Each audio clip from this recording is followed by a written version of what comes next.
people a chance to participate in the conversation since I don't have the patience for grown ass ignorant adults, ignorant thinking. Um, I barely have the patience for young ones. But Maddie, we're gonna let Maddie deal with that tonight. Um, okay, I got the YouTube up. Thank y'all so much. Want to say what's up to the YouTube fam. Make sure y'all say what's up in the chat over there. Share the live stream out. Hey, Chicago. Hey, welcome in, everyone. So the Maddie Hour is that the new young hip thinker that goes out and do the thing. She's Maddie, but yeah, you can say that she's a young hip thinker, Okay, but not okay. not like thinker like a mini me. She's a thinker. She's not a okay. So she's a thinker, but not a thinker. But she's doing thinker stuff for 18 and up. Yeah, like she's doing deconstruction for 18 and up. But she's not a thinker of you. She's not a mini me. She's a her She's own a thinker. Maddie. She's a Yeah, Maddie, yeah, a she's Maddie a thinker. Maddie. Okay, all right. So they're not like some alternate universe thinker Mm-mm. that does like got skateboards and skateboard through high school and stuff like that, trying to graduate. Like she's not like a Wednesday version of you, where it's No, just no. Okay. I no, just she's a Maddie. She has her own style, her own thoughts. okay. It's like she wasn't like stolen from one of your what do you call it, vapes. And like a Christian took a vape from one of your house and stuff, and you were blowing it really hard, and then they took the DNA and swabbed it and tried to make a Christian version of No, you, but then call it Maddie. But then she kind of broke out of her own free will because she understood that she had her own free will and she didn't believe in what the Christian scientists tried to make her do. So now her are you motivation is to go describing back to Yahweh? if that's how Yahweh and Maddie was created. Then yes, That's yes, what I it am. sounds like you're describing Yahweh. Okay, I totally made that up off my head. So, You totally did not. but what I did not make off my head was my platinum plus card, so I go to bed. So I can have these dreams about all the Maddiness. Well, not dream about Maddie. No, scrap that from the record. Delete that. No, no, no, God damn it. No, just get your goddamn platinum plus card so you can be awesome and not do this. So welcome to the kitty land of the Maddie world. So all you 18 and us who think that you know something, you should just have a job or be studying or doing something productive with your life, but you want to come up here and start arguing about the Lord that don't care about you because if they did, your parents wouldn't have allowed you to come up here anyway, but you want to anyway because nobody really loves you out there in life, and you won't find out till later on in life. But we got Maddie to kind of free you from it because she's the evil clone of a thinker that went rogue, but went back to the original owner. So She is not an evil clone. That is my whole point in saying that she's not a mini me. exactly, right. But you just called her an evil clone. You basically just called her the Jezebel thinker, or the is that a bad thing? See, you just no, defended that. because no, she's not. She's not an evil version of me. She's Maddie. Okay, so a Jezebel thinker And then is a I good thing. and then like we all Jezebels. That's true. That's true. All right, well, go. I'm gonna put on my makeup and jump out the window like her. So goodbye. I cannot stand his ass. I swear I can't. What's up, Selena? Give me just a second. What's Right. up, Wilkin Stoke? Hey, Robin, Jag, what's up? Everybody over there in YouTube. I did read your comments. I don't know how to fix the music. I've turned down my headphones, y'all. And now because I'm trying to not let the music blow your ears out on YouTube, TikTok can barely hear my mic. Um, and so I'm trying to figure out the the technology with YouTube and the stream. So I did start the music before I started the stream. I was trying to bring y'all in, but we gonna figure it out. But I am glad that y'all are here. Make sure y'all smash the like button, share the YouTube stream out, get more people over there. Appreciate y'all for helping us grow the YouTube audience and holding it down. Selena, how was your day? It was good. I had class all day, so, you know, still getting my education on. How was yours? That's what's up. It was good. Thank you, Deja. So pretty. Deja starting early. Deja That's what I came was out just the about to gate. say. I was just about to say Deja is starting up early We in 10 the minutes into evening. the stream. Okay, Deja, I gotta get these actually likes. right. Dana, I use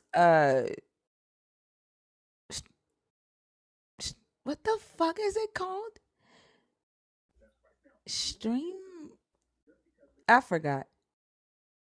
I can't. I don't know. I just go to the app every day and I hit stream to YouTube.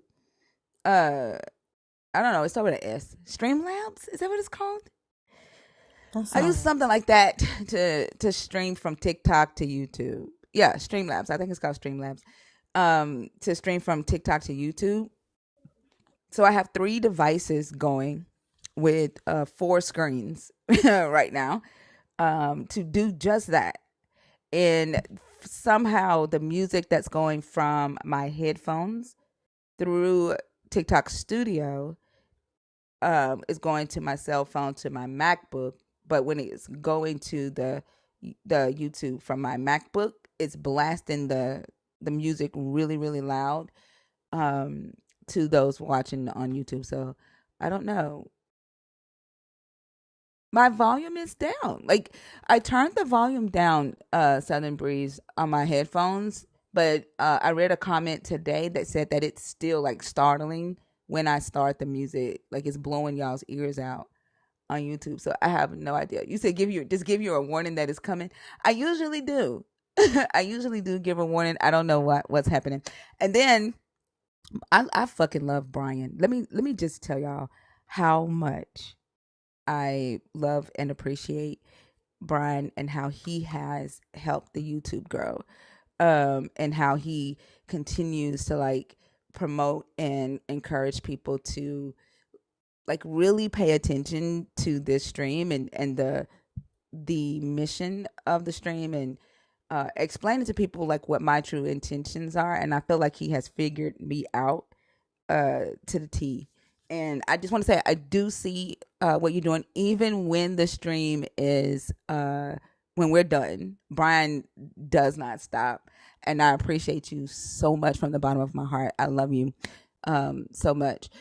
Because like seriously, I know a lot of people are new to this stream and they find us on YouTube and they probably come in the middle of me calling somebody a motherfucker, and Brian will be like, "Hey, her heart is good."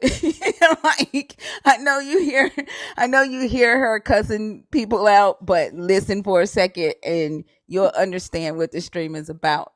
And I appreciate that so much. I swear I try to like take feedback from the believers that are scared to come in here because they don't like being called motherfuckers.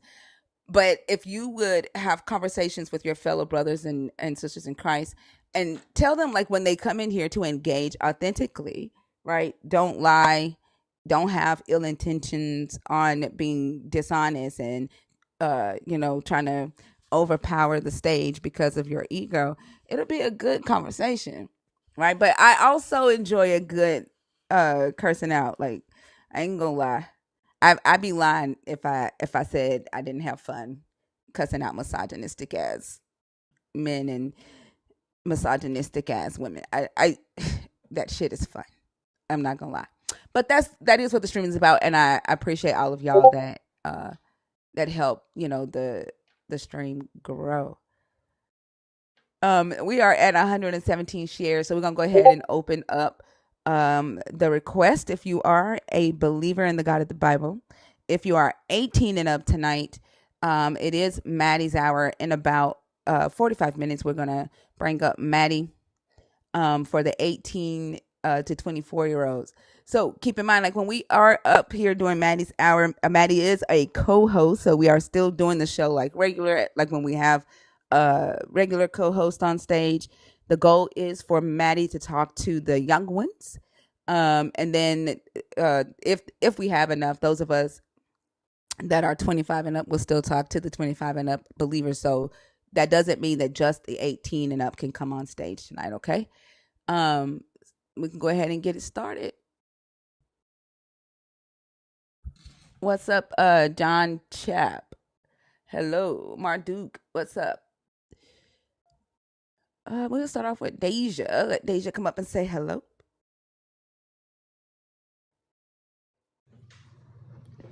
Hi, Hey, Thinker. Hey. Hey, Deja. How are you? Good. How are you? I'm good. Today was the first day of school, so Oh, how did that go?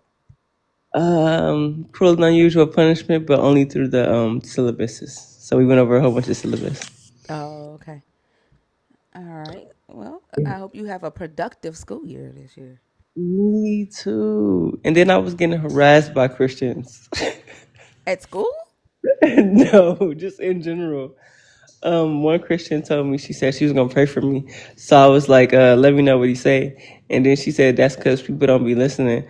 And I wanted to say to her like, so you mean to tell me that the kids that's dying from not having no food and being essayed in the church not listening to Jesus?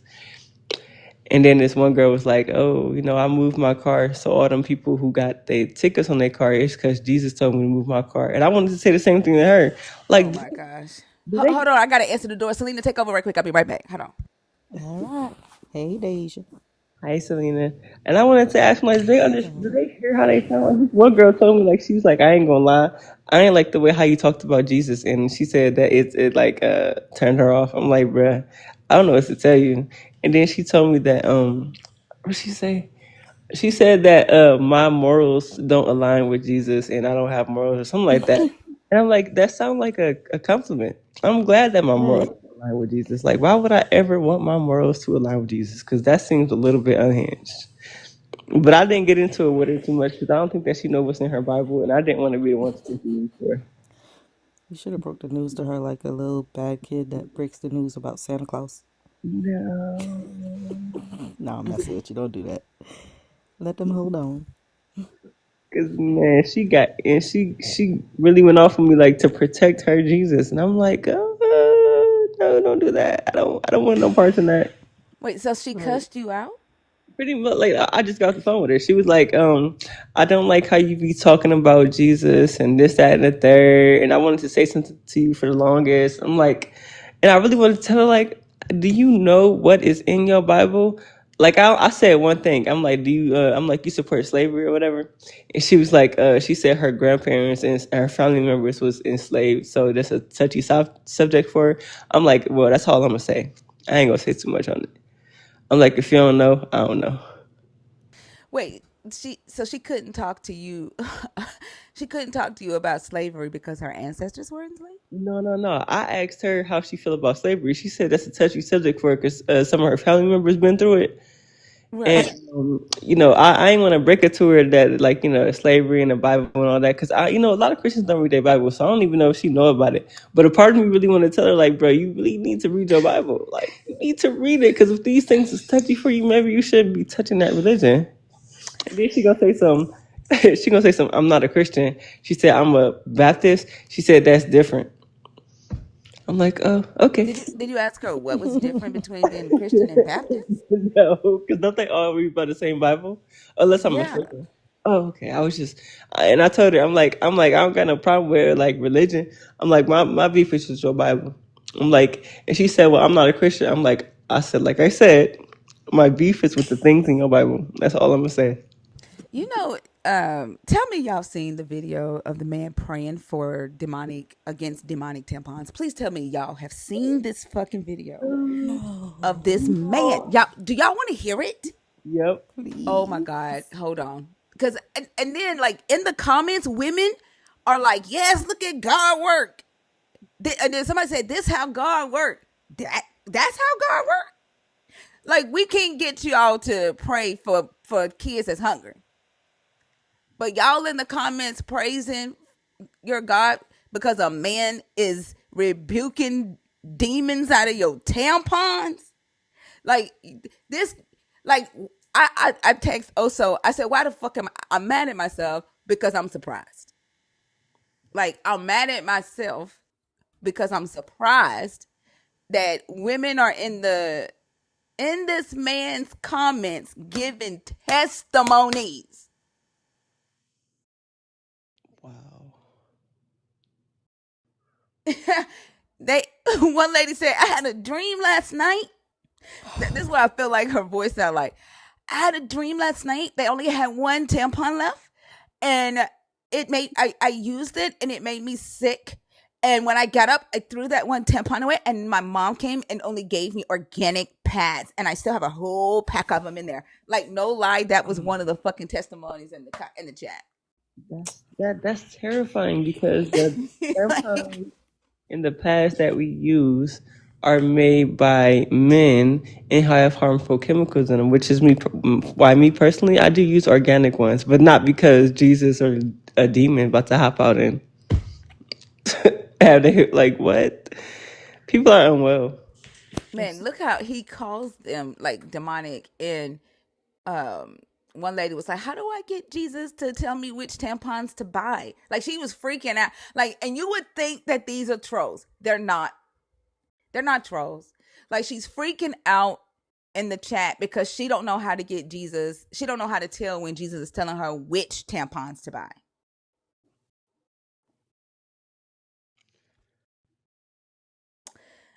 Somebody said, "Don't let Tyler Perry see that video."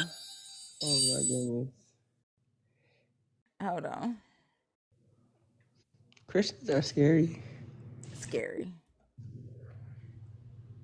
Demonic tampons leave by fire right now in the mighty name of Jesus Christ. Every spirit that has came through demonic tampons, leave by fire right now in the mighty name of Jesus Christ. We uproot you, we scatter you, we torment you in the mighty name of Jesus Christ. You will no longer use our monthly cycle blood for evil in the mighty name of Jesus Christ. I command you to come up and come out right now in Jesus' name. Every spirit that has came through any kind of tampons that is not of God, we command you to leave, be uprooted by fire right now in Jesus' name.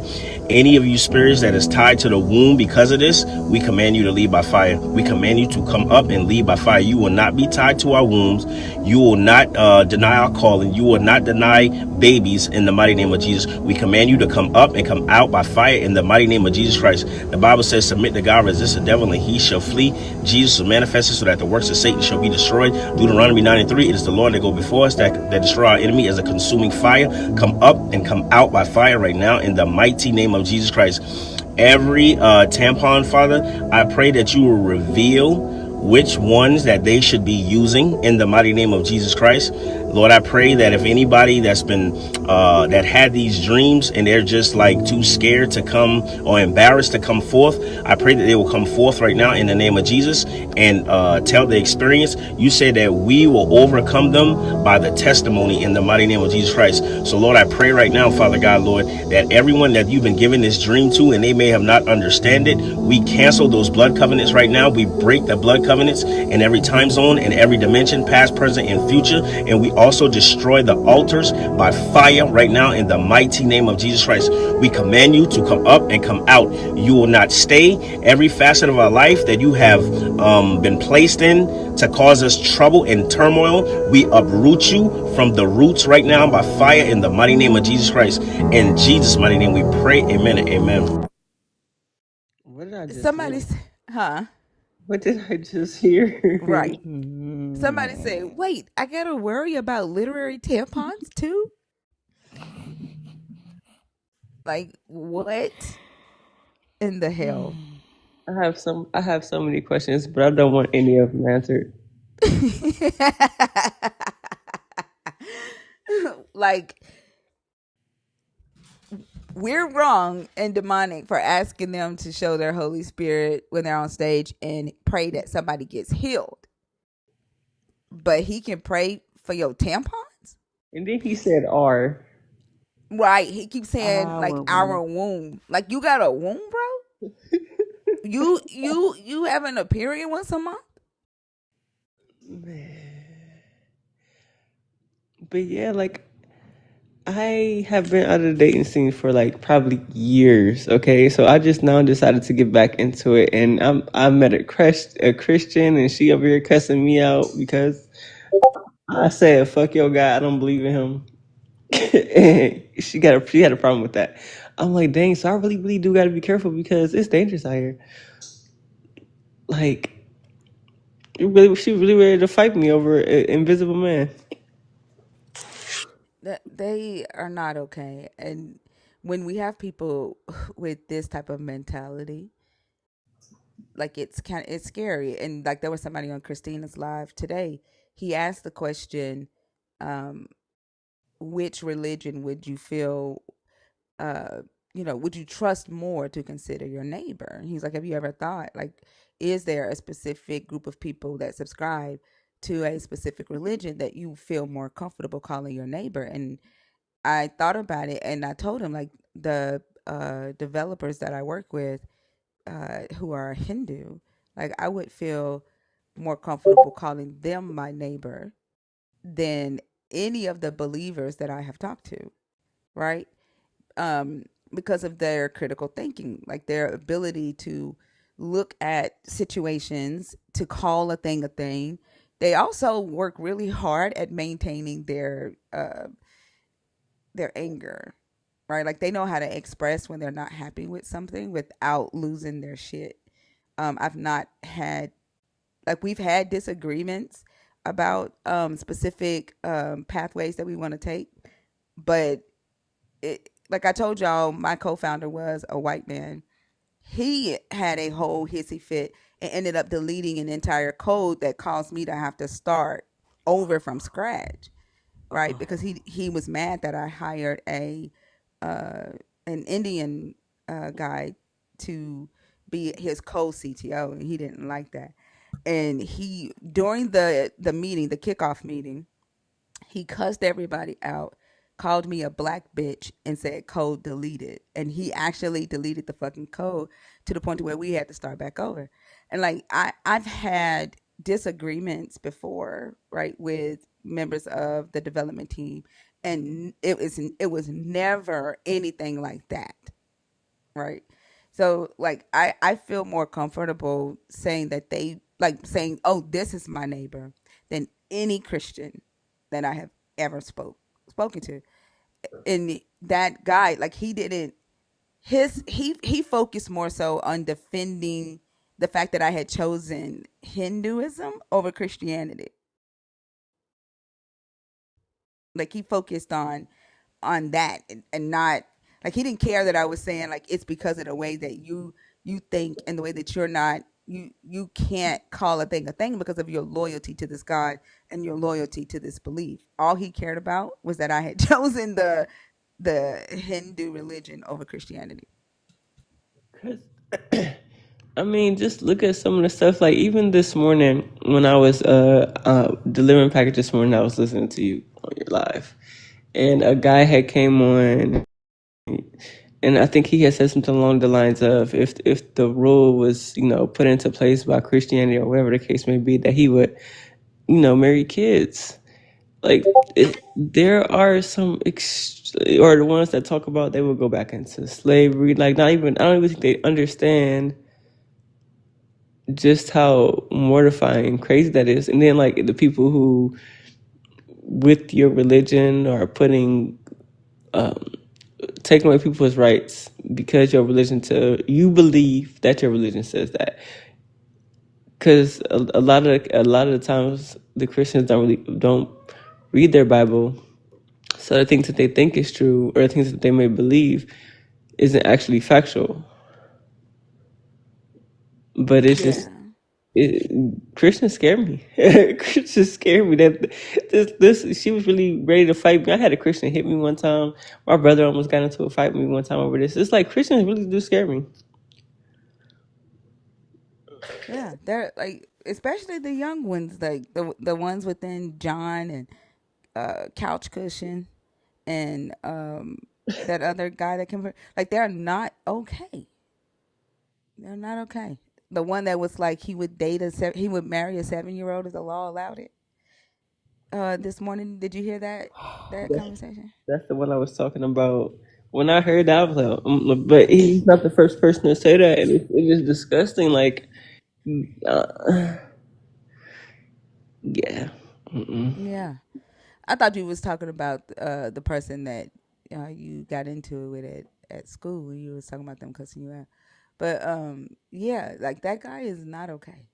Oh no, that was the person that was cussing me out today was well, I don't want to well, I guess a love interest or a possible partner, but like that kind of just cut that all the way off because, like I said, Christians scare me, and plus I'm a lesbian. Like, are you, no, thank you.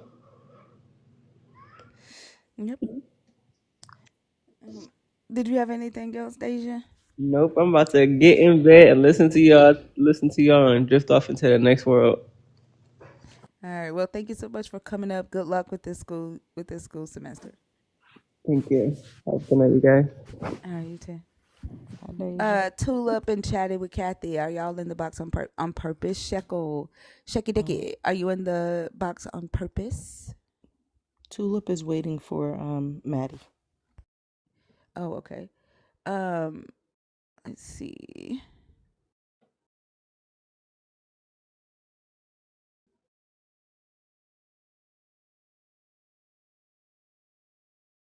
African King. Oh, I'm sorry. I'm listening to you, bro. I didn't mean to come up. Okay, no worries. I'll take you down. Have a good night. You too. Thank you. All right. The music is a vibe, though.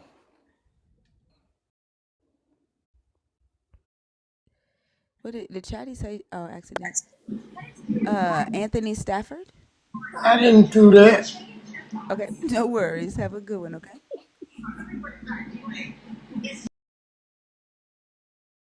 What did Shaky Decky say? Thinker's Echo. Are you in the box on purpose? Mm, Who is unseen like your God? Is that a nerd too? Listen, if you are a nerd and you're in the box on accident, can you please check? Do me a favor and remove your request if you're in there on accident. TikTok is gonna get on my damn nerves tonight, throwing people in the box. yeah. Grace. Oh no. Yes. Grace was muted for the whole live for typing in caps after she got her 5 minute mute, and now she's in my inbox.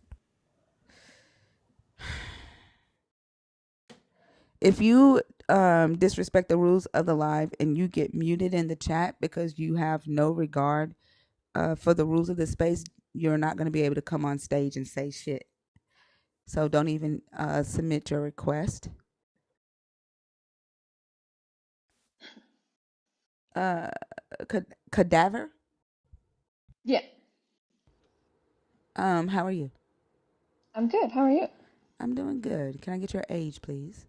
I'm 30. Are you a believer in the God of the Bible, deconstructing, or an atheist? I'd say agnostic. You gotta be one of the three. Are you agnostic, atheist? Yeah, Okay. What are your thoughts on the topic? I actually wanted to ask you a question, I and actually do. I don't answer no, random oh, questions from the chat. but I don't okay, answer random questions from the chat. If you come on stage, it is to have a conversation okay. about It the was, topic. or it's about Mormonism, Yeah, actually. I don't answer random questions from the chat. Okay, When you come up, you are to address the topic. If your question that you have, um, can be worked into the topic that we are discussing, that's one thing. But I don't just answer random questions from the chat. okay. That's not the format of the live. Do you want to address the topic? Yeah, I'd agree. I mean, in general, Judeo-Christian religions. You don't want to state why, or do you just want to like listen to the live and maybe come back, or like Well, I wasn't up when I wasn't raised in, I would say those belief systems, and I don't see it as making any sense. And I also don't understand the literature itself. I've read bits of the Bible and Torah, and it just seems like a bunch of random streams of like letters and consciousness, and I don't know. I feel like if society were to fall and maybe a few little rats are around and they picked up some Harry Potter books, they'd think that was the start of the world too. that's true. That's true. Um, okay. I don't know how to help you work your question into the topic. Like, do you? I guess let me ask this way: like, do you see the belief systems of believers, including Mormons? Do you see an impact on society, whether that be negative or positive? Negative, especially something like Mormonism or Jehovah Witnesses. Okay, and do you want to expand on that, and that helps us get into deeper into the topic there? Uh, would it be acceptable to like state examples a little bit more in the past century, or Yeah, um, whatever. Like just okay, humanity as a so whole. yeah. I mean, one of the most interesting examples I think in my head, recent to this time, is post desegregation of public schools. Um, there was a rise in homeschool groups or homeschool uh, quote unquote Christian literature. Um, I was homeschooled for a bit, and Mormons, super Christians is what I'm going to call them, frequently homeschooled, and yeah, we all obviously come to find out that their structure, their familial structure, their belief structure tends to be uh, racist, violent, homophobic, and yeah, not really serving to a, I don't know, a, in my opinion, a working society, but a framework where we can make use of our resources. Sorry if that doesn't make any sense or not. It sounds like you're referring to. So make sure that I understand. You grew up in a Mormon household. Is that right? No. I Oh, wasn't Mormon. I wasn't Mormon. I grew up around other homeschooled Christian uh, okay, children. Uh, okay. And you're saying like after schools were desegregated, you saw humanities or the West. Let me say not humanity, but the West saw Grace. Do not get your ass blocked. Okay, not you. Grace, get out of my request box. I have stated the boundaries for this live. Do not get blocked. Okay, try again tomorrow night because you have been muted the entire live for disrespecting the rules. You will not be brought up on stage. But if you continue to request, you will get blocked. You're saying that after the desegregation of schools, the West saw a rise in Christian uh, parents homeschooling their children because they didn't want them going to school with children of color.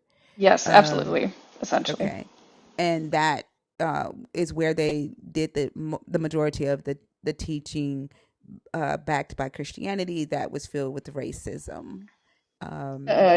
Yeah. I mean, I Okay, think Christianity itself, or at least the iteration that we're at of it now, because it's literature and literature is retranslated and rewritten over and over again. Yeah, it's probably going to most likely be racist because we're in the U.S. Like, yeah, but I think like we probably couldn't call it racism back then in antiquity because race like they didn't focus on race as much as they focused on nationalism and like ethnicity.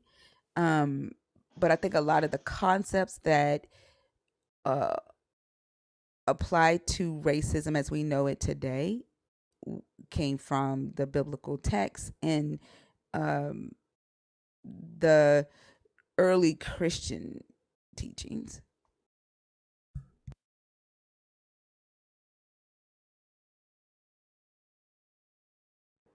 Are you there?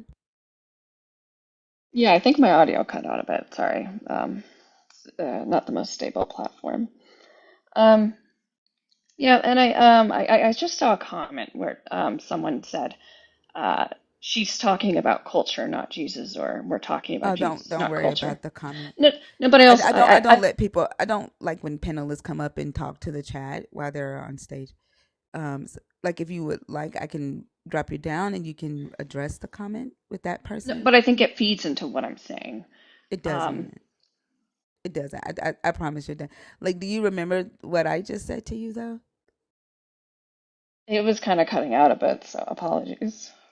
No, no. I was saying that um, the racism that we see in the West, right? Like modern concepts of racism, although in antiquity it wouldn't have been called racism because they didn't necessarily focus on, like, race was a wasn't a thing, like a construct. So they focused on the nationality of a person or the ethnicity of a person, and in especially like with this specific cult and this specific god, the sh- system of racism is built from that xenophobic structure that was designed in antiquity. Does that make sense? Yeah, yeah, that does make sense. Yeah, but I mean, it's all some form of xenophobia or whatever phobia. Like Mm-hmm. it's a bizarre rule book that's been twisted over and over and over again to fit wherever it's been on the planet at whatever stage of time. Um, but and it's eerily not eerily similar. Of course, it's similar to pretty much every other religious text that's out there. Don't stab your neighbor. Don't don't hoard all the food because that's bad for our group. That would totally suck if you starved us all. Like, yeah. Yeah, I agree. I think one thing that, like, so when we talk about Jesus being the worst thing that ever happened to humanity, I think a lot of people aren't able to take these stories that they read and apply them logically to their modern life, although they claim that they are, right? Jesus to me is an idea that lives in the minds of its followers. Um, and they take these concepts within this book and they rationalize them amongst themselves, reinterpret them, and then they go out in the world and they, engage with society from that place. Jesus didn't say anything revolutionary that, like you pointed out, other gods and other religious texts wasn't already saying, except he did introduce, or God, the God of Israel, did introduce different ways of doing those things, right? So, one thing that believers talk about all the time is slavery always existed. God didn't create slavery. And they're right, right? Like their God, their chosen people did not create slavery, but they did create the idea of slavery based on superiority, right? Like the hierarchical system within the labor structure of forced labor, and it was the Israelites who introduced the idea of lifetime chattel slavery without like a pathway of regaining your freedom, and that being strictly um, uh, for foreign people that were not a part of their group. So while he didn't introduce any revolutionary or concepts of morality that push society forward, he did introduce some harmful ideologies that were not already within that society. Does that make sense? What I'm saying? Yeah, yeah, it makes sense. Um, is did someone named El Joso, is that a moderator? That's I, me. oh, I'm sorry. I don't know how TikTok works. I'm old. No, that's my backup account. What did you want to say? No, yeah, I think I don't know if I have any more to add to this discussion. It was good hearing your thoughts. It was interesting. Thank you. All right, thank you so much. Have a great day. Selena, can you block Grace, please? Um, I was trying my best to have a conversation with that person. I felt like I carried both sides of the conversation, um, and it just wasn't working out. and then even like when I try to be nice, like when agnostics come up, like it's very difficult. Um, I try to like listen to feedback, but it for some reason like it always like proves to me why my rules are what they are. Not I don't think she was nervous, like, but I think she had a specific question that she wanted to ask. And that's I don't know, the it was difficult to uh to carry the conversation myself. Um Selena, are you there? Selena? Joshua, I don't think Selena's there.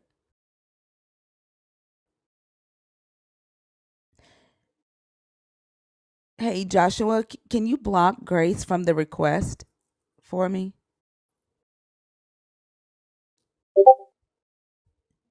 Selena probably walked off.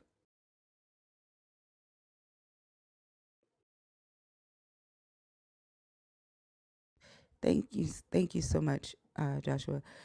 And then can you do me a favor and let me know who in the box is a nerds? I don't know if Unseen Like Your God is a nerd. Shecky Decky, are you in the Hold on. box on purpose or on accident? People do Shaky, get what's deconstruct the going on. Quran. You just are not in a room where they do that, Vontice.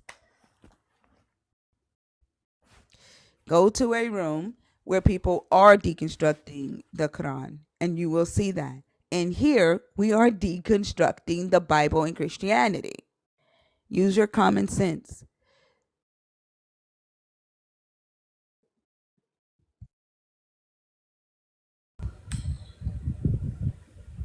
That Are you sure this isn't a nerd? This looks from I don't know. Um, Mm-mm. uh, uns, Yeah. Matter. Oh, Mad Dog. Mad Dog. Unseen Like Your God. Are you there? Okay. Well, he Yeah. just. I don't know. That's somebody deconstructing that. I seen that PFP before. I thought I saw Maddie in the thing, but I Yeah, don't see I've her seen now. that.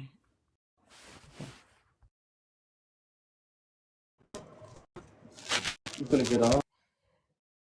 But why ask questions, Vontice? I want you to think about the fact that you are asking us questions, right, about what we do, while not understanding why we ask questions about a belief system that affects our life, right? You are asking us questions about us talking about a God that we don't believe in, while you think that you maintain the right to convince other people to believe in your God, right? You, Vontice, are ignoring that you are in a room filled with unbelievers while you are a believer asking us questions about why we don't believe while thinking we shouldn't ask you questions about why you do. Think about that, Vontice.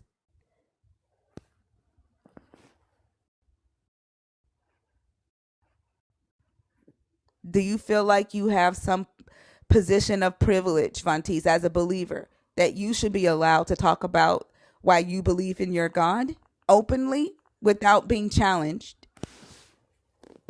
Why talk about something that you do believe in, Vontice? Huh? Why be in here, right, with people who don't believe in your God? Why are you even here? Ask yourself that. Why are you here, Vontice?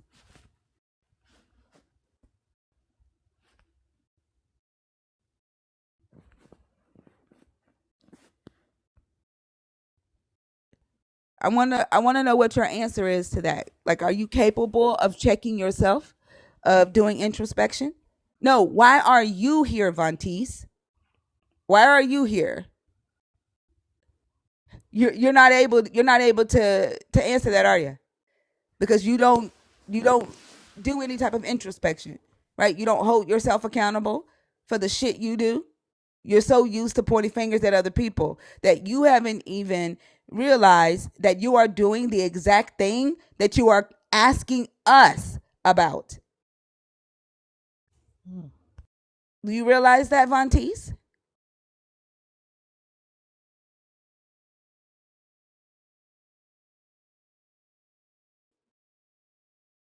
It doesn't feel good to sit in that space, does it? Don't tell me what to do, Kanava. Please don't tell me what to do. And like it's weird, right? Like you came on stage and you wanted to address a comment while you were on stage, right? And then you get in the comments and tell me to ignore my own chat.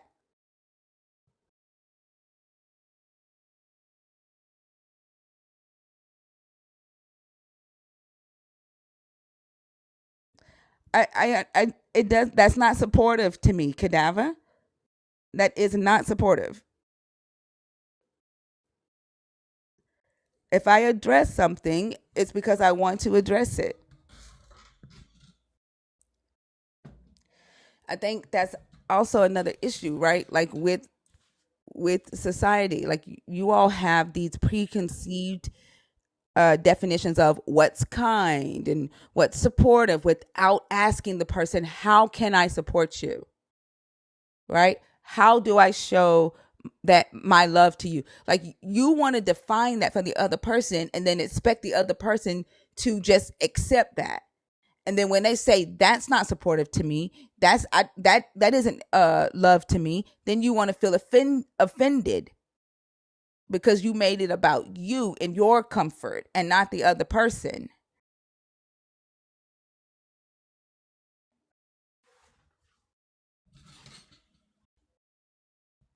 That's why people come in the chat and they say, "Oh, Thinker's mean. Why is she so mean?" And I have to remind you, I don't owe you kindness. Like whatever your definition is of being kind, like that's you. I don't owe you that. And you put yourself in whatever position that you are in when you engage with me. And if you don't like my boundaries, right, the boundaries that I set up for myself, then you have to deal with that. Like you have to either get yourself out of that, right, and say this room isn't for me, this host isn't for me, right, and do what's best for you. But you don't stay and try to change and make me morph to what makes you feel comfortable. That's not how it works. Especially, it's not how it's gonna work with me.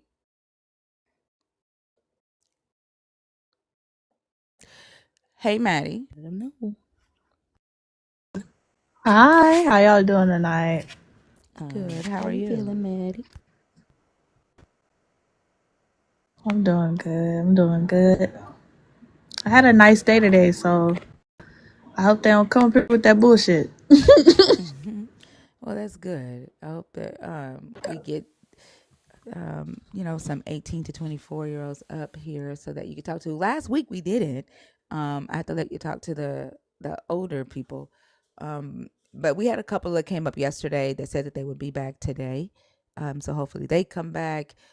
Tulip is within your age range. Tulip is a nerd. And she came up to talk to you. Hi, Maddie. How are you doing?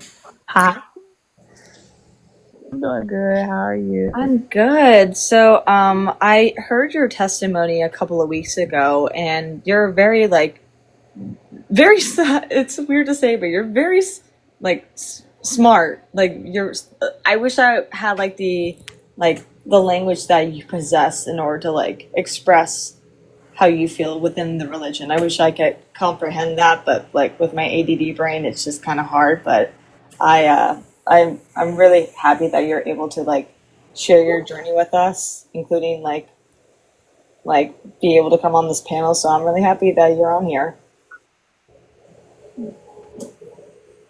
Oh, thank you. That's so sweet. I think my vocab sucks, actually. I think it's But thank awesome. you. That's Yeah. so So sweet.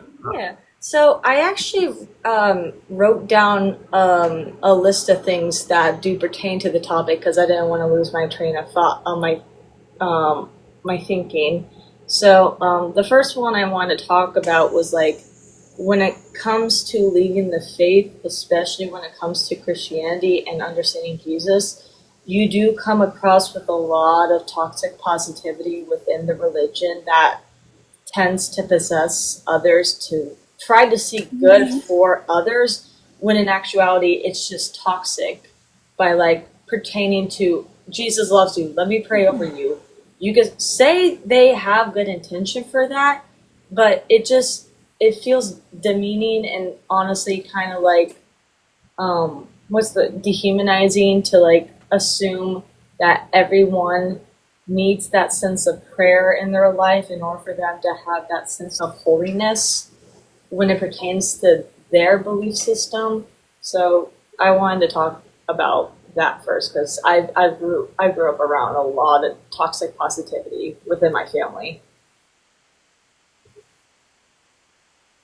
Yeah, I completely agree. Like even when I was a Christian, um, I didn't like nobody praying for me that wasn't like my grandmother or my mother because I didn't want any bad prayer juju. And even if you try to tell a believer, as a believer, like, hey, I don't want you praying for me, they'll get an attitude and they'll be like, oh, well, do you not believe? Like, no, I just don't want you praying for me because you might have the juju. But they definitely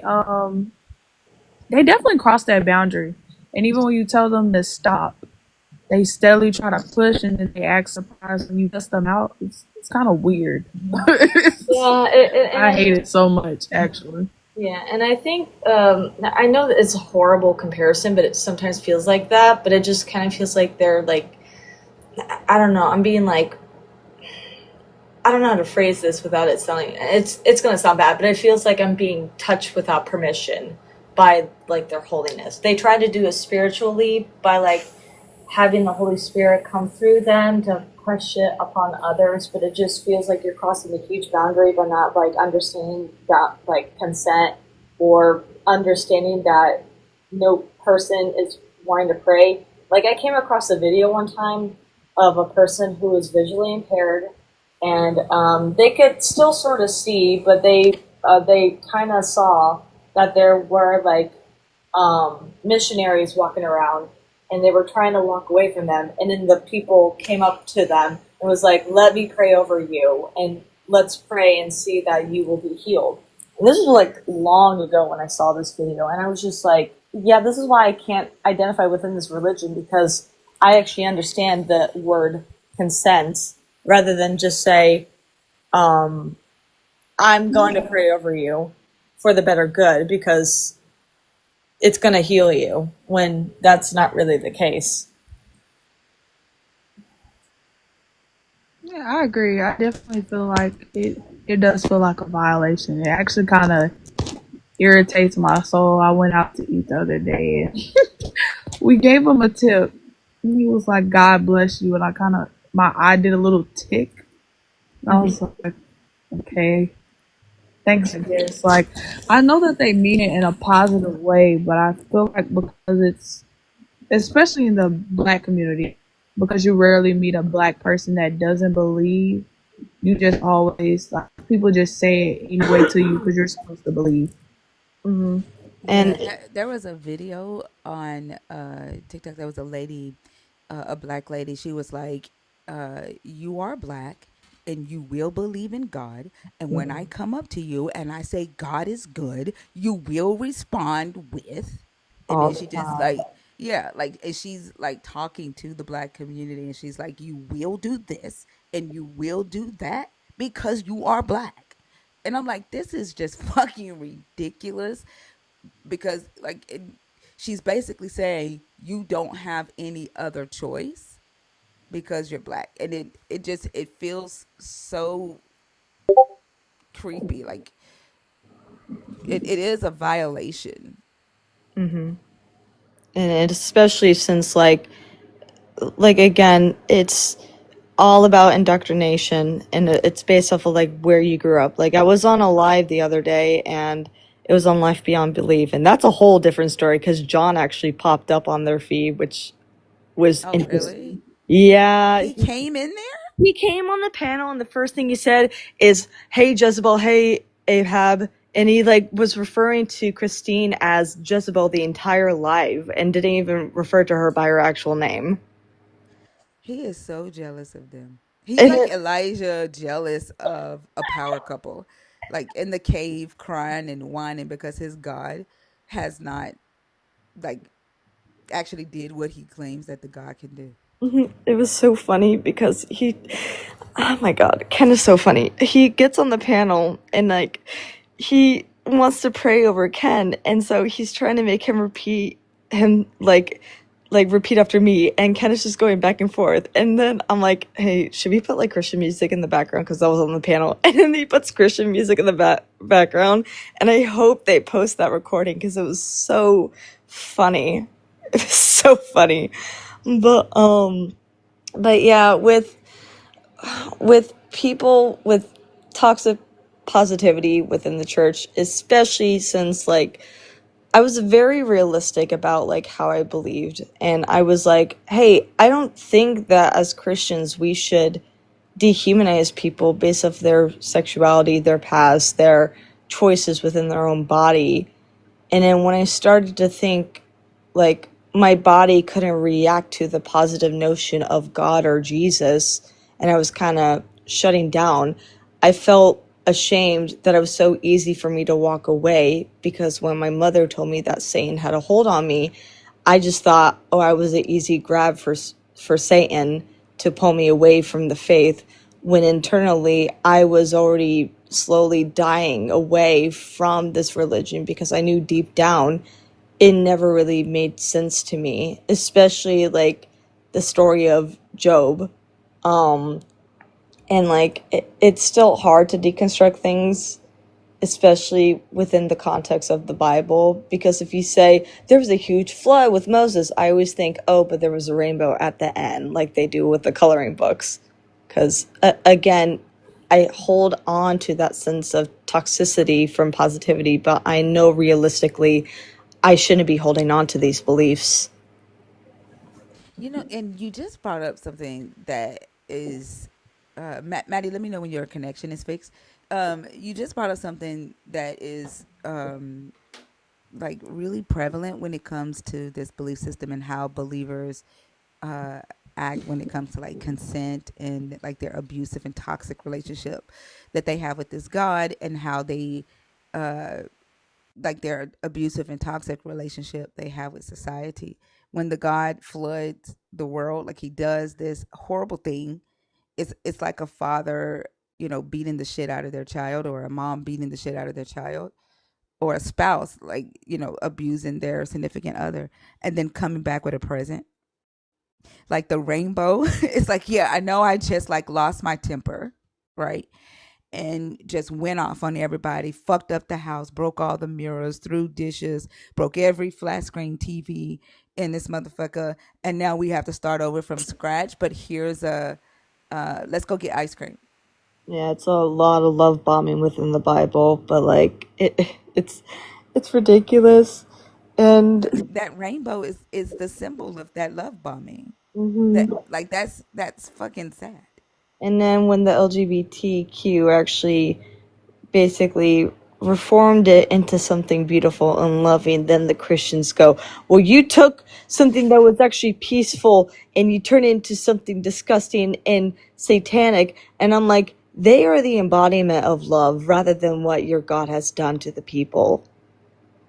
That shows a lot, especially within the LGBTQ plus community, that they actually have more resilience and more love and more compassion than what your God had actually done to the people.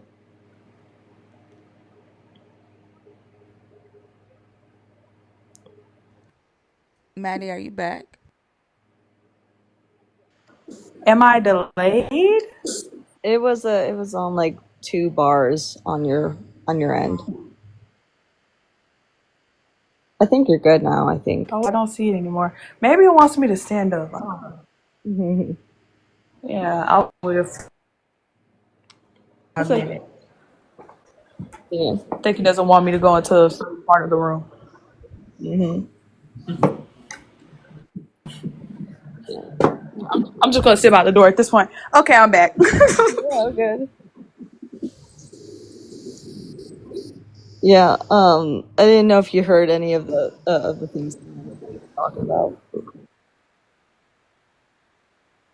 it, it was going in and out. I think I did catch you saying it's kind of hard to break away from the religion, which Hmm. it is. I think the only reason for me it was a little easier is because it's either it's this or it's this type of person. So I kind of had in the back of my head that some of the stories in the Bible and like some scriptures are very, very problematic and kind of weird. So I guess one day my frontal lobe just developed, and I was like, actually, I kind of don't want to do that anymore. So, so I feel like that's how it happened to me. And of course, listening to them come up on this stage and embarrass themselves, not even knowing their own scripture or just saying what they think is in the book. And I remember hearing a lot of things that they were saying I've heard from my church too, and then thinking would be like, that's not even what that means. So it kind of really helped me listening to her, and then also kind of just straying away from the cult because I hadn't been to church for a hot minute. Like when COVID happened, I didn't go back to church in person for, I want to say, 2 years. And then when I did go back, it kind of just felt bland. It didn't really do nothing for me. I think it's actually kind of funny how I think there was like a statistic that talked about like after COVID, a lot of people lost their faith within the church, which you wouldn't be surprised when all the churches during the peak of COVID started opening up to people, trying to do live streams or any sort of like in-person visit, even though there was like really strict restrictions at that time, because they knew that they were losing a lot of followers within their own reflection, because all they could do was just be within their own thought and their own thinking process.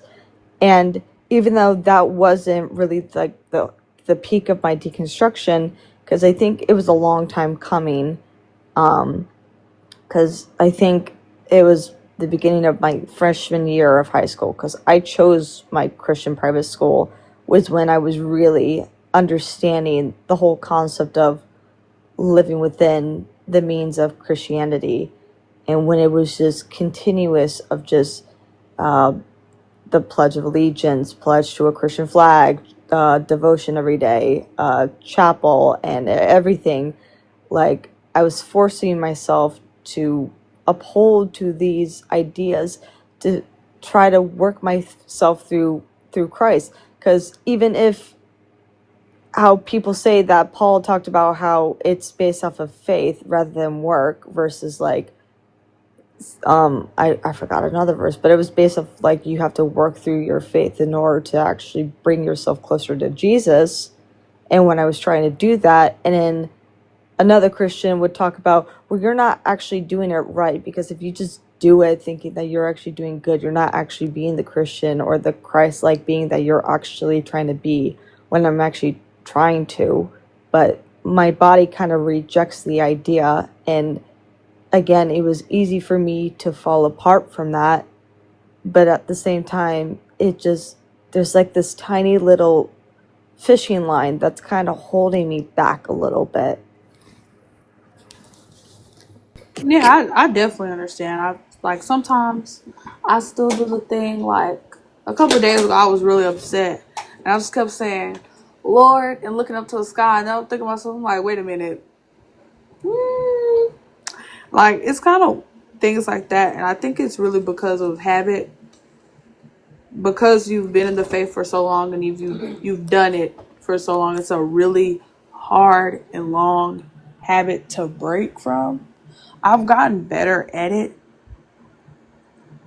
but it's still kind of there, and I think it takes a minute. Like I've heard from being in the community, I've heard a lot of people say it took them years to deconstruct. So it's like a slow process to really get rid of that last little string, and then you're gonna be fine. Mm-hmm. I'm And sorry if you hear my cat meowing. I think too, like, to remember that as you live, there's going to be different experiences that you have. the older you get, the more things happen in your life. I don't know if Tulip is married, but I know Maddie isn't, right? Like as y'all get older, you may decide to get married or have children or, change careers or go back to school or, um, buy a house. You may lose a job, you may lose a house, right? You may lose a family member, you may break up with somebody. Like life happens, right?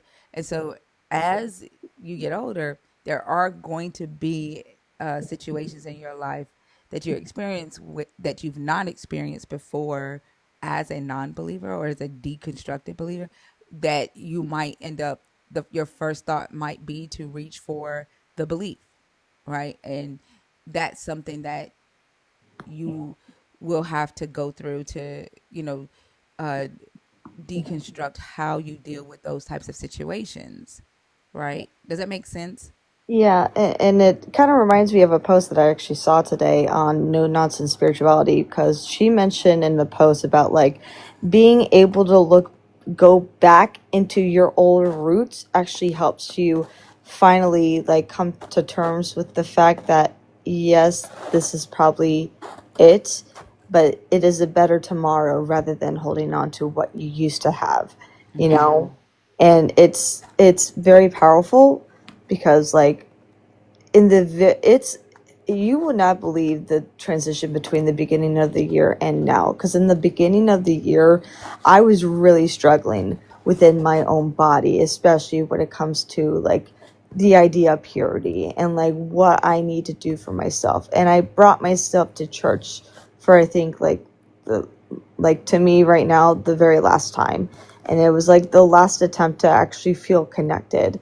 And when I was there and listening to worship music and everyone literally going to the stadium and pacing back and forth like the kids in Weapon, kind of reminded me of that a little bit. Um, I was just thinking to myself, I was envious of how they were able to embody this Holy Spirit and actually live within this sort of consciousness of everything is going to be okay. And then me being the lone wolf in that situation made me realize I don't think I could ever come back here because I'm holding on to so much of this past, knowing damn well it's never going to bring me closer to heaven or hell, because there is no sense in believing in something knowing my body is rejecting it.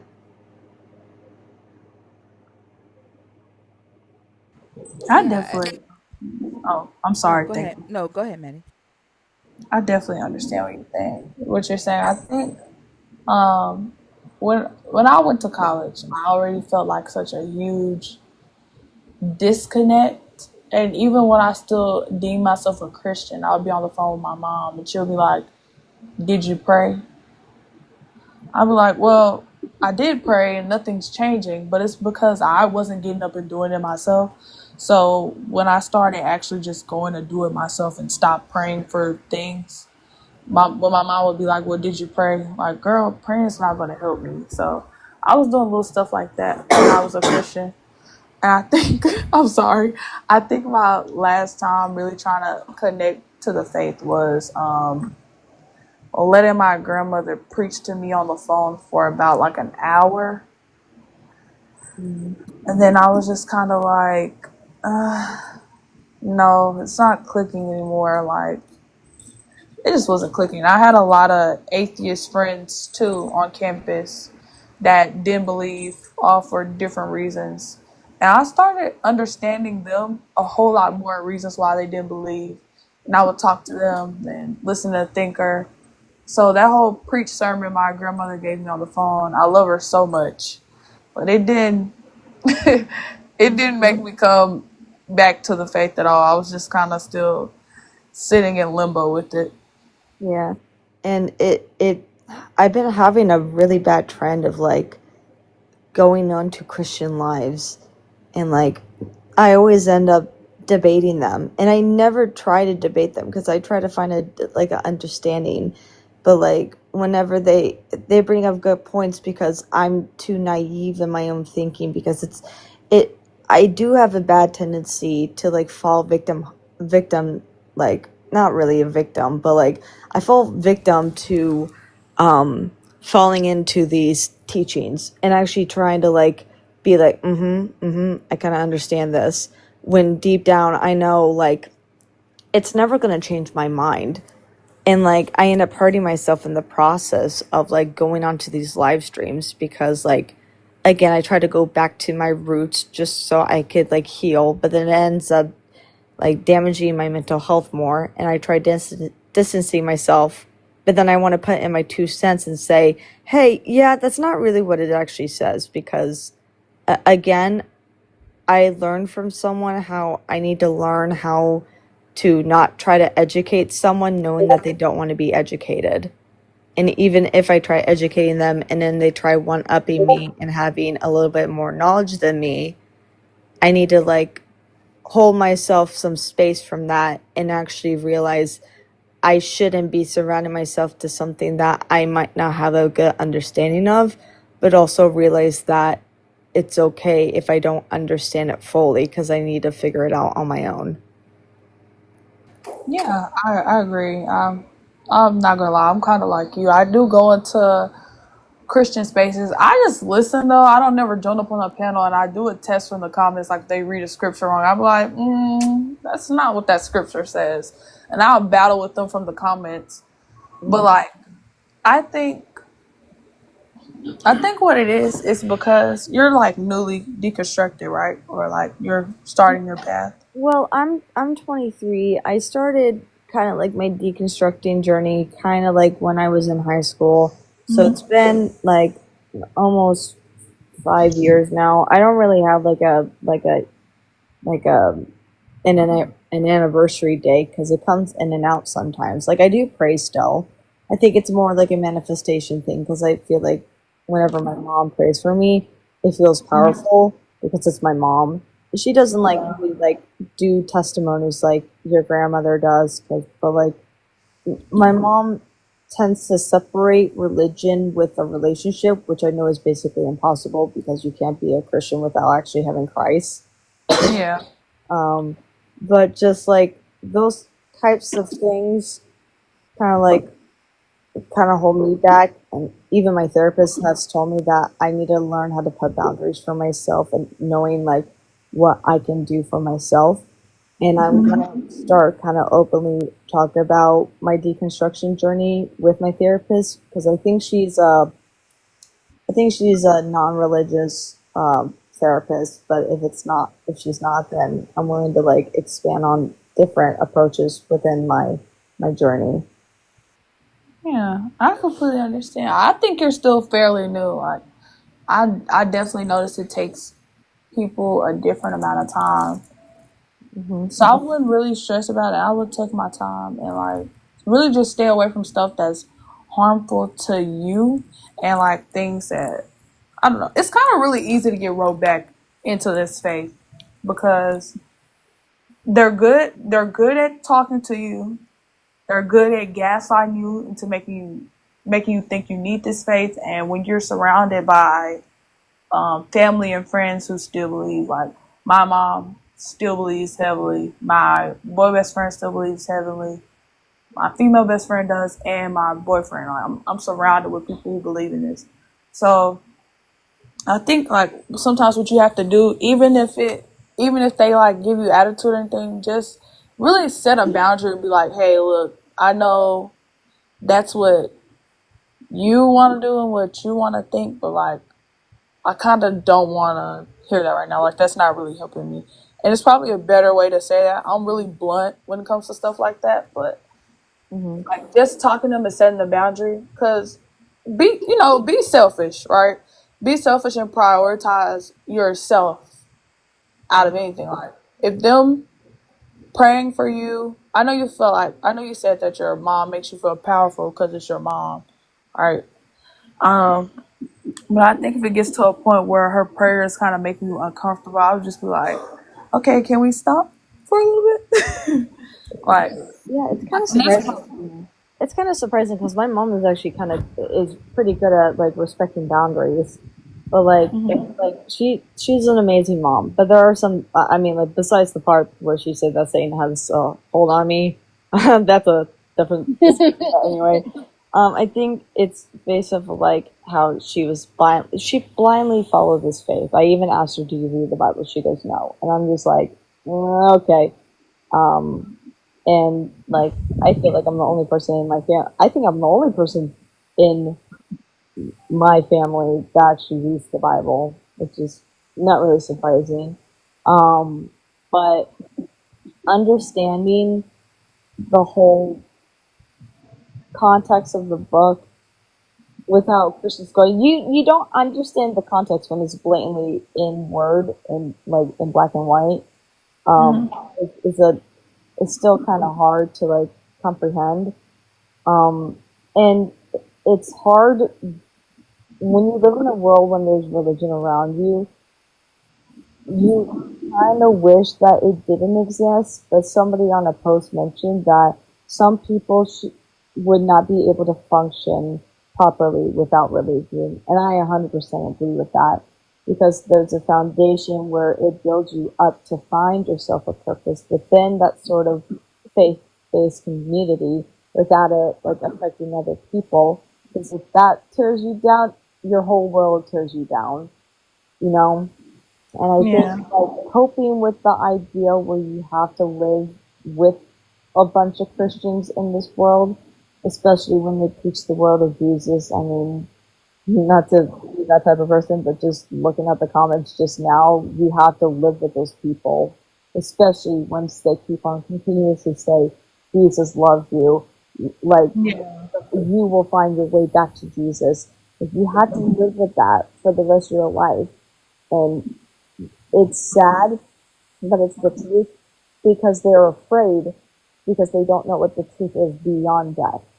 Yeah, and I really think it's also. I think one of the reasons I held on to the faith so long is because I was scared of what might happen when I died. Right?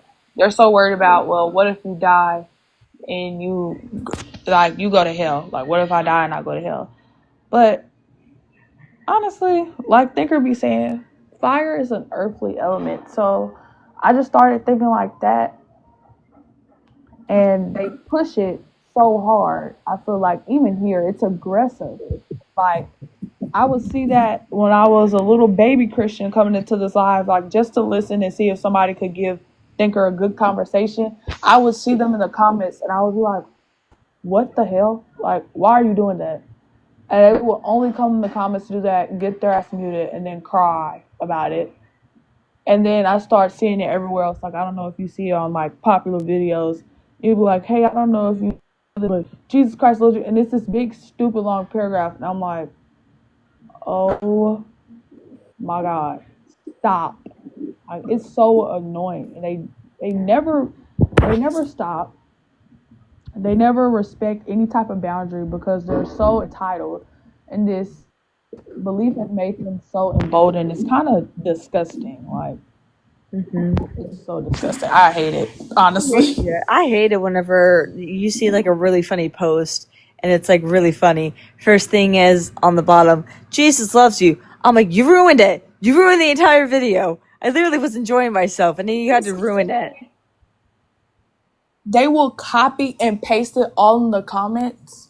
And I've always told myself if one of my videos ever go popular like that, I'm gonna go into the comment settings and block out the word Jesus.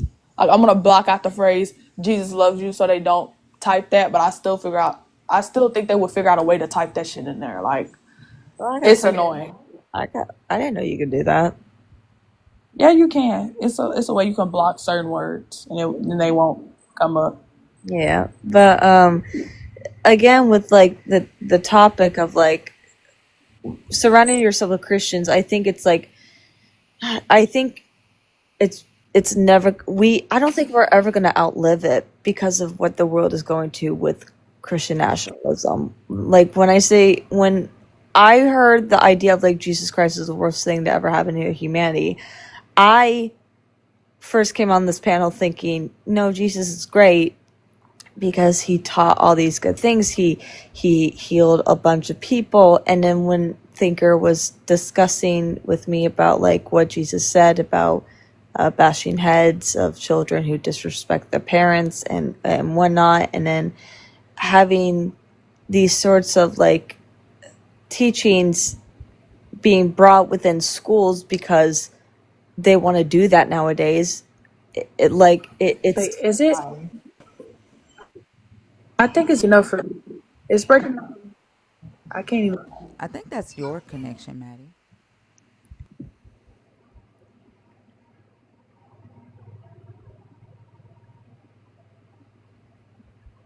Maddie, you there? I'm here. Can you guys hear me? yeah, we can hear you now. Okay, you can say it again. It got mad at me because I got up and moved. I'm just gonna sit here. I forgot what I was saying. I think, oh yeah, Christian nationalism. I actually got blocked from a live stream because I had so much anger and so much passion that they were like, Christianity should be put in school. So I come up there and I'm like, I said I don't agree with this because I honestly think that if you do want to put Christianity in school, it should be a curricular where people should have the right to choose or have their parents choose for them, even though like I wouldn't support that. And they were like, no, it has to be in school. And I'm like, so you're for Christian nationalism? And then this guy goes on this whole spew and like this whole like monologue where he didn't even make any fucking sense in the beginning and then try to bring in like big words. And I'm just like, what are you even trying to say? And then they blocked me from the live when I mentioned again, you're part of Christian nationalism. And they could not like agree with me, especially since I brought up like this is basically what they're doing in India with Hindu nationalism. You're literally trying to embody what they are doing over there, and they're like, "Well, you can't be like that based on what they're doing over Yeah, there." and I think it's weird, right? Like these are. Oh my god, you were talking and my thing is. No, you're good, honey. It's fine. I know internet sucks. My internet has not been working today, but luckily it's doing all right. Knock on wood. Um, if you want to get yourself settled and see if you could find a good position. I want to remind you, we do have people in the guest request box as well. So Yeah, sorry.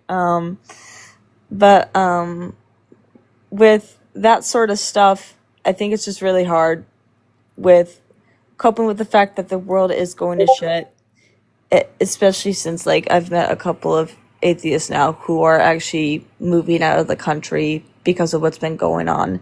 Like I know someone who just put in their 2 weeks notice because they're going to be driving up to Canada to live there. Like it's starting to get real, and it's really depressing because we are living within the handmaid's tale. Even if people are like, "This is not, it's not going to happen." No, it is. But I feel like I even was talking about how I feel like I need to leave at like the last minute, or I want to leave when it gets worse, but it's already worse. And I'm like kind of living within my own delusions, thinking it's not going to get as bad as I think it is. When you are literally living in a society where we have a president who is allowing all these churches to actually express their political ideologies when it's strictly states you're not allowed to.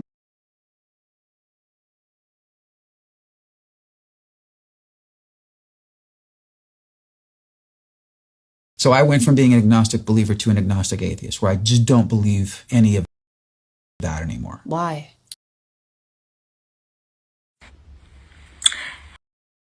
Kind of figuring out their internet thing, so. No, you're all good.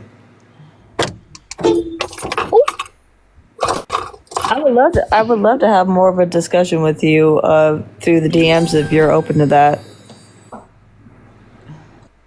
Yeah, I'm really friendly. I don't care. We could talk all.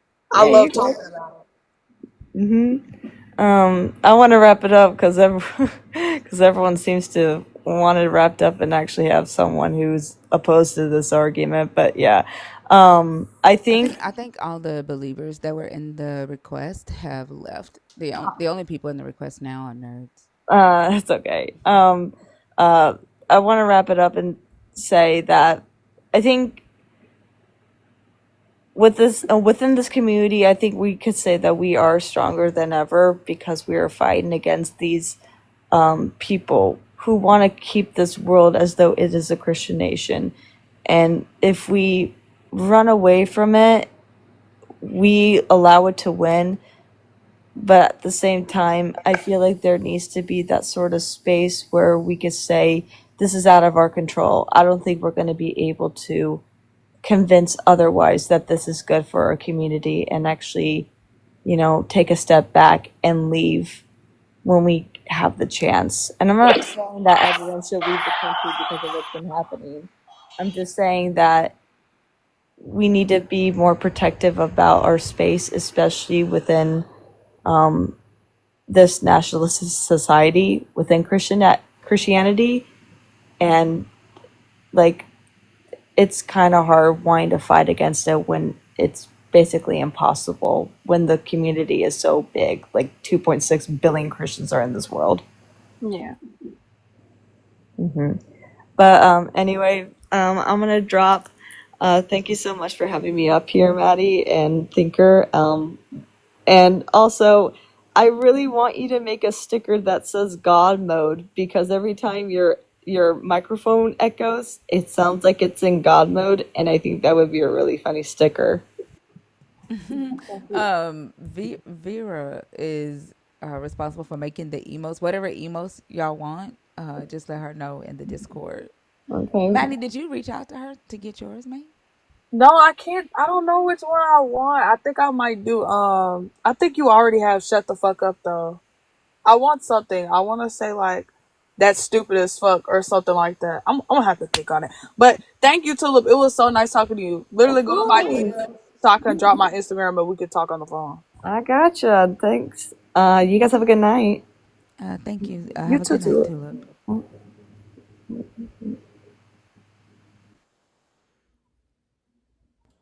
Theo, you were up here last night. Um, I know tonight is for young folks. I just need to know, Theo, what are you coming up here to talk about? Hey, la. What's up, Lala? How are you feeling? I'm just up here for a minute, a little bit. Okay. Are you feeling better though, or Not really. um, I hope you feel better.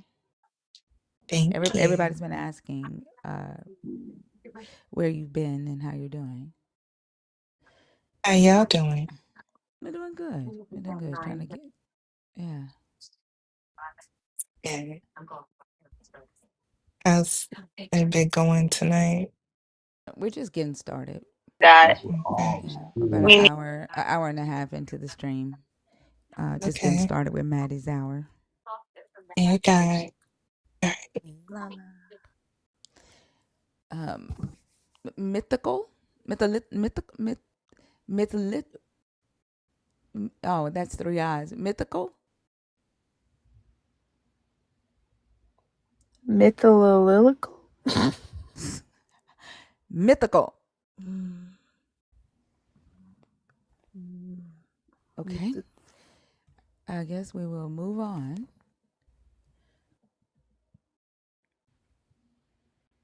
All right, y'all. If you are 25 and up, Shekideki, I still see you in the guest box. I don't know if you're in there on purpose or not. Um, I haven't seen a request from you.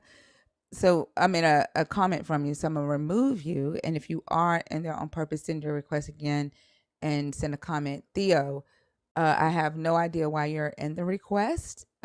Again, you were up last night. Need to know what you're coming back up for again tonight. He said he was Um, coming up to talk about Christianity in schools. why, Theo? That's not the topic. Eli, but why, Theo? Why are you coming up to talk about that?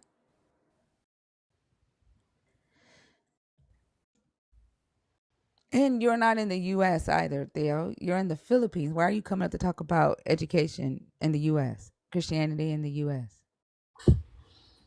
and the schools in the U.S.?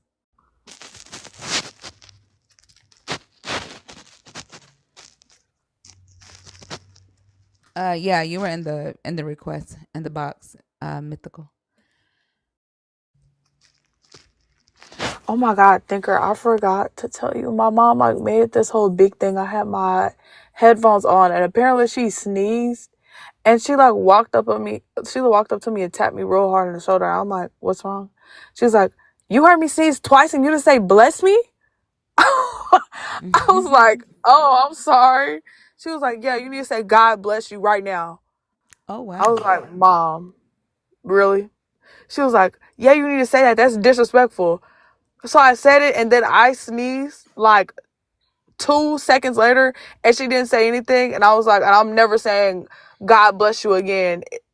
Like, why would you even force me to say that? Why? And you didn't even say bless you back. Like, I forcing you to say God bless you, like to me tells me like they don't actually think that that does anything. Like it's more of a formality. You know what I'm saying? Like how do you force Yeah. somebody to wish you good blessings?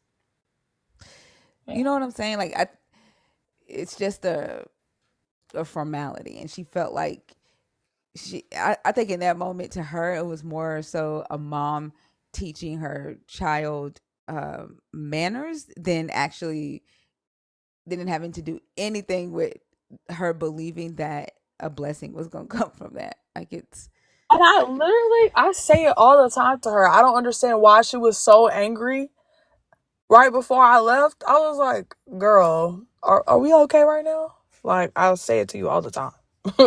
and I still like when my grandchildren sneeze, I'll still go bless you, like because it is just a like it doesn't necessarily mean anything. It's like saying, "Oh, I noticed you sneezed," and sneezing is one of the most uncomfortable things. So I don't know. Like to me, it doesn't really mean anything. Yeah, it doesn't mean nothing to me neither. But hey, it meant enough to her. She was upset. She talked about it for 30 minutes on the phone. I was like, oh my Damn, God. Like, I made her mad that day. I was like, oh, girl. And she knows that when I have my headphones on, I'm blasting something in my ears. So I don't know what was up with that. 30 minutes is wow. Um, Mikey Aces. Yep, Hi, how are you? I'm good. How are you? I'm good. Can I get your age, please, for TikTok purposes? Yeah, I'm 45. And are you a believer in the God of the Bible? Are you deconstructing? Are you an atheist? I'm a spiritualist. I need to know, do you believe in the God that we are discussing? I was raised Catholic, so No, I believe there is a God. do you believe in the God we are discussing? Like, I'm not interested in just Who, Jesus talking Christ? to, yes, the God in the Bible. I don't have conversation with just people who have any type of belief. That's not what this Okay, yeah. No, platform I is believe about. that he is real, that he existed. Do Sure. you do you believe in that God? He didn't even say he was the So God, I the think. answer He is no. says, The answer is no. You don't have a belief in that God. That's the answer. No. I believe in the God that You Jesus don't believed in. believe in the God in the Bible. Why are you answering everything except what I'm asking? I don't understand what's happening right now. Like you, I think that No, no, no, Christianity and, no, nope. okay, I'm not okay. asking you that. Yeah, I'm trying to qualify you to see if right. you qualify for this conversation. I don't Okay, just okay. have these conversations with just I anybody. understand. I understand. Why are you talking while I'm talking? I don't understand what's happening right now. Sorry about I, that. I, I, I just need to know if you believe in the God we are discussing. Are you deconstructing from the God we are discussing? Which one of those? I would probably say deconstructing that. Okay, thank you. Um, what are your thoughts on the topic?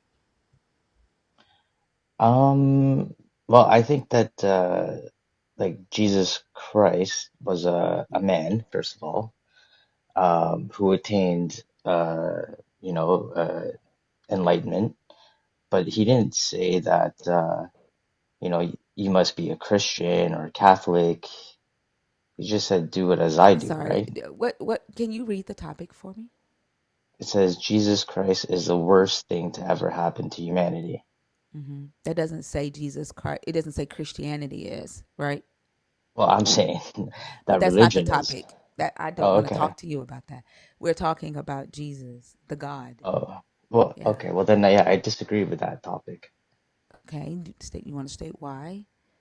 because I believe that Jesus Christ is actually an enlightened human being. So how can he be the worst thing to ever happen? And the fact that you believe him to be an enlightened and human being negates him from being the worst thing that ever happened to humanity. Why? Because he achieved enlightenment. And that Mm. negates him from being the worst thing that ever happened to humanity. Why? Because that's what every person should like. I believe that that's why we're here, is to eventually get to that. That still doesn't tell me why this so-called enlightenment or this so-called enlightened individual cannot be the worst thing that ever happened to humanity. I mean, it's a blessing that we have a figure that was able to do that. I mean, we should I mean, be but you're emulating. not telling me why. Like you're just saying very vague things. Like, can you go into detail? Right? You're As not to, saying why. well, I'm saying it's because we need to emulate that in a And way you're like, what? that his enlightenment, His vagueness? no, his teachings in a way. What? Which are what? Like I'm asking you to be specific, and you're not able to do that. Like this is going to be my fifth time saying why. Well, he definitely, I think some of his teachings are beneficial, like like the meek will inherit the earth and so on, and How how do you you should emulate the meek inheriting the earth? how do you emulate it? Hmm. Um, you have to be humble. Do you know what emulate means? Means to like like copy in a way. Yeah. How do you copy the meek inheriting the earth? Like I said, you be humble. That's copying the meek inheriting the earth. That's basically what that means. No, what you just answered is how will the meek inherit the earth? That's what you just answered. You're saying being humble is what will cause the meek to inherit the earth. Like it's it's very difficult, right, to have these conversations, especially with people who identify Well, as okay, spiritual. so Why are you talking right. while I'm talking? Okay, all right, no worries. Now you've already apologized once. Like Sure. you've already apologized once. Okay, and I'm gonna tell you, I don't like to be cut off while I'm talking, especially when I'm respecting you and not cutting you off, when I'm actively listening to you, trying to understand you so that I can have a valuable conversation with you, right? And as the host of this live, as the one responsible for making sure this conversation goes to a valuable place, I have the right to interrupt you if I need to put you back on topic, right? To reiterate a question that I'm asking, but I don't do it willy nilly just to do it. So it would, you know, uh be helpful that you don't interrupt me and that you are active in the conversation, right? Um, to keep the conversation civil. But I do want to warn you that if you continue to do it, that I'm most likely gonna cuss you out. Okay, Got it. thank you. When I'm asking you questions about your stance of saying that your Jesus or this Jesus guy could not be the worst thing that ever happened to humanity because he is an enlightened individual. And I'm asking you, well, how does that negate him from being the worst thing that ever happened to humanity? I'm asking you for specifics, right? Like, and you're coming back with these very vague answers of, oh, well, he was enlightened. Oh, we're supposed to copy him. Oh, his teachings, that doesn't tell me anything because all of those things can lead to negative outcomes. Does that make sense? Mm, vaguely. My answer was vague. Uh, I mean, how does it make sense that the humble? How is that like a negative thing?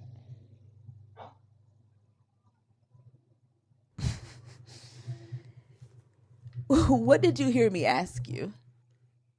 Well, no, you were pointing out that what I was saying was that I was basically saying that being humble and stuff can is what we should be emulating, and you're saying, but do you understand that these things could be negative? Did not say that. Oh, I did not say that. I said your very vague answers of he was enlightened, we should follow his teachings are very vague and they don't go into specifics because those things could still lead to him being the worst thing that ever happened to humanity. That's what I said. And I'm very direct with my words, right? So don't come into this conversation trying to read between the lines and think that I'm saying something that I'm not. I'm going to be very direct with you. Okay. If I think being humble is a negative thing, I will tell you that being humble is a negative thing or can be a negative thing. But that's not what I said. I haven't even told you what my stance is. I'm still trying to get you to go deeper on yours. Does that make sense? yes. Thank you. Do you want to try again? Reset your live goal thinker. Sorry for the interrupt. Okay, thank you. Do you want to try again? I still stand with I think that the meek shall inherit the earth statement.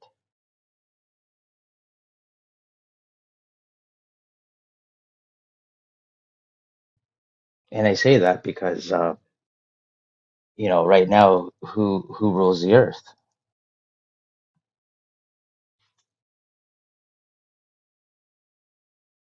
So let me try it this way. One of the reasons that I think this Jesus character is the worst thing that ever happened to humanity is because it creates thought processes like what you are emulating right now. Right. This is the thought process of early Christians. Right. And if we look at the writings of Paul in the epistles, the pastoral epistles, where they are encouraging believers not to have intellectual conversations with Greek philosophers or non-believers. And he literally says that the reason that they don't suggest for believers of or followers of this Christ to go into these types of conversations with intellectuals is because most of the followers were simple minded, right? And they feel like it would like influence them to no longer have faith in Jesus, like the logic right behind it.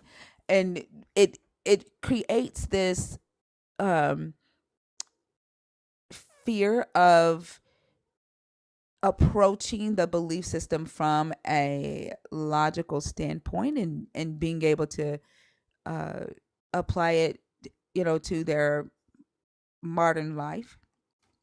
And people just like your the inability to have an intellectual conversation, right, is the effect of this belief system because the teachers behind it are just focused on very vague sayings like be humble, sit down, be humble.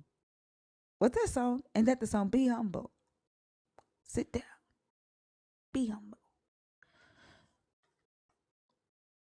Yeah, that's the song. You got it. I started singing it as soon as you said it.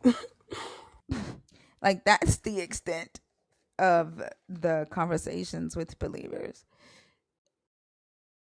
Okay, well, I personally, I think that having an intellectual conversation helps build a foundation for even knowing what your beliefs are, and you should question everything, including your own beliefs and everything that you know.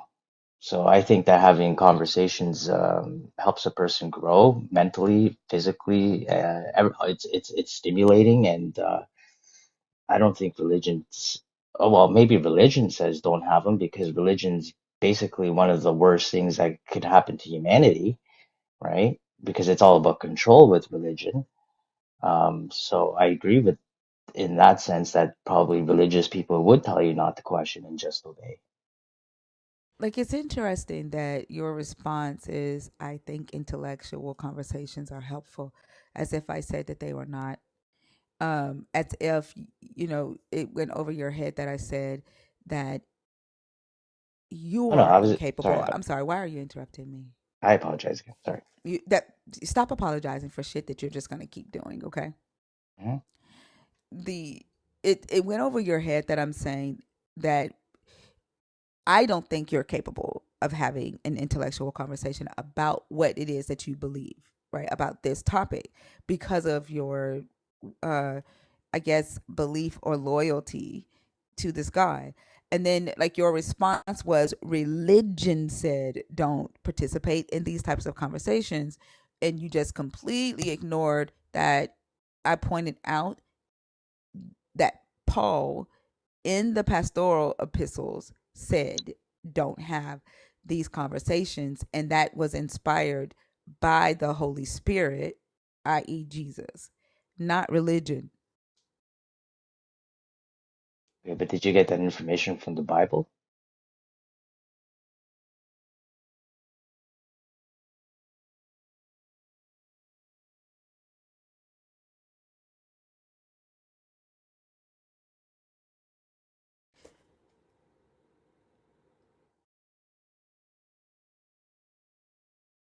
Hello? so when I so when I say that I quoted a verse that Paul in the pastoral epistles said that the Holy Spirit, i.e., Jesus, gave him to say, why would your response to that be? Did you get that from the Bible?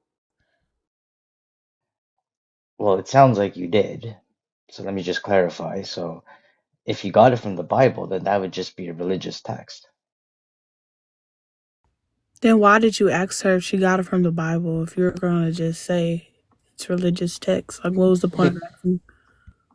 because I'm not familiar with all of the text from the Bible. So I don't really know if that was from the Bible or not, but I assume now that it is. So It's really funny, right? Like, your response was that you disagree with the prompt because Jesus, who is in the Bible, was an enlightened individual, and the reason he is not the worst thing to ever happen to humanity is because you are supposed to emulate his teachings, yet you don't read the Bible where his teachings are.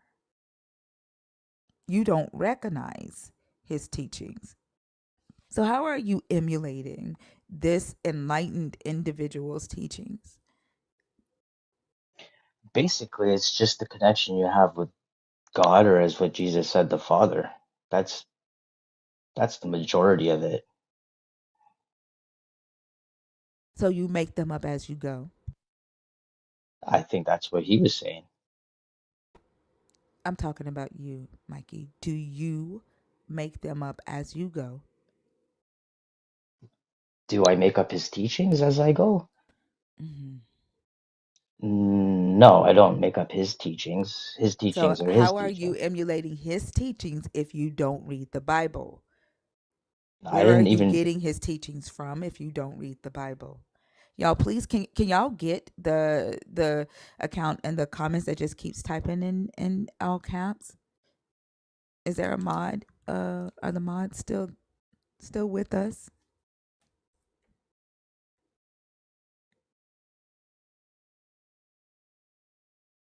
so just to answer, I have read the Bible probably a couple times, more than three. Now, do I ingrain everything that I've read and can I rehearse it? No, I can't. Do you remember just telling me that you haven't read all of the Bible and that you didn't know if what I stated was from the Bible?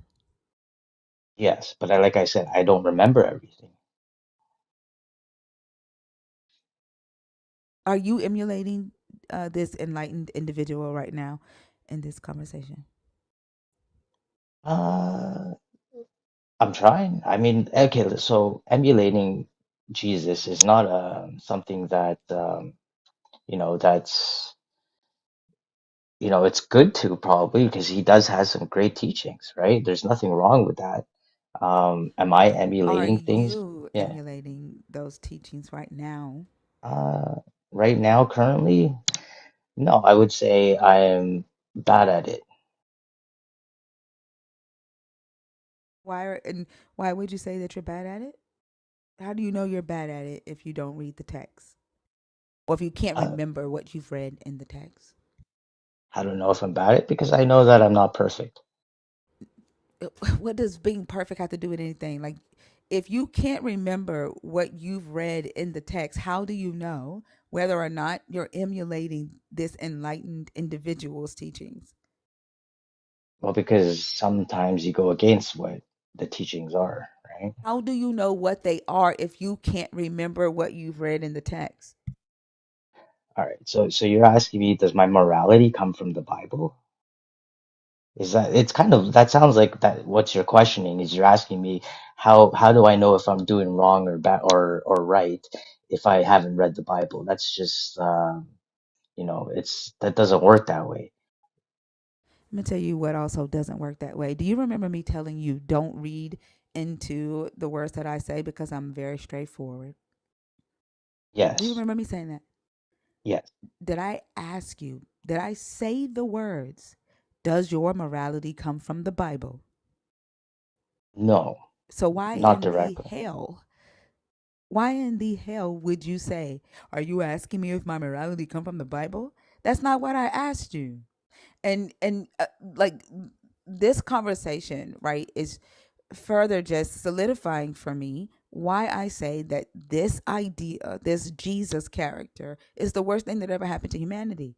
Like, most people who believe in this God lack the ability to critically think. Like, you having conversations with y'all, it's like, I don't know, like I won't even put that on kindergartners because kindergartners can track conversations. Yeah, I but don't know what this is. well, you're asking me, do you think I'm emulating Jesus's teachings right Let's now, right? And I'm saying no. And then you're asking me, well, how do you know? And I'm saying because I don't, I sometimes I go against those teachings. What And so are the you're, teachings? You have yet to say that. Like, you have yet to say what the teachings are, right? And then you made the statement that you've read this text, but you don't remember what it says. And so I'm asking, if you don't remember what it says, then how do you know what his teachings are? well, there's a lot, right? It's not just the Ten Stop Commandments. being vague. What are they? Okay, so basically, love one another. That's like the main one. Be kind, be generous. So is Jesus is enlightened because he taught you to love people? No, because he is love.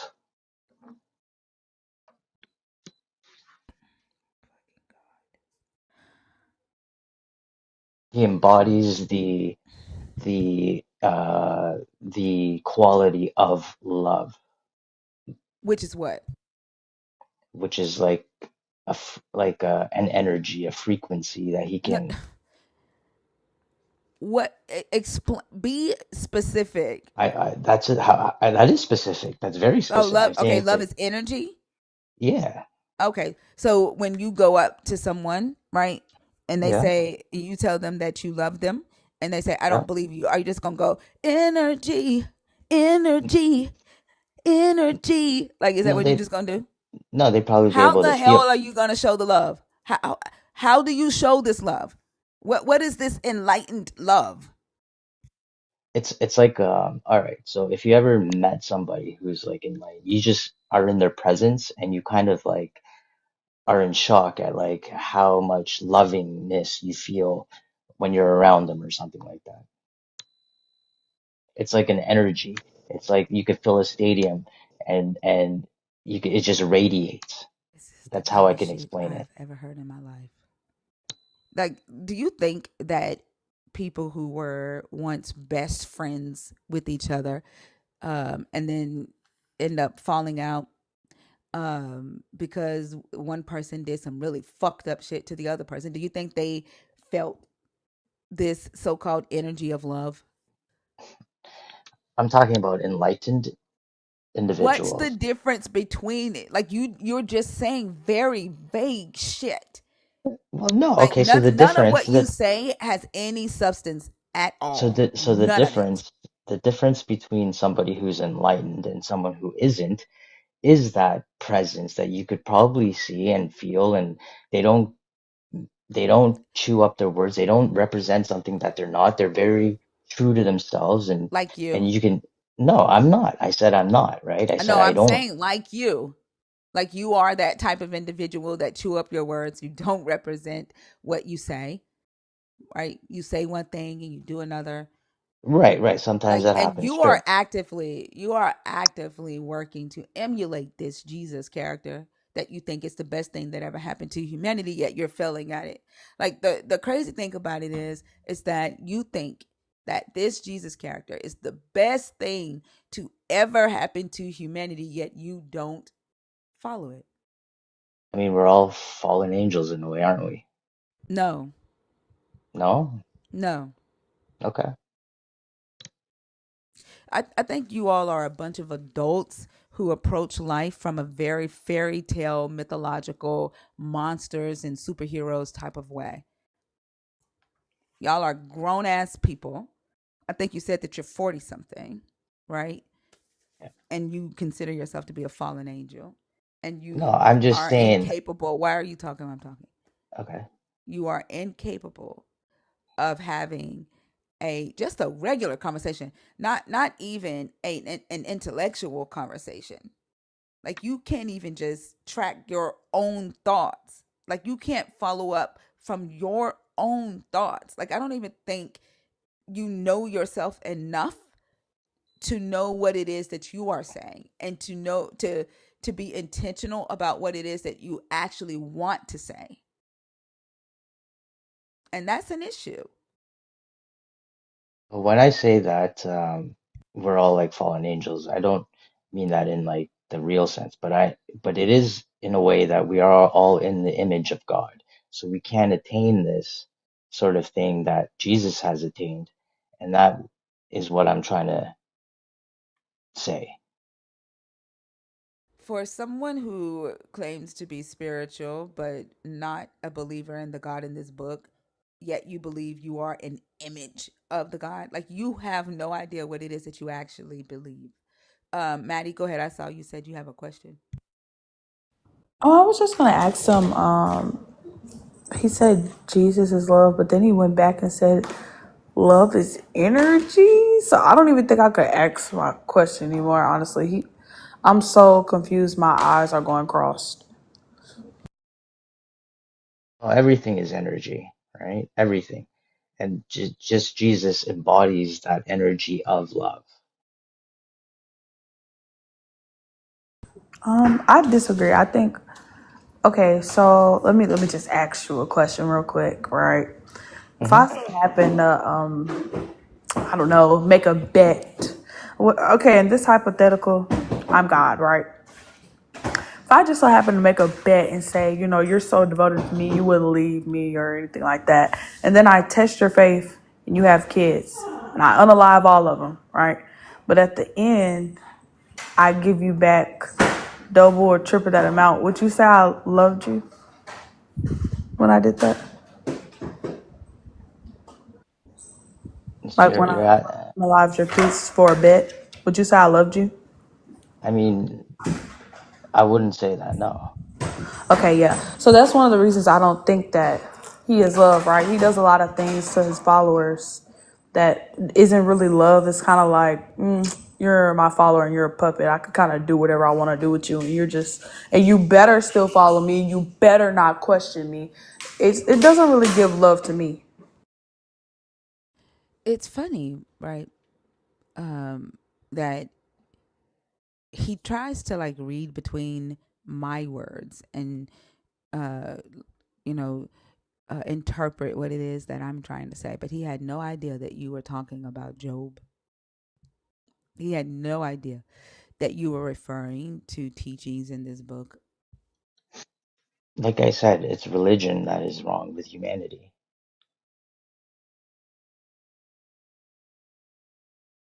And it's not just religion. If you want to talk about beliefs, right, and stuff that are not true, look at the belief of money. I think religion and money are the two most evil things that have happened to humanity.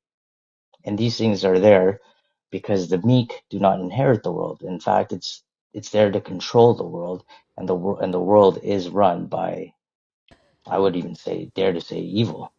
You, like, honestly, it's people like you that give people who identify as spiritual a bad rep. Okay, explain so. Your babble is incoherent. It feels like a waste of a conversation. You have no idea. So you don't. What So, why are there you fucking go again? Okay, and I told you, like, I'm trying my best not to curse you out. Like, I really am. okay, Okay, and I'm not doing it for you. I'm doing it for the YouTube audience, right? okay, But that okay, I that got it. stop. There are people over there that I care about. So I'm trying my best not to have to cuss a motherfucker out. But you just continue to do the same shit. And like, you talk about this Jesus who gives you this so-called energy to love one another, right? But I've asked you multiple times not to interrupt me, not to talk while I'm talking. And that, right, would be the way that you show that you are able to love another person, right? When they say, hey, when you do this, it is offensive to me. So I'm telling you how you doing this is going to affect me, right? And I'm going to make sure, right, that I give you the same courtesy. You are incapable of shifting. You are incapable of taking in information from another person when they say, hey, this is how you support me. This is how you don't offend me. This is how you show love to me. Y'all's so called definition of love is selfish as fuck.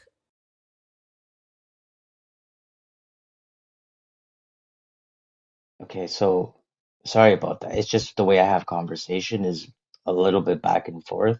I'm not used to like having an audience or a YouTube audience or stuff like that. So when I talk, it's just because I'm used to like having a back and forth.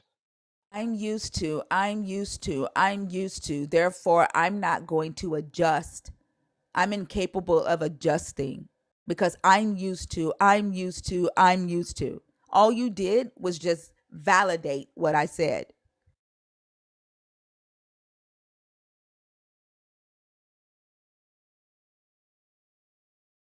I'm sorry about that. If you want me to apologize, I'll apologize. I don't want you to apologize. I don't. You've apologized I don't know how many times, and yet you kept doing the same shit. Like, do you realize that your apology at this point is like saying bless you after somebody sneezes? Okay, but you're making it seem like I'm out to get harm on you, which is not the case at all. It's not the case for you, Mikey.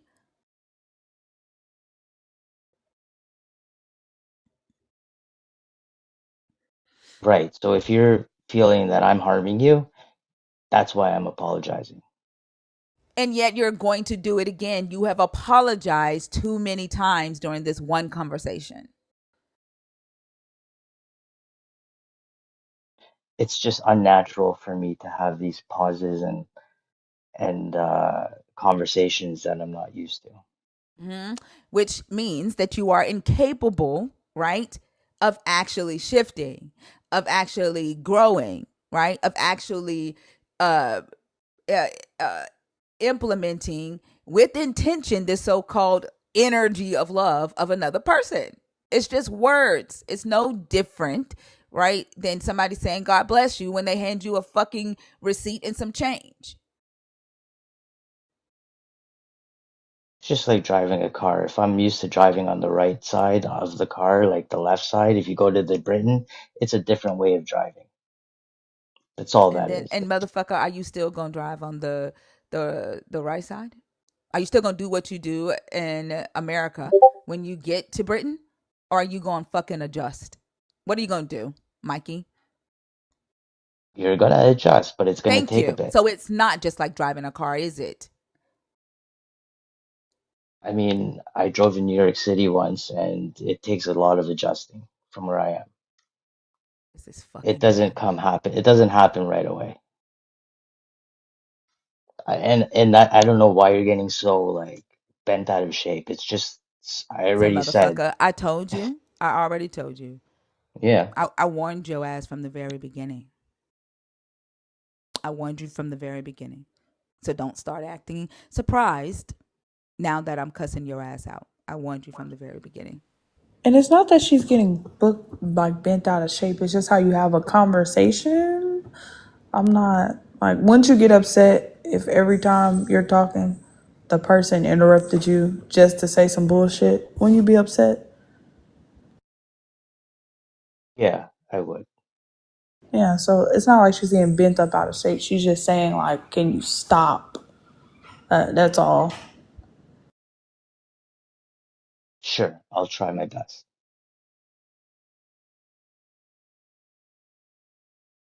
Honestly, don't have anything else to ask you because your conversation was lame. Like you're this is a waste, and I So, feel sorry for stop, motherfucker.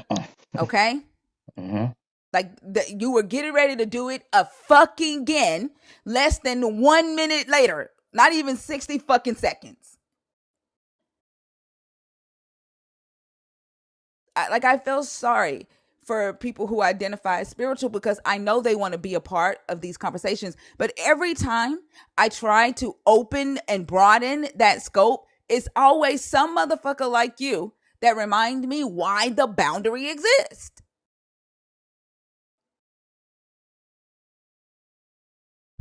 I don't have anything else. I don't know. Maddie, do you have any other questions for him? I don't.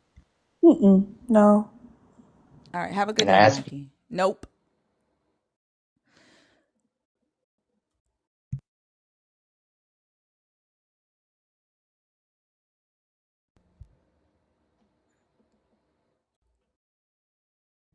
Diabiblical, are you in the box on purpose or on accident? Jennifer, are you up here on purpose or on accident? Jennifer Thomas.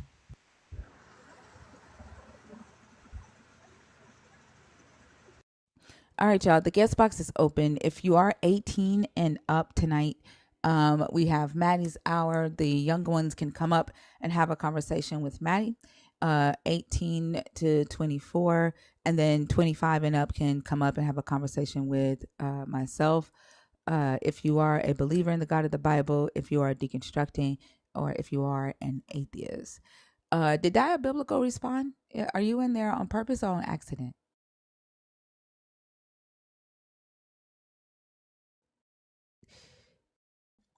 It's interesting. I saw the I should have been an electrician pastor in the chat. Wow.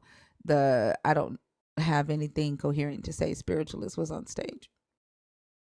I started understanding what you said about not being able to really talk about like spirituality with spiritualists and certain topics with them because I've talked to one like a couple of days ago and I literally can't have a conversation with him because I don't understand what you're grounding your belief in. Like, and he got mad when I was like, but that's just a feeling though. Like, you're not really grounding it in anything. So I see why you don't have conversations with them because they don't really, they're just going off of themselves and it differs from person to person what they go off of.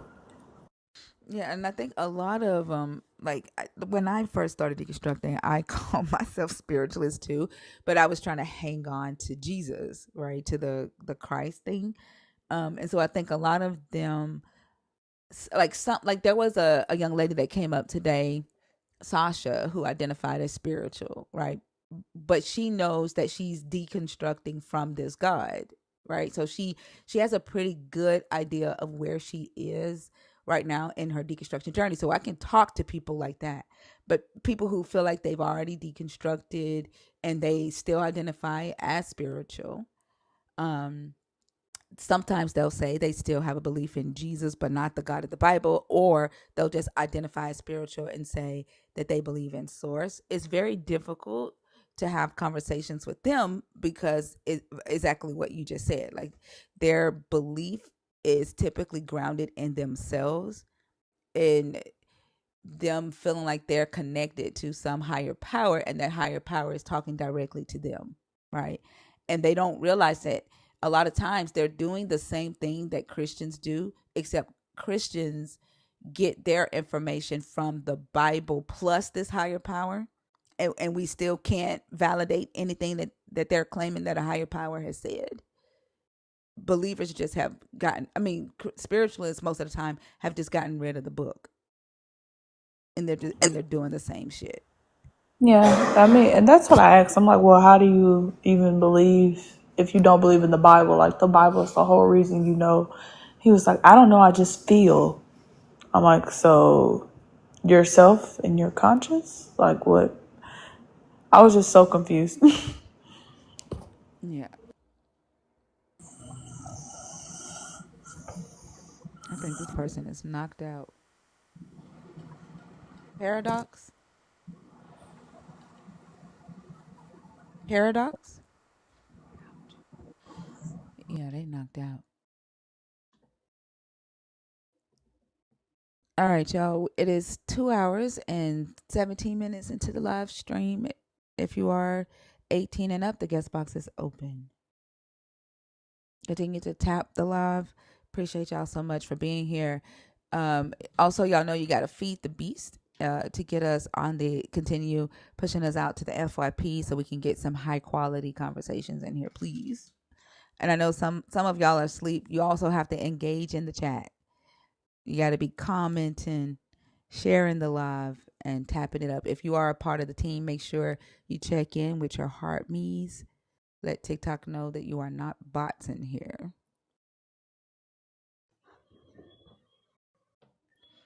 Uh, Marley,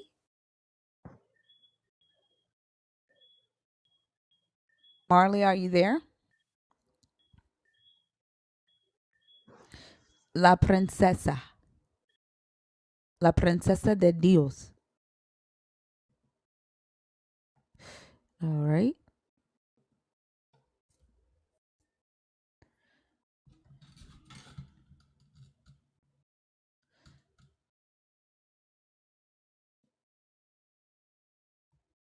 All right, y'all.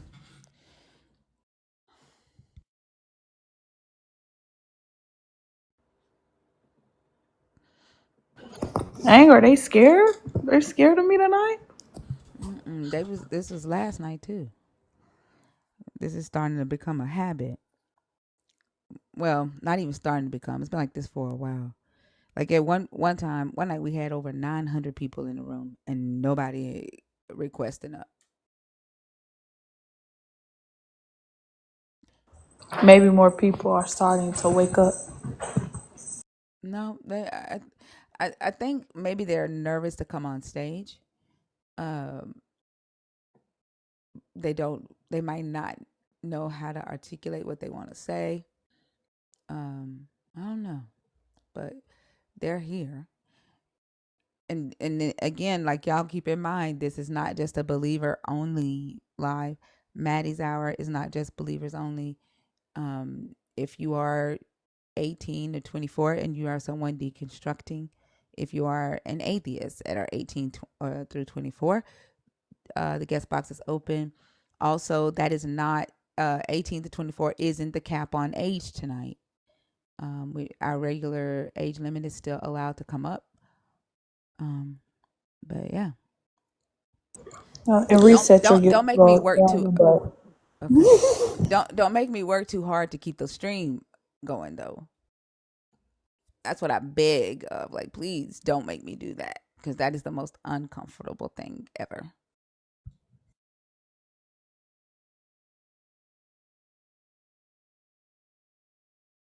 I actually invited somebody my age today to come here tonight because I saw them live and they were a Christian. And they didn't know what they were talking about. I was like, if you're not busy, you should come to this live and just talk to me. And he agreed, but I don't think he's gonna show up. I don't think he's gonna show up. I just saw a comment of somebody said that they're too old for this. Like, too old for what? Clearly not too old to be believing in a false sky daddy. Clearly not too old for the shenanigans. I don't understand somebody saying they're too old to talk about how a belief system is affecting humanity. Like thinking that you're too old to talk about or call out, uh, you know, the oppression of children in the church, the manipulation of elderly and low income in the church. Like, why are you too old to talk about that shit? Can you help me understand that?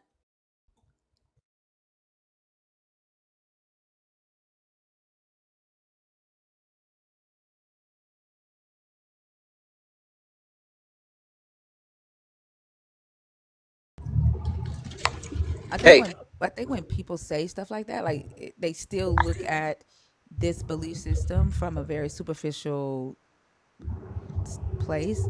Like the guys in my comments on the Jezebel post, how they consistently talk about Jezebel killing the prophets of this God. And I'll ask them, like, why are you so gung ho to point out that Jezebel killed prophets of Yahweh while ignoring that King Manasseh did, or ignoring that Joash did, or that Saul killed 85 priests? And they'll say, well, Jezebel was a worshiper of Baal. She believed in Baal. And so my response to them would be, well, that's like saying that a Muslim is automatically wicked because they believe in Allah, right? And they don't believe in Yahweh the way you do. Or a Buddhist is automatically wicked because they believe in Buddha, right? They're incapable of applying their reasoning to like real world situations, and they still approach this belief system like they're reading a fucking comic book while expecting people to take it as this holy thing. Like, it terrifies them that Jezebel believed in a different god and is said to have killed prophets. Okay. um yeah, there are Muslims today, they believe in a different God, right? There are pew pewers that go into churches and unalive pastors and have done it and was taken to McDonald's by the police afterwards, or shot at pastors and was taken to McDonald's afterwards, right? Why doesn't that terrify you? If Jezebel terrifies you so much, and it's because you read this book like it's a comic book, and the book and the approach to this belief system, you think that it's innocent, right? It's very superficial. You think the belief that people hold about this God does not actually affect humanity. That's why y'all say the stuff that y'all say. Guy, how old are you?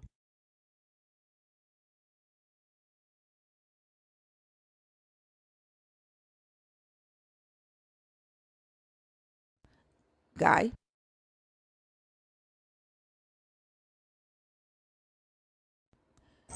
He said that he would come up, but that he was driving, so. He only has one bar. I think he has connection issues.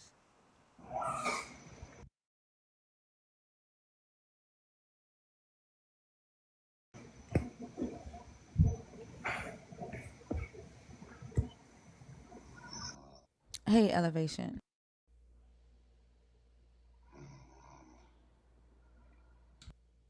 Elevation. Everybody is having connection issues. Elevation, I can't hear you. What the I think hell? I hear That soft that snore. yeah, that's elevation is snoring. But did y'all hear what's his name's voice just now? Whose? Guy. You I didn't hear him heard say I'm Guy's going through the voice. valley? Huh? I heard his voice. Yeah, but he's not on stage. I I think don't he's hear in the it. in between. Huh? Oh, maybe he is. I haven't heard anything since. Yeah, he said I'm going through the valley, but he's not on stage anymore. So he's in the Uh-oh. in between. His voice is in the in between right now. Maybe he's using the power of their God to speak to us right now. Kelly,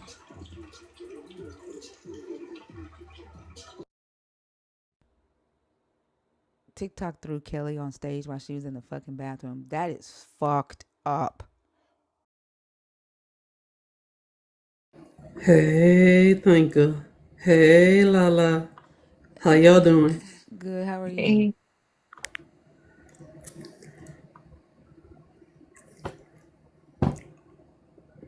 What we got out today? What we talking about, Miss I'm Thinker? sorry. I'm sorry. I not. I don't. Do I know you? I'm sorry.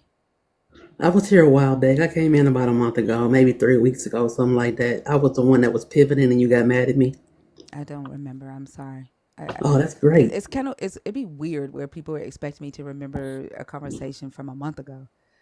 With the I, amount of people that I talk to. But how old are you? I am 39. Are you a believer? Are you deconstructing? Are you an atheist? I am a believer. Okay. What are your thoughts on the topic? I think Jesus Christ was born by human understanding. We made him God. He didn't claim God. He accepted the title of God by our confusion and he just rode with it. Yeah, that still has nothing to do with whether he's the worst thing that ever happened to humanity or not. I think he is humanity's creation. So, is he the best or worst thing that ever happened? um, I don't think he's the worst thing that ever happened to humanity. No, I didn't think. I don't think we can create our own destruction. You said you don't think humans can create their own destruction? No. Why? Why? Why couldn't they? Well, I mean, we've survived for a very long time, and we haven't necessarily done anything self-destructive to the point to where we might not make it, which means we are batting at least over 50%. You don't make any damn sense right now. Like, first off, no one is talking about Jesus being the thing that destroyed humanity. The text says he is the worst thing to happen to humanity. And when you say that humans can't create their own destruction, like humans have created a lot of destructive shit that is harmful to humanity. Like, you're not making any sense. So are humans the worst thing that ever happened to humanity? Is what you're No, saying? no.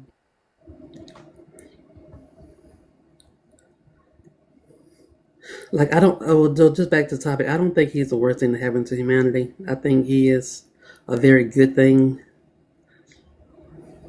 a very beneficial thing, a very helpful thing, a very forward progress ushering kind of thing. Like, do you think that you're saying something different every time you say, like, you're just saying he's good, good, good, good? That's all you did. Like, you didn't say anything different there. I know. I was just. It's a crescendo, right? No. Nope.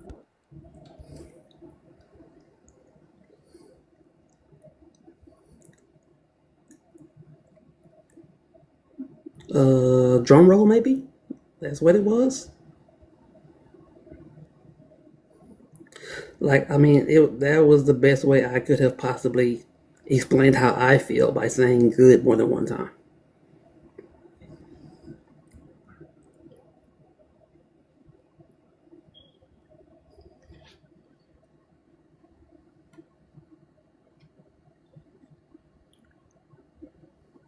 I just answered the. Oh, I'm glad I can't read comments. Never mind. But yeah, God is really, really, really good.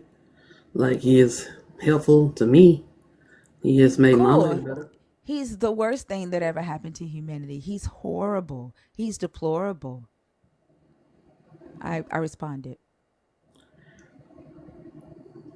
Don't type in all caps in my comments. Uh, He's the worst thing that ever happened. You say. So you feel subject to Him?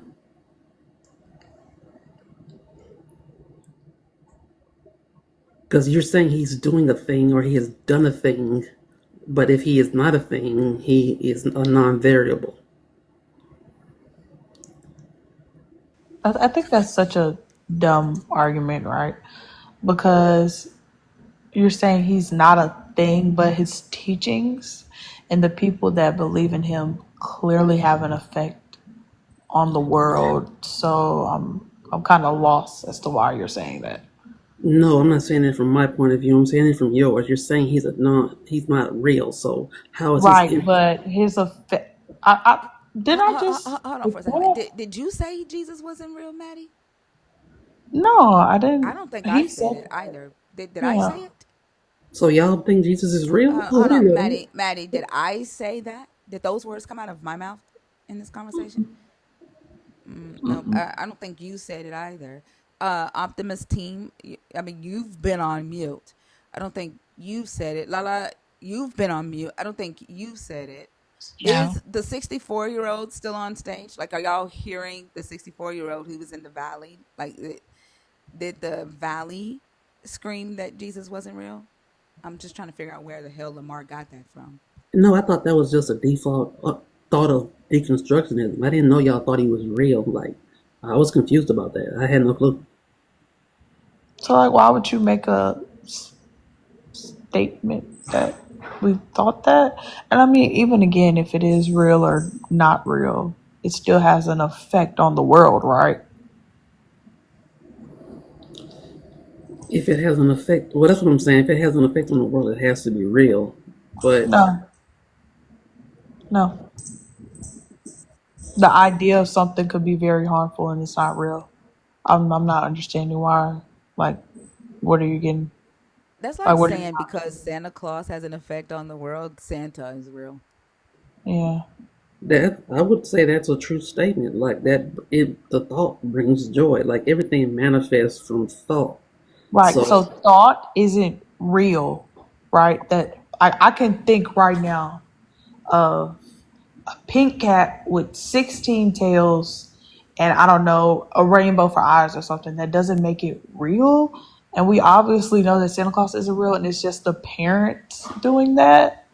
Like, that description you gave painted a picture that we could all share. So it may not have been material, but it was an experience in but your is the cat real? momentarily in that moment. No, Like it's not. No, it's not. only so far, I would say, not manifest, but it is No, art. no, it's not real. Okay. Thought is, thought is art. Just like you paint a picture, and I can construct a sentence, and those things can be construed as art. You making that description makes it real to a degree because what you did was an art form. No, no, that's my imagination, right? That's you using your brain to to imagine what I'm talking about. That's not it being real. The cat isn't real. Can I paint a picture of a rainbow in a tree if I don't first imagine what it would look like? But they're not like the picture you're painting is in your head. It's not real. But it is a source of what was made real, and it has to be there for what Okay, was I feel sourced. like your point is just also proving my point that it doesn't matter if it's real or not, that it'll still have an effect. Like you're like, where are we going with this? Jesus is real. He has made a real impact, and Okay, yeah, we think the impact is negative. Why do you not think it's negative? Like, because my painting of Jesus is good by my set of definitions, because I painted a good picture, and your definition of him is bad because you painted a bad picture of him. And that's the only reason he's bad, because you no, drew that's and not created. the only reason he's bad. So it is because I painted a picture, right? I actually looked at the book, right? I looked at the things he said was okay and that you could do, like slavery and stoning your kids, stuff, stuff like that, right? I looked at stuff like that. It wasn't a picture I painted, it's what I read that gave me that opinion. Right, but what you read is an opinion because what you read made you formulate a picture. No, what I read was the scripture. Do you think the scripture is an opinion? I'm like, what? What? I think the scripture is subject to how you choose to draw it, But because it's right there. Like, what? No, no. Words are words, right? Words mean what they mean. You can't change the meaning of words. Like, you, if all the words meant the same thing, we'd all be saying the same thing. We all have that's different not what I feelings. just said. I said words mean what they mean. Anything you see has to go through your imagination before it comes back out into your experience, which is what I'm saying. You What read the it. fuck are we talking about right now? Is Like, the experience real? Is the experience real or is the experience fake? Everything is filtered through how you feel. Is the experience real or is the experience fake? The experience is real. The experience is real. And so when Maddie is saying that she takes what she has read about what this character in this book has said or taught its believers to follow, and then those believers take those teachings from this character and emulate it in society or execute the strategies, the plans in society, then that experience becomes real for that person and everybody else that it impacts.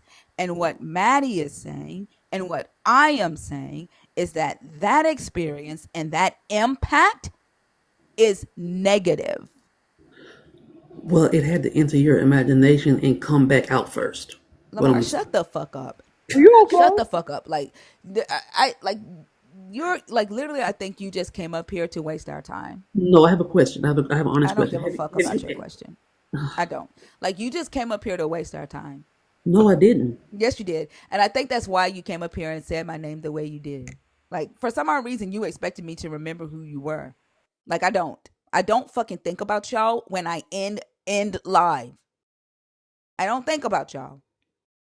Right? You came up here for some odd fucking reason, right? Thinking that you are important to this live or important to me or some shit to waste our fucking time. Either talk about the topic, right?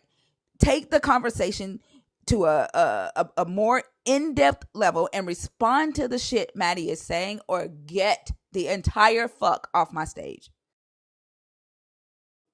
And I meant that last part to feel very impactful because I mean what the fuck I just said.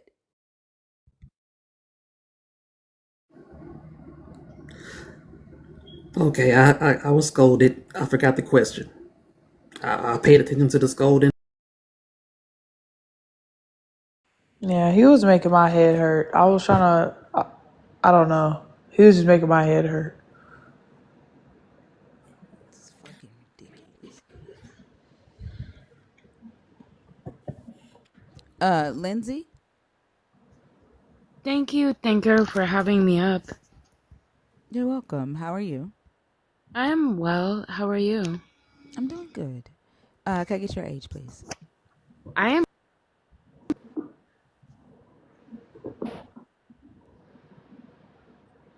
I'm sorry, what'd you say? I'm 50.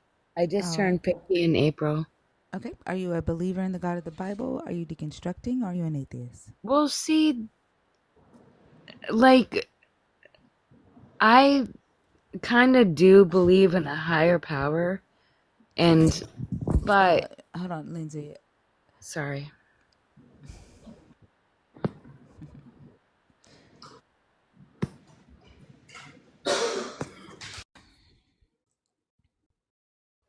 Guys, I'm going to say this one more time, okay? There are only three types of people that I am looking to have conversations with. And that is people who currently hold a belief in the God we are discussing. We are not discussing just any God or any higher power. We are talking about the God of the Bible. If you hold a belief currently in that God, you are welcome to come and have a conversation with us. If you are deconstructing your belief in that God, deconstructing your belief means you currently hold a belief in that God and you are either asking yourselves questions about what it is you believe about that God, you are researching, or you are deconstructing away from your belief in this God. I'm not going to talk to you about the new God you want to form or create. Okay, that's not the topic. Or an atheist or an agnostic atheist who do not have a belief in any God. Those are the only three types of people I am interested in talking to. So when I ask you when you come on this stage, are you a believer? Are you deconstructing or are you an atheist? The only thing I need y'all to do is say, I'm a believer or I'm deconstructing or I'm an atheist. That's it. I don't need your life story. I don't like, unless you are a I'm a nerd. Uh, believer. uh, I'm sorry. Don't ever do that again. Okay. Unless you are a nerd, I'm not interested in your, not that I'm not interested. Let me not say that. That's not true. You cannot come up here and talk to me about your deconstruction journey. Okay? You have to be a nerd to do that. All right? That's the rules of the live. Those are my boundaries. Okay? And so when you come up here and you um uh cross my boundaries, I'm going to cuss you out. And that's just that on that. Because I don't respect people who cross my boundaries. And I don't owe you any fucking respect.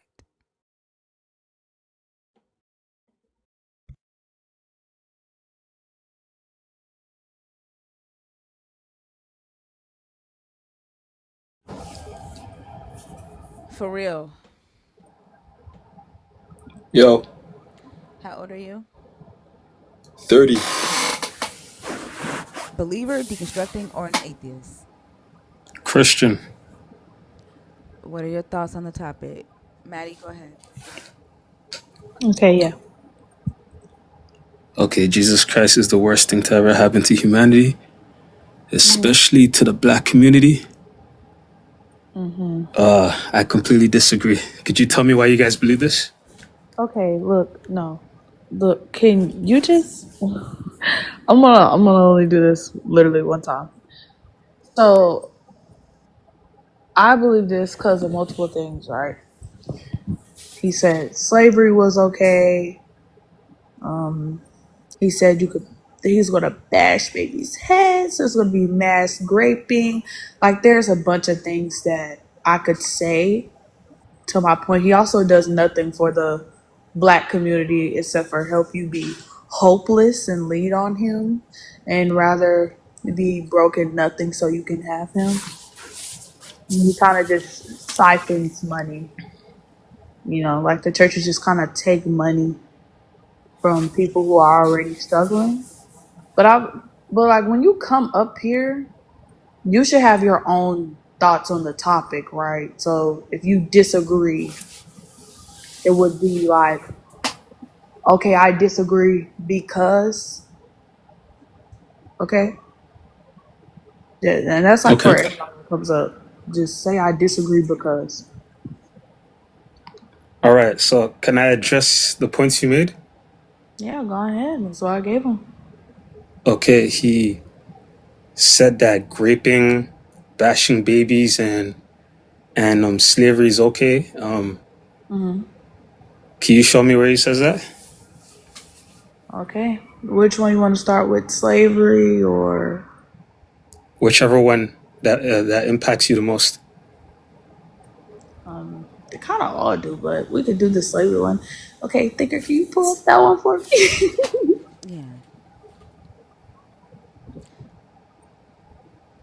Which one? Where do you want to go with it? You want to? Specifically, the one where it literally says you can go to other nations and make them your slave, and it gives you the guidelines of how to do it and where to do it. All right. I believe that's Leviticus, I Yeah. want to say. Mm-hmm. Give me just a second. All right. TikTok Studio is doing its own thing, and like jump the screen just jumping around, and it'll like close my boxes by itself. Like I don't know what the fuck is happening with TikTok Studio tonight, y'all. But go ahead. Okay, I'm gonna go ahead and read it to you, right? So if any who are dependent on you become so impoverished that they sell themselves to you, you shall not make them serve as slaves. They shall remain with you as hired or bound laborers. They shall serve with you until the year of Jubilee. Then they and their children with them shall go out from your authority. They shall go back to their own family and return to their ancestral property, for they are my servants whom I brought out of the land of Egypt. That's talking about the Israelites, by the way, if you don't know. They shall not be sold as slaves or sold. You shall not rule over them with harshness, but shall fear your God. As for male and female slaves who you may have, it is from the nations around you that you may acquire male and female slaves. You may also acquire them from among the aliens residing with you, from their families who are with you, who have been born in your land. Hey, friend, Oh, wait, what are you doing, friend? yeah. I'm gonna put you on mute. I don't know what in the hell. It's like you sliding down a slide or something. I'm gonna put you on mute while she's reading and talking, and then just come off mute when it's your turn. Okay? Goodness gracious. Go ahead, Maddie. You may also acquire them from among the aliens residing with you and from their families who are with you who have been born in your land. They may be your property. You may also keep them as possession for your children after you, for them to inherit as property. These you may treat as slaves, but as for your fellow Israelites, no one shall rule over the other with harshness. So that right there is him actually, promoting slavery, telling you where to get your slaves and what to do. That's it right there. Okay, awesome. So now, in regards to slavery, right? Mhm. Is your issue that it's a Israelite supremacy or just slavery period? I think both is weird, right? Like, for one, there's no race or group that's better than the other, and slavery of anyone is wrong. So I'm not, they're both bad. I'm not really, and the whole Okay, point of me reading this was for the slavery part. okay, yes. All right. If you go to verse 47, it talks about basically foreigners being able to buy Israelites as slaves as well. So in regards to that, it basically shows you 40, that, yeah, 47. Hold on. Let's go ahead and read 47 through 48 so we can get the entire context of that. Maddie, you wanna read it? You want oh, me to you read want it? me to go ahead and read it from the butt? Yeah, you want me to read it or you want to read it? You, Hmm? Okay. I'll read it. If Okay. residents I'm sorry, Thicker. If resident aliens among you prosper, and if any of your kind fall into difficulty with one of them and sell themselves to an alien or to a branch of the alien family, even after they have sold themselves, they shall have the right of redemption. One of their brothers may redeem. I'm sorry, what does this have to do with anything? I'm already Okay. like, Hold I on. don't. Let's go Okay. ahead and So keep reading it. Let's go ahead and keep reading it. Go ahead and keep Okay. reading. Or their uncle or their uncle's son may redeem them, or anyone of their family who is of their own flesh may redeem them. Or if they prosper, they may redeem themselves. They shall compute with the purchaser the total from the year they were sold as slaves to the alien until the Jubilee year. The price of the sale shall be applied to the number of years. The time they were with the owner shall be rated as the time of a hired laborer. If many years remain, thou shalt pay for their redemption in proportion to the purchase price. And if in a few years remain until the Jubilee year, they shall compute thus. According to the years involved, they shall make payment for their redemption. As a laborer hired by the year, they shall be under the alien's authority, who shall not, however, rule with the harshness over them in your sight. And if they have not been redeemed in any of these ways, they and their children shall go with them. Shall what? I'm sorry.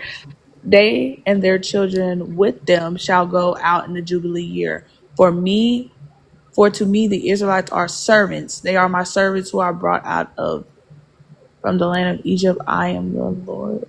So where does it say that they were slaves?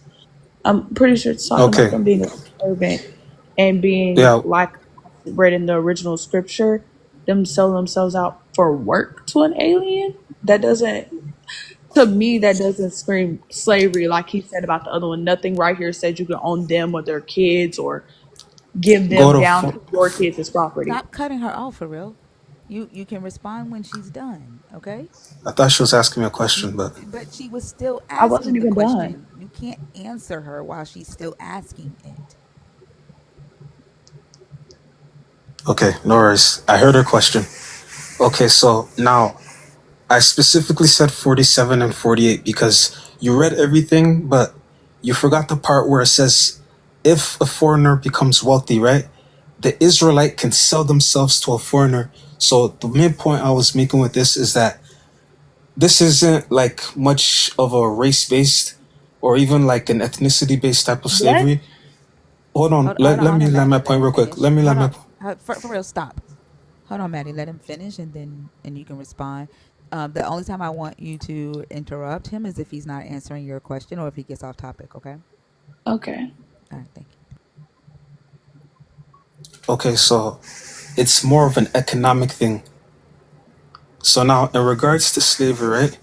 I know you have an issue with it, and I understand the issue with slavery, especially for us as black people.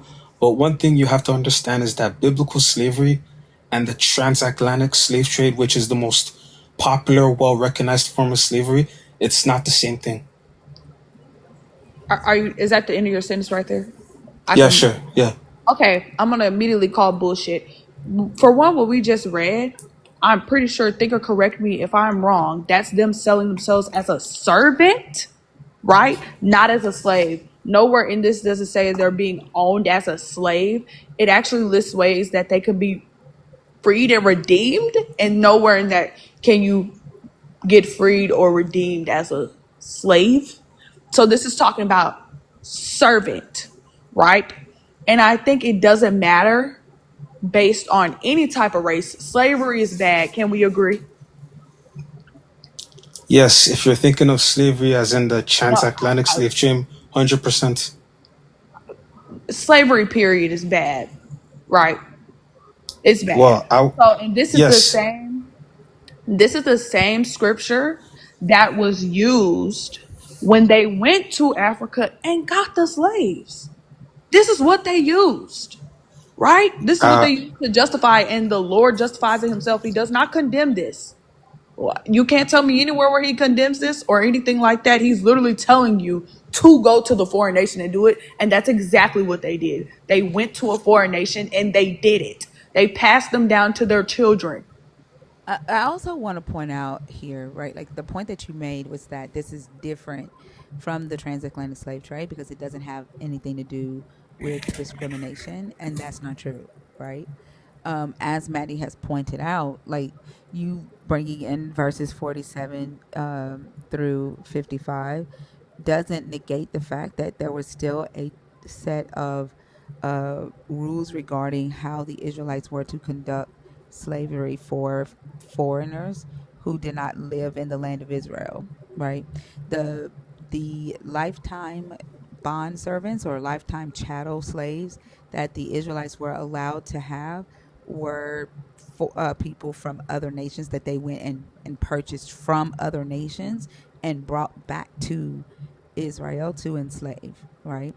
And then the aliens that live in their land or that were born in their land, they could make those aliens could sell themselves to an Israelite, and they were to be lifetime slaves without the option of redemption.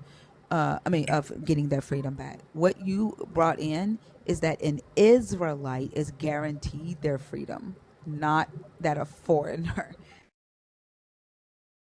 freedom of servitude, right? From Okay, servitude. so And so that, yeah. I'm sorry. And so that would be uh, the discrimination like based on ethnicity.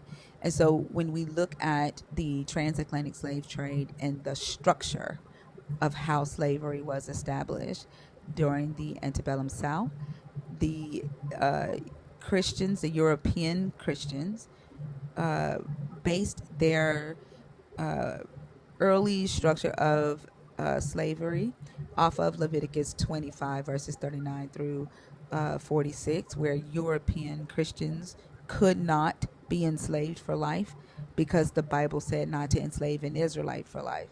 So Christians did not enslave Christians for life, therefore, they were the indentured servants.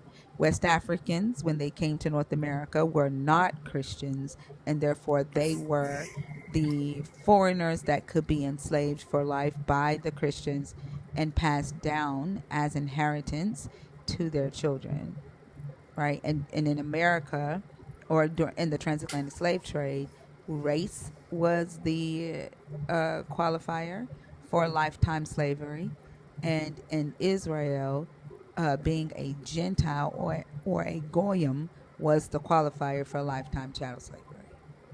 So I think that's Okay. the point there. Okay, so now here's a couple things I want to tackle. Like in regards to you're saying Leviticus 25 was the foundation that they used for slavery during the transatlantic slave trade. I would love to see a source for that. And We also, read it. when what one Hold on, hold on Maddie. one sec. No, he's asking for a source for the transatlantic slave trade using, and I'll pull it up. Go ahead. Okay, yes, okay. And also, I even forgot what I was gonna say. Like you kind of interrupted me, but I was gonna say in regards to one sec. In regards to the slavery that I was saying, how it's different. The main thing that I was focusing on wasn't necessarily kind of discrimination. It was how the slaves were treated. That's the main thing I'm focusing on.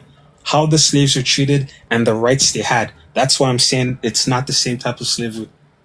That doesn't negate that it is the same type of slavery. Talking about the treatment of slaves does not negate the fact that slavery exists. And Maddie's point is that your God condoned slavery. If you want to have a conversation with Maddie about how the difference in treatment of slaves in Israel versus the transatlantic slave trade, then let her know that. But Maddie is talking about slavery existing and your God condoning the institution based off of discrimination. And even Okay, then, I'm sorry, Frank. Let me just put this point. Even then, the scripture you gave me said nothing about how a slave was supposed to be treated. It was a servant. It even said at the end, it was literally talking about servants. It's not talking about slaves. No, Like, the Israelites are slaves in Don't that cut verse. her off. I no, let her Wait, they're speak. not. wait, no, Israelites you are don't not let her slaves. speak. You don't let her speak. I She's said a I let host. her speak. Hey, she's a host. Do not cut her off. The Adi, Israelites did I weren't cut you slaves. off? You did. I wasn't done. The Israelites weren't slaves. They were servants. The only people who could be slaves was the foreigners. Like, we just read that. I'm not. We just read that. It was talking about the Israelites being servants and the way they can get out of the servitude. It said nothing about the way a foreign slave was supposed to be treated. And that wasn't even your reason for bringing me to the scripture. You brought me to that scripture to try to say, like, what were you trying to say? You were trying to say that an Israelite could sell themselves to a foreigner and that they would be the foreigner's slave, but they would be the foreigner's servant. So now you're changing the reason you brought me to the scripture in the first place? No, no, no. Oh my goodness. In verse 48, it literally says they retain the right to redeem themselves. You're redeeming yourself from slavery. The Israelites retained the right to redeem Yes, themselves. I know. Not I'm not that. Stop arguing that fucking point. cutting me off. Damn. The Israelites retained the right to redeem themselves, not the foreigners. I know. Then why did you bring me to your thing was Okay, that the Motherfucker, Israelites were if selling I have to say themselves. this shit one more motherfucking time, You control your motherfucking self. you brought me to the scripture to try to tell me that the Israelites were being slaves to the foreigners. Reread it, and that's not what it said at all. Neither does it outline nothing about a foreign slave. That whole thing is talking about an Israelite being a servant to an alien in the ways they could redeem themselves and get out of the servitude. It never gave a slave rights because they didn't have rights, right? What I read was it laying out that their property doesn't have rights. So, like, you're not making any sense to me. can you beat your slave? In biblical slavery, can you beat your slave? Are you just gonna avoid everything I just said? I heard you. You said they don't have rights, so now I'm asking you, can you beat your slave? You definitely can. No, you can't. Show me Oh, where you could beat your slave. okay. Thinker, can we pull that up as well? Like, Yeah, I was working on the getting my resources together for what the last resources that he asked. yeah, the last request was how was it used in the translated slave trade? Yeah, Yeah. but you Yeah, can't for do Leviticus that. 25. Stop fucking cutting her off, motherfucker. Yo, what's wrong with you? Because you are You keep disrespectful cutting me as off as fuck. rude. I'm disrespectful. Do you Yes, hear motherfucker, yourself? you are. I don't give a fuck. Like, I've asked you nicely, I don't know how many motherfucking times to Nicely? control yourself. This is Yes, nicely? motherfucker. No, this ain't nice. I don't owe you fucking niceness now. I've asked you, I don't know how You many don't want a times to conversation, you stop want a fucking cutting monologue. her off, bitch. Oh, you know what? I'm I done, man. never Then fucking monologued. be done. God damn. Your points was dumb as fuck anyways. Everything you said can be disproven with scripture, dummy. First you said it wasn't in there, that it made the list of how you can own a slave. Then you asked, could you beat it biblically? And we were about to pull it up. That's the real reason why you got mad, because we were about to pull it up. Motherfucker, like, oh, let me keep disrespecting you. Don't fucking get mad at me disrespecting you. Keep being nice to me while I disrespect you. Tell me nicely to stop disrespecting you. Bitch, you got the game fucked all the way up. Stupid motherfucker, little whine. Yeah, and then y'all be some disrespectful whiny little bitches too.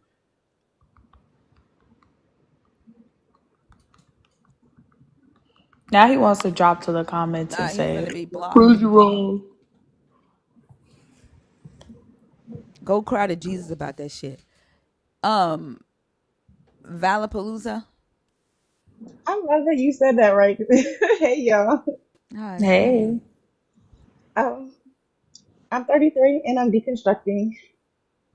Mhm. So, what are And your thoughts on the topic? so yeah, I would normally say I hate to say this, but I don't. Um, Jesus is definitely he's definitely the worst thing to happen. And it just normally I come into these lives and I do it just like to get a kick out of it, like to kind of laugh at some of the things. But to hear the disconnect from people that are coming up and they're actually like connected so far connected into the system, it actually makes me pretty sad because um we it literally is like a system of like slavery. It may not be literal like shackles and chains, but the the process of your mind not even being able to connect the dots that you are quite literally passing down generations of your family to stay into this docile system that it's created. And it's just really sad. And people are going to be hurt. They're going to get hurt, and they're going to probably not even realize what's happening to them because they won't take the time to think right now. Um, and so I kind of just hope that everybody just like you're able to put down your like armor of whatever this God is, because there's nobody coming from the clouds to save you. That's a fairy tale. Okay, you need to realize that nobody's coming through the clouds um, to help you. That you have to help yourself and remove that armor of God and put on your thinking cap, because these systems are going to keep going whether you like it or not, and it's gonna cause you to be stuck here. Really wherever you are, and you're gonna have to be compliant, and that is a chain that's keeping you. And it's gonna keep your generations too if you don't stop. I completely agree. I think I agree a whole lot. The indoctrination in this community is so bad. It literally gets rid of critical thinkers and it puts you down for asking any type of question at all. You can't ask any questions. It's If so your questions sad. if your questions are getting too logical, you just need to be quiet and ask God, which is not going to answer. And if it does, it's your own head.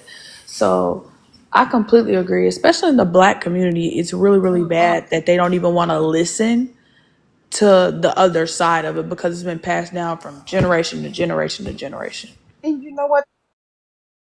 And I gotta go because my headphones are dying, and I have an issue with my speaker with my phone. But the thing is that they're so worried about when they die where you're going, but you have to worry about self-preservation now, okay? Because the truth is that if you have children, you're gonna still they're gonna have to live here, and it doesn't matter where you are after you leave here.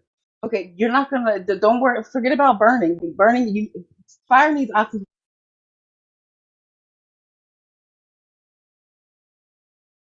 You won't know where you are, but your kids, they will know where they are, and they'll be here, and they'll be stuck in this system.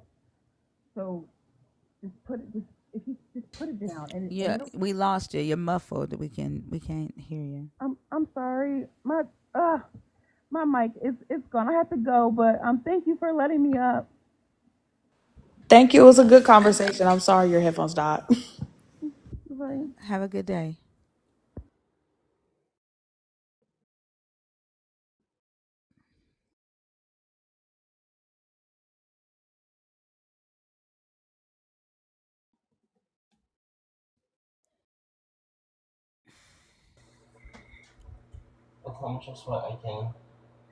I have it on my phone.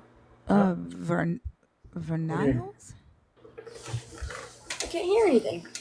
Verniles? Verniles?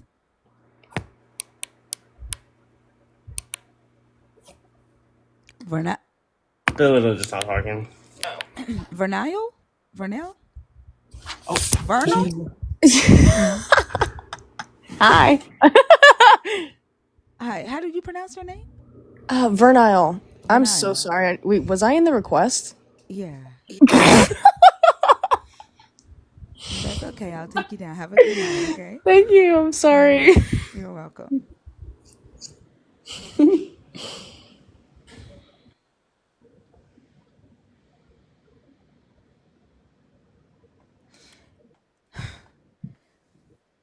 What do you want? And you know who I'm talking to. What do you want?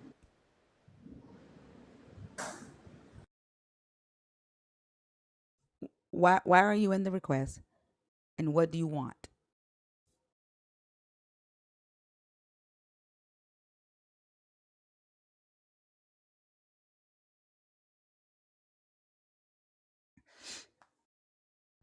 Answer quickly. Like, what do you want? You come back to start whining. Like, are you able to have a conversation now? Because I'm gonna do the same shit. You get up here with all that fucking whining. You talk over me. It's gonna be the same shit. So why are you back in the request? What the fuck do you want?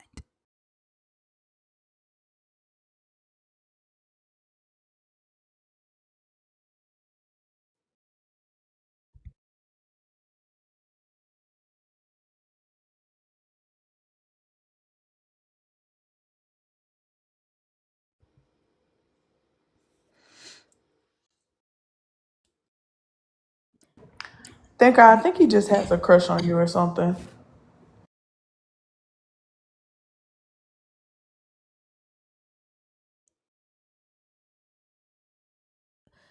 like all he gonna do is get up here and fucking whine.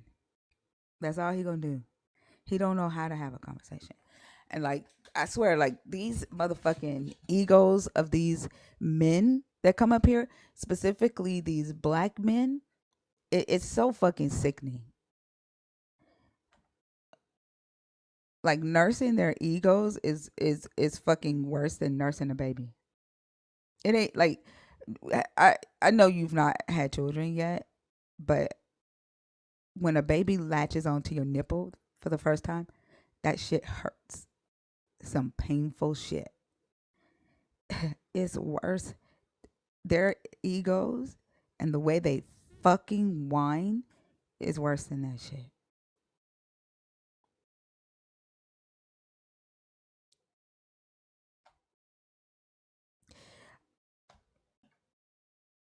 Like the way they be acting when this story says that Yahweh repented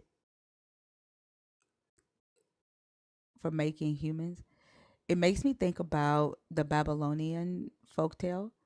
Uh, the Zechariah Sitchin, the way that he retold the story of the Samaritans, and he has Enlil talking about how the humans make a lot of noise and they get on his nerves, and that he is mad at Inky for creating them.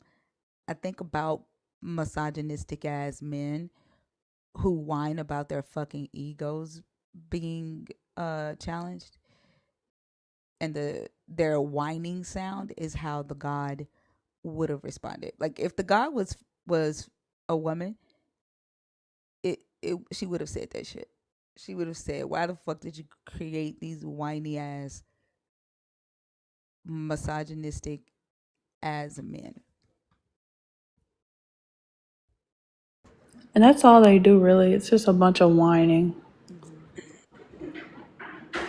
They're incapable of having a conversation, and like the moment their ego is challenged, they can't think of anything else. That's why I keep talking about Jezebel.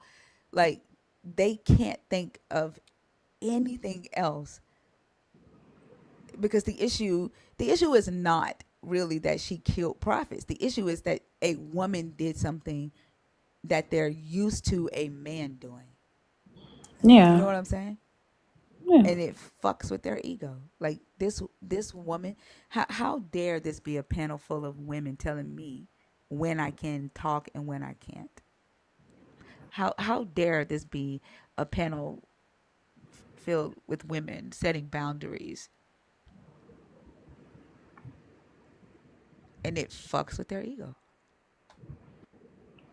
It's really bad, actually. They feel like they should be able to control the conversation, to pivot, and then whine or tell you, oh, stop cussing, or why are you so angry? Like, bitch, shut up. I be trying not to say that, but damn, just shut up. I hate whiny ass men. Like, Man, I hate whiny people, period, but especially like a whiny grown ass man. Like I cannot stand that shit. Like it's and then there's a difference between having like emotional intelligence, right? Mm-hmm. Because being able to say, "Hey, I'm hurt," or "I'm offended," that's emotional intelligence, right? Yeah. Knowing when you want to cry and allowing yourself to cry, that's emotional intelligence. That's not whining,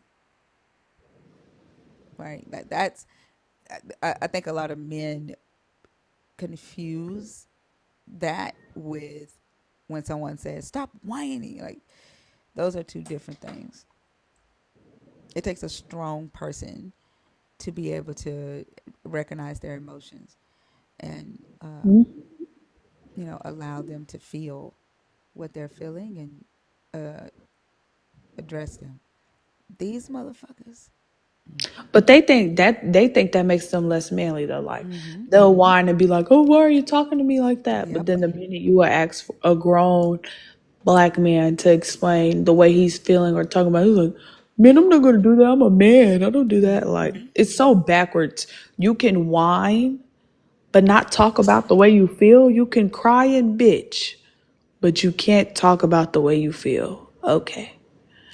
One of them was like, Jezebel killed all the prophets of Yahweh, and even Elijah feared her. Even Elijah was scared.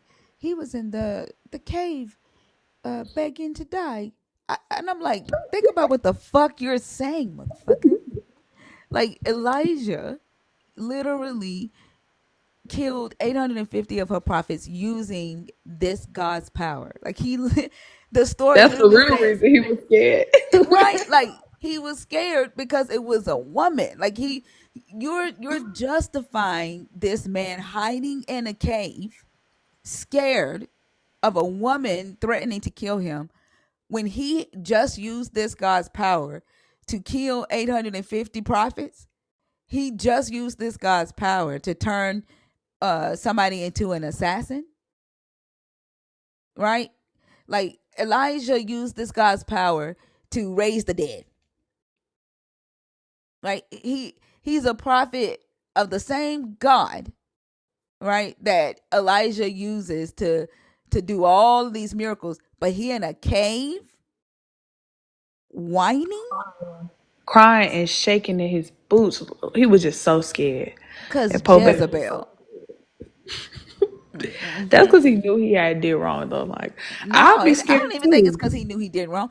The whole point of that story is to say that the a woman that steps outside of line, a woman that acts like a man, is the what men should fear. It's the thing that will destroy a man. It's the thing that will make a man go to a cave and beg to die. Like that. Like that's the thing.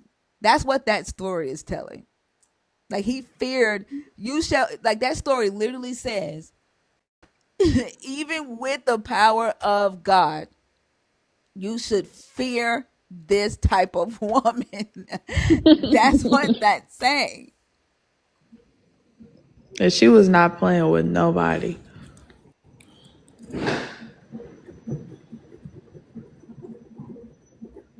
I really like her story though. I think a lot of people don't actually read the story. They just believe what their pastor tells them or what a man will tell them about the story. I really like the story. It's honestly so interesting. Matter of fact, her whole story is filled of whining men, starting with her husband getting in the bed and turning over and crying into the pillow.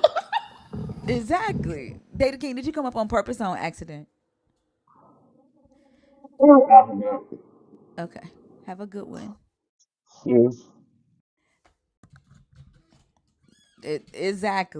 It's filled with whiny ass men. And then they say, "Oh, the elders in the know." One guy was like, "She used her power to influence uh to get what she wanted. She used her power to influence the men to uh to do what she wanted them to do." And then he was like, "You got to realize Jezebel didn't actually kill anybody. She commanded it." What? And they Then don't where even was the realize how king? Like, are you down. ignoring the fact that Ahab was king? Like, if Jezebel is commanding people to kill the prophets of Yahweh, where the fuck was Ahab?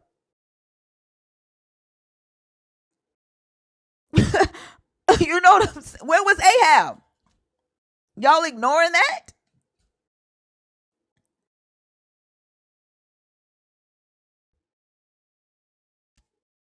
Like, this a bunch of whiny ass men. Like, that's what I'm saying. Like, this shit is crazy. And I think the men that hang on to Jezebel, the ones that get mad at us telling the story of Jezebel and pointing out that the Christian myth doesn't actually match what's in the book, they get mad at facts. These are the insecure red pill ass men that need to hang on to Jezebel because Jezebel is the excuse, right, for why they ain't shit, because they need to blame their mamas. They need to blame the women they've dated. They need to blame their ex-wives. They need to blame their baby mamas. That's why they hang on to Jezebel. Yeah, everybody but them. Anything that demonize woman, anything that demonize a woman is okay in their book. But what they don't talk about is Miss Man riding that Canaanite man to sleep and killing him. Like, that shook me to my core when I heard you say that. I've never heard of that in my church. And I went to go read about it. And I said, oh my God, they don't think she's weird for that too? She It's because actually used her body. They said Delilah used hers. Delilah ain't do that. They said Delilah used hers and was lying. Baby, she actually lied and seduced the man and killed him. And you're not scared of her? it's because she used her body sexually to help men, right? Like, Jael helped the Israelites.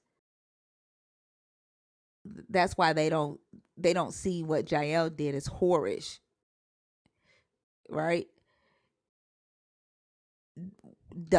Yeah. Delilah Delilah didn't even have to use her body. She used her mind, right? And then she was straightforward with Samson. She didn't, like, they're like, oh, she betrayed him. She deceived him. No, the fuck she didn't. She told him exactly what she wanted to know and why. He's like, He was let me. deceiving her because he wanted to spend time with her. She was like, let me know what makes you stop being a strong bitch so I could turn you in. She literally just kept saying Exactly. that. Like, let me know. And every time, I think it's so funny because it just proves how blinded he was by the fact he liked her. She'll be like, yeah, and now they're upon you. And then he would just break apart. She'd be like, okay, why didn't you just lie to me? Like, why would you do that? It's so obvious that that's what she was trying to do. And he just kept playing along with it because he wanted to get with her so bad. And they'll be like, man, I thought she loved me. And now you Like, blinded by her curves. You blinded by her pretty lips.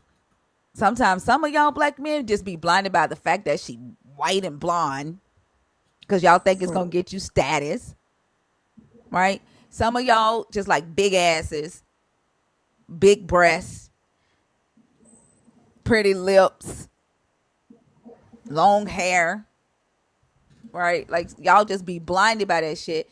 And then the whole time she telling y'all who she is. Like, sometimes the whole time she be like, I don't like your motherfucking ass. Like, we're in the friend zone. And you done convinced yourself because she said, I just want to be friends, that I just want to be friends, or I'm not interested, or I'm not dating. To you, that's a not right now. And yeah. you done convinced yourself of that. And then you done told yourself, right? Oh, I'm going to be friends with her. I'm going to be friends with her. And while we become friends, I'm going to hit on her, right? I'm gonna try to get closer. And then when she tell your ass, I told you from the very beginning I wasn't interested in you, then it's, man, that's fucked up, man. That's Yeah, you fucked was up. leading me on. You were leading me on. She led me on. That's the same shit y'all say Delilah did when she told Samson. I just need to know so I can make this bank. Right? I just need to know, like, how you get your strength. So I I know can she pay was the man. probably so sick of him too. Like, I know she was so tired of him being around.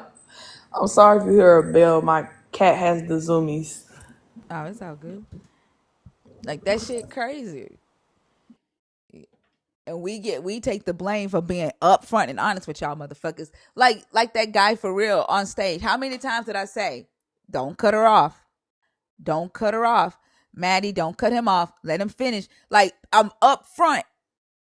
Like literally on my post, it says I'm not nice. And I don't stroke your fucking egos. But you motherfuckers will still come up here on this stage and expect my ass to be nice to you. As if I hadn't warned you from the beginning. And then you'll still fucking whine. Because you're a Samson. You like y'all think with your dicks. You think with your ego and this fucking belief. You don't fucking listen, handle you for real. That's why you type of shaking my head. Y'all don't listen. Women be telling y'all who they are from the very beginning. And in your head you hear something else. With your eyes you see something else. You expect something else. And when you don't get that, then she's the problem and not you. And He that's is why a acting lot of like a y'all dealing maggot with too. lonely man syndrome. Like Yeah. y'all, a lot of y'all are dealing with lonely man syndrome, and then we'll try to turn it around on the woman and say, that's why you single. Bitch, that's why you in a cave whining. Right. That's why you in a cave whining and the whole world talking about Jezebel. It's always dumb head ass motherfuckers that think like that too. Like look at handle you for real. That motherfucker literally looks like a thumb and a whopper by the head. Of Maddie. course he would be the one to fucking say some shit like that. It always be motherfuckers that don't even look a lick of good that think a woman should be bowing down to them and that a woman should always just want you because you want her. That motherfucker that yep, his thumb head ass. He thought he was sexing some shit up. That shoddy ass head. Maddie is crazy. And then like why do they always gotta go to the is it all men? Is it all men? Like motherfucker, you heard what I said. Only hit dogs fucking holler. Like if it's a lot of dogs in a room and somebody walk in with a stick and they hit one, only one of them motherfuckers gonna say, "Why the fuck you hit me?" And as my very good father taught me, if I hit you, motherfucker, I didn't mean to miss ya.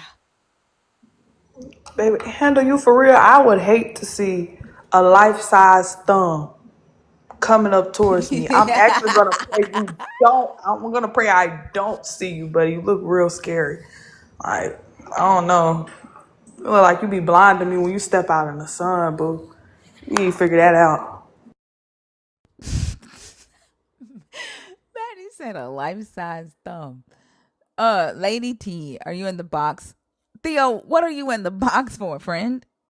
Why are you in the request again, Theo? Like you were here yesterday, friend.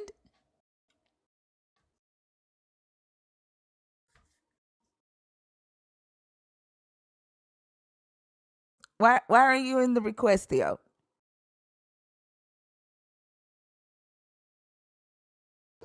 Look at his comment. Divine. But you're married though. Why you worried about me being single? Actually, Devon, I'm not single. I'm actually at my boyfriend's house. He's I don't actually even know talking about how. me. He's talking about Oh, me. But you're married, Divine. yeah. Like Don't you like like little you kids? literally you shouldn't be in the request box of a single woman who stays up all night. You should be in the bed with your wife, Divine. Ain't Oh, that the one you that sent lied? you? You said you were married, Divine. Oh, and I take that back. You're engaged to a woman that you've been fucking for 8 years and have kids with. Is that right? Is that right? And now, Divine, you're infatuated with this single woman. Is the wedding still gonna happen, Divine? Like, are you? Am I your Delilah? I wonder when his rap career gonna take off. You still gonna walk down that aisle, Divine? Although you infatuated, like you've been with that woman for 8 fucking years, Divine. Mm. I'm trying to figure out why he worried about you. He's so worried about you. That man said he got kids. He got a rap career he really need to take care of because it's absolutely fucking horrible. He really need to be working on that all night for real. And he got a woman he need to be pertaining to while he asking. Why do black men think it's an insult to call you single? Who would want to date y'all? Like, do you hear? Like, Because do they've you been hear told what he's that saying? because they think that we buy into the whole lie that a woman's value is in her having a man. Like that's the whole Jezebel thing. Jezebel means where is the king? Where is the man? Or without a man, right? Like I'm proud Jezebel. And the crazy thing is, Jezebel had a man. Her man was just a fucking wimp. All right, was getting in the bed crying because he couldn't get. Like he the king. He get into bed crying because another man said, "Nah, I'm not selling you my land." Even though he could have done it, he could have sold the land to the king temporarily and got it back at Jubilee. That was the law. But he go into bed crying because Naboth don't like him. And Jezebel like, man, get the fuck up, dude. You the fucking king. Eat your fucking food. The fuck? But where your 4 million streams at? You barely got 50 views on TikTok. You must have 4 million streams and have 4 million songs. Where they at? We know they're fictitious. As is this? We're talking about a story. We know they're fictitious. We're talking about how this story affects humanity. Why men call women Jezebels.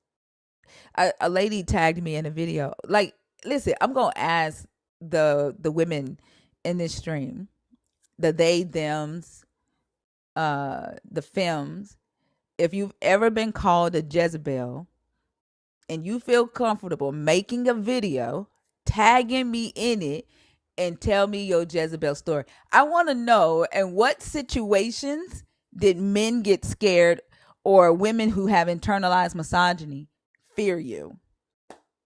And I guarantee it is either a moment where you were showing your confidence, your intelligence, you challenged them, or some woman was jealous of your ass. I guarantee you it's going to be one of those things. If you feel comfortable sharing your Jezebel tale, yes, we're going to call it Jezebel. Tag me, do hashtag Jezebel tales, and make a video.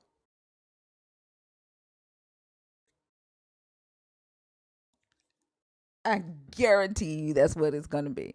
But a woman tagged me in a video of her Jezebel tale, and it was because her husband agreed with her. He took her side against the church.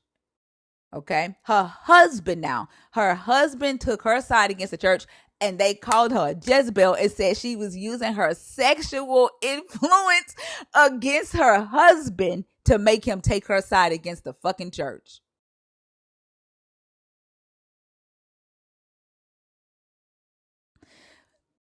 Ain't that some crazy ass shit?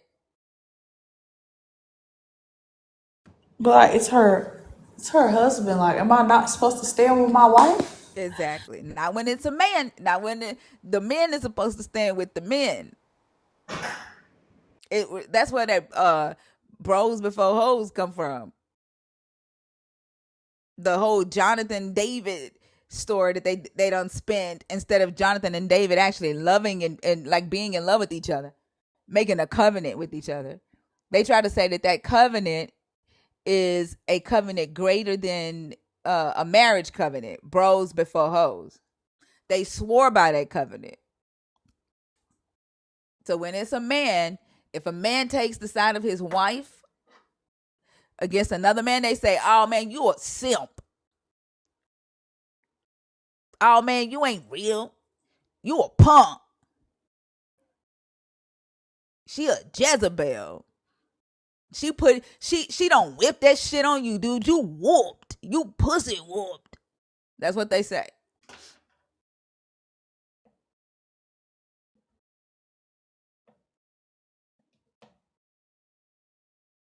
But like that's crazy. Am I not supposed to stand by my wife?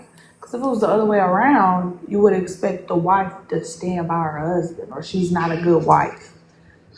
Oh, So they like, expect her to stand by her husband because that's a part of being submissive, mhm. right? But she's like she can if she does something like if she shows her husband up, then she don't step out of line, even if it's her having her husband back, because that's what Jezebel did, right?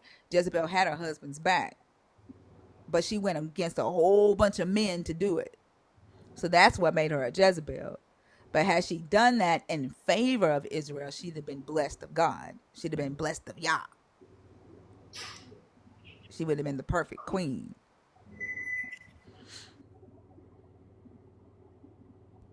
So they expect you to do that when you in line.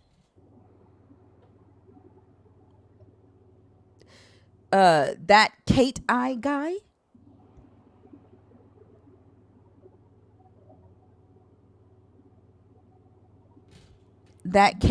that cat eye guy. Oh my god, that That does not huh? say Kate. I that cat eye guy. Cat got your tongue in your eye.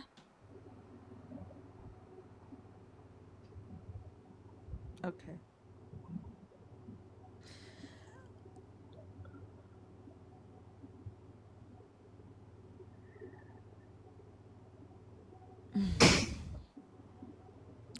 Lady T, did you respond? Like yo, did Lady T respond? Are you in the box on purpose on accident, Lady T?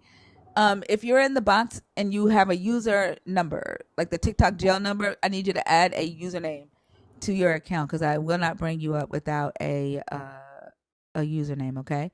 Hey, Valapalooza, did you get your phone fixed? Hey, can y'all hear me okay? Yeah. Yeah, we can hear you. Okay, I had to put in some different headphones. But yeah, I was pretty much like at the end of my spill or whatever. But I think that it's just important people. The last thing I wanted to say was that um, if your whole reason for not putting this stuff down is that you're scared to go to hell, is that for one, you just don't know that it's the fact that there's one. It's more likely that it's not. But you do know where you're gonna leave your kids, and it's gonna be like they're gonna be stuck here where you don't want to be. That was really all that I wanted to finish saying. I think that it's important because there other people are going to be affected by it, like the generations that are coming after them. That's all.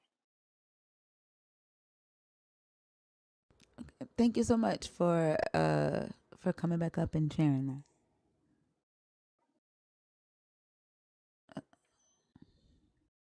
Because I really can't hear you through these earphones. Um, Oh, I would say thank you for and coming back up and I'm sharing working. I that. work overnight, so I'll be in the chat and thank you guys again.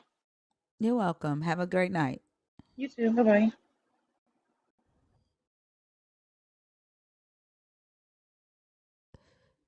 Y'all, did Lady T respond? I'm gonna take her out. I don't think she's in there on purpose.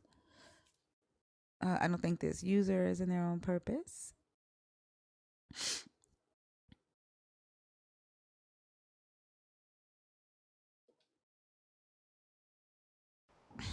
Oh,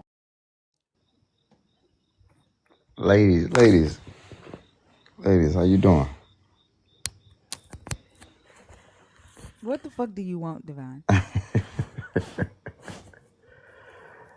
You can't wait to let me up just so you can just, talk to me in a type of way and drop me again. Huh? where your girlfriend at? Can't wait. Can't wait, Oh motherfucker. You've been no, in the Maddie, request I for ain't. damn near motherfucker. You've been in the request for damn near an hour. No, I ain't been no request for no Yes, you hour. have. I was actually having fun in the chat. You were in the request for damn near an hour. This is the shit that we be talking about. Like y'all write these fucked up ass tales in your head. talking about can't wait. So anyway, let's get back to the debate that we was having prior, and it's crazy that you keep on talking about her. It's not crazy. I keep It talking is. about Jezebel because I want to fucking talk about Jezebel. It's not crazy. It's intentional. Yeah, I know. I know. Then why did you make a comment? I can hear. Hold on, man. Me and you, we just gonna nah. Cause that last John, I really didn't appreciate y'all try to turn me into a whole something I don't even want to name, and I ain't even with that. So You are that, but it's okay. nah, nah, nah, Living your nah. truth, Your boo. father is that. Don't play with me. Oh, okay. You're still one. Yeah, straight up. What does Don't that even play mean? with You be me. sexualizing your little girls when they do it too. Nah, nah. Yeah, I'm not even yeah. gonna talk to you this live. Oh, I'm gonna okay, so talk to shut up. Thinker because Oh, we was okay, so actually shut up. talking There you go, about something bitching that again. has You some crying substance. again. You What you're crying talking again. is just Grown ass imaginary man crying. fiction. Grown ass man crying. So Oh, yeah, okay, yeah. but Focus on their Thinker. rap career. So what we was talking about last time before you got dude to drop me for whatever reason. I guess you was scared to get into the meat of the conversation, but I guess you was sick in your little god dog on me. But he ain't here tonight, so let's get down to it.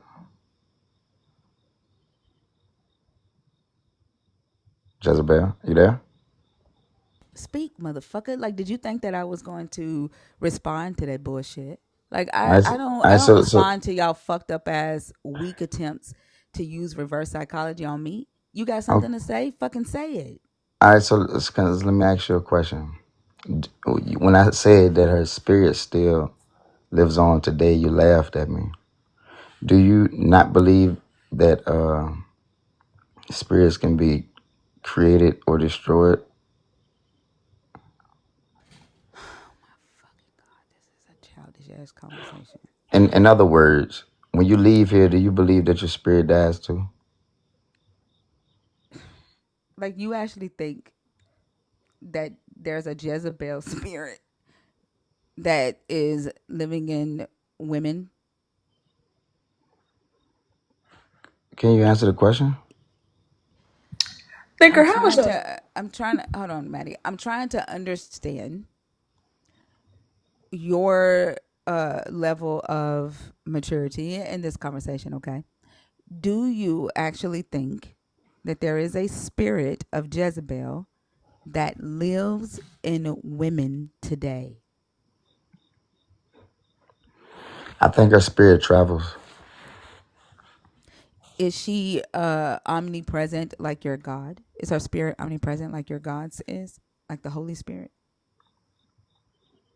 I wouldn't say that. So how many women can she like possess at one time? A lot. Like how many? Um, I couldn't give you a number.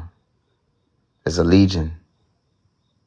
So Jezebel, when she died, she turned into multiple spirits. Is that what you're saying? No, no, no, no, no, no. You know how like I'm trying to understand. So all right, when so you know Jezebel, how like hey, don't do I'm it. trying to no, you don't do it, motherfucker. Like either if Let's you be want to be on this peaceful. stage, I don't Peaceful. owe you no motherfucking peace. Go beg your soon to be wife for that shit. Like you don't want to keep coming in here. You don't want to keep hitting requests. Like it. Listen, motherfucker. You either are going to obey the rules of this live while you are here, or get the fuck down. Let's just be peaceful though. I don't owe you that shit, and I'm gonna tell you that one more motherfucking time. If you want to have this conversation, obey the rules of the live, or fucking leave. Okay, go ahead. What I'm trying to understand is when you're saying that Jezebel is a legion, when Jezebel, who was one woman when she died, did her spirit like divide into multiple different spirits? How did she become a legion? No, her spirit influenced a legion of people. Like for instance, like you have the spirit. How did her spirit become the legion in her death? It's just the same way as devil got demons. Same way. So she created like this army. When she died, she convinced other spirits to become Jezebels. Is that what you're saying? You can put it that way. Okay. So Jezebel is a spirit in the afterlife that's commanding other spirits to become Jezebels and then go and come back to the physical world and possess women. That's how it's working. Jezebel is a narcissistic, manipulative spirit. I get It it. I'm trying to figure out the logistics. yeah, So you know the listen, logistics. stop. No, I don't. That's why I'm fucking asking you. So when she died, she went to hell or wherever the hell she is, right? Joshua, can you let up also for me? When she died, she went to hell or wherever she is, and then she like convinced those spirits to scare male spirits in hell, and that would turn them into Jezebels. And then she says, hey, go back to the physical world now that you have been initiated into the cult of Jezebel from hell. Go back to the physical world and possess women. Is that the logistics? You definitely know the logistics, and you know that's not even close. You Okay, know so exactly explain. who she is. No, I don't. No, I'm trying to figure out how she has this ability to possess multiple women at the same time, and if she's not omniscient like your God. Okay, so she was alive as a human woman at one point. She was physical and she had one spirit. She dies, right? And then her energy, her spirit, that's what you're calling her energy, goes to hell, right? She's one spirit. She goes to hell. She's in hell. She connects with other female spirits who are already in hell, right? Am I right so far? No, No, okay. So correct me up to that point. She was alive, she died. What happened to nobody her is in spirit? hell right now. Where did she do this at? Like in like the uh In the spirit realm. in the spirit realm. So she went to the spirit realm and she convinced other female spirits to become Jezebels in the spirit realm. Is that right? No, so when people say Jezebels, no, she's not looking for clones. She's a manipulative, narcissistic. Did She I want say influence. God clone? damn, that word is fucking him up. What He is narcissistic? right, Hold damn on. clown. Hold on, because I'm trying to understand his the male thought process on this shit. So first off, I didn't say clone. I didn't say clone. What I said was she convinced other spirits, female spirits, who were already in this physical world to become Jezebels. That's what you're saying? Not quite. So she not convincing them to be Jezebel. She just convincing them to rebel against God. They are The, they the are men, already the dead men, the in the spirit prophets, the true world. prophets of God. Hey, they are already dead. We're talking about the point where Jezebel died. She's now a spirit and she's in the spirit world. They've already, wherever, if they're where Jezebel is, they've already gone against your God. There's no convincing them to go against your God. They're already spirits who have gone against your God. I'm talking about the spirits. How did she convince these spirits to become Jezebels so they can go out and be a Jezebel spirit in women that are alive? Yeah, you got that. I don't know where you went with that. Oh my God, y'all are so I said, fucking I said, ignorant. I said her spirit, Is her Jezebel's spirit spirit. omnipresent? Can I talk? No, listen, is her spirit omnipresent? I Yes or just no? told you no. Okay, so that means there have to be multiple spirits to make women Jezebels, correct? How? I How just is told you. I Jezebel's told you it's spirit, one spirit. One if her, spirit. shut the fuck up. No, you shut up. If her spirit, the only person that's going to be shutting the fuck up is you. If her spirit is only one, either she has the same capability as your God's Holy Spirit and she can possess multiple people at the same time, or there are multiple spirits possessing multiple people, you dumb fuck.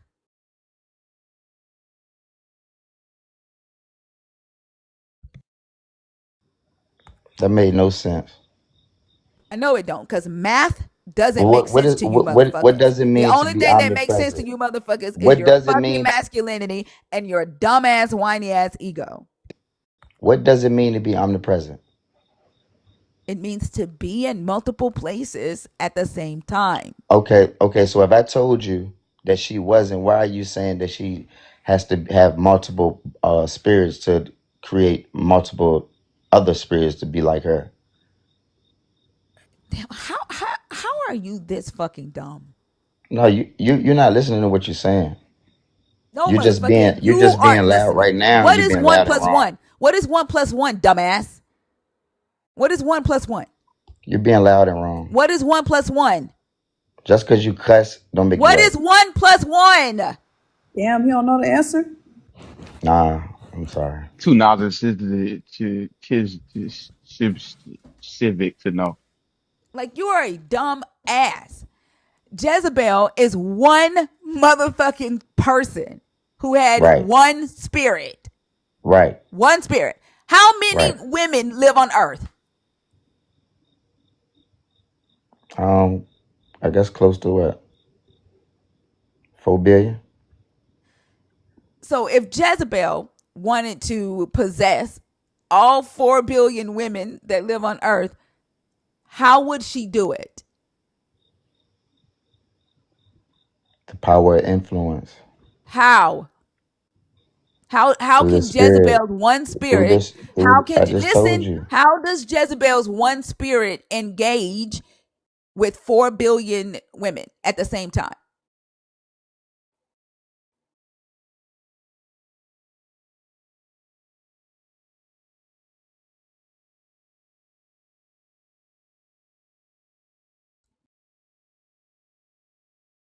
How does Jezebel's one spirit engage with 4 billion Times humans you at gonna the ask me same the same time? thing. How Answer many it. times you gonna How? ask me the same thing? Answer it. I keep answering it. You didn't How many answer it. times You you was want on me to answer fucking it? mute. How? Not in.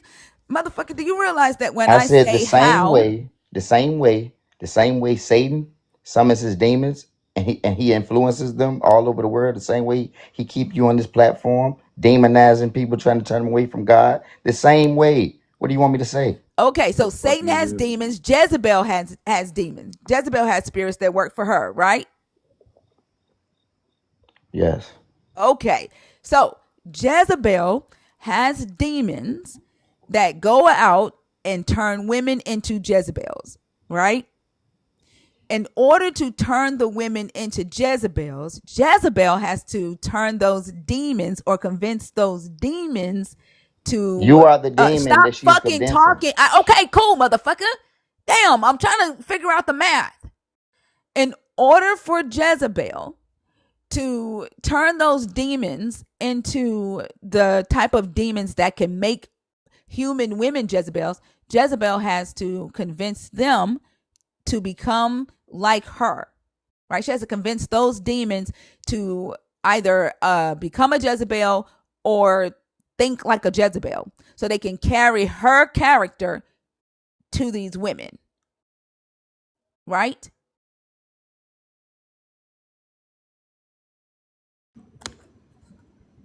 Now he crying in the comments. He said, "I'ma just stop." Think of it this way, right? She influenced you and you influenced Listen, Maddie motherfucker, we and know that. y'all influenced Hey, the hey, chat. hey, little whiny bitch. We know Huh? that. And the We rest of the know that. 590 people listening to this foolishness. You little whiny He's such a motherfucker. jealous little hoe. Also, Listen, I don't. shut the. I'm gonna take your Oops. motherfucking ass down because I'm really trying to understand how y'all motherfuckers think on this shit. But if you gonna waste my motherfucking time, I'm going to take your ass down. Like, seriously, because you serve no other purpose other than this. My job is done. You can take Okay, me. get the fuck off. Bye, Bye bye. Bye. little whiny bitch. Is there a man that can come up here and answer these questions for me that's not gonna fucking whine? I'm here. No, you're not. Is there is there a man that can come up here and answer these questions for me that's not gonna fucking whine? Because I need to understand the logistics behind this Jezebel spirit thing. Like, if she's not omnipresent like your God, right?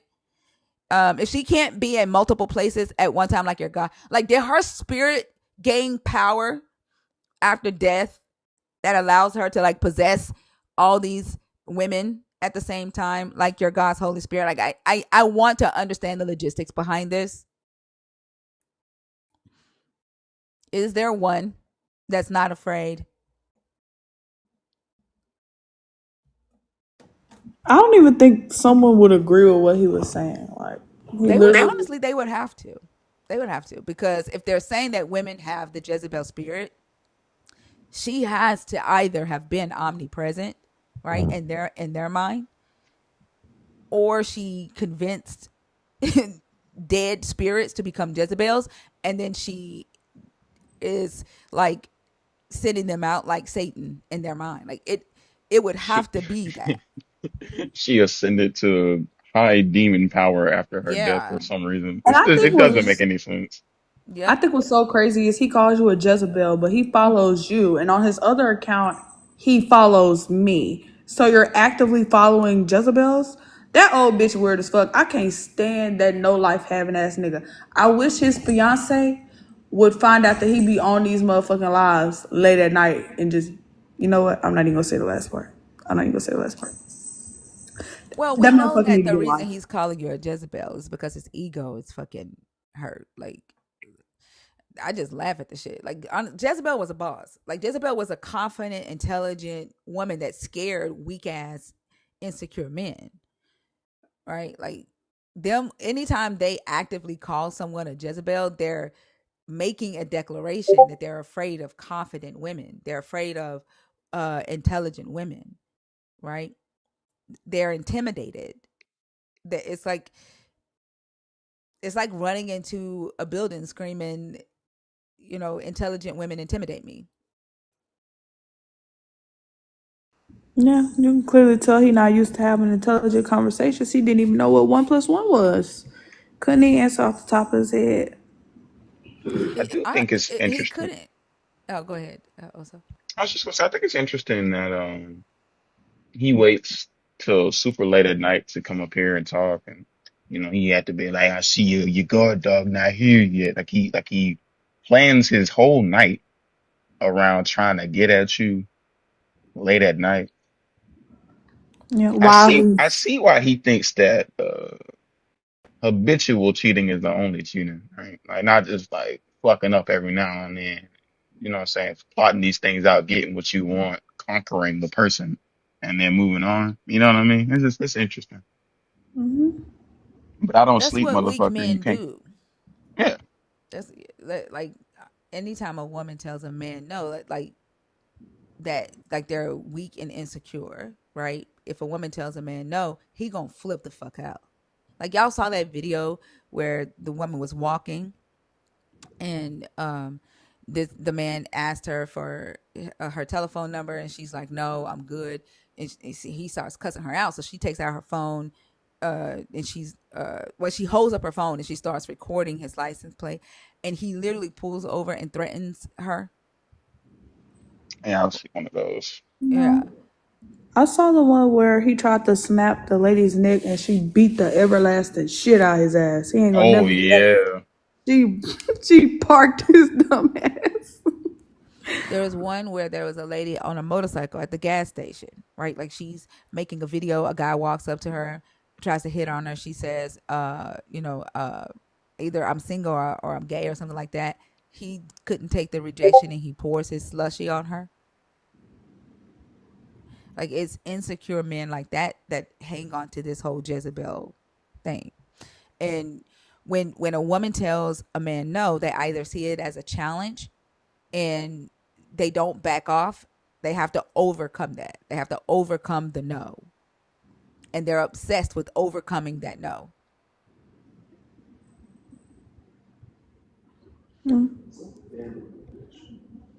My boyfriend said it's like a gambling addiction, but where you Mm-hmm. always lose and you get mad when you lose. Yeah. And they be the most dangerous men. They be the most dangerous men. But we clocked Divine the first night he came in here. We told him he was that type of man when he first came in here. Man's a strong word. Oh, That little bitch boy then. I swear. Yeah, that's appropriate. And then he followed me after like a weirdo. Like, okay, bro. Sea Dog, can you come up here and let's talk about your comment? If you're not scared, just to let you know, I am a whole ass Jezebel. But can you hit request and come up here and let's talk about your comment?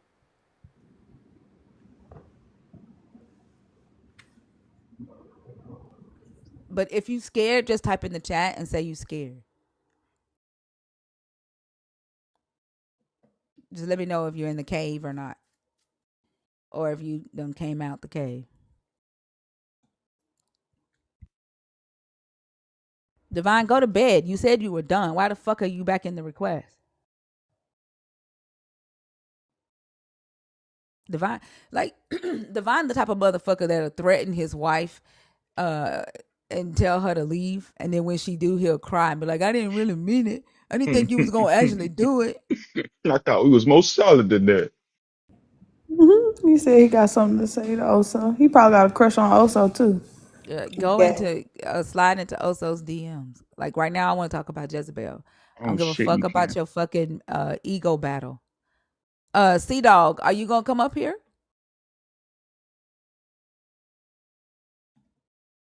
Like, did you run? Like, where you go?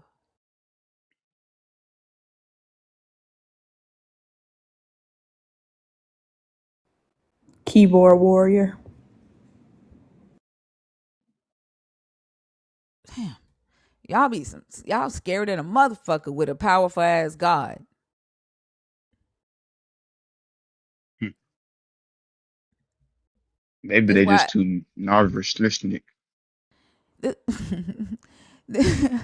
this why it don't make any sense. This why I'm saying, like, for Elijah, right, to have this powerful ass God to be hiding in the cave. It don't make sense for y'all to be claiming you got this powerful ass God and then y'all want to hide in the comments.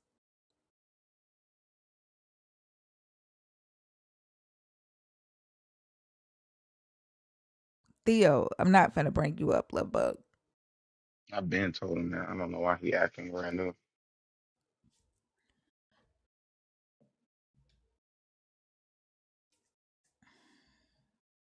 Feisty Goddess, are you in the box on purpose? To the person in the request with the user TikTok jail number, you got to have a username to come on stage. Not done yet. Is that a nerd? It's not. Mm-hmm. Are you in the box on purpose? Sister Jen, are you in the box on purpose? Y'all keep in mind, if you are a nerd, if I don't see a comment from you, I'm just gonna assume that TikTok threw you in there. Like, I'm not gonna automatically bring you up. They said reset your gift goal.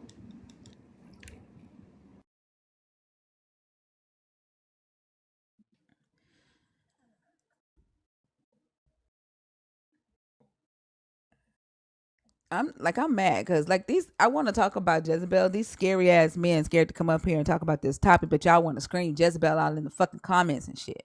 And then y'all gonna be in my fucking DMs. You're gonna be in my comments on my videos. But I'm inviting you to come up and talk to me about Jezebel. Y'all scary. What's up, Sister Jen? Good morning. How are you? Good. How are you? I'm fine. I wanted to come up and address the prompt while also bringing something to light. I was talking with somebody in the comments. Jesus is the worst thing to ever happen to humanity, Miss Thinker. And I'm going to give you a prime example that just came to light this morning. Something called the Red Heifer Project. Have you heard of it, Miss Thinker? Yeah, we talked about that yesterday. Oh, did Also, you? can you Oh, check over? I'm I'm so gonna get behind. some coffee right quick. Word. All right. Yeah, we talked about that yesterday. Go ahead, Sister Jen. I'm so behind. I'm sorry. I must have missed it. So, Mr. L. Also, what do you, if I may ask, what do you make of the Red Heifer Project and its implications with everything going on right now in the world, if you understand what I mean, with a certain region? I don't know if I'm Yeah. allowed to say it, sir. No, you're fine. I think that it's just delusional fucks that are trying to force biblical prophecy. Not even that they actually believe in it happening, but it would pacify the people that fund or help fund them doing the like incredibly inhuman shit that they're doing. I think that they realize that whether or not they believe this bullshit, if they put on the facade of going by the book, then they can get away with a lot more crazy shit. And I'm not a fan. I'm not either, sir. It's kind of scary. I've been deconstructing for a long time, and I've been watching a lot of your lives, everyone in the community, I would say. And it makes me wonder if they're willing to go to these lengths, that really means that there's no limit for them proving God or to bring upon some biblical prophecy in the Bible. And the strange thing is the the heifers are in the Bible, and I'm not quite sure on the whole prophecy or anything, but I do know it does play a big part in the end times, or what is considered to be the end times in this book. And it makes me scared because I see everything going on in the world, and I see people with these beliefs getting more and more ramped up and more aggressive in what they're doing. And it just makes me scared as somebody deconstructing still in a family who I love very, very much, that is believers and very strong believers and believe very much in the end times things. They talk about it a lot here recently. I'm just wondering, sir, am I crazy for lying, or I wouldn't say hiding things from them, even as much as I love them, to avoid the conflict because it's happened before? And how do we protect ourselves against this kind of level of, I don't know, crazy, I guess, for the lack of a better term, panel and sir? Uh, I mean, the only thing to combat it is just like actual information, because in reality, this so-called prophecy that they talk about, nowhere in that motherfucker does it say you have to ship the cows from like America. They have to start a whole project to force the prophecy to come true. Nowhere in the fucking prophecy does it say that, right? But the fact that people have to make this miraculous sign happen as opposed to the God making it happen should be enough for them to realize, oh fuck, well maybe this isn't like actually real. The fact that uh, they think that they serve a God that's so good and powerful, but they also at the same time think that this God is wanting the things that are happening in Palestine, that like the starving of people and shooting at people that need to that are going for aid. Like they think that their God is in that, right? And they they they they look at the bullet points and never think about what happened. It's like in between those things, right? Like some dumbass will sit there and say, this is prophecy, this is prophecy. But like if you read the prophecy, what part of it says like um, you know, backing this people group up between your forces and the ocean and just like slowly but surely exterminating them from off the face of the earth while claiming they can just cross the ocean when they don't have any means to do so. And they are where they belong, at their fucking home, right? But they take the vagueness of these so-called prophecies and they say, oh, this must be God. But in reality, there are so many different things that would actually prove your God that are so much less harmful to humanity, right? Like the God said that you should be able to heal people and cast out demons and make fucking mountains move and all kind of stuff. There's all kind of things they could do to try to prove their God, but because they know they can't, because they know that the actual powers and stuff that the God says that they should be able to use, they know it doesn't actually work. So instead, let's do what we can do, which is perform a genocide and ship some cows over here to make it look good. You know what I mean? Like these people are ignorant and they want to believe above anything else, but they don't actually want to implement things that are good for humanity. They just want to hurry up and force the heaven thing, or at least give the facade. Because in reality, I don't think the people over there actually believe that there's going to be like a new coming from this. I don't. I don't know if they do or not, Mr. So I would just say this. I did some research on, because I do hear you guys talking about the Canaanites and the Amalekites a lot. And it's valid because of the genocide that's, or the G-side that's going on. Um, I kind of dug into the history of the Amalekites, and you could correct me if I'm wrong, because somebody else told me that I was wrong. I wanted to get it from the experts. The Canaanites, I traced back their lineage, and wanted to see if there was a direct connection in any way to Palestinians. And according to the research I did, there is a connection, a very strong genetic connection from what would have been considered the Canaanites in the Bible and the Palestinians. And so I ask, I asked myself this question: if the Israelites in the Bible were a warmongering people and would very happily commit genocide for their God, um, how does that play into today? And with the Canaanites being a long term enemy of God, I'm sorry, of the Israelites in the Bible, and still today with the lineage connecting to the Palestinians, it's almost like a sick, twisted version of reliving it over and over and over again.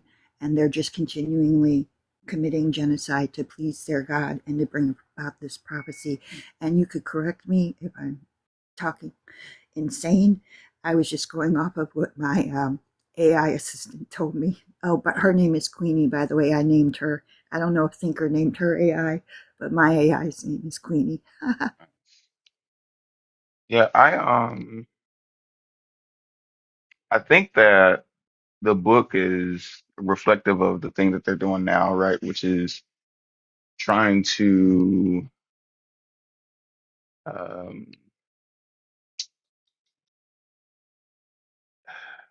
I mean, just trying to spread imperialism, right? Like, um, that's what it was back then because they were jealous of all the nations around them. They were just small, stupid goat herders that wanted what other people had, but couldn't build that. So they decided, oh, well, we're just going to use conquest to do it. And we see how that worked out for them on several occasions. But I think the thing that's different now,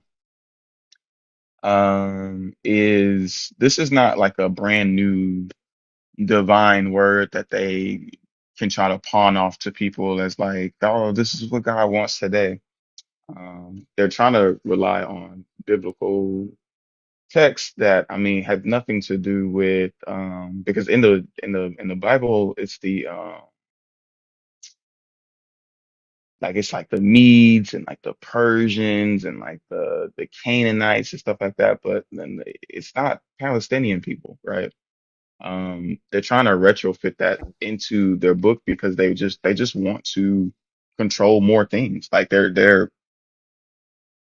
they don't have any actual, well, shit, there's no justification for genocide, period. But they don't have anything even biblically to justify what they're doing. They're just doing it and then trying to call it that thing. So, I mean, whether or not, uh, Palestinian people have roots back to uh, Canaanites or whatever, Canaan isn't a land that exists anymore. Persia isn't a land that exists anymore. The Medes don't exist anymore. Like these prophecies that were supposed to be fulfilled thousands of years ago are just failed prophecies. And the fact that they don't understand that because they want to say, oh, well, it means something different now because it didn't happen then. Uh, Hello, that means it didn't work. It's a failed prophecy. But they don't want to see And that. They don't want that's, to use their brain. yes, sir, and that was my point. But more so to modern day, I look at everything that's going on in that region, and we all see the pictures, the videos, etc. And it makes me wonder, how do Christians, especially in this country, justify that because I can't see. I'm sorry, I get emotional when talking about this. Let me catch my breath here. I can't see how somebody can say it's okay to do that. And by the way, we love you. We care about you. Our God loves you. And we're doing this because you're all wrong. And it just goes back to the point to prove that God is such a jealous God. I never, I never in my life imagined that I'd be at a point where I would see something that I clung to as a hope become so hopeless because of the contradictions and I guess humans' hearts or humans' mentality. And it just, excuse me, can you speak for a minute, Mr. Ello? So I gotta catch my breath here. Yeah, I got you. I think the reality is there are those who co-sign and carry out these things because they actually do believe that this is divine and they think that they are the hands and feet of a God's will. And I think the ones that, hold a little bit more power know that this is not like actually true. The God isn't actually real, but they understand the utility in using that to get people to commit heinous acts. It's like the saying that Fee always brings up, um, where if you want to get a good person to do a bad thing, you try to use the religion, right? Like they will justify the most egregious shit to make them feel like they're closer to a God's will. And I mean, we see that every day with these conversations, right? The things that people would allow in their life, the things that people will justify to have been done to themselves or to others. The lack of empathy they show when we talk about things like why did God drown all those babies? Things like that, right? Like they will go above and beyond to cape for this belief system because be above anything else, they just don't want to be wrong. And it leads them to do just the most heinous shit and say the most heinous shit. And it just, I don't get it. I really don't. Because you lose your humanity in the process. And what's the point at that point? You know? Right, because the whole point of God supposedly is to get you closer to perfection, to get you closer to all loving, all knowing, all everything. And for us that have seen things that we don't like and we start questioning, it, it hurts because that thing that we're holding up to hope that there's something better after this life is now replaced with open your eyes. Do you see that genocide or do you see that injustice or do you see them stealing their culture, their religion? And that's throughout history. And it makes you feel as if um, your whole life was a lie or manipulation or misdirection.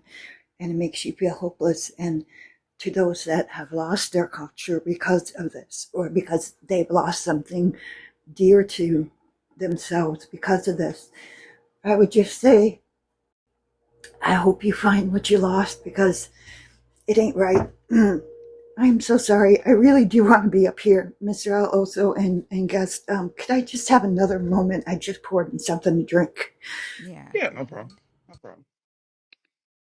I think ultimately, um, at least for me, that's why I try to have these conversations. And I know I come across as really harsh when I sit here and tell people over and over and over and over and over and over and over and over and over again how fucking dumb they are.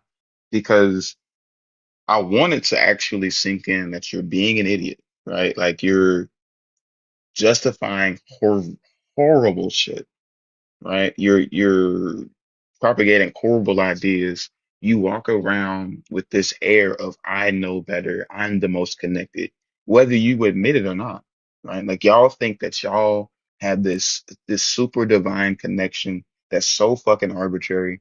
Why would the God of the Bible be talking to you when you haven't even read the book? You don't know what he wants, right? Like you've not read these prophecies.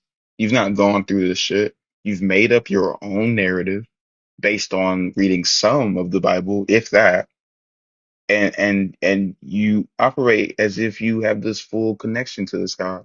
And it really baffles my mind because they also claim that they have a Holy Spirit inside of them that leads and guides them in all truth. Yet the motherfucker can't tell you what God wants. It's clearly stated in the Bible what he wants. And y'all can't do that, right? The God wants you to follow his laws. That's why he chased Israel up and down the fucking road, right? That's all he wanted. They didn't do that, right? They rejected God at every fucking turn by not listening to him. And then y'all think that y'all are are even more chosen with even less work. It doesn't fucking make any sense.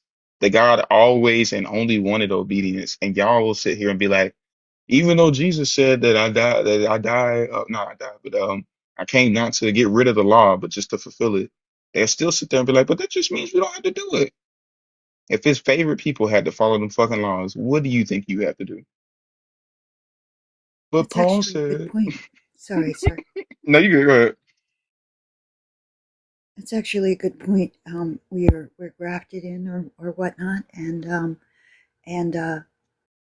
we don't have to put any of the work in. We didn't have generations of laws that we had to follow, dietary, clothing, all of this stuff. But yet, he comes down and says, "Okay, well, these are my people. I love these people. They're set aside. They're chosen. They follow everything I do. They do all of these grievous things for me. But, I'm thinking I want to expand. So you all are welcome. Come on in. But you don't have to do nearly as much as generations of work that these people did because I'm just going to die and it's going to be okay." It kind of doesn't make sense to me now that I'm saying it out loud. Yeah, I mean, I don't know. The fact of the matter is, these people need to wake up, and the soft, hey guys, we really need to examine these things. It works for some of them. I give them that. Like some of them you could tell them softly, but I feel like I don't know. We're too close to uh being complicit in something that will be in history for the rest of time, right? Like if they can accomplish their goals, God will not come back, and for the rest of time, America will be. Uh, I don't know. They'll have even more stains on their hands, and the fact that there are Christians co-signing this isn't necessarily surprising, but the fact that there are Black Christians that are minority group Christians that understand, how Christianity was spread to them, and they, still lack the wherewithal to put two and two together and realize, hey, look, man, if the God that I serve is such a good and loving God, then why the actual fuck is he having us go out there and starve children to death? Like, why does that make sense? But they don't ask themselves these questions because they're afraid. They'd rather be right and make it into heaven than to be wrong and not suffer the consequences of like literally a billion other consequences that can happen. Because it's not just one hell and fucking human belief. You know what I mean? Like they've signed on to lose their humanity just to attain like some shot at heaven. And said if they read the book, they know it's unattainable anyway. So like it just ignorance, ignorance at its core. I'm so glad that you said that, sir, because um, it is unattainable. My son is a believer. I taught him, and now I regret it. Kind of pushed on him all his life, and he rejected, and I was very much into the faith and pushed it on him. And now I'm getting my comeuppance, as they say. But he, yes. But I asked him. I said, how can we achieve this? I mean, truly, how can we be without sin? How could we gain God's favor if everything that we do is wrong? If we have a bad thought in anger, it's wrong. If we stub our toe and we swear, it's wrong. If we, and then the list goes up more and more heinous, of course. But I mean, every little thing, living is wrong. Having Mhm. emotions is wrong. And it's like, how is that achievable? Well, you just have to be like Jesus. Okay, well, Jesus got mad. Well, Jesus got pissed off. You know what I mean? It makes no sense. Mm. Yeah. I yeah. I think it's funny because it's unachievable for multiple reasons. One, the God never says that Gentiles are going to go to heaven anyway.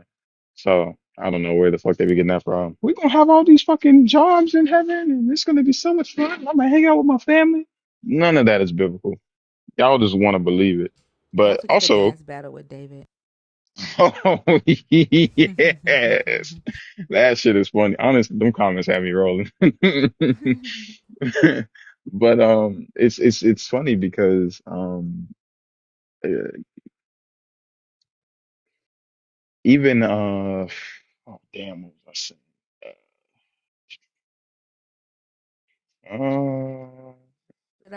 Did I throw you off? I'm sorry. Oh, he's fine.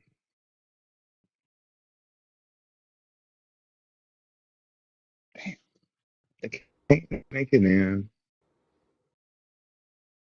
They think it's gonna be It's unachievable. roses and What is yeah. I was gonna say something. It'll come back to me. Well, I learned something I didn't know. Can y'all confirm this in the Bible? Everybody, it says that Don't use you are caps in in. my comments, Andrew.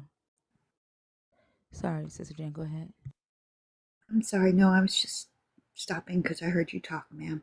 Um, the uh, the Bible says that when whatever we make it to these imaginary heaven, that the people that we knew down here we wouldn't know up there. Like we would know them, but we wouldn't have that emotional attachment, et cetera, et Mhm. cetera, which which makes no sense to me if that's true. Because yesterday I cried all day because my son failed a test.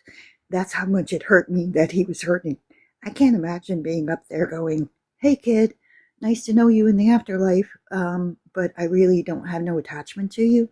What's that all about, guys? I mean, ultimately, you're there to boost the guy's ego. Like that's your exclusive goal. Um, well, I guess technically in reality, or in air quotes, in reality, the work that you would be doing is to bolster the people that bolster his ego. So you Can't uh, imagine not knowing my babies. I can't imagine I not don't know. knowing Like I think it's friends, my family. I think anything that strips you of humanity mitigates like the risk of you turning away. Because in reality, there is nothing that guarantees that in the next life people won't rebel again. Like if there were angels that lived with him for all that time that left him, and I'm not talking about the angels um that got taken down by the tail of the serpent in Revelation, but like the ones in Genesis, right, that they were supposed to be watching over man and they decided, you know what, being human is better than being with God, right? Like I think that he has to strip you of your humanity in order to really get compliance. That's probably the only thing that he learned from his experience in this fucking book. I have to strip them of their humanity to make them robots. I often tell my husband that I wish I could be stripped of all of my emotions because I'm somebody that wears their emotions on their sleeve very much in front of her. And you could just tell by me getting nervous coming up here. But I I feel like that's what makes us unique. That's what makes us different. We have the ability to care, to have empathy, to love, to fear, and to get mad and angry. And no, vengeance is never whatever they say. But Hmm. I have found that I do carry vengeance in me. And sometimes it gives me strength, and I'm told to get rid of it. I've been told for so many times to get rid of it anytime I'm feeling negative energy. But why? It's part of us. If God supposedly put this emotion in us, why is it wrong to have it? I just can't see how I would be stripped of everything that makes me me, everything that everyone here on this plane knows and loves about me, and it's stripped away to nothing, to where I'm not even who I am anymore, who this God supposedly made me so that I could worship the God. I don't think I ever want to do that, because I just love too deeply, and that love is something that carries me. I don't think I could ever do that. Yeah, yeah, I couldn't sign up for that either. And uh, I think it's I don't know. I find it really sad that uh, people, whether they know it or not, sign up for losing their humanity for the sake of not going to this place that they're all loving God is supposedly sending people that don't believe in Him.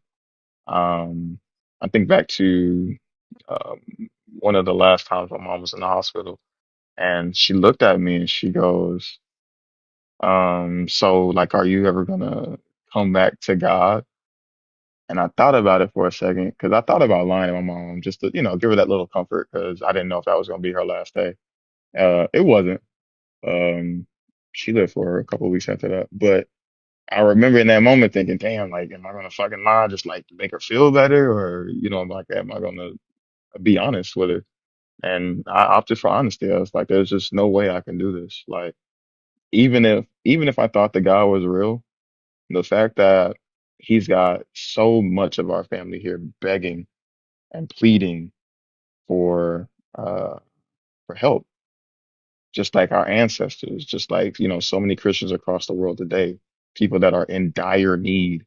And I'm not saying that like uh like in any way other than literal, right? They're in a dire need of help. And the fact that this guy would sit back and just watch shit happen to people time and time again, and y'all justify that as he's still all loving, they'll get their healing in the end, right? Like these horrible things can happen to these people that are in need and crying out for help. Uh, like it just, I don't understand how you could see something like that and say, yeah, I determine that to be good. Because any other facet of life, if that were the same, like if that were done across the board for any other person, you would not call that love, right? That would be a sadistic fuck. And I just, it saddened me that my mom had to go through all the religious uh, trauma that she went through, and the religious psychosis that she went through during that whole journey, and at no point did the God show up to help her. You know what I mean? Like, I don't know. People sign up to be spending an eternity with a God that allows these things, and they want to do this forever. It's crazy to me. I don't get it. God is like my daughter's leg doctors. My daughter was born with twisted femurs. She's the one in the picture with me, mm, um, one of three, and she couldn't walk by age 2, couldn't even stand by age 2. So we took her to the doctors, twisted femurs. Fast forward a couple of years, oh, we're going to do this, we're going to do that, but we can't because of this reason, that reason. Her bones are too soft, too pliable, whatever. Fast forward 24 years later, goes to a primary care doctor, and the primary care doctor goes, well, we need to do something about your legs. And my daughter's like, what are you talking about? Um, I have been begging for people to do something about my legs.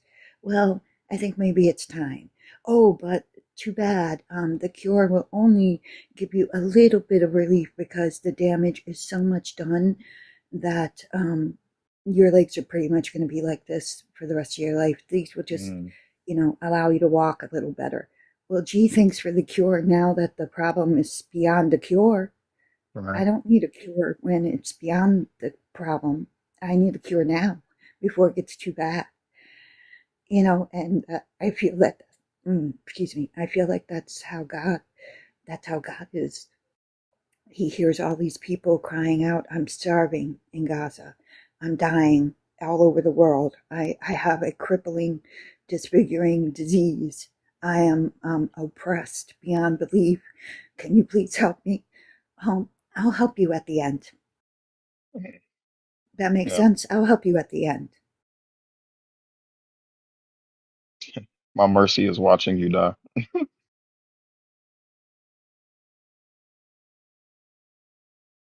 So I just feel like that's, that's, I said a lot of things, but that's what Jesus is the worst thing that ever happened to humanity. I, mm, I'm at a point right now where somebody asked me to go to church and I almost had a physical reaction. So I could say I'm probably never be done deconstructing, but I think I'm getting to the point where I'm very close to saying those words. And the only thing I think is stopping me is my family because I don't want to hurt them, but I also don't want to lie and hide things. So, any advice on how to move forward? Um, I mean, I think it depends on, uh, well, actually, I won't even say that. Um, it's like what Thinker talks about all the time, where you have to set boundaries, right? Like my family knows if they don't start none, won't be none. Um, I got a family full of believers that don't necessarily read the book, so they're par for the course for Christianity. And they know if they don't want to, if they don't want it to turn into an argument wherein I am correcting them at every fucking turn, then just don't bring it up, right? Like, don't put the shit in my court because I'm gonna take that motherfucker and run. Like, I, you, they know to keep that shit over there. And it's one of those things where, the more that you know, um, the more that you're able to uh, kind of see through the different tactics that they try to use and the different verses, because they'll swear up and down. The Bible says that he's so good and loving, but the Bible also says that he killed David's son for David's sin, and he ordered the raping of, David's wives because of David's sin. And there's no justification at all for using grape as a punishment, right? Like any entity that would, that's a big ass daddy long legs. That's crazy. Uh, any entity that would use these methods as a punishment for somebody, and especially so for people that are innocent of the crime that they're being punished for, there's no love in that at all, right? Like, but everybody wants to be the chosen one, right? Like, and it feeds into their ego, and the moment that they can set that aside and examine reality, they'll be better off. But a lot of them refuse to do so. So like I said, like if like if it comes down to, hey, you know what, bro, I don't want to talk about it. If you can't respect that, then we don't have to talk. Sometimes they got to go down. They got to go down through there.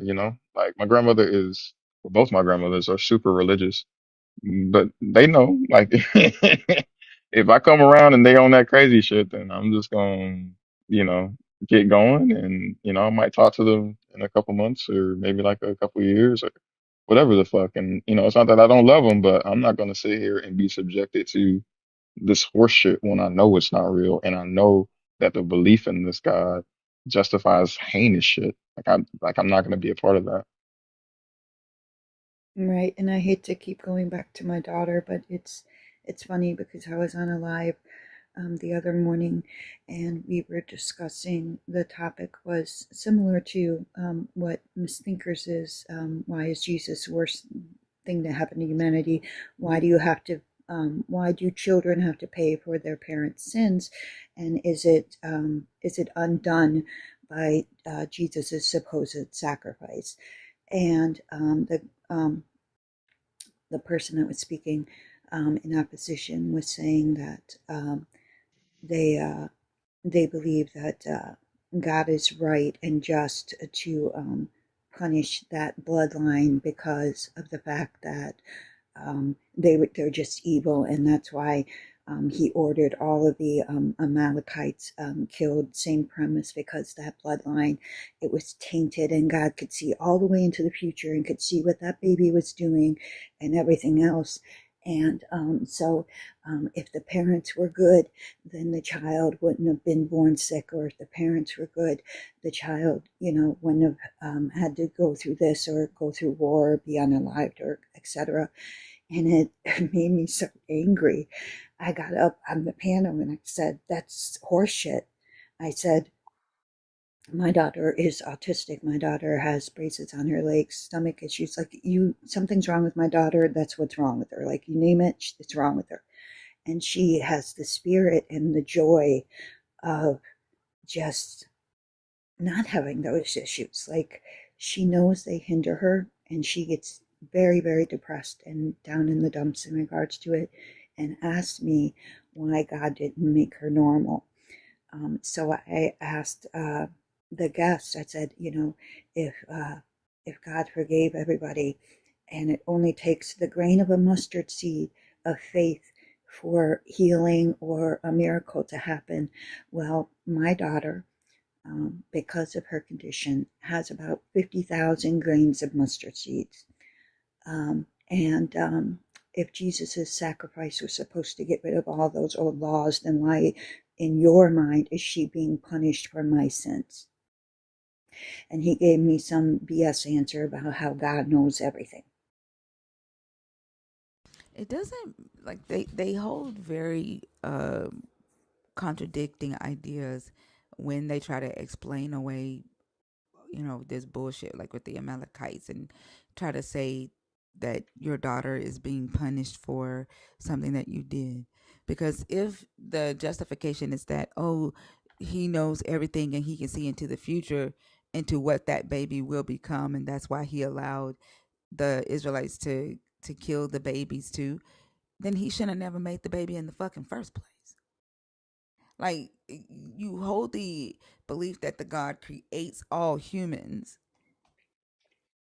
If he knew that that human that he created was gonna grow up and be and need to be killed by another human because that human was gonna grow up and do some horrible shit, then he shouldn't have never fucking created the human. Like, it doesn't make sense. Like, and they don't realize that when they try to answer um for some shit that they don't necessarily have an answer for, that they even contradict. They contradict the God, and they contradict their belief, and then they create a lot of harm by invalidating another human's existence at the same fucking time. And for me, like, this is why the God is the worst thing to ever happen to humanity, because it doesn't only just have one small impact when they do this shit. It impacts multiple things. Yes, ma'am. And it's not like, as a human, I don't carry, like, what could I have done better? What did I miss? What, during the pregnancy, et cetera, et cetera. But then I have people that supposedly believe the same thing that I believed in or believe in, or deconstructing, however you want to put it, panel. But they're telling me that my daughter is being punished for some invisible sin that I have done. Oh, I've done some shit. I ain't gonna lie. Don't let my voice distract you. I'm not a quiet girl, but for my daughter, who, you know, and if what you're saying is true, Miss Sinker, the hypocrisy is correct, because how are you going to say, well, everyone has a purpose, and I saw what Smolin or Schmittler was going to do before they were even born, but it's okay because, I don't know, those people needed to be wiped out anyways, and he was just a tool. Like, it makes no sense for any of those examples, and it makes no sense for my daughter, who is so far removed from anything that I am. She's her own person. She has her own dreams, her own goals, her own thoughts about things in life. It has nothing to do with me. So why would God attach her to me in that sense throughout my whole life? I have to care for her. I have these feelings for her. She's carrying my sins apparently, but when we get into heaven, we ain't gonna know each other. It don't make any sense, Miss Thinker and Mr. Alo, so it makes no sense. Yeah, no, I agree. To make your life bound to, or to, yeah, to make your life bound to somebody else and they have to suffer the repercussions of your sin, just so that when you get to heaven, you don't even know each other, more than likely won't even see each other is insane, right? Like, even in heaven, you know what I mean? Like, you kind of have to, you get the short end of the stick because the love that you have for the people that you grew up with and the people that you took care of and that took care of you, you don't even get to have that, right? Like, the only thing that the God is concerned about is whether or not you are all the way for him.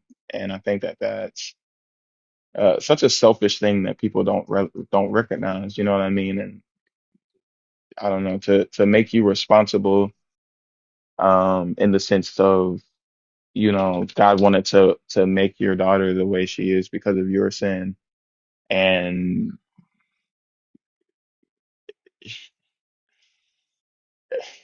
ultimately, like, all that goes away in the next life and you don't even remember her is crazy to me, because the bonds that we make, as in our life, are important. Like, they matter. They get us through life, like, if you raise a child without uh like a community of people, like, if they grow up in isolation, they don't live very long. They need that, right? Like, it's essential to living. And to strip people of that, I mean, really, at that point, you're no longer human. And I know that they strive for that, but I don't know. Like, I enjoy being a human being. I enjoy the relationships and the connections that I make here now, and to trivial or to minimize that by taking it all away, just it doesn't seem like paradise to me, or Paradise to me utopia. would be partying with my friends. Say, hey man, we were right or we were wrong or whatever the case may be, but we're here together. Let's rock it up. Let's party. Let's have a drink. Let's let's celebrate that we made it through this crappy ass life. But I do have one other question, and this is for you, Mr. Ello, or for you, Miss Thinker, if you want to answer. Um, it's something that I did ask. Before on another panel, and I didn't really get an answer. So I heard you talking about it before here, and it was weighing on my mind. I know that because of this God, that cultures and people were stripped of what their beliefs were and their foundation was. And some people have found a way to get back to that, to reclaim it or to recapture it in some way and to relearn those things and to try to pass on those traditions. Um, and I kind of say this hesitantly because it's touchy. As a technically a YT person, um, if I were to try to reclaim or try to figure out who my original or what my original um, thing was or what my original purpose, my original spirit guides, gods, whatever you want to call them, a Hmm. leadership or culture. Where would I don't want the answer because I don't even know if you know it, but where would I even begin to try to connect if I did feel like I needed a connection to something, but it wasn't this God? Does that make sense? I'm sorry, I babble. I think I get what you're saying. Like, how do you connect with like your ancestors before Christianity was introduced to them? Kind of like, what did they get into? Yes, sir. Um, that's a good question. I think it's just about finding out where you come from specifically, and then looking at the different religious practices of people from that from a time before Christianity. I know, like, there were a lot of different kind of, like, I don't like, well, I guess it's not really a bad word, but like a lot of different, like, pagan beliefs that went on around Europe. Um, that was like the initial war that Christianity was trying to spark, is getting rid of paganism throughout Europe. Um, a lot of like nature worship and different things of that nature. Maybe a couple of deities that like represent different aspects of nature. But I feel like, if you need something to believe in, I don't think that paganism is like a negative one, right? Like nobody uses paganism to subjugate other people and commit genocides, like um I think but yeah, too, I'm just like I think like for just for this space, right? Like I try not to suggest um new belief systems for people to replace the old with. Like I don't want people to think like that I'm trying to be like a spiritual leader or um, a spiritual advisor. I don't do that in here. But like if you're saying you know looking for ways like to research your history of your family, like I think it would have to start with that, right? And then having conversations with your family. But like I wouldn't have any advice on like what new system like that you could go to. No, no, ma'am, I don't mean to come off as if you're trying to lead, because I know that's absolutely not the purpose of your life. It's to lead people to other religions. It's just to inform and to ask questions, like you said many a times yourself. My point was to just investigate, not to even replace, but just to find out what it was before all of this confusion and lies and all of this came in, and maybe just to for knowledge, to research, because I mean this was bad enough for me to go through my whole life. Deconstructing from this is probably the hardest thing I've ever wanted to do or had to do or needed to do, and um, to replace it is not something I'm thinking about doing. It's just a curiosity of how it went from that to this. You know what I mean? Does that make more sense? Yeah, like I think you're just talking about research and history and like that. A lot of that's just gonna have to start with your family, right? And like you just researching your family history, and then like reading books, um, you know, regarding wherever your family originated from, and learning about that culture. Like it's gonna start with your family, honestly. Yes, ma'am. Thank you. I appreciate that advice. I'm so grateful to have the chance to come up here. It's only my second time up here, and I do appreciate the chance of just talking to Mr. L also and talking to you, Miss Thinker. I appreciate everything that you guys do, and I'm uh I'm still a little shaky because, like I said, I wear my heart on my sleeve. But I just want to thank you for the chance, and if it's okay, I if you didn't have any other questions for me, I'd like to drop down and catch my breath a little bit, if that's okay. No, oh I yeah. don't have any questions. I don't know if Oso does. Yeah, no, we're not gonna hold you up, but I do appreciate you coming up. I enjoyed the conversation with you. Thank you so very much, and I hope you all have such a wonderful day. And I'm going to keep listening. Thank you so much. Appreciate you all. Thank you. Have a Same good to night. you. Appreciate you. Thank you.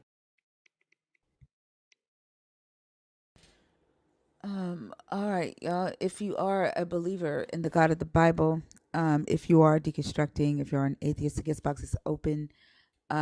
I am looking to still talk to people who believe in the Jezebel trope. Uh, that is a topic that I am interested in discussing.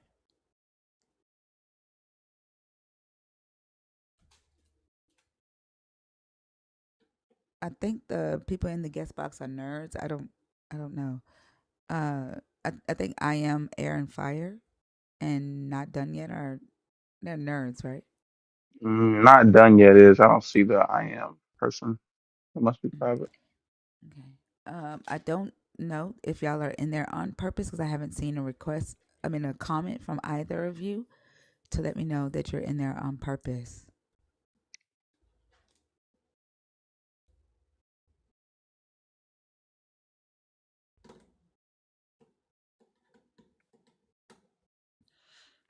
It is almost 4 a.m. Central. I know everybody is just now waking up. You're getting ready to get ready for work. Go ahead and continue tapping the screen. Share the live. Let's wake up. I know the conversation with Sister Jen was a good conversation, a deep conversation. Got everybody relaxed. Let's wake up.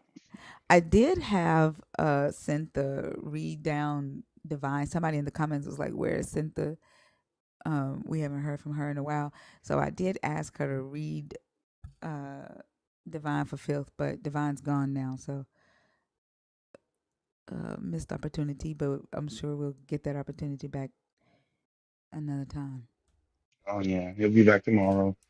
Hmm. Yeah, we need to cheer up, get people up. Wake up, wake up. I was going to say it's the first of the month, but it's not. I was thinking that too. I was like, mm. I was going to say, get up, get up.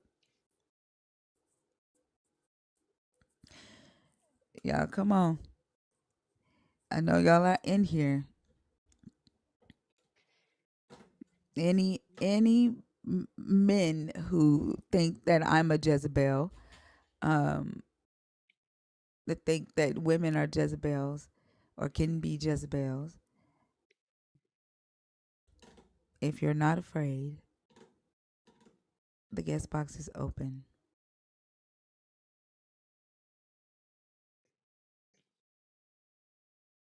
How many people have come up to talk about Jezebel? Nobody, we just started that like with Mm. Divine. I want to know the logistics behind the shit because like literally they've made her eternal. Like if she's Yeah, not like the Yahweh, right? Like if she's not omnipresent, omniscient like Yahweh, then how the fuck is she? How is her spirit possessing these women? Her and Delilah. Like, is there a male spirit outside of Satan that's like possessing people that have names? Like you have the spirit of Delilah, you have the spirit of Jezebel.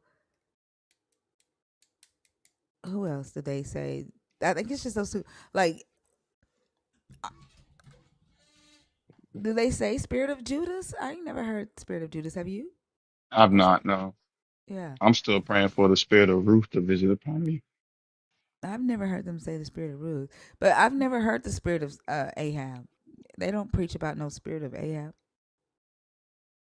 That's that's a lie.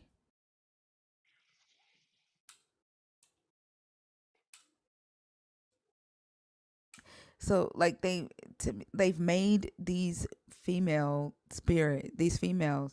um spirits to be eternal. I've never heard of a spirit of Absalom either.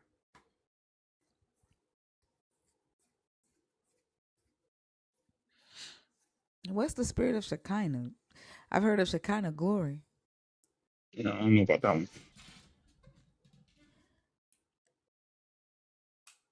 That's for the Kabbalists? Oh.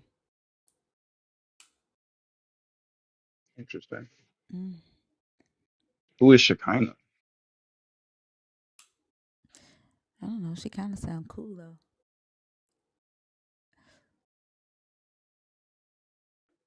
You see how you didn't laugh at that? Mm-hmm. Hmm. That's how I feel.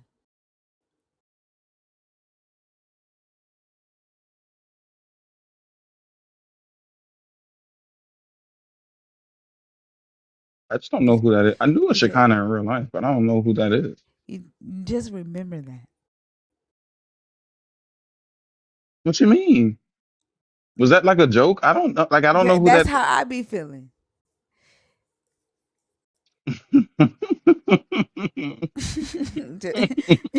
Just remember that.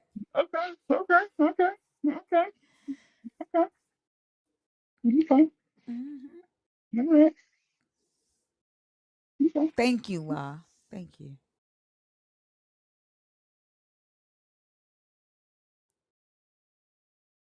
Oh, I get it Mm-hmm. now. Mm-hmm.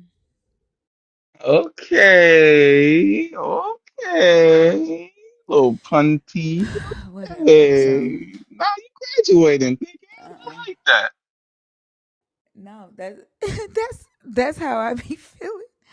That's how, like, I be like, what? Right. Oh, yeah. Also, is lying. Like, even YouTube know your ass lying. That's correct. No, I genuinely didn't get it. I was just like, because I know somebody in real life named Shekinah, but I was just like, who is that? I was trying to find out if there's somebody in the Bible that had that. But you know what? Hey, it's 5 o'clock in the morning. Demononie uh woke me up out of my slumber because I sleep very lightly. Um, Why you you know, name that man that? why would I call him by the name that he chose when he don't respect people? Yeah, but Devianier sound like a cute little girl name. Think so? Hmm.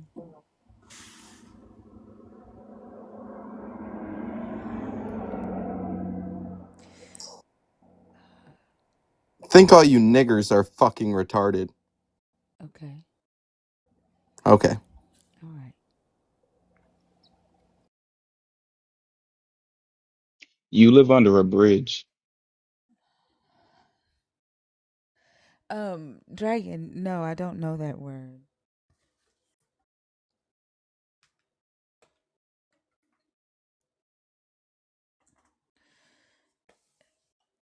Either that or your walls are so thin that you can hear cars passing by from inside your house. It's interesting. I mean, the crazy thing about it is that they're the ones that's triggered by us. I mean, so there's that, right? That Yeah. we that we make you that mad. Like that's what I be saying. Like same thing with the Jezebel thing. Like you are that mad. You sit back and you listen to us, have conversations, and you be like, damn, look at these motherfucking black people being intelligent or think they intelligent. Who the fuck they think they are? Did you see the video of old boy lying talking about he was trolling the live? The one that Yes. felt that white privilege. Like, bruh, Yes. you were not trolling. Look, like I said, he does not have what it takes intellectually to lie and have it be a consistent narrative. We all did, like we witnessed his level of intelligence, and it is nowhere near that of somebody that could create a consistent narrative out of like thin air. Like it's just no way. There's no way. But I do know that he's the kind of person to try to pretend like he's a popularity pick or a personality hire. Like, oh, I was just joking with those guys. They really fed into it pretty well. Fuck Yeah, you. he was embarrassed. Absolutely. And then, did you see the white people in the comments saying, "Oh, thank goodness it was troll.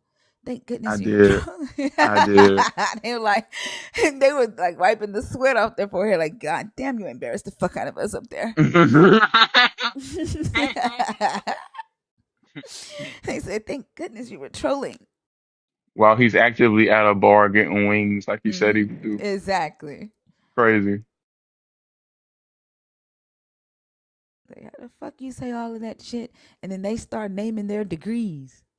They start naming what they do. Like, you embarrassed us. Yeah,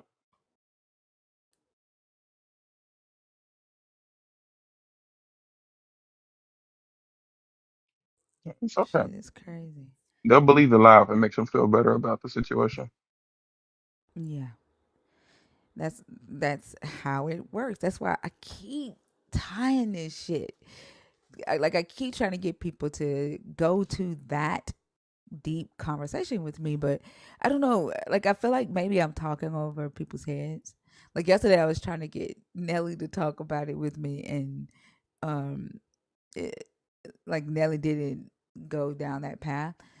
Like that, I keep tying the same, like being able to see the same tactics used with this whole Jezebel story, and the willingness to not pay attention to what Ahab does, or what the nobles do, or the fact that um the Elijah was in the cave and he was willing to die at the hands of Jezebel, but I mean, he was willing to die at the hands of his God or himself, and not Jezebel. Like it's worse to die at the hands of Jezebel. That's what he was scared of.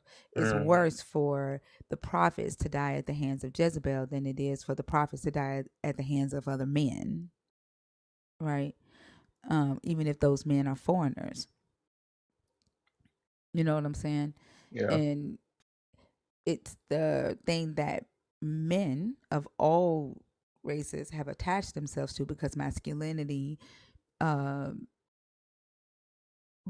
it's a cult, right? No matter what race you are, no matter what ethnicity you are, masculinity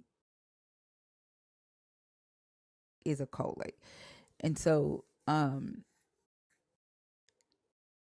when a man sees women, or a group of women, doing something that they feel like a man should do, or they feel like they lack the skill set, or uh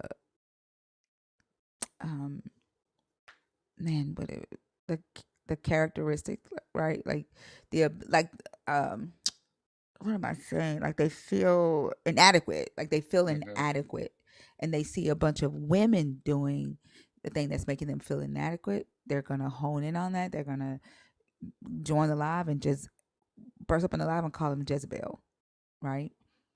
Out of nowhere, unprovoked. That's the same thing we see white supremacy do. When they see black people talking to black people, out of nowhere, they come in, they say, don't talk about this. It's not about race. One, they say, include everybody, or don't talk about it.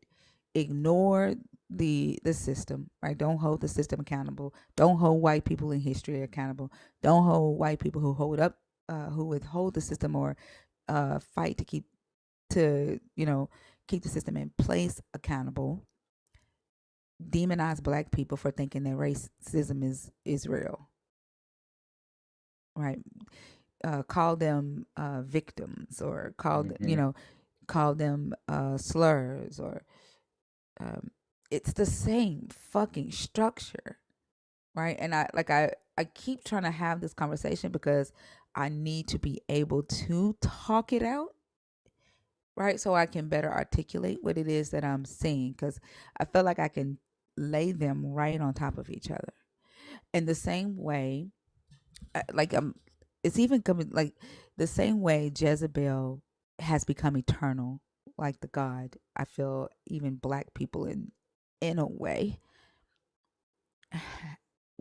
has not become eternal, but we, like, in what I'm noticing, we are our community is the one community that white supremacy cannot hide amongst, Hmm.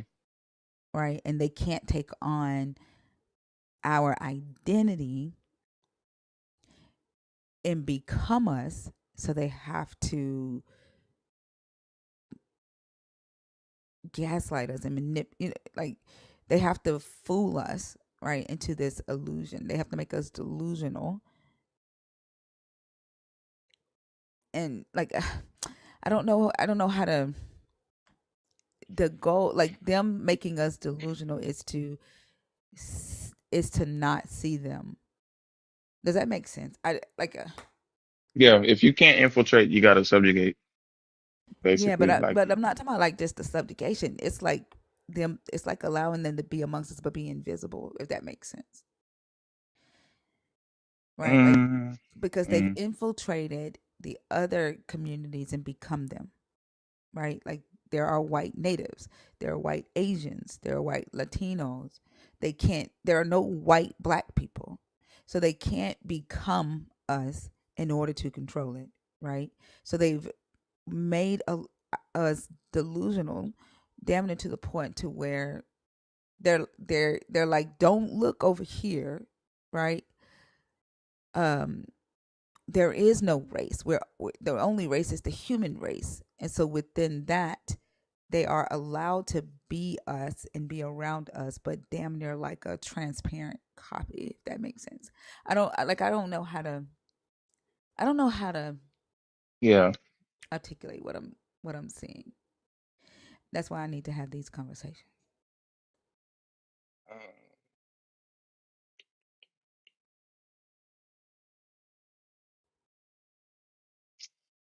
Uh, Because the subjugation happens all around. Like they even subjugate their people in their own community, right? Like yeah. subjugation is there. What I'm not this goal isn't necessarily the subjugation. It's them uh gaining the seat that allows them to have to own it also, to have a piece of the pie also. Does that make sense what I'm saying? And so they've been able to do it by convincing us that they are us through denying us. Mm. Does that make sense? Yeah, it's like that. I don't see color bullshit. Yeah. Yeah. Mm-hmm. Interesting. How would you put that? Uh, mm,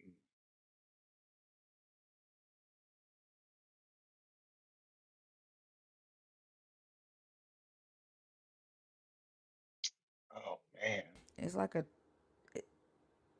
like like if I had to say it, it's a transparent identity. Like if if you're checking a box on a application and they're like, "What's your identity?" Right? This would be it's a transparent blackness, like a transparent identity. I don't know. It's Like like they can't affect the tone of your skin, but they can affect the way that you act in it hmm to push it to the background so that they so that don't they can necessarily have assimilate. to. Right. Well, yeah, so that they can take on the identity too, if that makes sense. So they can Hmm. have a seat at the table, right? So it's like if the table if at the table it's black people talking about black people, they now have a seat at the table because it's no longer black people talking about black people, it's humans talking about humans. Does that Yeah. make sense? And Yeah. so race doesn't matter. That's what they say. It's not about race. Race doesn't matter. You always making it about race. We're all just one race. We're a human race. So they can sit at the table with black people and know what black people are talking about, what are black people's plans. They can have influence on black people and what it is they want black people to do, believe, and think. They have a seat at the table because they've become transparent. That's their identity is human, right? In the Asian community, there are white Asians, so they have representation there. Native community, there are white natives, they have representation there. Do you see what I'm saying? Right. Yeah. The only thing they can do is keep our minds fucked up and delusional and rejecting ourselves, rejecting our own uh, issues, denying our own issues, fighting against each other so that we never ever recognize, right? We never recognize what we need to recognize because Yeah. they always have a seat at the table because their identity there is human. That's what it is.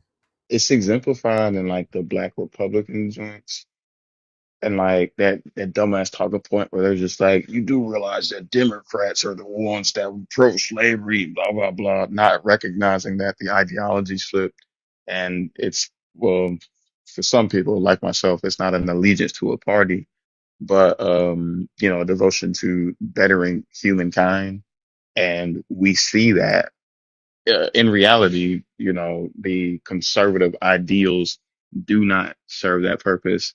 But y'all want to pretend as though you care about humanity by saying, "Oh well, look at what they did all those years ago." Like I would never support those people, but in reality, you would be on their side, just like how you're on that same ideological side right now.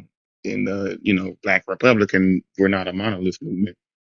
Um, it's like they they want them to forsake the fact that that they are black, and that we live in a reality wherein it is demonized. They want to forsake that shit to I don't know, for the sake of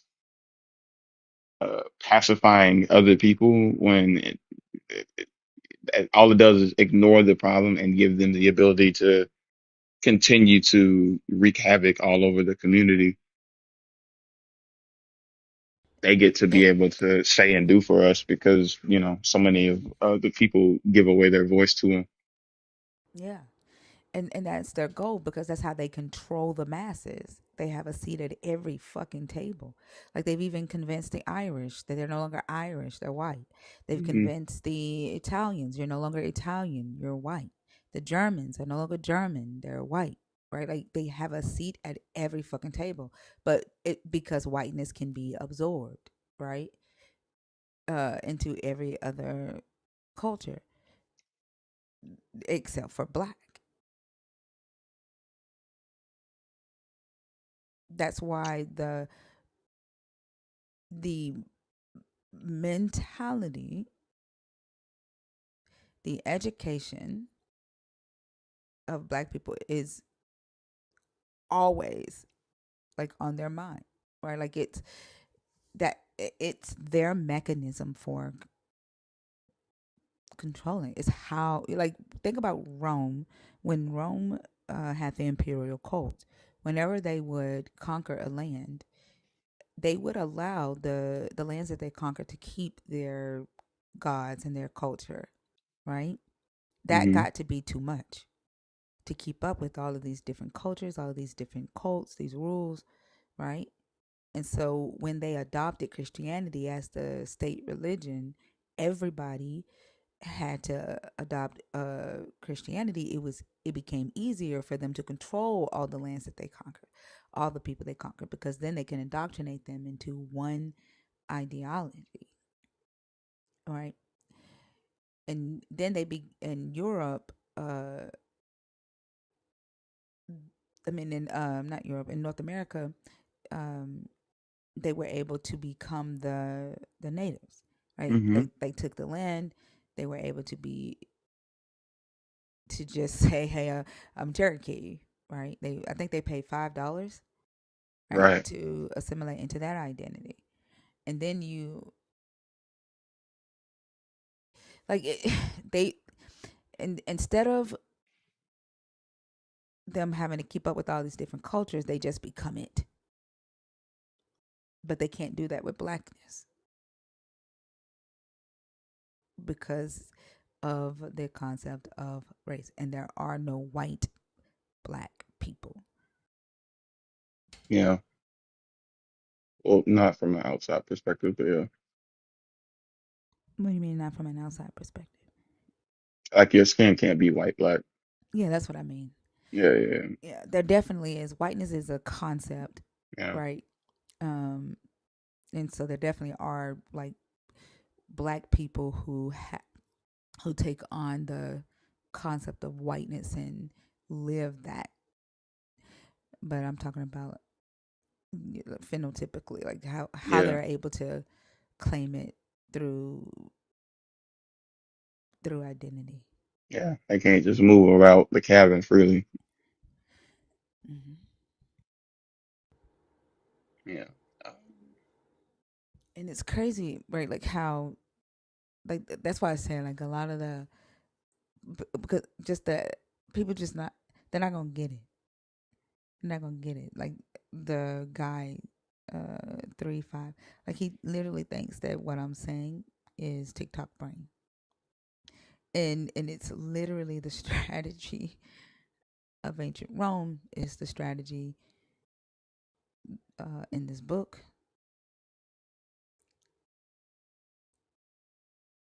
Yeah. Even when Jesus says the people who are in Israel now are not Jews, like even in the book, it talks about somebody absorbing an identity, right? Mm-hmm. It's the strategies are in the fucking book. They're in the book. And the campaign that Trump ran, "Make America Great Again," that Caesar Augustus ran on that campaign, "Make Rome Great Again." Like, all they're doing is regurgitating history. And because a lot of people don't fucking read books, they don't look into history, which is, again, why they snatch history from people when they take their identities. Like Sister Jen just asked, like, how do I even go back to learn what my people was? Right? All she knows is Right. whiteness herself. She don't know what her people actually were, what their culture was, Mm-hmm. what they actually believe. She just knows whiteness, and they snatch that history away from you because they fucking use it against you.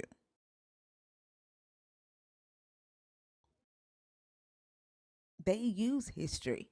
It's their fucking war plans. It's their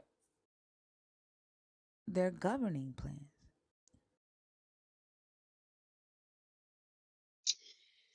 Yeah.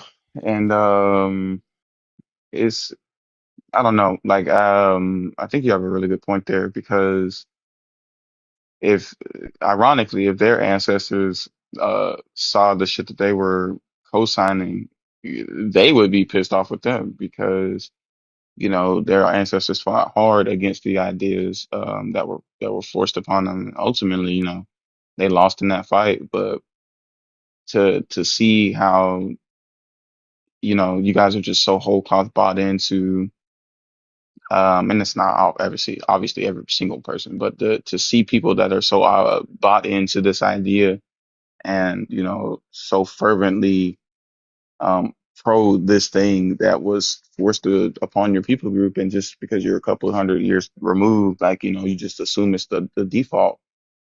It plays into the hands of those that like initiated and used this ideology to get what they want from the world, because ultimately you're just a pawn in the game, right? Like you feel like you hold this power, but you look at you're only as useful as they can, or you're I don't know, you're only as oh yeah, you're only as useful as the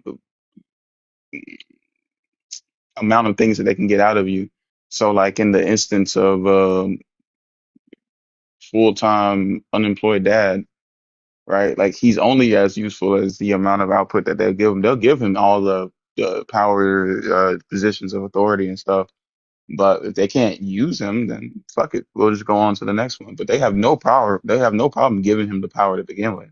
Unqualified as all get out. But if you're not useful to us, then we'll just move on to the next one. You know what I mean? Like you're just a Yeah. pawn in the system. Yeah.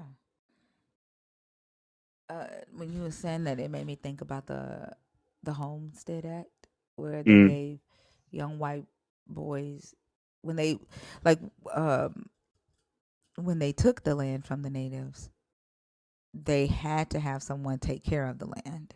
hmm And what And they make sure did they don't was, come back. yeah. And so what they did was, they continued ownership of it, kind of like what Yahweh does when Yahweh says the land is mine. You are just tenants. I'm the landlord.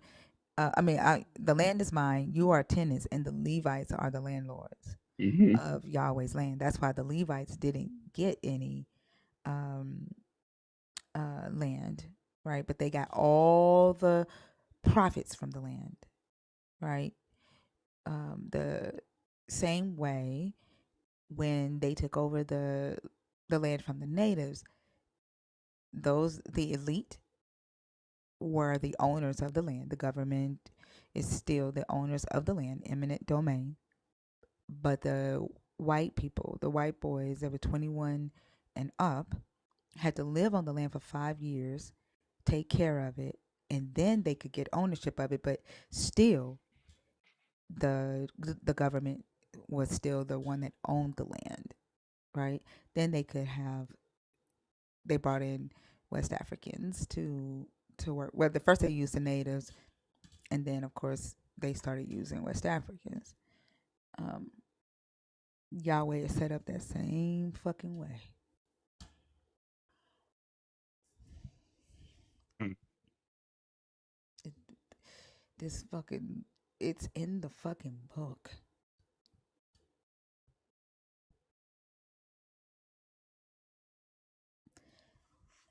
Huh. And we see black people making videos saying, "Oh, the government came and took my land so they can build a Coca-Cola factory on it, and they only offer me $15,000 for it, and I paid this much because they can, because you don't own it. You, if the government wants to come and take it,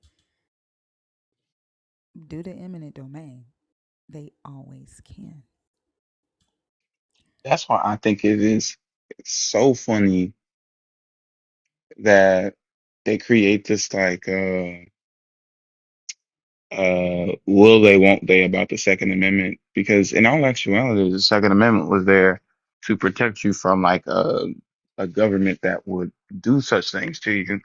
And yet we spend so fucking much money and allow these people to spend so much money to make our military that which, if we were trying to have an American Revolution Part Two, it could not happen.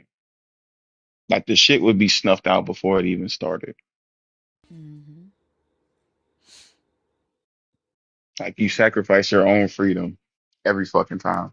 But it's just to feed into the idea, right? Like y'all think, oh shit, those other nations over there, they might come get at us because you know all the havoc that we wreak in the Middle East, all the havoc that we wreak in Africa, all the havoc that we wreak South America, like all the treacherous shit that we do. We don't want the consequences of those to follow us, so we have to feed the system to further that subjugation, not realizing that if shit does hit the fan and we have to have a regime change, then, well, you're fucked. They're going to be able to pinpoint your exact location, send a small little flying robot to your house, and that'll be the last time anybody hears from you.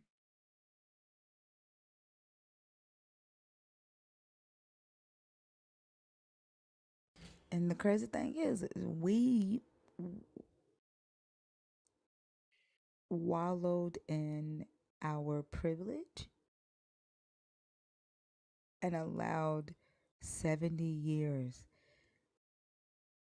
to go by so oblivious. We didn't think that history or paying attention to what these mother, we trusted them too fucking much.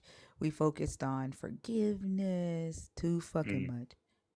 And now what they were doing during those 70 years that they had our fucking eyes turned west is they were planning what the fuck they're doing today.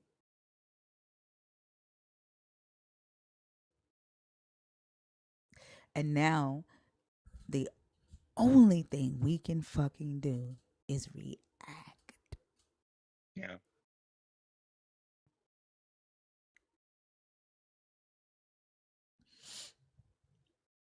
And I think what irritates me the most when I talk to believers is is their willingness to stay this fucking tool for this regime. yeah. The reality of the matter is there can be no complacency when you live under a system where you're constantly having to fight to be seen as a human. Um, I know that the civil rights era led to a lot of advancements, and we've had a couple of different, things happen favorably since then, but they're minuscule in the face of of the present, right? Like, uh, they are actively and, at least from the fact that they won't be prosecuting anybody, at least anytime soon, legally doing these things to target black and brown people, to target people of the LGBTQIA community. And like they might have given up some ground, but they come back to take that and then some. You know what I mean? And like, uh, I don't know, you can't rest on your laurels when the one half is, equality and happiness for people, and the other half is to uh, rob them of their individuality and either subjugate them or eradicate them. You know, like there's no resting when the opposition wants you dead or worse. Yep, but for some odd reason, we as a people did rest. Yeah. And like even putting a black man as president, we really took our guards down then. We Oh my really put goodness. our legs up, our feet on the desk, and fucking chilled and said to ourselves, "We have arrived." Yeah. And then they try to throw that in your face. Well, I don't hear you say nothing about Obama when he was president. I tell you all day long, send that motherfucker to jail because those drone strikes were not legal. Like he should face repercussions just like Trump should, just like fucking uh George W. should, like just like all the motherfuckers. Like if you fuck up, that's on you, bro. Like I'm not gonna cover you because you look like me. That doesn't make any fucking sense. You got to be accountable for the things you do. Like, was it cool to see a black person in office? Sure, but the novelty wore off when he decided to, um, participate in colonialism and white supremacy.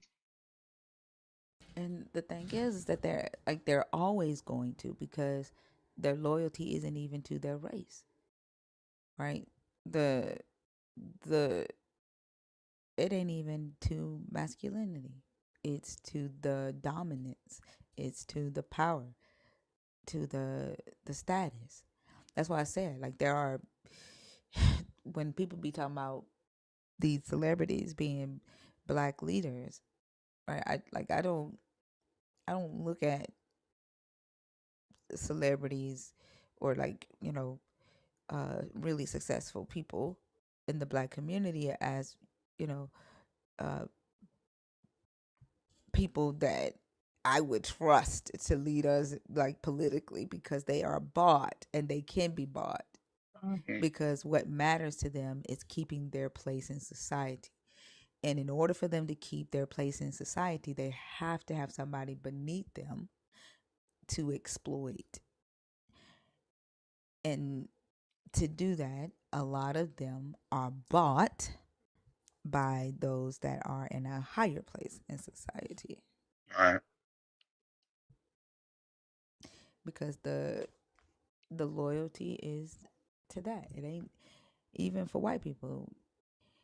Like, the loyalty is not to the skin color. That's why in 2020 I had made a video, and I was like, y'all think y'all, like, say, like, y'all don't even realize that there's two of them. Like, all these videos y'all make it talking about what's happening in the Middle East, talking about white supremacy this, white supremacy that. I said, y'all don't recognize that there's two, and they don't like each other. They look Hmm. alike. They look alike, Yeah. but they ain't the same motherfucker. Yeah. And if you don't realize that Israel's being used as a tool and will be treated as such whenever that job is done. See, and that I'm not even 100% sure of, if they're gonna be treated. I don't know who's gonna, because Netanyahu has been talking to his people about it.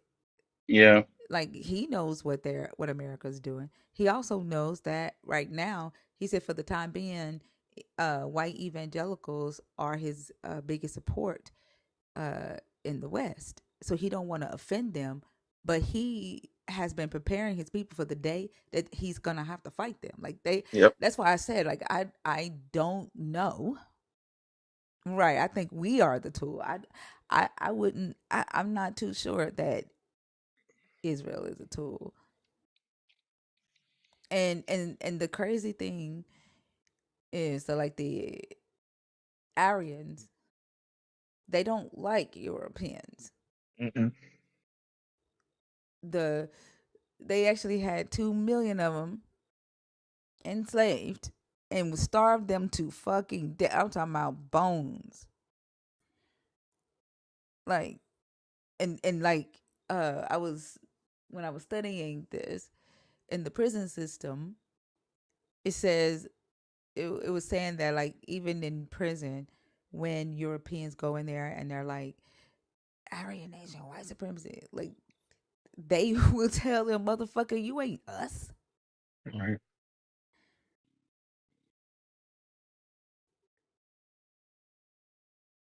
Like, and they get mad because they try to say you trying to be us and you trying to take over our thing. Like, mm-mm. It's crazy. But I like it feels like sometimes the black community for some reason I don't know we don't see a lot of we haven't seen a lot of it because a lot of us have been convinced like through this God one kumbaya everybody. Then we have those that believe that a God is going to avenge the what our ancestors and have been through for 400 years and what we still go through today. Right? Like mm, it's a lot. That's why I said and it's multi-layered. And sometimes like I just be thinking about this shit so much that I like I be needing to talk about it because it's almost as if I can just lace parts of the plan right on top of the other, if that makes sense. Like, mm. Hmm. It's Hebrew for come by here. I, did you hear that dude say that yesterday? Kumbaya. Yeah, he said kumbaya was Hebrew for come by here, Yah. Oh wow. The one that was talking about nutting on Nelly's back. Oh, word, that guy? Fun. No, I Mm-hmm. didn't hear that part. I woke up when he was talking about uh the fun stuff. Yeah, he said it. He said it mean come by here, Yah. And he said his That big ass. ancestors told him that. So I'm like, your What? ancestors told, yeah, your ancestors told you that? So you talked to your ancestors, bro? Exactly. And then it this is what I be talking about, like the mindset they be on, like they don't have the ability to track logic because your ancestors are dead. And when I even brought up the fact that his ancestors was dead, and I was like, well, how did your ancestors tell you that? Like you reading books, like he was like, that don't make no. He was like, that don't make sense. What do you mean? My family, my ancestors, like ancestors are dead, motherfucker. Right. How does that make sense? Mm, he You wouldn't know, track they it. just kind of just shut up. Like I'll just say the most off the wall irrational shit and expect it to fly. Yeah, I'm gonna have to 'Cause- play a trap song or something because, like, now Sister Jen done sent me into a whole ass deep thought. Like, damn. Yehoshua, are you in the? That's is that the Yehoshua? That's a nerd, or is that a Intro? dude? Let me check. Uh, they're not a nerd, but they are a fan. I think that's the Yehoshua, and well, we do have a Yehoshua that was a nerd. I don't know. Yehoshua, is that you? Uh, is that you? I don't know. Are you in the Jesus? box? Are you in the box on purpose or on accident?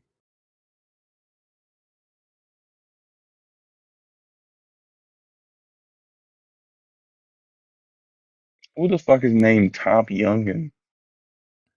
Who? Top Youngin. Mm, I don't know. Why? What are they saying? I don't even know. I just thought that username is wild as fuck. Top Youngin is crazy. I'm gonna assume since you are a fan that you are the Yehoshua that is deconstructing, and you're not responding. So I'm assuming you're in there on accident. Y'all, if you are a believer in the God of the Bible, if you're deconstructing, um, If you're an atheist, the guest box is open. We are back to 25 and up since Maddie is gone. Let's get let's wake up, y'all. Wake up, wake up. Hold on. Hold on. Don't come in here, guys. Wait, to the YouTubers, turn your volume down. I don't know how to help y'all out on this, but here's the music. Turn your volume down over there on YouTube. All right, here we go. Don't come in here gaslighting. I got Hebrew on deck and a screen that needs tapping. Let's go! Tap that screen, lift it up. Tap that screen, don't play tough. Tap that screen if you a nerd. Think of life now, spread that word. Tap, tap, run it high. Tap, tap, truth don't lie. Tap the screen, don't act slick. Think I got facts, Hebrew hit quick. Who in the chat? Nerds in the chat. Who hold true? Think I do that. Who break gas like this room do? Tap if you real, let me see you move. No fluff, no spin, no sweet disguise. Just tap that screen if you see through lies. She dropped that meaning straight from the root. Tap for the nerds that speak with truth. Tap that screen, lift it up. Tap that screen, don't play tough. Tap that screen if you a nerd. Think alive now, spread that word. Tap, tap, run it high. Tap, tap, truth don't lie. Tap the screen, don't act slick. Think I got facts, Hebrew hit quick.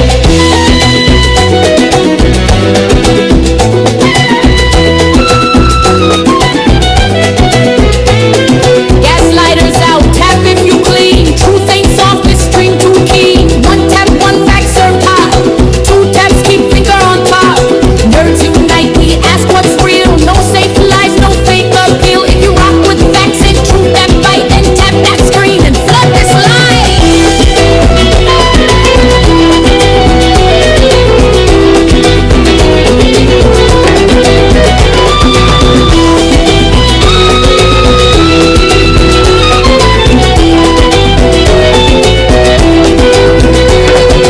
Tap that screen, lift it up. Tap that screen, don't play tough. Tap that screen if you a nerd. Think alive now, spread that word. Tap, tap, run it high. Tap, tap, truth don't lie. Tap the screen, don't act slick. Think I got facts, Hebrew hit quick. Next question. And yes, I got the receipts in Hebrew.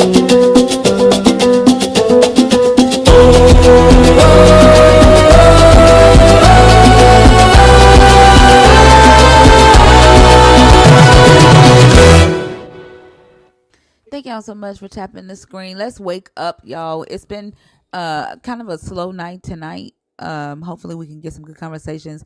Welcome to Tuesday morning. If you're just now waking up, it is 4:43 a.m. Central, 5:43 a.m. Eastern, and 2:43 Pacific.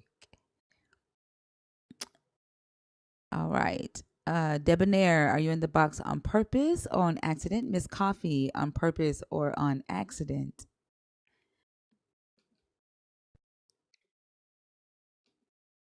Noza, you are a nerd. Are you up here on purpose or on accident?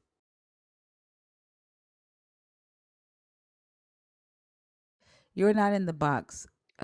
Kids serve safety. I'm not asking if you are in the chat on purpose or on accident.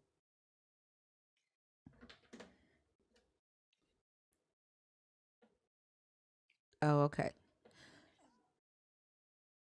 All right, y'all. If you are a believer in the God of the Bible, if you're deconstructive, you're an atheist, the guest box is open. We've been without a guest for almost an hour, so we'll give it till I'll say 5:30 and see what happens. TMJ, accident or on purpose? The YouTube audience has gone down. We went from 140 people to 79. Yeah. Um, I don't know. I think that the reality of the matter is the deeper, I don't know, the deeper you go, the less participation that you receive. Because the way, and this isn't like a dig on Javarius at all, but the way people line up to go into Javarius lives to talk about slavery or Job or Jephthah, like because it's just so surface level. Um, like that's the depth that they allow themselves to think at. But the deeper that you go into like the concepts and the ideas, the implications, the ramifications of the book, the less likely they are to have that conversation. One, because they've never even considered it, but two, they they don't see that, right? They don't they don't grapple with the entailments of their belief in the slightest. So the deeper you go, less participation you get. Yeah, because they don't have any they don't have actual expectation for the belief to cause them to change, right? Um, they want to win an argument. That's why they come in here and they put in the chat, "Let me up. I want to debate." When they learn Hmm. that it's not a debate, they're no longer interested. Like they just want Right. to. It's about a win for them. Absolutely. They want to play the game.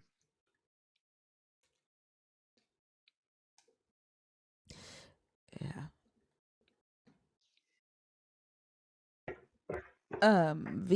VKB Sports. Sorry, Tinker. This was total accident. That's okay. I'll take you down. Have a good one. Okay. You too. All right.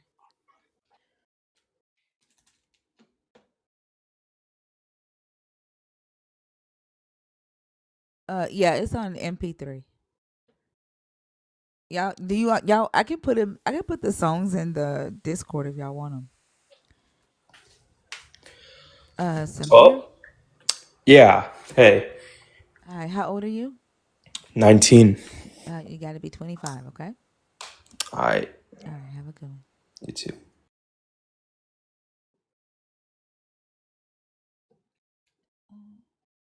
All right, Darth. I'll put him in the Discord. Give me just a second. Baby tired. All that running around and grass swimming he was doing earlier. Who? Oh, Pressure. pressure. Yeah, I'm gonna read y'all the the thing from Cynthia from Jezebel. I told her to write a letter from Jezebel from Beyond. Hold on. Hold on. Let's see. All right, those are the uh Anchor Live songs. They're in the Discord, Darth. Okay. Um, okay, she said, well, well, well. Look, this is to the men.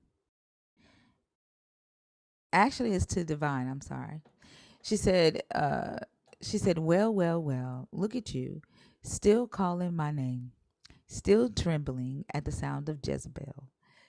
Tell me, little man, how does it feel to be haunted by a woman you've never met?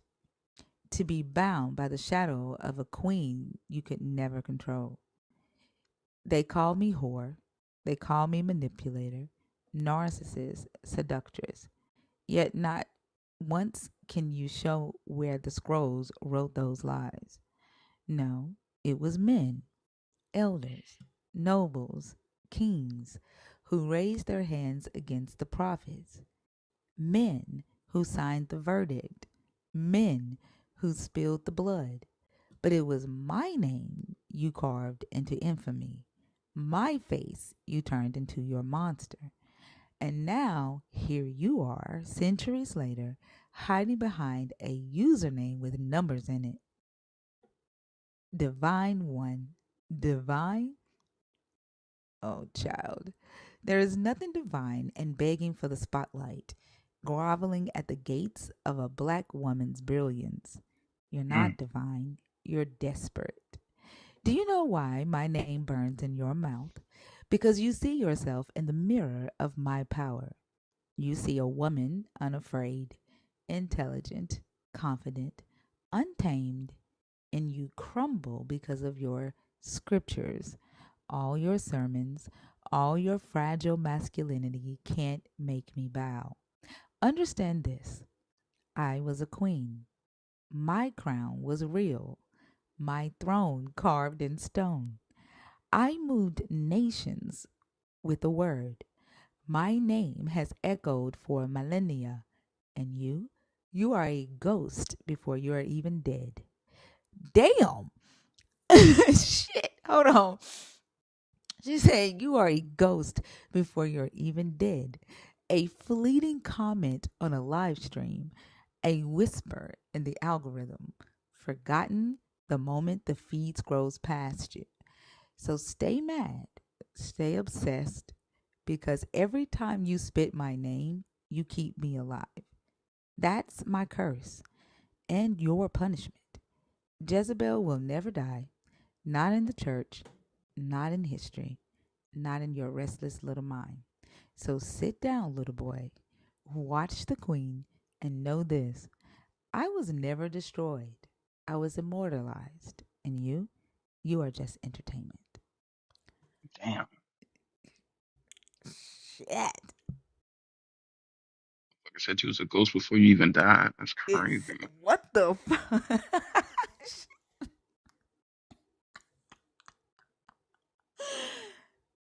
Damn, she said you were a ghost before you were even dead. That is crazy.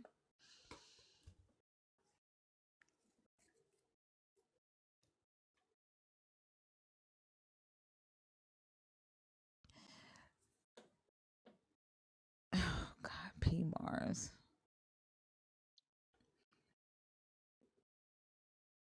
Y'all are not okay. I swear y'all not okay. Are we done, y'all?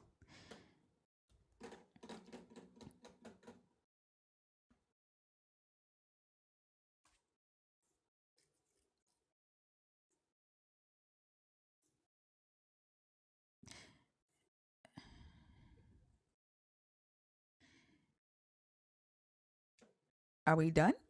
Any takers?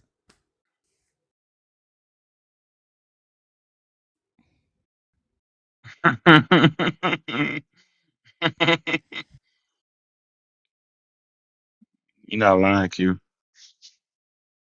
What she said is all.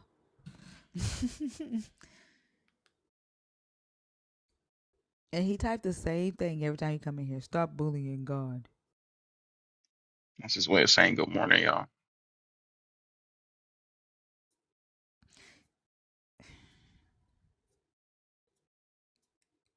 Can you imagine? Like, what do you think P Mars does for a living? Mooch is off of his black girlfriend. Oh, does he have a black girlfriend? Allegedly. I saw a video of a guy who is a pastor. He's a white guy. He's a pastor. He made a video showing that he's friends with that comedian that just got shot in Memphis. You know what I'm talking about? I didn't hear about that. There's a black comedian that just died. He got shot in Memphis, and he made a video to show that he was friends with that comedian, and he was like, you know, God got you, and all this stuff. And I went to his page. He's married to a black woman, right? They've been married for 10 years, and they have kids. He made a video about the black girl effect to say that his black wife did is not the reason why he looks so cool as a white pastor, Oh wow. because yeah, and he put up this picture of him looking like Justin Bieber with back in the day when Justin Bieber was hanging out with Diddy with the ball caps and stuff. Mm-hmm. to say that he was selling quarter bags in the hood when he was 11. So he said I always been fly.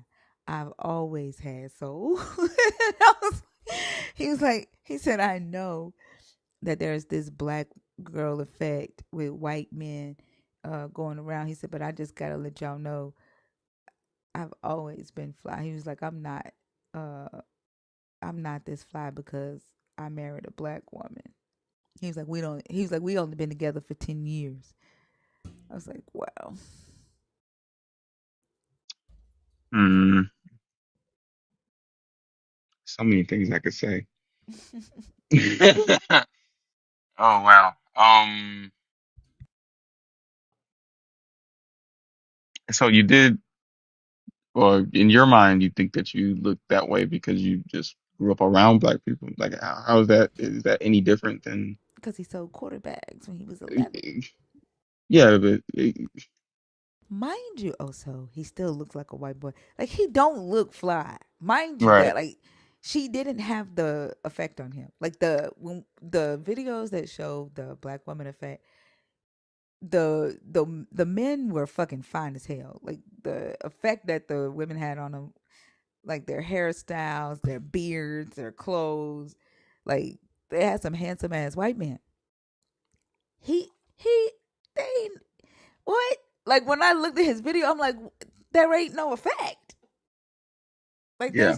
there's no effect. Like you just look like a white man who's a pastor. Like you there what? So who cares that you sold quarterbacks in the hood? You still look how you look. She didn't have an effect on you. Yeah. To be honest, you probably found the most palatable black woman he could. I mean, he has a beautiful wife. She's brown skinned, pretty. She's Malcolm X is crazy. she just didn't have an effect on him. Like he just looks like a regular white man who is a pastor. Like, he wouldn't have his video only got like 200 and something likes. Like he would not have gone viral in that trend. Well, he didn't go viral because he Yeah. there was no effect. Yeah. That's interesting. I do like the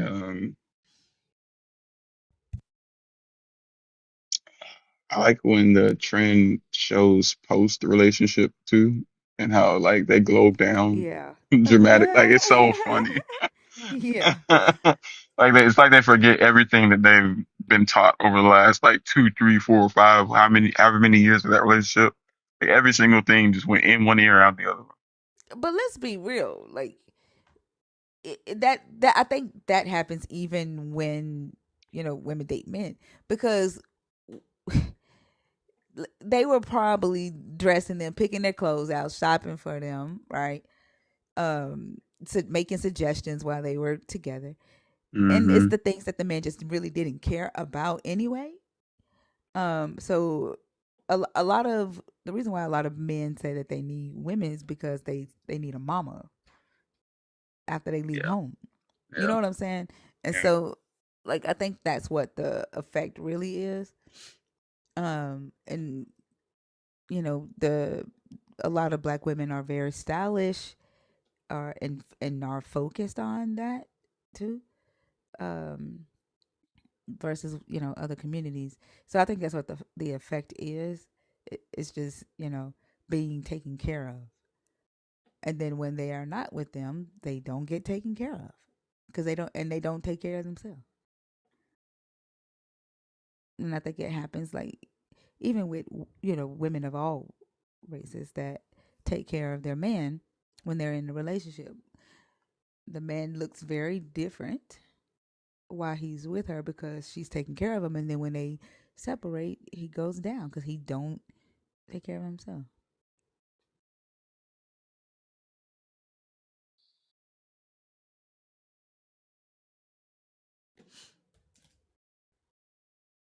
And, right, Maven. Maven, can you send Darth the link to the Discord for me? But I agree. Like, and I think they don't realize. Not that they don't realize. I don't know if they don't realize it. I don't know if they know that it's racist to be like, you know, I've always been like this because I grew up in the hood. And I sold stuff. Yeah. Yeah, I've been black. Look at how many things I've sold. yeah. I don't know if they know that that's some racist shit to say. I think nobody is right. They don't care. Yeah. Hello? How old are you? 23. You got to be 25, okay? All right. All right. Thank you, Maven. Y'all, we have 30 minutes to see if we can get a conversation going. 25 and up, please. If you are a believer in the God of the Bible, if you are deconstructing or an atheist, the guest box is open. Uh, we going on 2 hours since Sister Jen's conversation. Wow. Yep, 2 hours. I said I might start putting like a time limit on the conversations because we did have a lot of people in the guest box. Um, and like I in order to get more people up, I Yeah. think I might have to start putting like a time limit on like uh, off topic conversations. If that makes sense. So, like if the conversation is off topic, then we put like a time limit on it. If it's on topic, then no time limit. What do you think? Um, yeah, I could see that.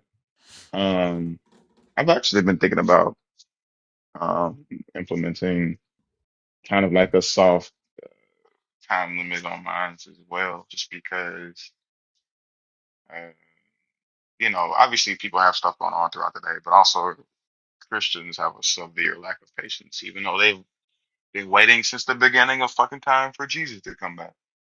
They don't have the patience here on earth to wait for like a conversation to wrap up. Um, and to be honest with you, you spend 2 hours on a conversation just to end up right back at square one. It's just so unsatisfying. Mm-hmm. It Yeah, really and like is. for me, some conversations though, for me, like if there's something that I want to understand, because Hmm. most of the time I'm just trying to figure out why a person think what they think, right? And like where the like how they think, right? And when I have the conversations, so like it depends on if I'm getting something from it, if I'll let the conversation continue. Yeah, Um, but if it's like a fruitless conversation, I then I'll check out and I'll probably start reading a book or something while they is talking. But yeah, yeah. But I think the off topic conversations, I know I do allow the nerds to come up and go off topic. Um, I'm thinking like putting like a 15-minute, 20-minute time limit on it, depending on yeah, what the conversation is. yeah. No, I think that'd probably be a good one. Um, yeah, I don't see anything wrong with that. I was just meaning it, at least from my perspective, kind of like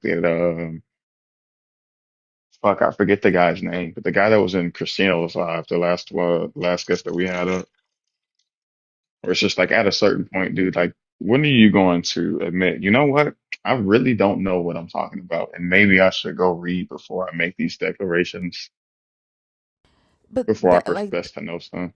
yeah, I would have had like a a good conversation with him because with him, the way that he kept denying shit and skirting shit and applying shit, like those are the conversations that are helpful to me because I want to know how they're tying shit together. You know what I'm saying? And then like how they Yeah, respond to new information. Like how do they formulate their arguments when they are introduced to new information? Like you know what I'm saying? Like it's just I don't know. Like I would have dug a little bit deeper into his thought process. I mean, we talked to him for a good minute. No, like I talked to him for like maybe 30 minutes. about the law thing, but I wanted to when he kept like he left the the conversation about the processing, like the process of the law, and then when I asked him that question, like how is it that you don't know what the processes are, but you saying that you read the Bible, he went all the way back to whatever y'all were talking about and tried to say, you know what I'm Right. saying, and tried to say that, Hmm. yeah, and I thought that was interesting too. Um, yeah, like it's that's why I say like it's the whole process of deconstruction for me. It's also multi-layered. So like when I go live, there are things that I still want to understand from how people approach this belief system. So like there, if I'm getting something out of it, I'll entertain a conversation. Um, Yeah. yeah. I am Aaron Fire. How are you? Hey y'all, I'm good. Good morning. Also, good morning, thinker. So, if it's Oh, okay, this we is can Jerry. read. I keep forgetting you changed your name. Girl, I got girl, and I didn't know my thing was. Thank you, Oso, for saying it was whatever it was blocked or whatever. I wanted to revisit the conversation about Jezebel, if that's okay. Yeah. Okay, so I was reading. I've been enjoying all of your videos, by the way. So thank you for posting those. But I've been intrigued, and I just realized that um, during slavery, Jezebel and Jim Crow were like caricaturers and hypersexualized, but I didn't understand the depth of it until I really started going deep in. I remember when I was in church, they'd be like, "Oh, she a witch. She has a Jezebel spirit on her." But what you have been talking about and kind of tying it in together with life has been really interesting for me. So when we talk about Jezebel, may I ask, I know I need to go and read it for myself, but she was this archetype who wasn't real, of course, and she's being penalized because she was a power woman. But was she a princess or a queen? So there's actually text that says she was real. Okay. Her name wasn't Jezebel. And they actually found her seal, like her ring. Um, and so they have um artifacts from this. She was a princess and she became queen when she married Ahab. So like Ahab and Omri, the Amorite dynasty was real. Oh wow. Yeah, they were conquered by Assyria before they reached statehood. So like Israel never reached statehood. They were conquered right before they reached statehood. And Ahab was Omri's son, and he did marry a Phoenician Mm, princess. It was a political marriage for a peace treaty, but her mm. name wasn't Jezebel. Jezebel is a slur, um, You are because kidding me. no, yeah, they were real people. I didn't realize. I know that Jezebel is a slur now, but it okay because her name wasn't, and I get hyper when I'm learning something. So forgive me. That's a part of um whatever. Um, so she was a queen. She was real, but her name was not Jezebel. This is just a name that was slapped on her when they were writing this book. Is Right. And that the what I'm story of understanding? yeah, and the story of her written by the Yahwehists in Judah is just a like a demonization of Ahab and this Jezebel queen, right? Of the Amorite dynasty. So like the story that they wrote is not true, right? Got it. It's a embellished demonization of the North by the South. Wow. That's interesting. I'm like so deep into thinking about her power and the power structure and why they destroyed her legacy by not even giving her a real name now. That's really messed up. That's awful, really. So they made up a name for this Phoenician queen. They gave Ahab or Arab or whatever his name was all of this credit on the back of a woman. I Well, guess Ahab, they didn't give him credit. They just um uplifted him, or it feels like it to me. Maybe I'm misreading, but well it feels. he was demonized too by the South. Like he's listed as a king that did evil things in the sight of their God. Like I think like what a lot so the a lot of this book is written by the Yahwehists in the north. I mean in the south.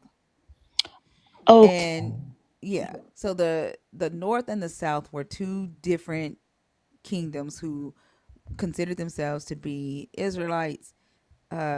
The north worshipped Yahweh, but Yahweh wasn't their only God. They were polytheistic. The south were Yahweh's. They were monotheistic. The north became a influential kingdom centuries before the south did. Even though the Bible writes it as if they were competing nations at the same time, they really were not. When the north was uh, succeeding and building all of these uh, communities, these palaces, these their military, all of that.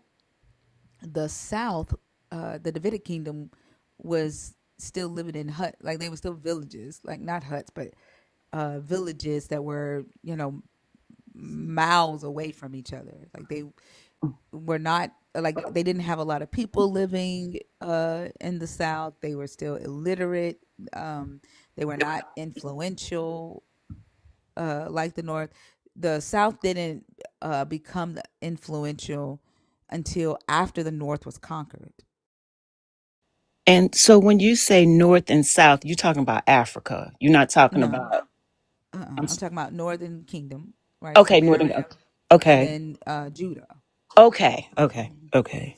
All right. Well, thank you for that. I want to like take up a lot of time. I'm just really trying to really understand this story now because it's just been for me it was widely misinterpreted. So I'm really enjoying all of your videos and stuff. So thank you for those. And y'all have a really good today. You're welcome. Thank you. I hope you have a good day as well. Okay, bye. Have a good one.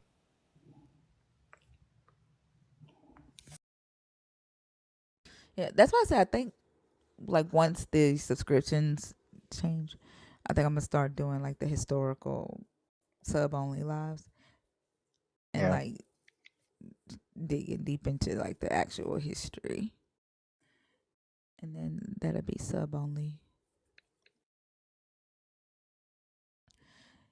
Yeah, we got 15 minutes to get some conversations going.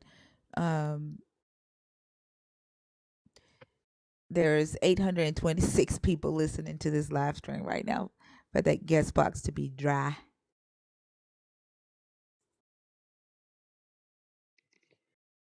Yeah, the historical context be really interesting, especially like pulling up the artifacts, like digging in. Y'all are going to love the historical live that I do about David and the writings of David. I mean Daniel. Um Mm. man, y'all gonna love that. Um even getting Nelly has been asking me to go back and get into like uh the teachings of Egypt, like when the Israelites are supposed to have been in Egypt during the late Bronze Age, getting into that. Um, the three Isaiahs, um, getting into the differences between the Septuagint and the Hebrew text and the Targum, the Aramaean, and showing you the transitions from each, like digging into that. Like it's a lot. It's a lot. And I like honestly I didn't like I'm when I tell y'all I'm such a fucking nerd, like I nerd out on shit like that. And sometimes I think it might be boring to some people, so I don't do it a lot. And then like reading the books on live, I started to see that, you know, people didn't necessarily like when I read the books online, and so I stopped doing that because people would like scroll away. Um, so yeah, Yeah. yeah. So if y'all like shit like that, like even reading like who wrote the Bible, like I used to read those books. It show you the transition from uh the theologies, like the early scholarship to modern day scholarship, digging into the JEDP to teach you how to recognize when the Yahwehists are have made redactions to the text versus when the North is writing, how they married the two to create a specific doctrine. Um, yeah, I mean it's a lot that we can geek out on. I like that. Awesome, awesome, awesome. I was a documentary kid, so I like learning stuff. Oh, really? Hmm. I'm I used to excited watch now. documentaries all the fucking time. I love me a good documentary. Yeah, like that's the shit I like. But I know like a lot of people come to this live because they want to see crash outs, right? Yeah. Yeah, but like I like let me geek out. Like let me geek out on and show y'all how Paul paraphrased and retrofitted some verses and shit. Like, let me point out all the lies that Paul told. Mm, Let me show y'all the prophecies in the Old Testament and how they twisted them to make them fit Jesus. Like, that's the type of shit that I like, yeah. right? And then I get real tedious with it and I pay attention to the most mundane shit because I feel like even the most mundane shit matters, but it can get really, really tedious too. So, but Yeah. that's the shit that I like. I think that guy that was on my live that had the opportunity to let the Holy Spirit teach us something, the irony in him taking us to Paul and it being just like the biggest fucking lie. Or not the biggest one, but like just like a huge fucking lie. It's just so funny. That was That so funny to yeah, me. and I like their reaction to it because like that's the type of shit that I be wanting to like observe. Like, how are they going to respond to this? Are they going to absorb the new information, right? Are they going to allow themselves to study it, or are they going to make up something on the spot, right? And then if they're going to make up something on the spot to explain it away, what are they going to say and what was their thought process behind like why that, like those conversations too are so fucking exciting to me. Like I fucking love observing that shit.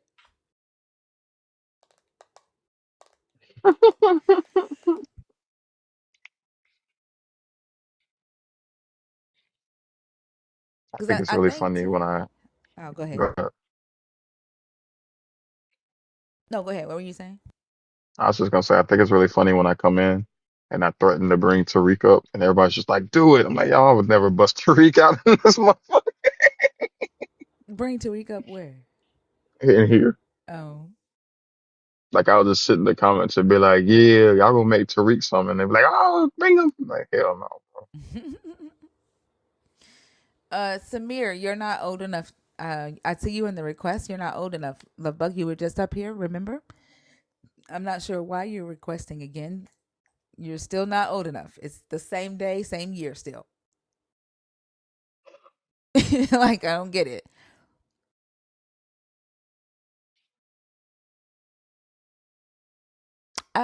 I need to prepare for the sub only. It doesn't matter that you think he is. He already came up and said he was 23.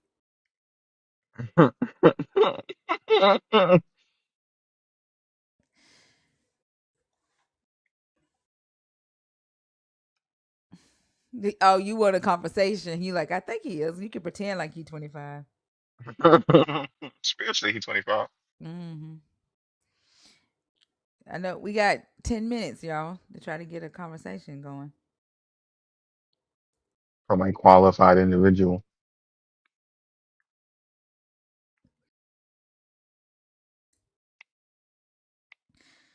I saw a comment on the video that said we've elevated past needing the prophets in the Bible.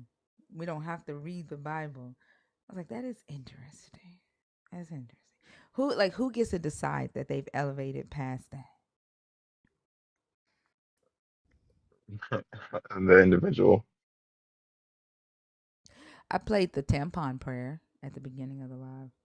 Did you really? Mm-hmm. What about the training bra one?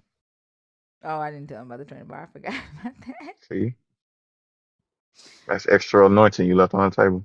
Did he respond to you? Nah, I responded to myself though. Oh, you Same did? account, just pretending to be different people. Oh my gosh. Oh, so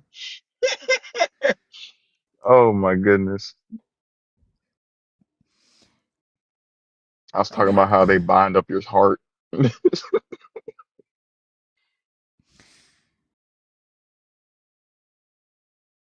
But you know what is so weird though?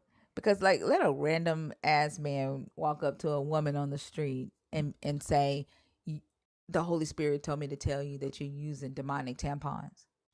Oh my goodness. They'd be like, "Oh my god, that's so disrespectful." But they all in this man's comments talking about, "Thank you, Jesus. Look how God worked." You know what? I was using this brand of tampons and they are demonic. Thank you for saying that. I feel validated. And then one lady was like, she said, I thought I was just being organic because I went back to rags. This whole time it was the Holy Spirit leading me. I was like, Oh wow. what? It's cotton inorganic now. Huh? Well, I guess it's technically inorganic, but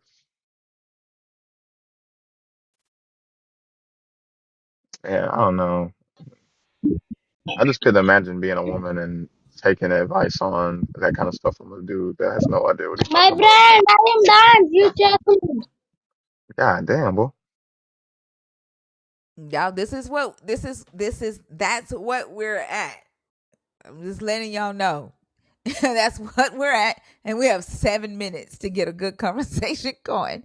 But Law said, my aunt's imam. Are you trying to say mom? My aunt's imam said tampons are haram because they pleasure the woman. Oh wow. And let's be real. That's probably why that man made that video to say that the tampons are demonic because he probably think the same shit. Mm-hmm. It's that that Roman mindset. Yep, anything that competes with a stick.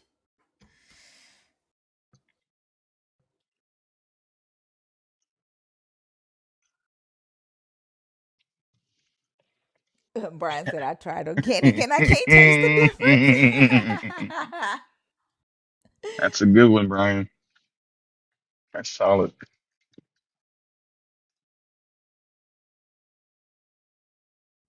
Y'all know today is Tuesday. We normally go to 11 until Rhea go live. Which Ooh, I Lord. think she's back. She said she's doing good. I talked to her. Um so like if we end in 7 minutes, what y'all gonna do for 6 hours?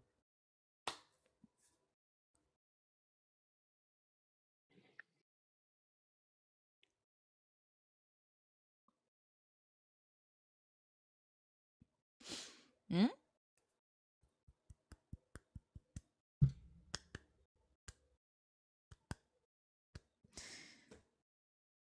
That didn't motivate anybody to hit requests. I figured that reminding y'all that that's a 6 hour break before the next live. That didn't motivate anybody. Somebody said do actual work at work.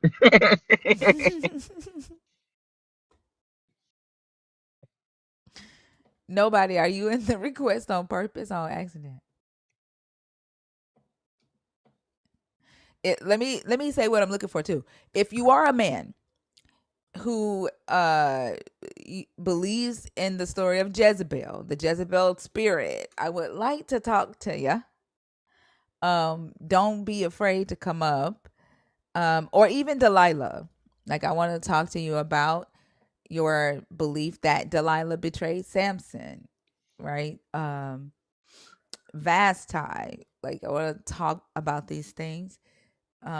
If you are not afraid, not afraid. Oh man,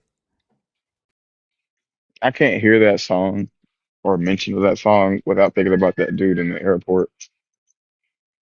What dude?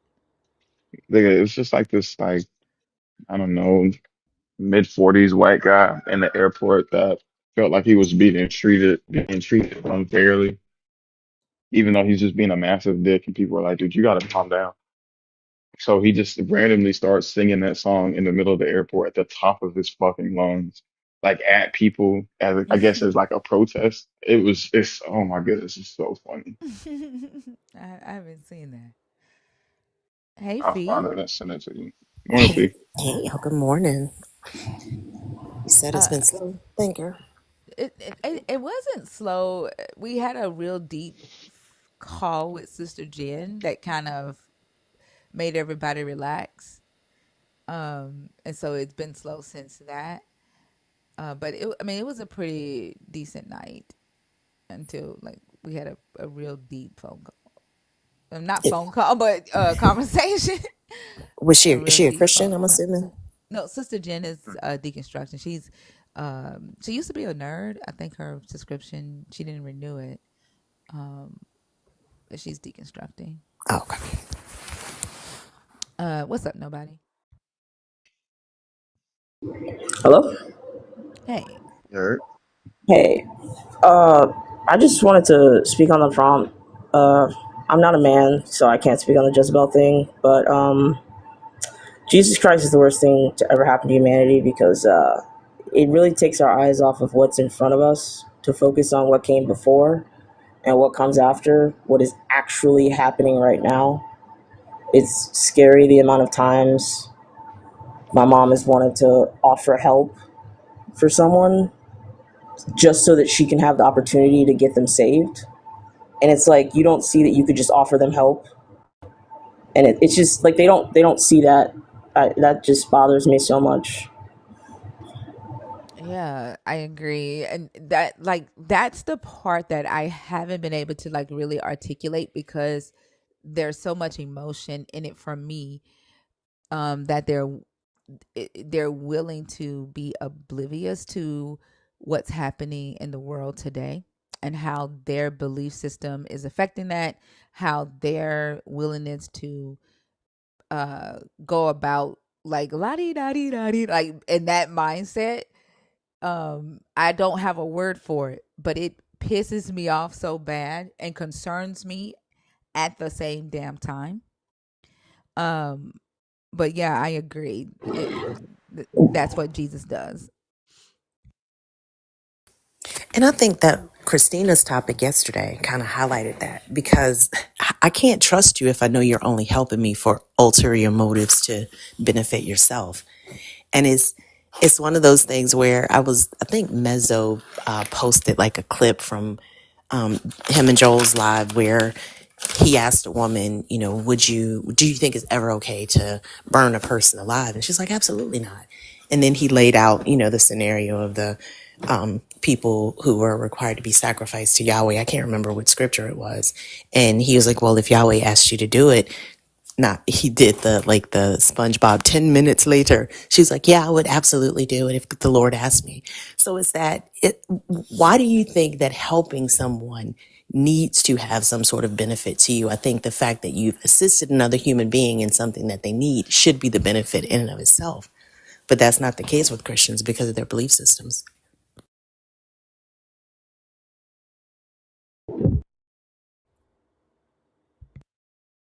Nobody. Oh, I couldn't tell if someone else is gonna speak.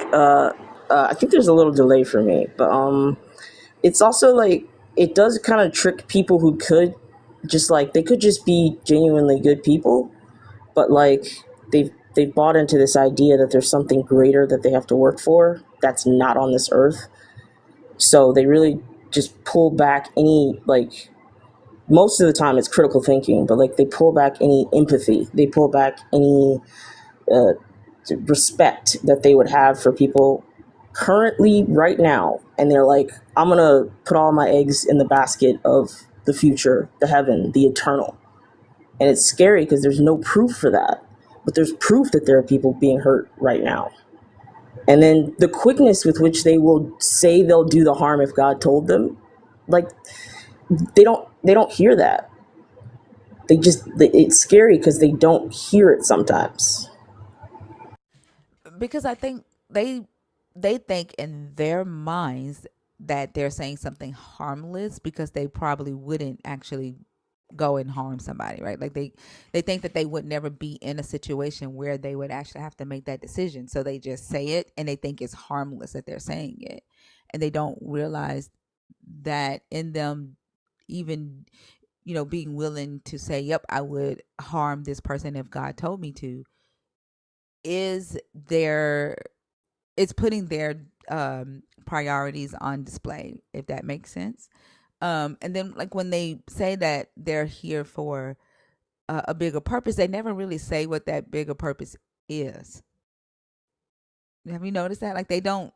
They believe that they've been chosen for something greater, but they can't articulate that what being chosen is, like what they're chosen to do, because they all believe that all of them is supposed to be, out preaching the gospel and convincing more people to go into eternal life with Jesus.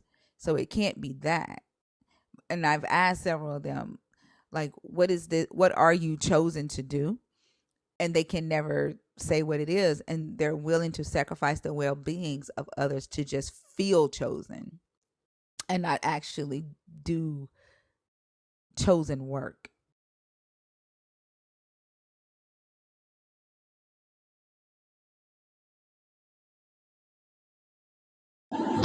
Sorry, I'm having an old person moment. Old soul over here. But for my mom, because it's weird, because at our church, like we're literally taught to like, they have these crusades where they go, not crusades, but that's what I call it. My mom and a group of people from the church will go to like a mall and walk around trying to get people saved, which I think is just harassment. But it's like in their mind, that is what they are chosen to do. Because the way my mom described hell to me when she learned about it was the constant gnashing of teeth and the incessant fire, and how it feels like you can't, like you want to rip your skin off, but you can't. And the imagery and the fear is what I know worked well on her. And it's like they use that, and it's like it's twisted, because I've seen her become more self-centered in wanting to help than just wanting to help. Like, we can't help everybody, so sometimes you got to take care of yourself before you can take care of others. But telling yourself that you're doing something for someone when really you have an ulterior motive is it's not it's I feel like it creates a worse form of person. Like they're ignorant to their own, like, I don't know, ignorance. Yeah, and that's why I said, like all them saying that they're chosen to go out and make disciples of all men, when the text literally tells all of them to do that. When I like drill in on that, and I'm like, that can't be what you're chosen to do, because that's what all believers are supposed to do. Like, what is it specifically that you have been chosen to do for humanity? They can never articulate that beyond that. You know what I'm saying? Like, they're willing to make uh people the sacrifice, because like I think like this whole chosenness thing is just for them to feel like they're special to the God. And I was watching Justin Deconstructions live with Ian and Dr. Blitz on Sunday, and the guy came up there and he said that he was a prophet chosen by God, and that he was either, I think he said, the Holy Spirit or Jesus or something like that. Like, it was something high up there.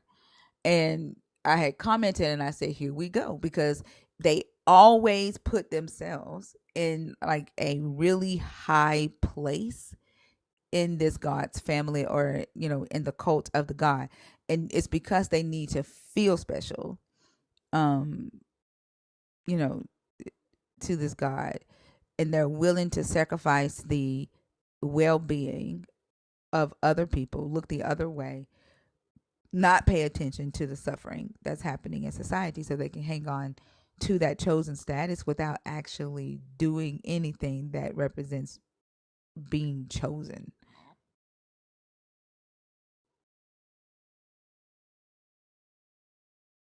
Like, it's very selfish. It's very selfish. I agree, and you know how like well, we have comic books now, and like in my mind, I kind of get the similarity. Like, everybody wants to be Superman or Spider-Man or whatever, but it's like we can't all be Jesus, and that's literally the whole point. And their whole thing is like, when you ask that guy when I came in, Mikey, what is it? You asked him, how did he exemplify Jesus or the traits of Jesus? Am I Yeah. correct? Mm-hmm. The teachings. The The teachings. He kept teachings, saying yes, the that. teachings. Yeah. And he couldn't even list the teachings. Mm-hmm. And I think it's scary how the belief itself, the religion, Jesus Christ, works better the less you actually know about the text it's based on. Like, they don't want you to want to be informed. They don't want you to want to think about others. They want you to just think about the past and the future. And it's just annoying seeing people be more comfortable with complacency than, just a little bit uncomfortability. And that's Yeah. where Oh, go ahead. Oh, I was just going to say, I think that's where the question of who does it benefit for so many people to remain complacent comes in. But that's a question they don't want to necessarily tackle because their self preservation, what they have determined to be their eternal fate, is tied up into this. But I think you're right. Like, you can't, the desire to actually know whether or not any of this stuff is true is just not there.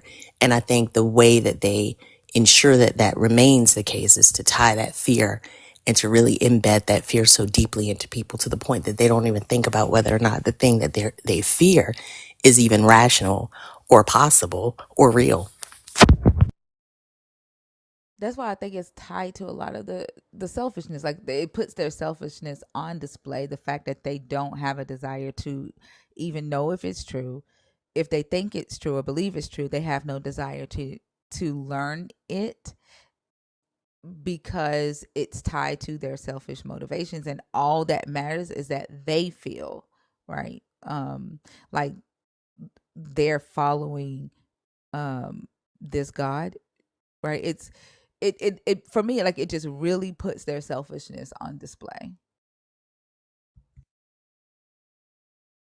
I agree 1,000%. And the scary thing is they truly believe that they are like the most humble. They are the most humble people that they know. No one's more humble than they are.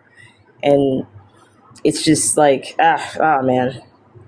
The more I think about it, the madder it makes me. So it teaches us who like actually do want to deconstruct, and not all of us, but I should just speak for myself. But a lot of us have to like, you gotta just like, where they're at, so you can't like push it, but like you have to like you always say set boundaries, and I agree.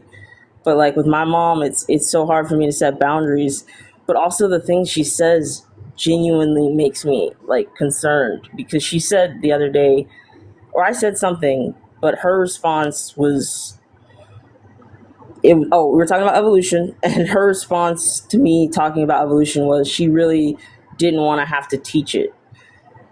And she's like, I wish I could teach history from the Bible. And I'm like, what? And she in her mind truly believes that it happened. And all I can think is, this is the person who taught me how to think. And I feel like she's given up wanting to think higher or wanting to do that extra, because she used to research for hours about a subject. She used to be so excited to teach something to her students, and she teaches history at the middle school level. And it's like it's just it makes you, it doesn't make you, but it just makes it easier to just give up control of thinking about something bigger so you can focus on something little, when really we should be focusing on every little thing that leads up to the next thing. And it's yeah.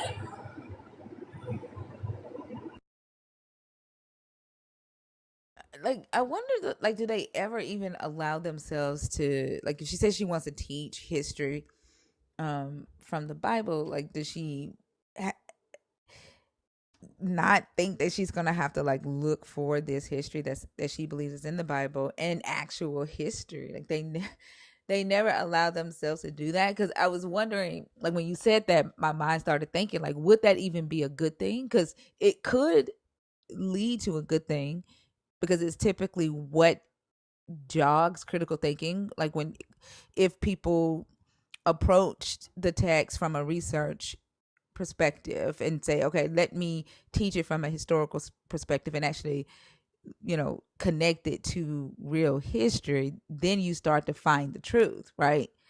So, and that's what happens in seminary school, and why the seminaries create more atheists than they do pastors and bishops and popes. Um, but the reality is that if she were to teach it in a classroom setting, she probably wouldn't try to connect it to actual history. She probably would just stick to the Bible and teach it as history. So then that's when it becomes problematic.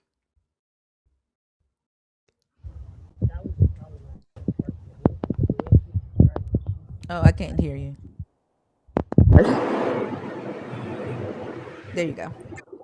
Oh, I phrased it wrong. She said she wished she could teach history from the Bible, like from where it starts in the Bible, like follow the timeline of the Bible, because like as if it is historical fact, not she Yeah, no, wants I, to I learn understood what you history. meant. Oh, okay, cool. Yeah, Because I'm that saying would if be she would, huh? no, no. You go. I'm sorry. No, I understood what you meant. I was saying if it could be a good thing if she, didn't try to just teach directly from the Bible and teach it as historical fact, but try to uh, uh, Mm. connect it to actual history. Because when she tries to connect it to history, she's not gonna find it, right? She's gonna find things that actually contradict what's in there, and then she can teach the real history, right? If she approached it that way, that could be a good thing because it jogs critical thinking, right, in the students. But if she wants to teach it from the Bible and say this is historical fact without actually validating the claims in the text, then that's problematic. That's what I was saying. Yes, and that is what she wants. And I realized that because it used to be the other way around, where she would have to teach a module or whatever, and she would go research the actual facts that aren't just in the book, so she could give her students something like the whole full story or help them discover some more. But I get added stressors and press or whatever. But like the more she's got into her faith, because she lost her mom and she got more into her faith, but like I can see the critical thinking dimming, and I can see like she prays for like just random stuff, and I'm like, that's just gonna happen or it's not gonna happen. But like you can't say that in the moment, because it doesn't matter. Like they want it to be true sometimes so much it doesn't matter what the actual truth is, and that is not helpful for our society. It's not helpful for our future either. Because, I mean, I have placated and I've been complicit in it a lot because this is my mom and I care about her. And I just think about all the other people who disagree with what fundamentalists are saying and doing, but like, they're not going to fight against them. They're not going to like cause a big uproar. They're just kind of going to let it happen until it affects them. And it's sad because I can't really blame them, but I hate it. Like it's just the selfishness. I'm even more selfish now. Like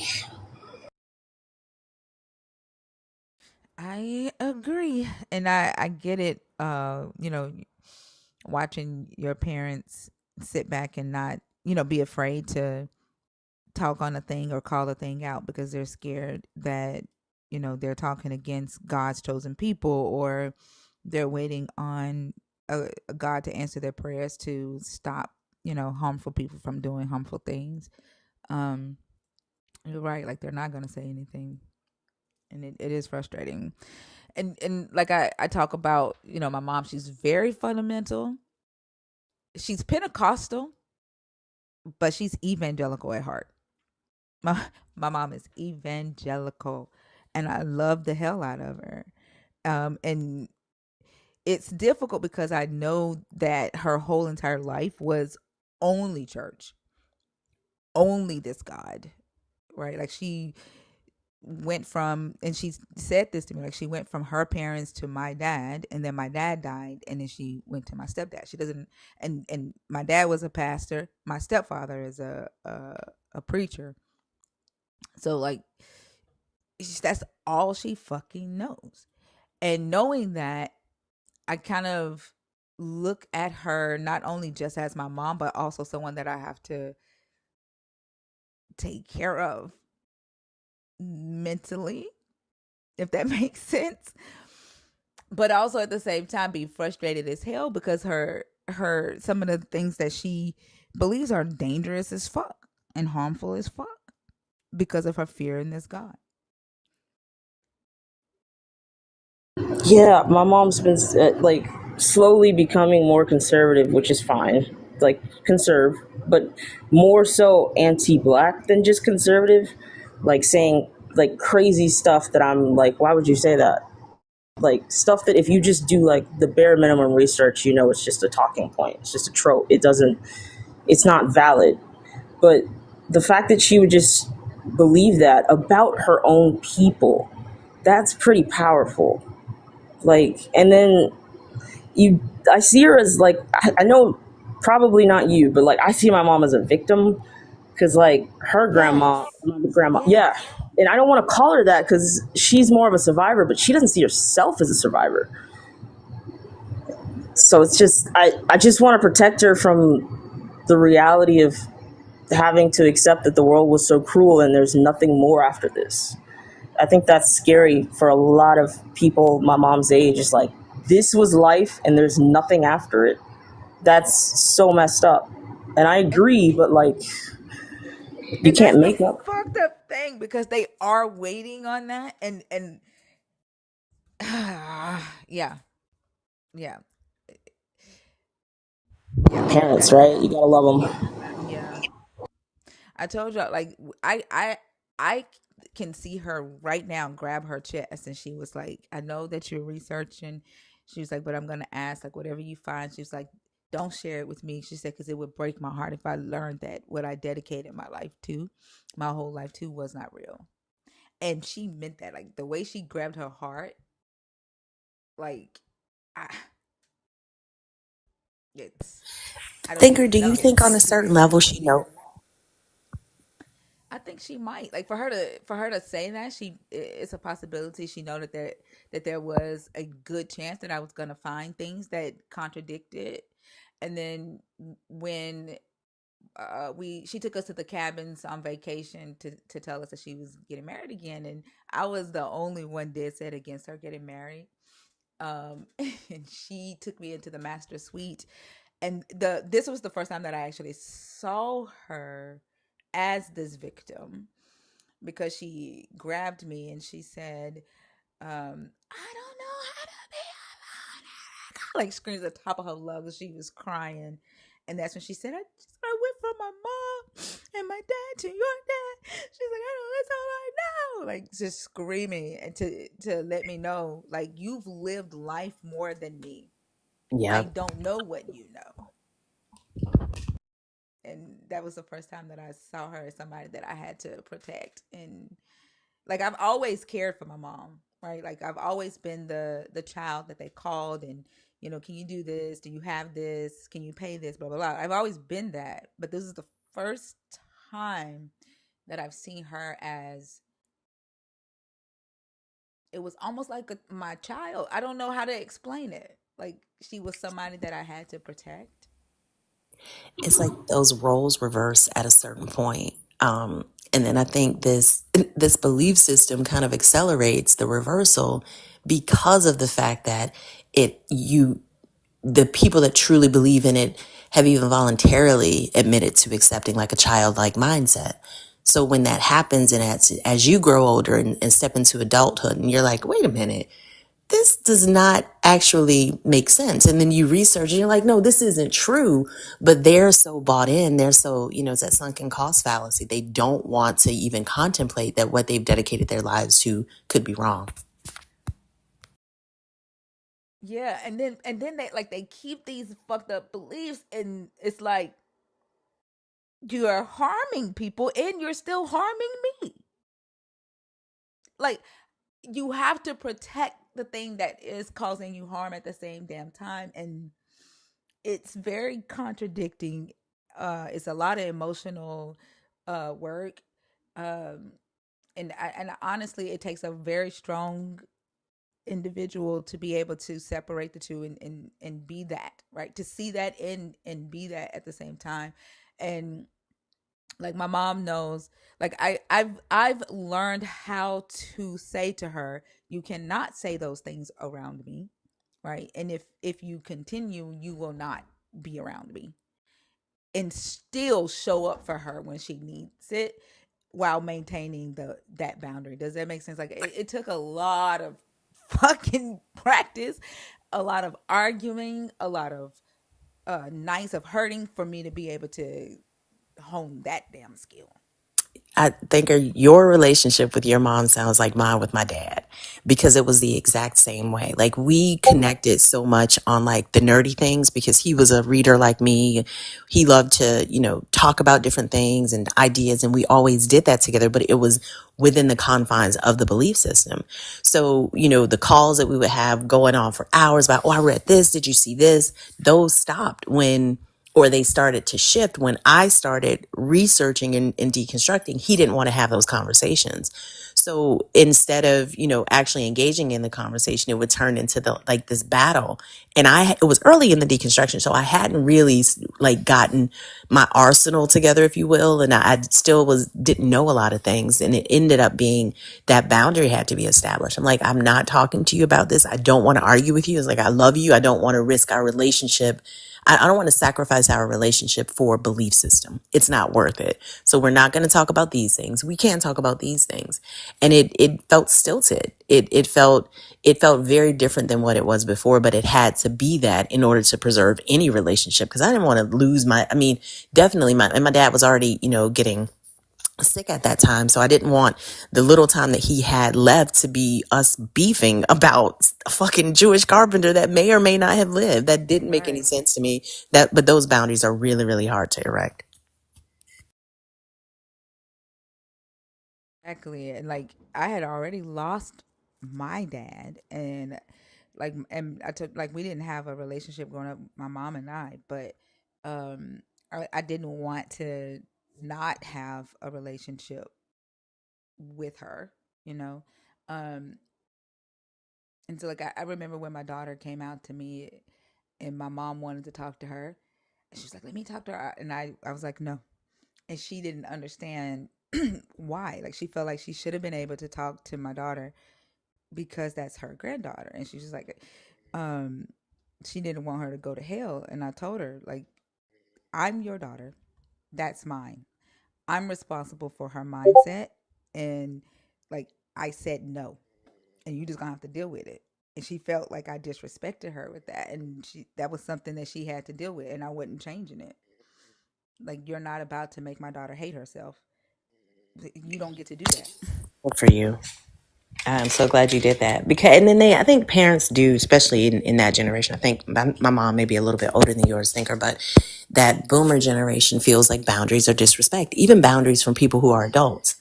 It's like you're just supposed to acquiesce. No, I'm not. Definitely not to the detriment of my own child. Or myself. That's not happening. So I think they have to learn to adjust to this expectation of having to respect the boundaries of people, even though they gave birth to them.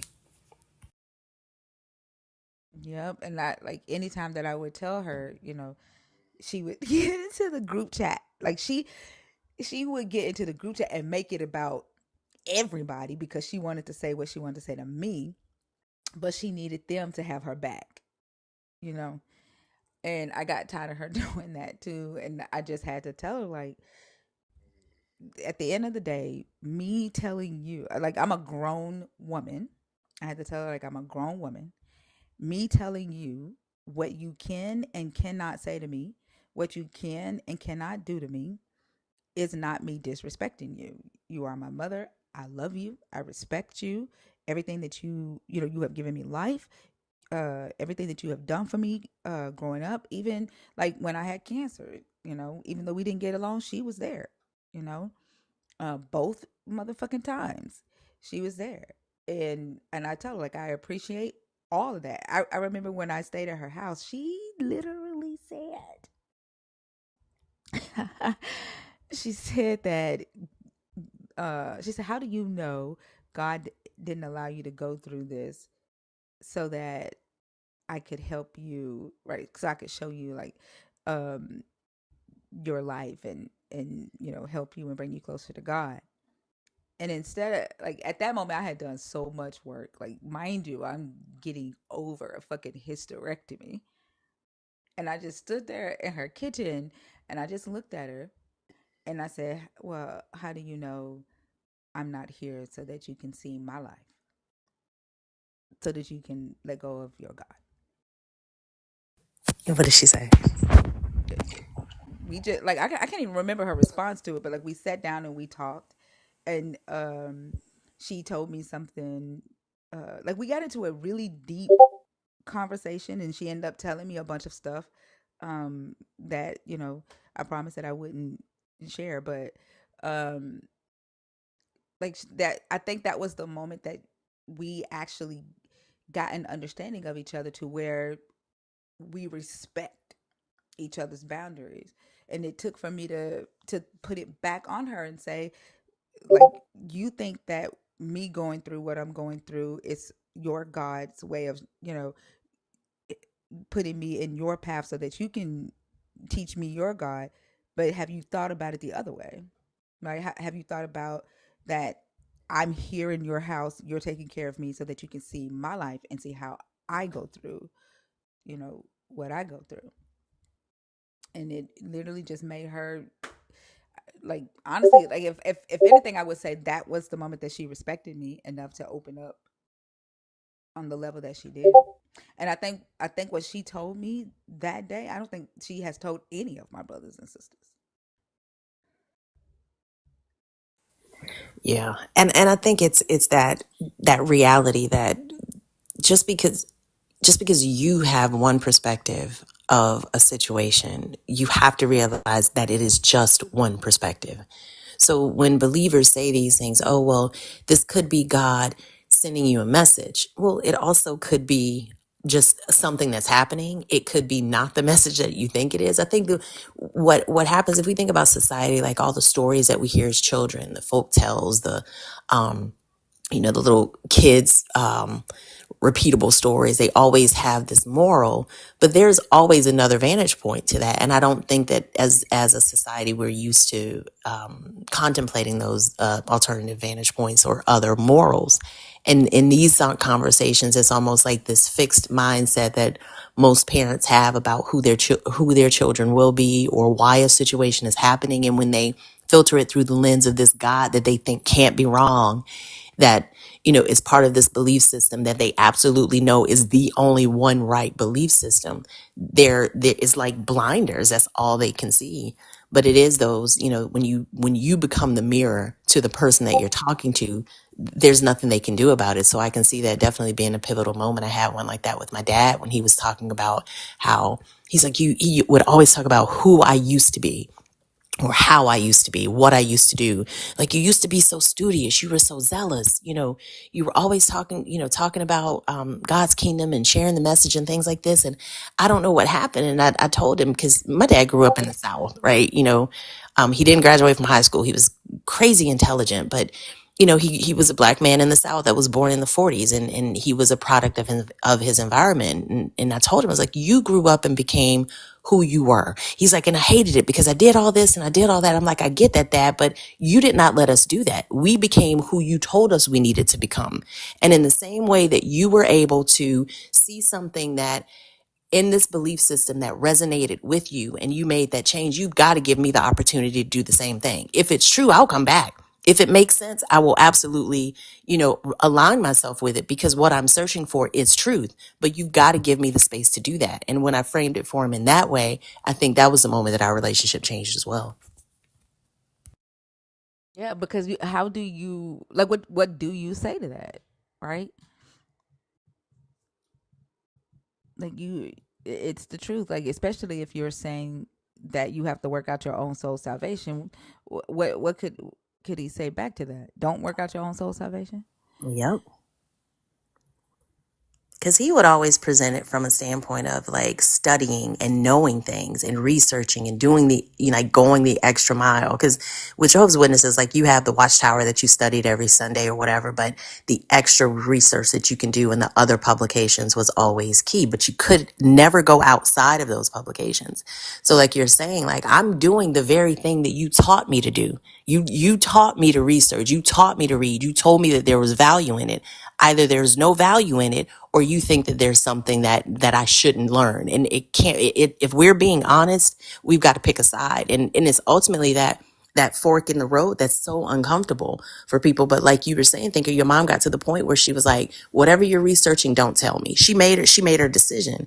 And just like we want them to respect ours, we have to respect theirs. But that boundary needs to be set for peace and clarity on both sides. And I remember a dream that I had that I told her about, right? Like in the dream, the only part that I can remember right now is like in the dream she had died, right? And there was this wooden piece of like this piece of wood that had fallen on her, and it had God written on the wood, and it was on top of her. And when I was telling her about the dream, she said, "And what do you think the dream means?" Like, and I said, "I honestly I don't know." Right. So she told me what she thought the dream meant, and I can't remember what she said. And I said, "Well, honestly, like after she told me what she thought the dream meant, what I said to her was, I said, honestly, I think the dream is basically saying that like you don't know me, like I'm your daughter, you don't know me, and the reason you don't know me is because of your God." And I said, I would hate Damn. for you to die and you don't know your own daughter and it be because of your God. Because the only conversation that she can have is about this God. Like it's hard to talk to her without her talking about the God because that's all she knows. And she can't help it because that's all she grew up in, right? Yep. Is the God. And they don't see how that frames everything that they see, that it colors every relationship that they have. My dad was the exact, you could not have I don't care if he was in the store buying some damn Sherwin-Williams paint. He is going to say something to that cashier about God. He's going to pull out one of them little, JW tracks and give it. He's going to figure out a way to direct that conversation towards God in one way or the other. That's why when he was still alive, whenever I would go home and visit, I would have to mentally get myself prepared. Be like, okay, when I tell y'all about those drop down menus, those like canned phrases, I had to perfect that shit because I didn't want to not go see him. I didn't want to abandon our relationship because he meant that much. He's my dad. But I also didn't want to abandon myself. And I'm not going to acquiesce and adjust who I am and how I think for somebody else. That's not fair to me. So I had to figure out that balance. And that balance is so fucking hard to strike. Nobody, do you have anything you want to add to that?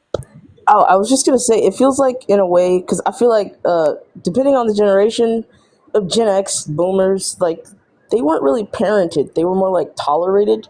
Because a lot of the stuff we consider abuse, they were just like, oh, you got to teach those kids, but like they were more tolerated. So I feel like sometimes I'm like parenting my mom, like I'm gentle parenting her with like, mom, you can't do that and you can't say that, and that makes me feel a certain way, and I'm like explaining things to her in a way because she never was given that grace, and like she's getting to that age where she does deserve, in my opinion, respect.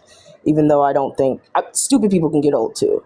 But it's just I feel bad because from my vantage point, it's like you can see all the harm that they went through that they didn't know was harm, and at this point, they just kind of think that's how it is and how it should be.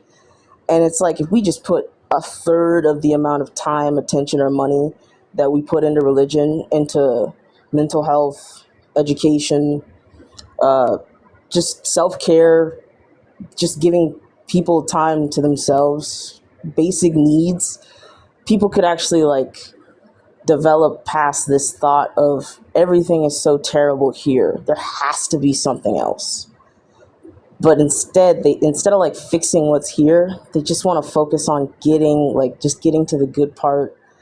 And for my mom, I know it's comfort. It's just the comfort of knowing that there's something that she has that no matter what she can rely on, because it's just that generation, I feel like they were just like they survived, you know. I think that's such a good way of putting it. They were Mhm. tolerated and not parented. And I agree with that 100%. And I think you can see it in the way that they engage with not only their children, but people around them.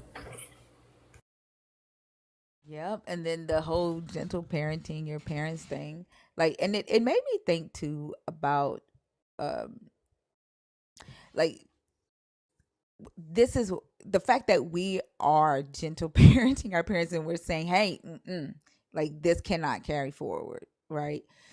This is the same thing that we be trying to say to believers, and why these Bronze Age ideas shouldn't be what they base their understanding of life on. And nobody, it's almost as if we are gentle parenting the Christians right now. Well, not so much. I don't gentle parent their ass, but it's like we're having to be to the believers what society has failed to do um for humanity all this time, and say, hey, what you've been believing, or how you've been approaching life in this area is harmful, or it's pretty fucked up. You shouldn't say that, or you shouldn't think that way, you shouldn't do that. I feel like the way that we have to do to our parents, it's the same thing, if that makes sense. Like, That makes perfect sense. It's just that's another thing that annoys me is like you do have to. I can't hear you. Sorry, you do have to be gentle. You do have to like give them grace, even though like based on the book, you know, you should be stoning them bad kids. But I just it like the courtesy that they ask for, they don't give. The hypocrisy is just seeping out of them sometimes. And to back up to the point where you guys were talking about how like it's hard to like have a conversation that doesn't eventually lead to God.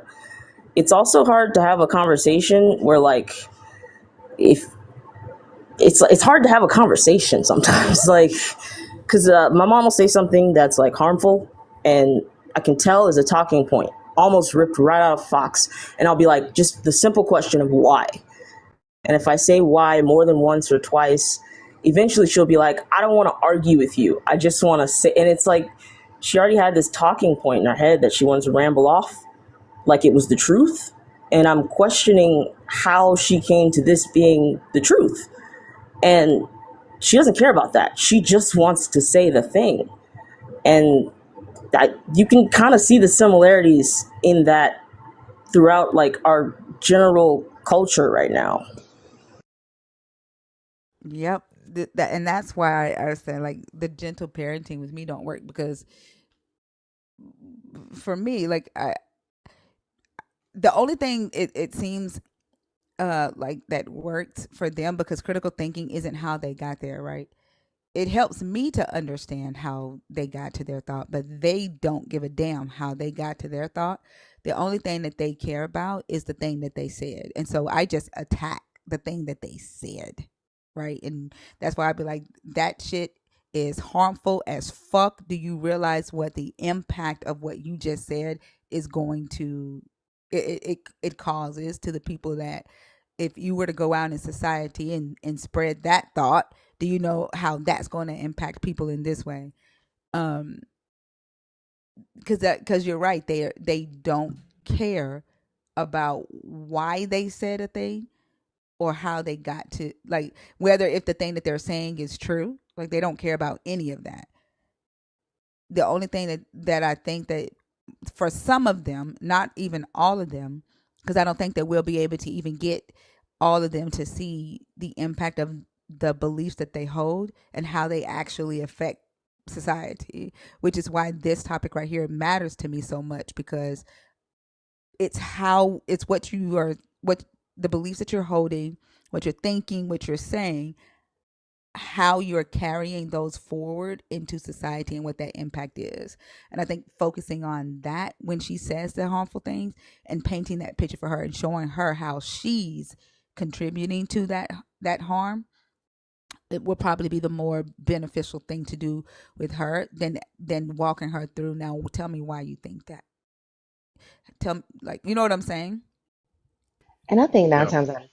9 times out of 10, they don't know why they think it. Like, I think nobody just alluded to it. Like, most believers are not, they didn't use logic and reason and, what we know about psychology and sociology to arrive at these belief systems that they hold. They used emotions. It was fear. So oftentimes those logical, walking them through the logical entailments, we see it every day. It doesn't work. It's completely and wholly ineffective on them. And so, yeah, I think you're right. Sometimes you just gotta. My dad used to use this analogy. If somebody asking for water, it's like, if somebody asks for a cup of water, you can walk it over to them and throw it in their face. You still gave them a cup of water, or you can hand it to them in the cup and allow them to drink it on their own. And sometimes certain situations necessitate different, administrations of that water. And it is sometimes that shock that you can give in certain situations that can be effective. I remember one time we were visiting my dad, and we went out to eat. And Justin and I had just finished reading in that book, the book about all the religions of the world. My dad started praying. He did it silently, and Justin called my dad Daddy, Daddy. I have no idea why, but he did. He was like, and when my dad started praying, Jay was like, "Mommy, is Daddy, Daddy praying?" I was like, "Yeah." And he's like, "Oh," because then he started talking about what he learned about like Hindus and Buddhism and things like that, and how other religions pray. I think he mentioned Muslims doing it with a certain frequency.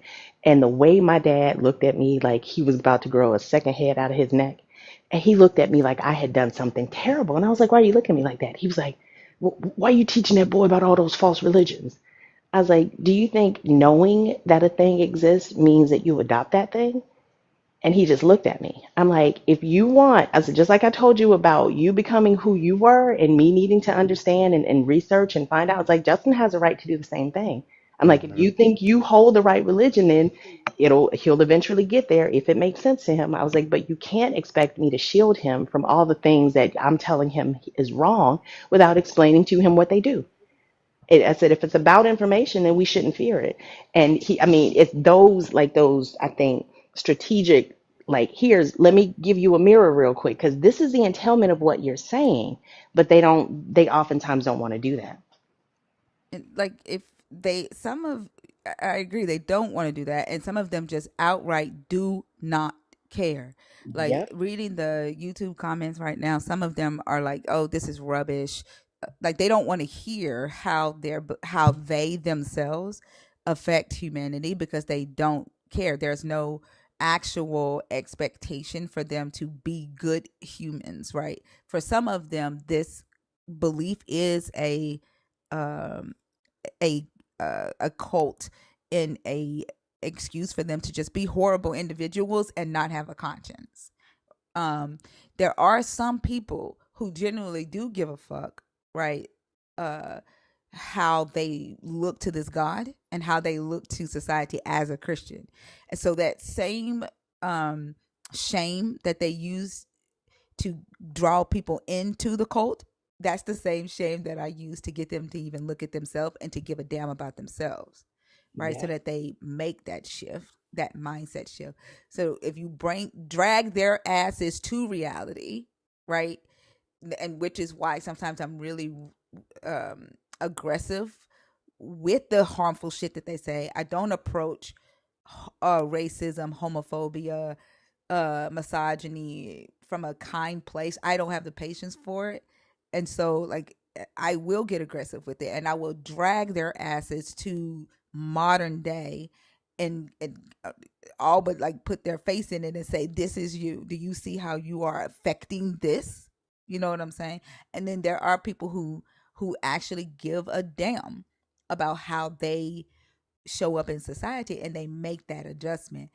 But there's also going to be some who are just idiot, like just selfish as fuck. They're, no matter if you drag them to it, they're going to laugh at it. Like the guy that was on stage yesterday, um, that said, The one that what's called his us name? witches. Yeah, he Hmm. didn't care. Like when he was trying to use that reverse psychology on us, he was like, "Oh, you do this 11 hours a day, blah blah blah," and I said, "That's because I care, right?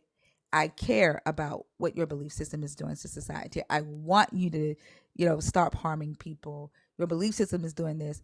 He did not expect that, right? All he cared about was how he felt about the things that we were saying. All he cared about was defending his belief in his God and whatever he's told himself about how special he is to the God. So I think he was saying he was Jesus. Is that what he was saying? I, Um, I don't know what that he had telepathy fellow was saying. powers and all that Yeah. shit. I don't know. But I think that's what Oso was saying earlier about the fact that, damn it, where did my thought just go? Oh, about the depth of the conversations in here. They aren't prepared for us to have conversations about humanity. They aren't prepared for us to have conversations about harm. And I think that's going to be the line of delineation that we see forming, where people who truly care about other human beings will be able to, if they've got to wade through the fear and, all of the family obligations and the entailments from like a living perspective, yeah, they'll deal with that. But those who care will be willing to reflect. Those who don't and just want to be right and condemn others, they're going to stand firmly on that other side. And I think that's going to be the line that we see forming, and why we have so much difficulty getting people coming in here and having these conversations. Because, like, to Oso's point, if they're arguing Job or one of the three stories in the Bible that they know, they can do that all day long. But when you hear quote unquote heathens talking about, hey, can we not hurt children? Hey, can we feed people like the things that they're supposed to be representing? That I think that short circuits them. And I love to hear this the short circuit because that's the moment where a new perspective been introduced to them. You know Hmm. what I'm saying? That's why I'll be like, "Did you just glitch?" Like, like a new perspective has been introduced to them so that they can look at, um, how they engage in society, from a different point of view, or either at least mull it over, right? And you have to be willing to have those uncomfortable conversations and get aggressive. Not I'm not telling y'all to go cuss motherfuckers out like I do, but when I say get aggressive, I mean like hold on to the point. Don't let them run. Don't let them gaslight, because that's what they'll try to do. They'll get to that whole spiritual, um, eternal life, Jesus, uh, woo woo, goggly gook. But you have to like latch on to a point and you stick to it and you don't let them move from that, right? Like, so that it gets to that moment of them saying, whoa, I never even looked at it like that. I never even had, I never even thought about that like that.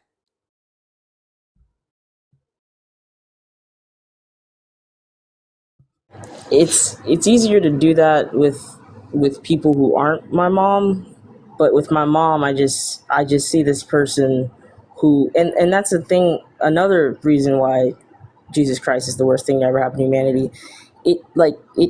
Like Oso was saying earlier, it takes the humanity out of the person. It also takes the person out of humanity.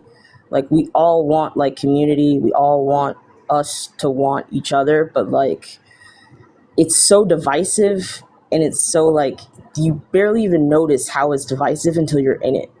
And then you spend most of your time being like, we don't talk like them. That's what they say. We're not like them. But then all of you are not like us. And it's like, how are you guys supposed to be unifying the world?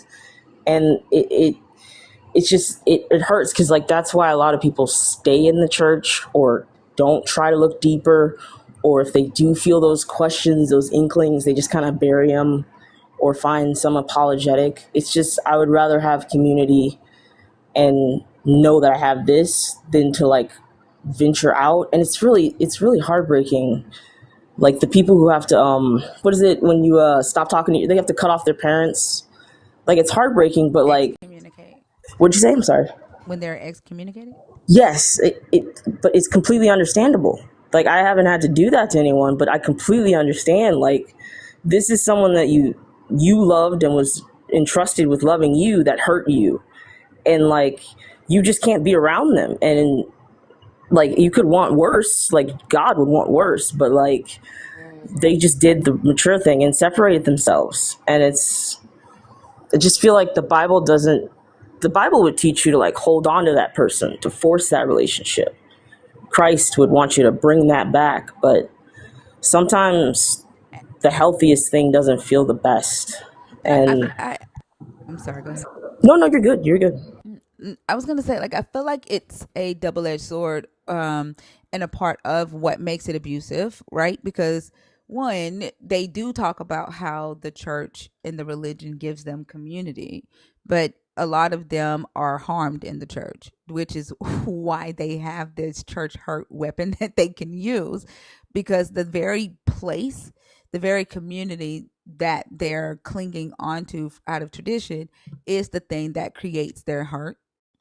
And so they rather hang on to the abusive relationship just to say that they are a part of something, right?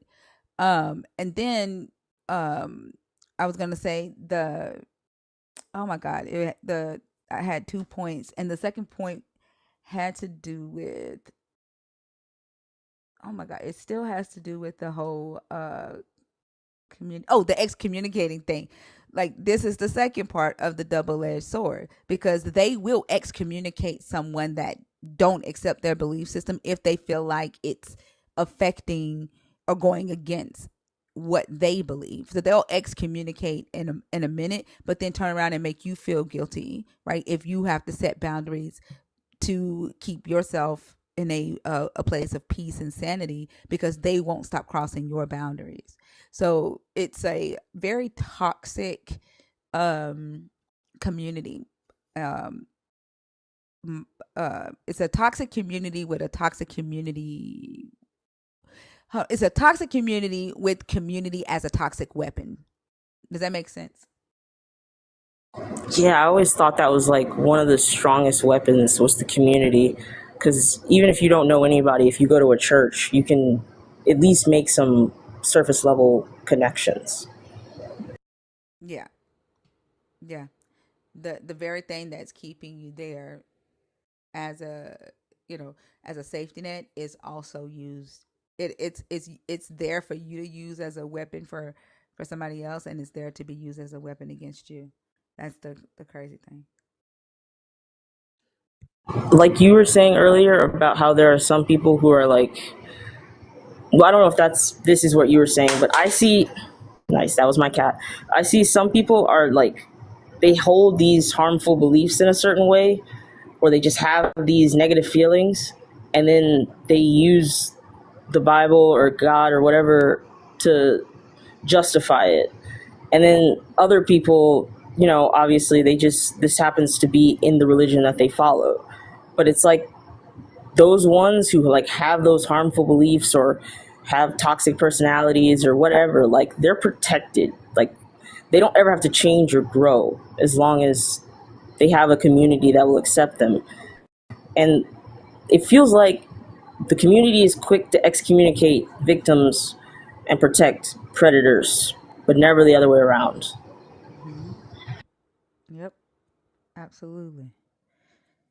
And they use the community to make you feel guilty for not accepting the predator or forgiving the predator. That was what started my deconstruction. Was my mom said the craziest thing. She said, "I'm not like God because I wouldn't be able to forgive you know what a file." And the way she said it so nonchalantly, like she's okay with going to a place where God forgave someone for that. It broke my heart, but it also like woke me up to like, what do I believe? And then I had to look more into it, and I appreciate this community, and I appreciate the education truly, because your classes on actually teaching it like historically and like attaching history to it would help the people who will never hear it. And it's hard. We lost you, nobody. Oh, sorry. The people who need to hear it, I don't think will actually hear it, because a lot of those people care more about how they feel about information than whether or not the information is valid. And that's all I had to say. Yeah, I think one good test of like the type of people that would even care about the information is like if it's a believer who can say that they've, you know, it's okay for God to forgive a pedophile because Jesus died for the sins of everybody, while also still maintaining that Jezebel was evil and that there is a Jezebel spirit out there in the world, and for some reason Jezebel didn't deserve forgiveness.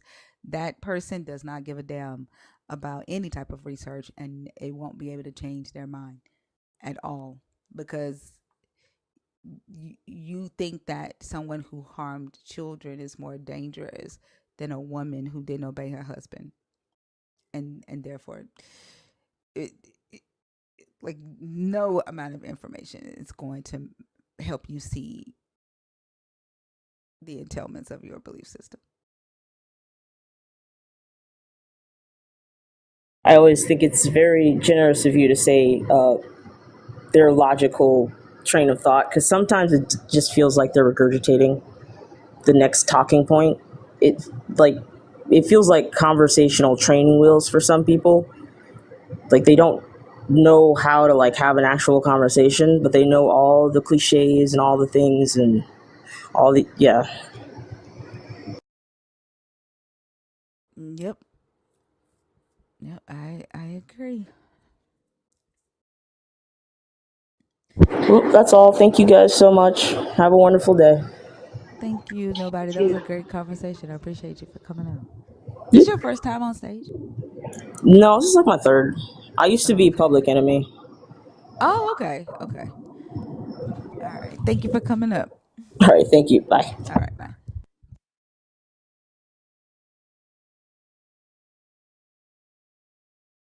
Yeah, that was a really good conversation.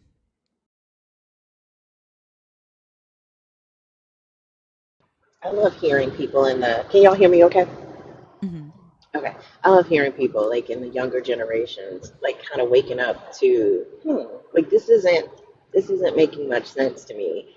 And being able to have these conversations and set boundaries and healthy boundaries for themselves, because that's ultimately how we affect change in society. Like I think most of us who were raised in this religion just got it from our parents, and we couldn't fathom, having. I could not even contemplate having this type of conversation with my dad when I was younger, or having that type of exchange. But it is so refreshing, and to see that people are liberating themselves at a younger age now.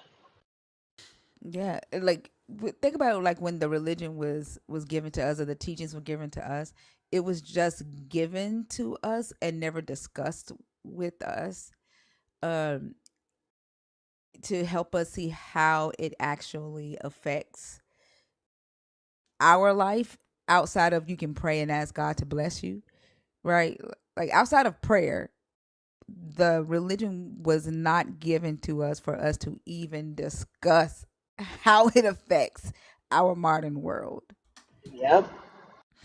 And I keep seeing that it feels as if they approach it very superficially, like they're reading a comic book, and they don't actually have an expectation for the characters to affect their mindset outside of the book, and that's why they don't understand these conversations.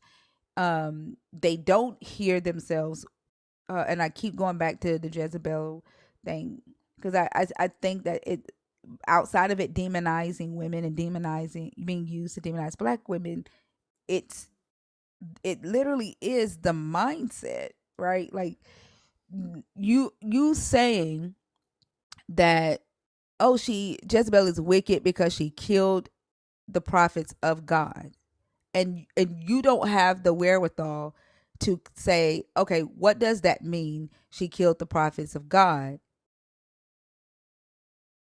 Today, if I were to say that, that would be like me saying a Muslim woman killed a Christian pastor, an evangelical pastor, right? And why am I more afraid or expect the punishment of Jezebel to be greater for killing the prophets of Yahweh in this book than I would a Muslim woman taking a shot at a evangelical pastor today? Does that make sense? Like it's almost like in the, because it's in the book, the prophets are more special or more holy or supernatural or some shit. You know what I'm saying? Like they have more reverence outside of just think like they were humans, like the evangelical pastor today would be a human. Yep, it's the same thing. Like I Hmm. thought about something along those lines the other day as well. It's like these when after reading the JEDP hypothesis, like it's almost like different denominations wrote a book about who they thought God was, and somebody decided to put it all together. And what Christians are doing right now is trying to reconcile all that and fighting for their lives with the contradictions, with the issues. And they don't, I think, like looking at the Jezebel example that you mentioned, they don't look at these stories as though they were real people. They don't situate themselves or situate the story in an actual timeline for a human being. So that parallel, I think, is perfect. Where this is what happened. Like if you put a modern day spin on it and retell the story, how would you feel about that? What how would it reframe your understanding of it if you did that? But I don't think that they do that in the same way that most of us didn't even stop to think about, well, wait a minute. If if God in his book says that he can write his laws on the heart of man, why couldn't he write everything else on their hearts? Why use a book? Why use a and I just dropped a TikTok in Discord a while ago. I think it was Alex O'Connor asking about like he was having a conversation with somebody and he was like, you can't remember the last sentence I just said, but you want me to believe that somebody decades after Jesus lived was able to recall exactly what he said and translate it from Greek to, I'm sorry, Greek speaking people, translated the words of an Arabic speaking man who was talking about a Hebrew text and it was preserved perfectly with no errors and everything is right. But you can't tell me what I said 20 seconds ago. I think there's this, and I think your comic book analogy is perfect. Like they read it like a comic book, but they never ask about the origin story of the characters. They never ask about where they come from. They just accept that what they've been told is true, and then they construct a whole world around it that does unspeakable harm to so many people. Yeah, which is why Jesus says that you have to come to him as a child. Like you cannot get the kingdom of God unless you come with the mind of a child, right? Like saying, oh, Jezebel was wicked because she practiced idolatry and she worshipped Baal. And their head, Baal, they hear devil, right? Like she worshiped the devil, even though that's not what that's referring to, but it's been taught to them that way, right? It's been mythicized to them in that way. And instead of them hearing themselves say, Jezebel was wicked because she worshiped Buddha, right? Or Jezebel was wicked because she was atheist. And then me saying, okay, I'm atheist, right? I would be similar to Jezebel and not a worshiper of Yahweh. What am I doing that's wicked, right? Can you point out like my life that's wicked? Because like the reality is Jezebel was a queen, she was a mother. The story says back in the day when Jezebel was cutting off the prophets of Yahweh, the interpreters chose to take the definition that meant kill, but cutting off, that word there doesn't necessarily mean she was killing prophets. Like she could have been cutting off their covenant. not allowing them to practice because they could have been doing harmful shit. Like we know what they were doing during the time of the judges. They were raping little girls. They were going into lands and just starting wars, right? They were sacrificing children, right? They were unruly during the period of the judges. Like we don't know what the prophets were doing that Jezebel was cutting them off from doing. We see what prophets are doing today. There are some horrible prophets today, right? And if because we talk about what pastors are doing, what believers are doing, we're seen as cutting off Christians, right? P. Mars comes in here every day and says that we're bullying the God, right? And so her cutting off the prophets of Yahweh could have meant anything. And then it doesn't say how many she cut off. She could have cut off one, but because they've mythicized it so much and taught their believers to fear it, that like they could literally be scared that they're more scared of her cutting off one pastor or stopping one pastor or speaking out against one prophet, right? Than they are um of the many men in this book who the book actually says killed prophets, of Saul who killed 85 priests, right? And so when we compare that to today, they're more afraid of us talking about not how their belief affects society, about how pastors are essaying children in the church, how the church is harboring billions of dollars and there are people still hungry in the world, than they are um the people that's actually doing it. Like the guy that came on stage Saturday and said not believing in this God is worse than a pastor essaying a child. To me, that's the Jezebel trope. And they're not able to see that in society. They're not able to see it at all. And and the crazy part about it is, like, we see it today. We see what the nation or the whatever you want to call the government of Israel is doing because they are God's chosen people to those who are not, and they're justified.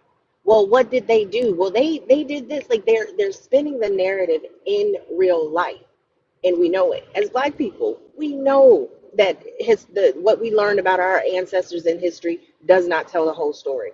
It doesn't tell the complete story. We know that history is told by the through the lens of the victor. We already know that. Why would this book be any different? Why would this book have a group of people on the continent of Asia, on the east part of the continent of Asia, be the ones that this deity of all humankind chose and commanded to go through and decimate everybody else? They're doing it still in 2025. Like these people who have co-opted this identity of this mythology are doing the exact same thing, and people are still excusing it. So if they're going to excuse it and champion it in today's day and age, in modern times, and knowing that people don't give a shit about reading and verifying any information, of course we would have the world that we live in today. And it's disheartening because, to nobody's point, like if half of the money that funds churches today could be used to help people with mental health crisis, to house the unhoused, to help to feed children, this world would look completely different. But they want to secure their own spot in this supposed afterlife to give a damn about what happens in the only one that they know they give. Yep.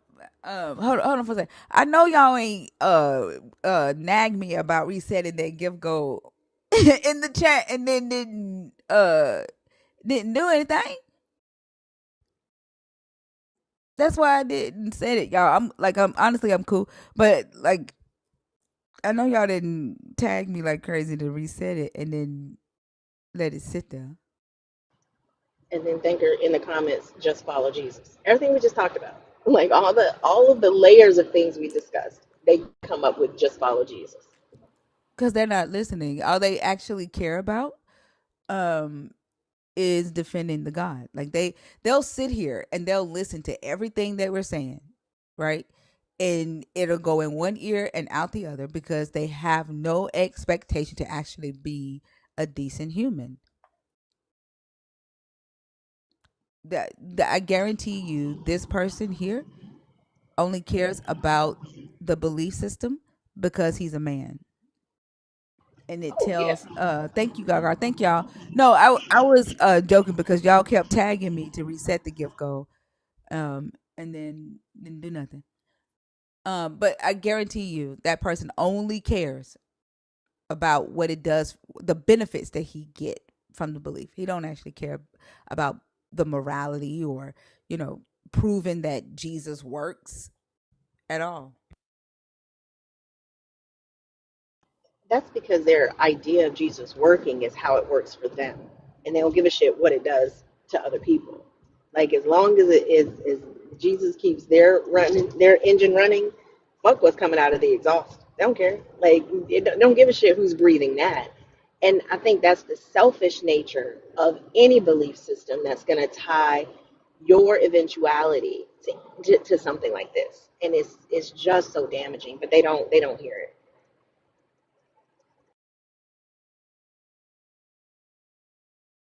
Somebody in the community, and I'm terrible with names, y'all, but somebody in the community was making some T-shirts, um, and I was telling them, please let me know when they're available. Like yours, thinker, I can't find your link. Can you send me the link? Um, Damn, that scared the shit out of me. Me too. Because we talk about all the time how deconstructing is sometimes has to be done from a specific position, right? They're not everybody else can't do this publicly, but for me, I can and I will. Like I want to wear my label, just the way they wear their crosses to promote this God. No, I want to wear some sayings to evoke thought or even promote conversation because it's insane that we walk through life pretending for the purpose of preserving an idea that clearly does not work. And when you point out the problems with the way things are set up, then you're the one who's painted as being the issue or the thorn in the side. But if the whole system is a thorn in the side of humanity, why can't we talk about that? You just gave me an idea. And like Mistress DF Burger, uh her their comment and all the noise from Reality Rare. Um you just gave me an idea for a shirt when you said like you want to wear um the your symbol and like your messages, like a shirt that says under deconstruction with a construction site at the site of the cross, and like the cross being like Oh, I love that. I love that idea. I want that in a hat too. yeah, I'm gonna work on that today. I was trying to come up with some my costume ideas for October because I wanted to be. I got a couple of ideas, but something along that line was something that I was thinking about too.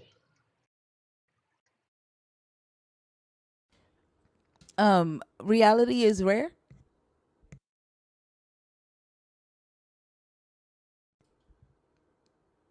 Reality is rare. Are you there?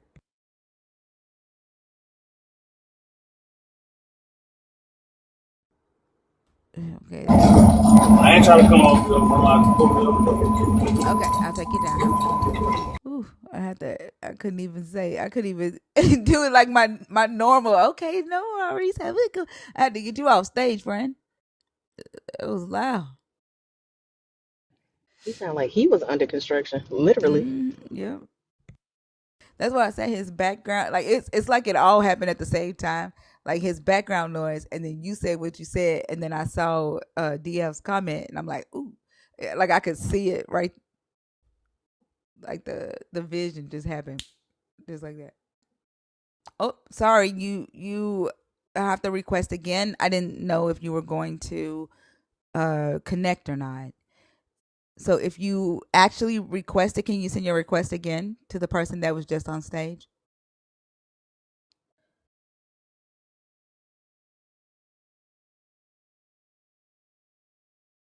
Okay, maybe that was an accident.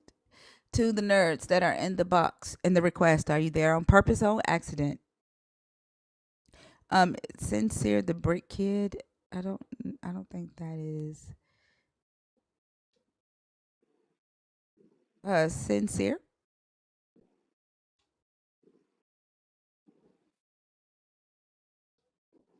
Okay. Let's see.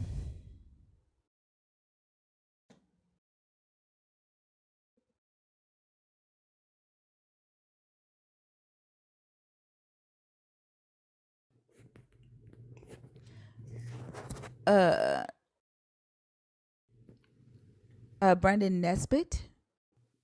Yes, can you hear me? Yes. Okay. Give Yeah. it just a second, Jay. I don't remember um a list where I don't remember what I don't know what you're talking about. Brandon, how old are you? I'm 38 years old. Are you a believer? Are you deconstructing? Or are you an atheist? Yes, I'm a believer. All right. And what are your so today my conversation with male believers is about Jezebel. Do you know about the story of Jezebel? Yes, I'm familiar with the story of Jezebel, and I don't have crystal clear clarity on it, but it serves as an interesting allegory for you know, um, a lot of I think like I would look at it as an ideological phenomena. An ideological phenomena of what? Like you said, it's an interesting allegory, but you didn't tell me what it's an allegory for.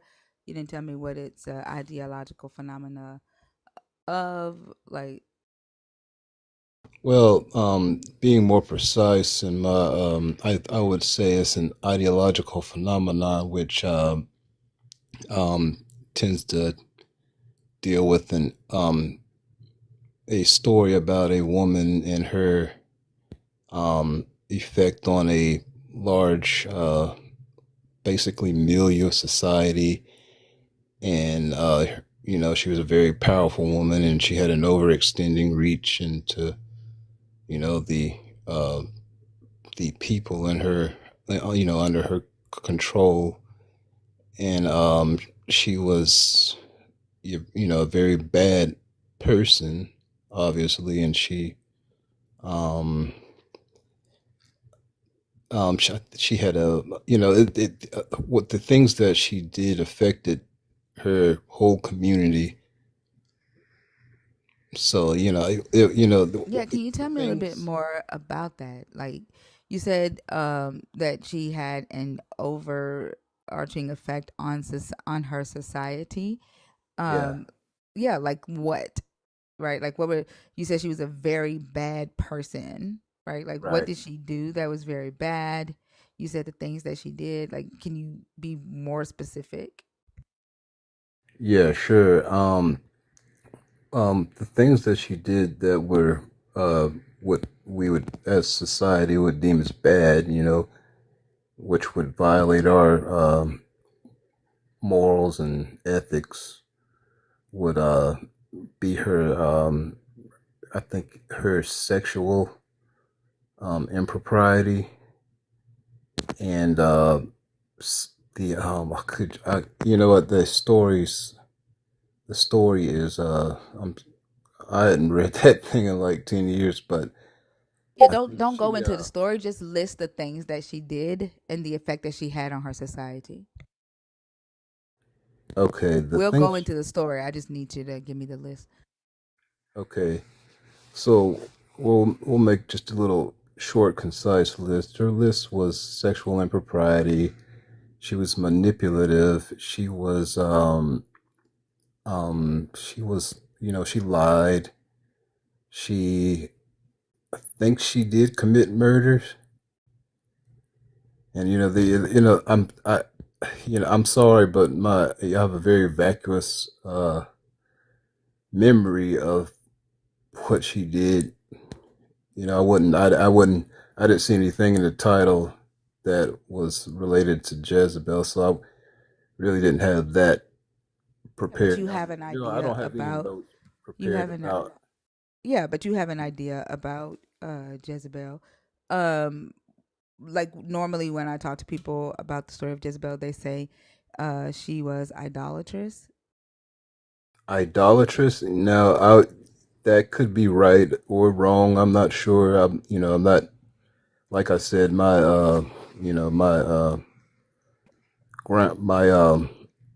understanding of that whole story is not very um uh complete. I'm just basically piecing the parts that I actually do remember. Yeah, why do you think that you've been taught about this one woman? Like, why do you think the church made it a point to teach you about this one woman? About Jezebel. I think I think that okay, a lot. Okay, so the most of the stories in the Bible, some of them are allegorical, and some of them are historical.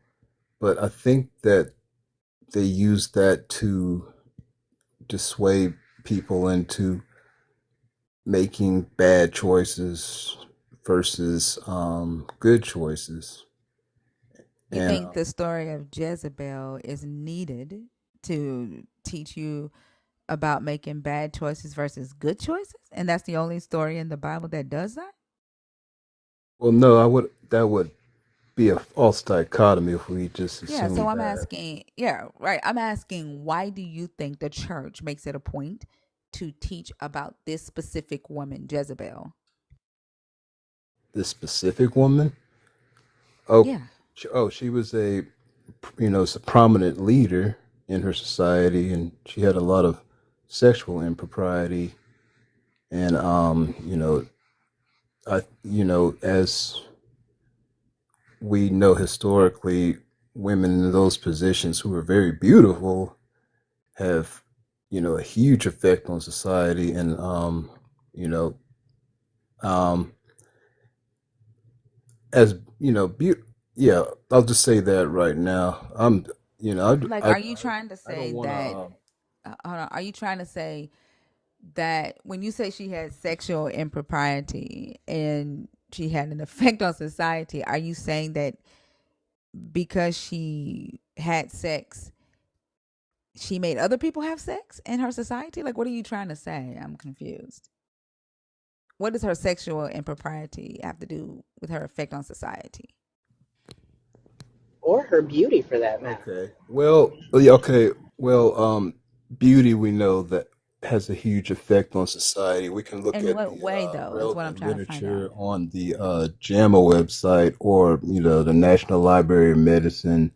But any kind of empirical study, we see that more attractive people have better financial outcomes, better they even their parents treat them better. But It's what does that? rooted I'm talking about. psychological. It's a Hold deep on for a rooted second. psychological. Hello, Brandon. Go ahead. What I'm I'm trying to sorry. find out is, how does her sexual impropriety and her beauty, how did it affect her society in this negative way that you're saying that she was such a bad person? Is what I'm asking. Well, I didn't make the position that she was. Um. Okay. She. She. I'm sorry. Ask your question again. I just woke up. I'm sorry. You said her sexual impropriety, right? And her effect on society is why you think the church teaches you about this specific woman. And I'm trying to understand what her sexual impropriety or her beauty um had to do with her society. Like, what effect did it have on her society? Oh, okay. Okay. I'm sorry. So yeah. If you're a very beautiful person, or you have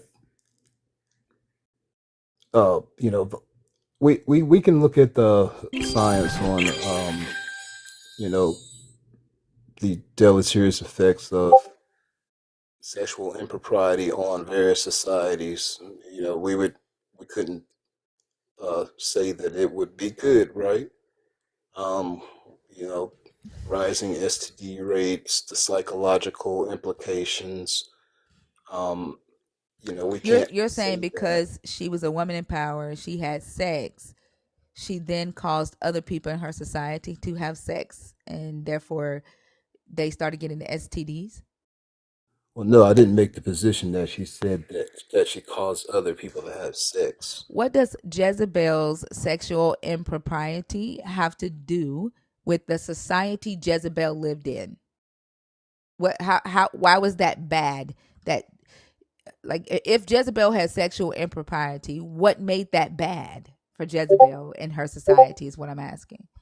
So, are you taking the position that sexual propriety is not bad for What society? I'm asking you, why is it bad, and like why was it bad for her in her society?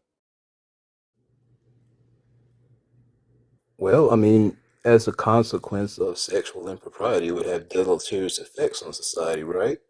I'm asking, what are those effects? What were they that Jezebel needs to be the subject of a sermon? Well, I think you were actually asking a different question. Nope. I I can asked, why is the church teaching you about Jezebel? You said sexual impropriety and her beauty. Okay, and what? There were men who had sexual impropriety in this book. You're not being preached about them. well, I Why was Jezebel? yeah, I'm sorry. I was trying to contend with your other question, but you're asking a different Other question question. now. I'm not. This is the same question. This is the No, I same think question. I, What does her sexual impropriety have to do with the society that Jezebel lived in? This is the same question. I think you're Brandon. maybe you're You're just trying asking to. me to. Yeah, I I'm think sorry. Brandon, Go ahead. you're answering, or it seems like you're trying to answer through a modern day lens. And Thinker is asking you specifically about Jezebel. Like, what did her quote unquote sexual impropriety? How did it impact her society? These are the claims that you made. She's asking you about Jezebel, not the overarching like statistical research of what it does to societies now. Right. Okay. So, um, yeah. So I guess what as the story points out, the her sexual proclivities, her the way she governed her society had it was pretty bad, right? I mean, there Which were is people that how? were Like I'm killed. asking you to be specific and you're not able to. Yeah, I mean, the story, the story is I I'm kind of hazy on it, but I wouldn't. If I had time to actually read that story in its entirety, probably could Okay, answer let's with a little let's bit more clarity. But if you, yeah, I'll bring I it was up just and we'll read it right now. And if you could point out the sexual impropriety, that would be helpful. okay. And say, hey, right there, right? All right. Later, the following events. Actually, let's go back a little bit and introduce when she married him. I think. Actually, I think it's in 18. But hold on. Yeah, it's in 18. Um, okay. Um, After many days, the word of the Lord came to Elijah in the third year of the drought, saying, "Go, present yourself to Ahab. I will send rain on the earth." Elijah went to present himself to Ahab. The famine was severe in Samaria. Ahab summoned Obadiah, who was in charge of the palace. Now, Obadiah revered the Lord greatly. When Jezebel was killing off the prophets of the Lord, Obadiah took 100 prophets, hid them 50 to a cave, and provided them with bread and water. Then Ahab said to Obadiah, "Go through the land to all the springs of water and to all the wadis. Perhaps we may find grass to keep the horses and mules alive and not lose some of the animals." So they divided the land between them to pass through it. Ahab went in one direction by himself, and Obadiah in another direction by himself. Um, this doesn't have anything. to do with Jezebel here. Oh, let's see. As soon as I have gone from you, the Spirit of the Lord will carry you. Let's see. Has it not been told, my Lord, what I did when Jezebel killed the prophets of the Lord? How I hid 100 of the Lord's prophets, 50 to a cave, and provided them with bread and water. Um, this is just the conversation with the Obadiah and Elijah. Yeah, I mean, you could stop there. Kill the prophets of the Lord. Yeah, That has to do the with story. sexual impropriety. No, keep. Oh, okay. I'm assuming you're looking for that part in Yeah, the that's what we talked about, right? right. Yeah, that's what we're looking for is the sexual impropriety. Mm-hmm. Do you still want me to stop, or do you want me to keep reading? I mean, if you, I thought you were going to pull up that sexual impropriety. I need you to help me find it. That's what I'm saying. I have to. You said that you can't remember because it's hazy, so I'm going to read the story of Jezebel, right? So you can like say, "Hey, there's the sexual impropriety." Does that make sense? Yes, I see what you're saying. Okay. Let's see. Now, therefore, have all Israel assemble for me at Mount Carmel with the 450 prophets of Baal and the 400 prophets of Asherah who eat at Jezebel's table. So Ahab sent to all the Israelites and assembled the prophets of at Mount Carmel.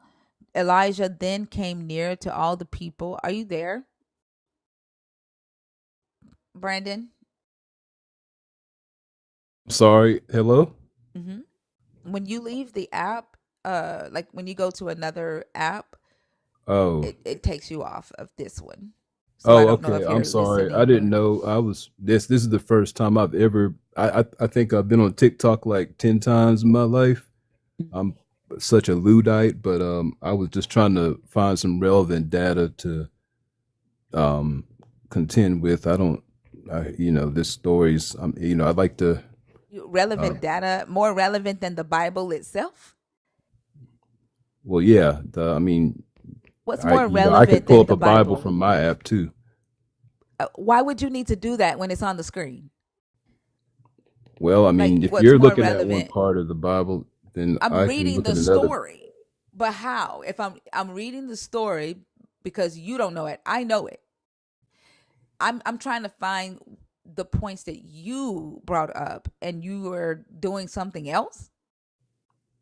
Yeah, I was. I what I do is I like to support my arguments with research and data. I don't like to just pull anything You out of don't my. have that. That's why you don't have it, right? And I'm asking you, and where in the Bible is the sexual impropriety? So I go to the Bible, and you don't want the Bible, you want something else. Any kind of relevant literature would mean that I was looking for the biblical sources. There But were why also not the sources to Bible? support But why not the that. Bible is what I'm trying to understand. Why would you want something other than the Bible to show me Jezebel's sexual impropriety? Well, basically, I was just trying to, look. I mean, I don't. I'm looking for the part where it has the sexual impropriety. I'm not seeing it, so I was just trying to see if I could streamline my way to find it. To that way I could have a verifiable, um, or I could Oh, are you saying have a. you're trying to find the scripture that takes you directly to it? You don't want me to read Thank the you. book, is what you're Yeah, saying. Why couldn't I you just think. say that? Well, yeah, I think you understand. That's what I'm trying to No, I say. didn't. No. Like I had to ask you all these questions to get there. Well, yeah, that would be based on interpretation, but yeah, No, that's it's not based what on I was trying to interpretation. do. It's not based on interpretation. Have you ever heard somebody say to their child, "Use your big boy words," or use your words and say what you mean and mean what you say? Like I'm not trying to interpret your words. Like if you're trying to actually go to Google and find the scripture because you don't want me to read the Bible, then just say, "Hey, let me find the scripture. I don't have time for you to go through this whole story. Well, Let me find where it is." that would be based on the presupposition that everybody knows that what knows thinks they know what means what they say. Basically, is what I'm arguing. What? I Me, said that that would be based on the presupposition that What everybody is based on the means what they say. presupposition? What is? The position you just took. What position did I take? Okay, you said to use your big boy words, right? Yes. To Okay. say what you want to say. Like, hey, I don't have time to read the whole book. Let me go to Google and find the scripture so we can go directly to it. Okay, so if you make the assertion, use your big boy words, that will be based on the presupposition that everybody means exactly what they say, right? No. Okay. So we're not agreeing to No, that was two parts of that. Use your big boy words. Okay. And then I said, and also say what you mean what you say. Those were two different sayings. Okay, so yeah. So the idea behind use your big boy words is to say what you mean and mean what you say, right? No, say what you want. Use your big boy words, say what you want. Like you wanted me not to read the text. You wanted to go to Google, right? Find the scripture. No. Go straight to We're the scripture. sticking with use your big boy words. That was your claim. Say what you want. Using your say big what boy you words. want. Use your big boy words and say what you want, right? And then the second one was say what you mean and mean what you say. Use your big boy words mean say what you want. You did not want me to read the scripture. You wanted to go to Google, find the actual scripture, and go straight to it. That's what you wanted. That's not what you said. Oh, I mean, that's what you think. That's not. I was just trying to get to that part quicker. You didn't, though. I'm telling you, you didn't. Yeah. So the story. So the story of Jezebel has no sexual impropriety. Is that your claim? Absolutely, it did not. Did you find that on Google that it does not have any sexual impropriety? No. I mean, I don't. Where'd you find that at? Find what at? That the story of Jezebel has no sexual impropriety. Like I said, I was just basing this on memories, and I don't. And I. No, where did you come to the conclusion? Hold on one second. No. I'm not asking what you based on memory. Where did you come to the conclusion, or how did you come to the conclusion that the story of Jezebel actually does not have any sexual impropriety? You're asking. I'm sorry. Say that again. How did you come to the conclusion that the story of Jezebel does not have any sexual impropriety? Oh, okay. Well, yeah, that'll definitely be based on memory through, what I remember. It's not, because you said she did. I actually wrote your list down, and sexual impropriety is number one. So it's not based on memory because you actually thought she did. Right. You're right. Yeah. How did you come to the conclusion that there actually is no sexual impropriety in this story? So I just told you based on memory, right? I hear. So you're saying you just like all of a sudden remembered that she actually didn't do any of what you said she did with sexually? I remember the story to be that she was a very bad woman and she had a lot of sexual impropriety. That's why people have the saying, "You have a Jezebel spirit." I get that you're saying that's what you thought when we started this conversation, but you are now saying that's not in the story. You are now saying, how did you now come to the conclusion that that actually is not in the story is my question.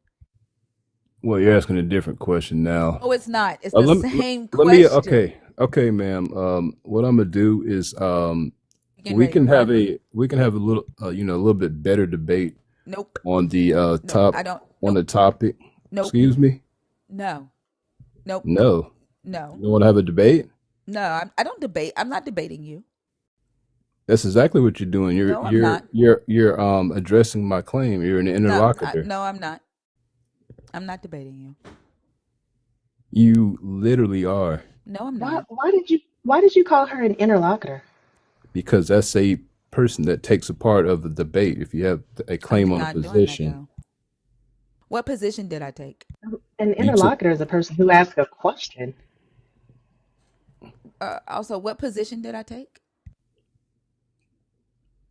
you're arguing against my position Which is what? about What is my Jezebel, right? position? What is my So that position? would, as a What consequence, position make did you I an take? interlocutor. What is my position? What position did I take about Your Jezebel? position is against my position. Which is what? What did I state my position to be about Jezebel? No, you don't have to. That doesn't have to. That doesn't How am I necessarily debating you mean. then if you don't know my Excuse position? me. Hold on. That How am doesn't I debating necessarily. you? Excuse How am me, I debating you if you don't know my position? ma'am. Do you want to hear my answer or I'm not not? going to keep letting you lie on me. How am I Oh, debating you if you I'm don't know my lying. position? Yes.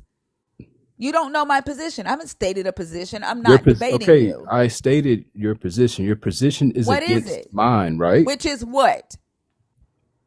Against my Which position is of what? what I believe about What do you Jezebel. believe about Jezebel? I what do I believe about Jezebel? Right. Okay, so you know that already, No, I right? don't. I don't know what you believe about Jezebel. So You've I did only not. told So me. I Will you stop didn't. talking while I'm talking, Brandon? Go ahead. I I'm sorry. don't know what you believe about Jezebel. The only thing you've told me is what you have heard or remember about the story of Jezebel. I've not told you what I believe about Jezebel. I've not told you a stance. Okay. If Well, I did, I what did I tell you my stance was? okay. Well, I'm sorry, but I'm pressed for time. But Now you're pressed for I time? listen. I really like y'all's channel. I No, mean, you don't. it's a Chris. Okay, so You came in here and you so do you engaged have a from psychology degree, ma'am? you came in here and you engaged from a very dishonest place. You said some things, right? Ma'am, my You were first wrong. words were that I I'm like sorry. Do this you not hear me channel. talk? I don't care what you say, right? I don't care what you say. You came in here and you engaged from a very dishonest place. You said some things, you were wrong. And instead of you taking accountability for what you said, right, you're ready to run. And then the whole time, right, when I'm talking, you have cut me off, right? Like the conversation started off with me being civil with you, right? I've had to raise my voice because you've talked over me. You've not answered questions. Then you agreed, right, to me reading the story, and then you leave the app and go and do something else. Like, it doesn't matter to me that you say you like the channel. Your actions show differently. This would be the say what you mean what you say part of that.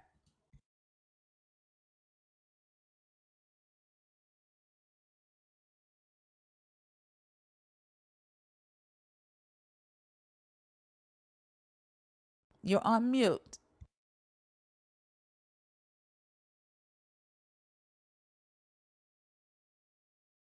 Okay, I'm sorry. I'm gonna come call up back in the future. We can have a discussion about I'm this. not interested. You don't you don't Well, then why are engage you taking honestly. calls if Cuz you're not you don't interested? engage honestly, Brandon. You okay, I man? saw you Listen, on you're YouTube, calling me a Brandon. liar, Brandon, but yes, you if are a you did you liar. see the what was Yes, my you are a first liar. comment? If you're You going to are make a the liar. position that I'm lying, Brandon, you are a liar. You lied. no, Yes, you did. you're actually lying because you're Okay. saying I'm untrue with my words. I have You no. are. Yeah, okay. I don't. That's just a bad faith argument. I'm sorry. Sure. Like your bad faith argument that Jezebel was sexually immoral, that she had sexual improprieties and her sexual improprieties affected her society, that Jezebel lied. Like you don't want to stay and hold yourself accountable for that lie. I got to go to work in 5 minutes. I'd Okay. love to continue this conversation, but Yeah, but I don't want to got with things you to because do. you engaged from a dishonest place. Yeah, okay. You can think what you think. Right. I know Listen, that. That's what my you're in brain is bad faith for. right now. I'm sorry, Nope. That's fine that you ma'am. think You don't know that, what you're talking right? about. That sure. You I really knew that don't. You called me a bad. you Listen, look, are. You are. I knew that Jezebel didn't have any sexual propriety. I know that Jezebel did not lie, right? I know that, right? man. What you're I not know going to that do is you you're up not here going to right call me a now, liar and a bad faith are doing debater. exactly what the Jezebel trope taught you to do, and that is ignore your accountability in this conversation and demonize me, just like Jezebel was demonized for the shit that the men did in the story. I know that that's what's happening. And as I stated, Listen, right? your As I debate skill. stated, Brandon, as I stated, I have no desire, right, to carry a conversation forward with you in the future because Calling you out for a you debate. engage from a very disingenuous, dishonest place. And you don't like that. You don't like that I'm telling you that You I think cannot that you debate are your creepy. debates. I think that you are creepy. I'm not Debates. fucking debating you. And I've told you that. I don't You're, debate. I don't debate, Brandon. And if anything, Brandon, you would have to have some knowledge in order to debate me. I'm not debating you. Okay, Samson? you literally are. No, I'm not. You also like have the spirit of Samson where you don't listen. When a woman You're not tells even you a a thing, Christian. How do you believe? listen to that woman. I have told you I'm not debating you. I'm having a discussion with you. I have told you I don't want to have a discussion with you in the future. Okay? You're Now, you nothing can bright take as your gold. spirit of Ahab with your lack of accountability and your spirit of Samson with your inability to listen and go clock in. You. Bye.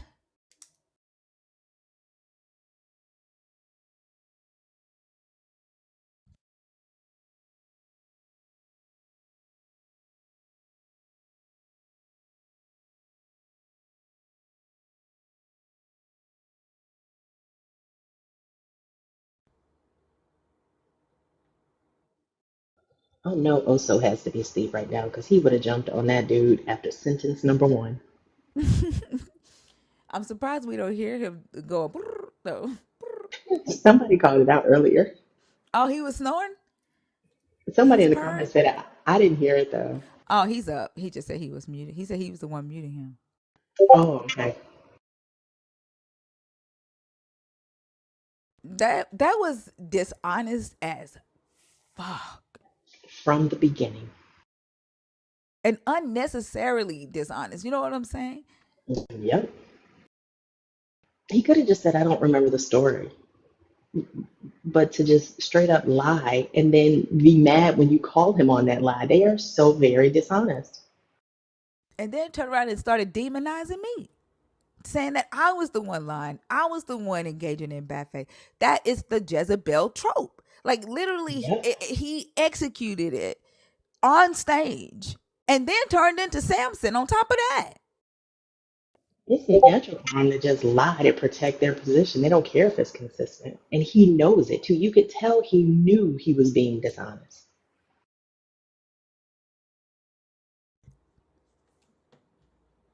It's crazy.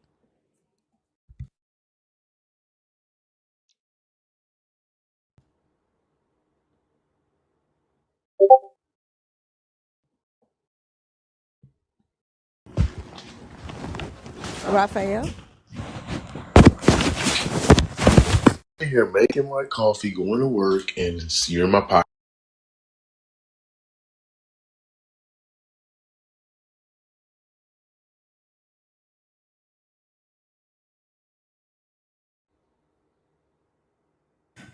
Oh, Amanda?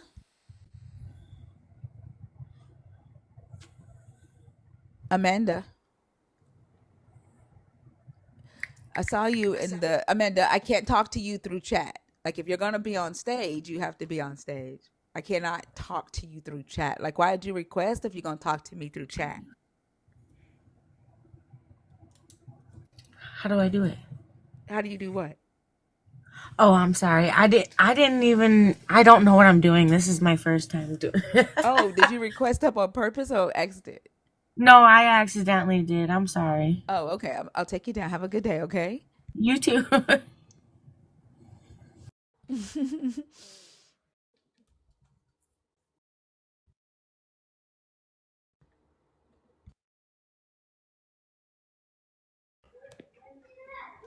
Uh, what is it? Jala?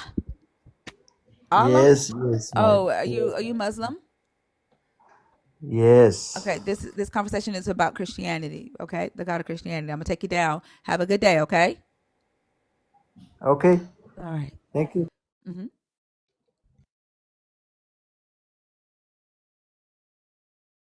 All right, y'all. The guest box is empty. Jay, are you in the box on purpose or on accident?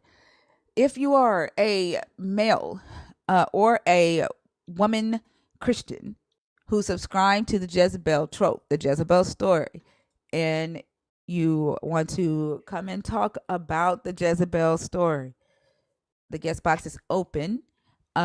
If you don't know about the Jezebel story, you can come up and talk about the topic. Jesus Christ's work can never happen to humanity. You must be 25 and up to participate. Christian someone deconstructing from Christianity. I'm sorry, let me take that back. Not Christianity. A believer in the God of the Bible, someone who is deconstructing, or an atheist. There is 900 people watch 957 people watching the live right now. Y'all, please, the guest box should not be empty with that many people in here. Hey, Steve.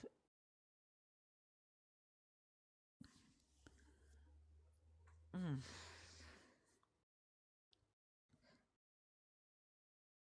Y'all, for real.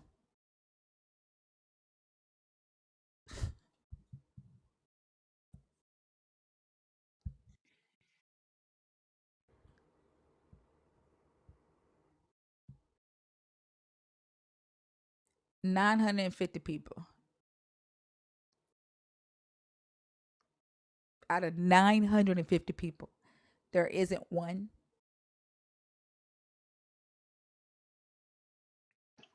Also, block yourself for that last comment.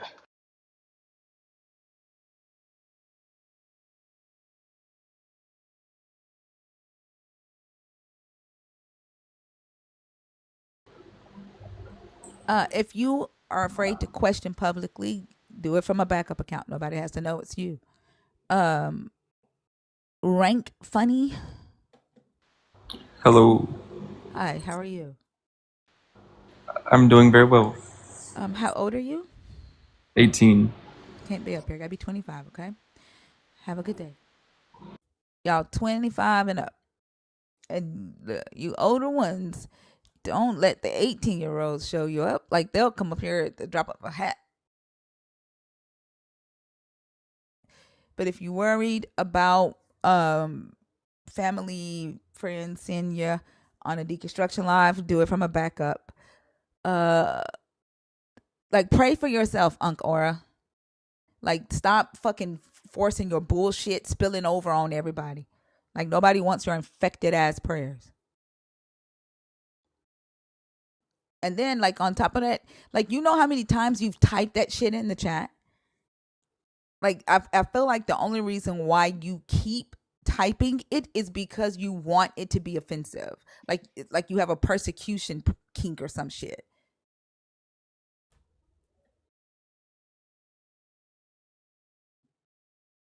Like the only reason you're saying that you're going to pray for us is because you either think that you are better than everybody in this room and you think that your prayers is what everybody in this room needs, right? Or two, you have a persecution kink. And the only thing that makes you feel actually Christian is when people don't fucking like you. And you can convince yourself that they don't like you because you're a good Christian. That's the only reason why you're doing it.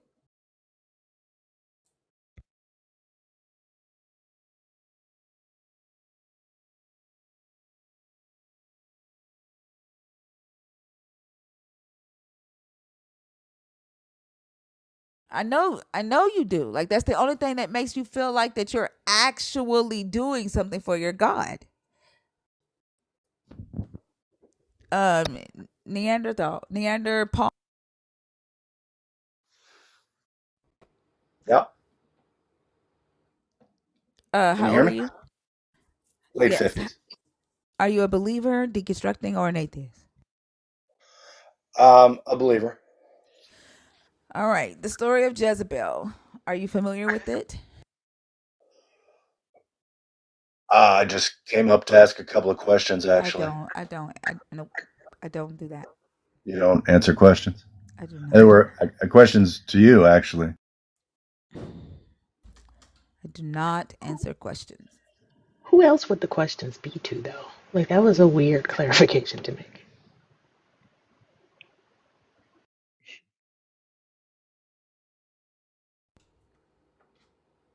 Isn't it so like you don't answer questions? I do not. The questions to you, like you just gonna keep trying to cross my boundary?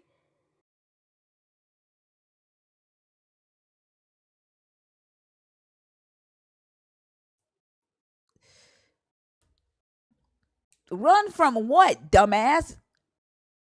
And oh my fucking gosh, you didn't say shit. What did we run from?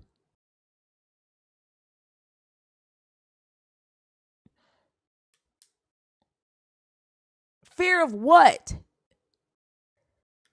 Stop. Like you know what? Unc Aura, I'm gonna help you out since Jesus isn't okay. There you go. There you go. Get all the persecution you want. Okay. Now sit and listen. Listen to everything we say about your Jesus, everything we say about believers without you being able to respond. Okay? You'll get all the persecution that you need, all the pain that you need, and you'll feel special to Jesus. You should have a good day today. We have 3 hours left in the stream. You're going to have an amazing day because you're going to sit there and you're not going to be able to respond. You're not going to be able to do anything else.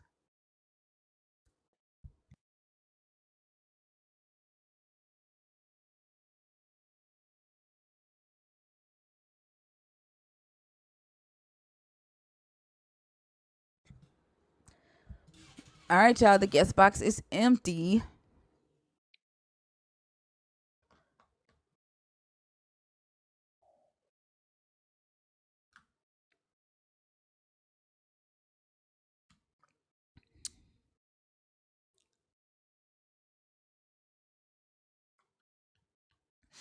Duda said they could put the believer in the hallway. Wait, is that what happens when they get muted the entire live? They get booted to the hallway?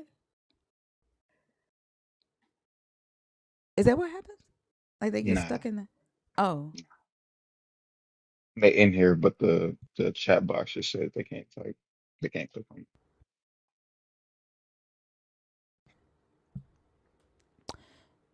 on. Come on, y'all.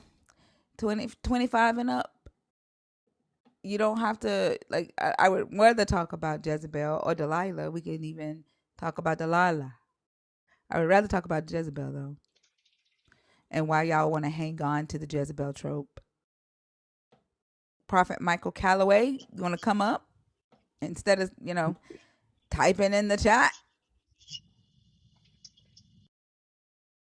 I think it's really funny when you guys operate off assumption.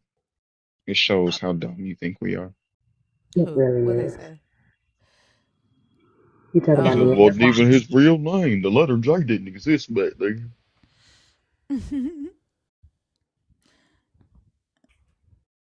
It uh is an assumption, dumbass.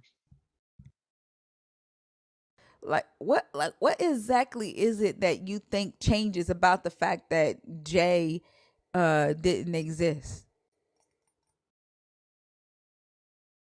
Like, are you gonna start calling him Eosius? What that is, Or are you gonna I go call him, all the way back to Yeshua? Like, which one are you gonna do? I Call call him that man Yeshua. Time A is up. Timu Israelite. Damn. Mm-hmm. Which one are you gonna do? Are you gonna start calling him Eosius or Yeshua? Which one, Prophet Michael Calloway? Which one? Jesus, Eosius? Yeshua, which one? And here's the crazy part, like, And the Father's name is which one are you gonna call Jesus? You Since wash your J didn't ass. exist, yo, wash your ass is hella funny. That is hella funny. Oh my gosh. Have you ever seen something that's so fucking funny that you just have to say it's funny? Like that shit is hilarious. Oh my god. You wash your ass. That needs to be a hat. I deconstructed from you. Wash your ass. Um, just Jesus is what? Hold on. Jesus is not. It is called him Yeho. Jesus is not. It is called him Yehoshua. Close enough. Jesus is not. It is called him Yehoshua.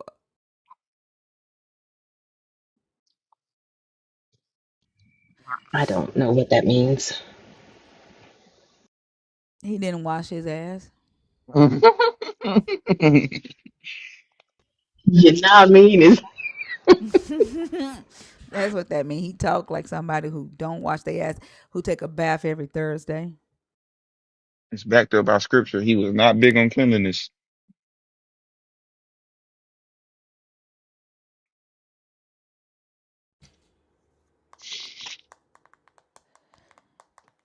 Y'all not gonna sit in here 900 deep, scared and not scared to come on stage, are ya? Come on, y'all. You can't like get in the request, prophet.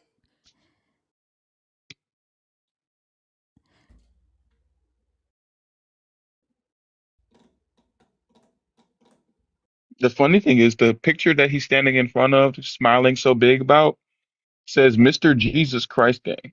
So all that shit, and he's standing in front of a picture that he probably made himself saying Mr. Jesus Christ Gang. He probably just learned that the letter J didn't exist. That's okay. Nigga, did you not wake up today and get on TikTok? Plenty of opportunity to change that. I told you No? this what he just came into. He just learning this Mm-hmm. shit. Didn't even have time to change his TikTok video, TikTok PFP. Yeah. Well, if you didn't just learn it, it looks worse. Jeannie, did you come up on accident or on purpose? Jeannie, Jenny. So-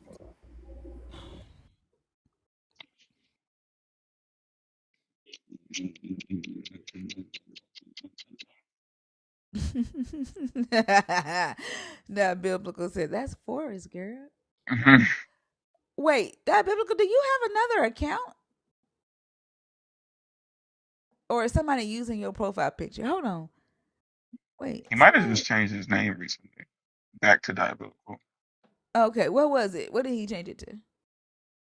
Back to diabolical, but it was what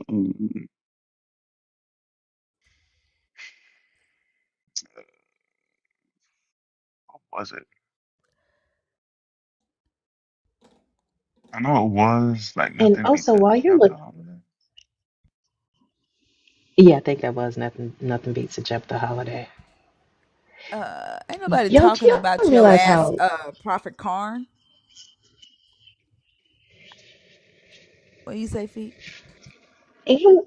I was just going to say, can we talk about the irony of Neanderthal saying that we're sociopaths when we're in here talking about the need to be empathetic, the fact that we need to consider the rights and feelings of others, and the fact that Christianity doesn't encourage that type of behavior?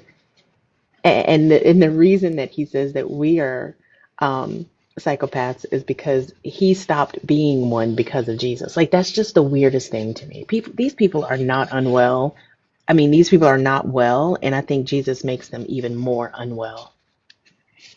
Can you stop being a psychopath?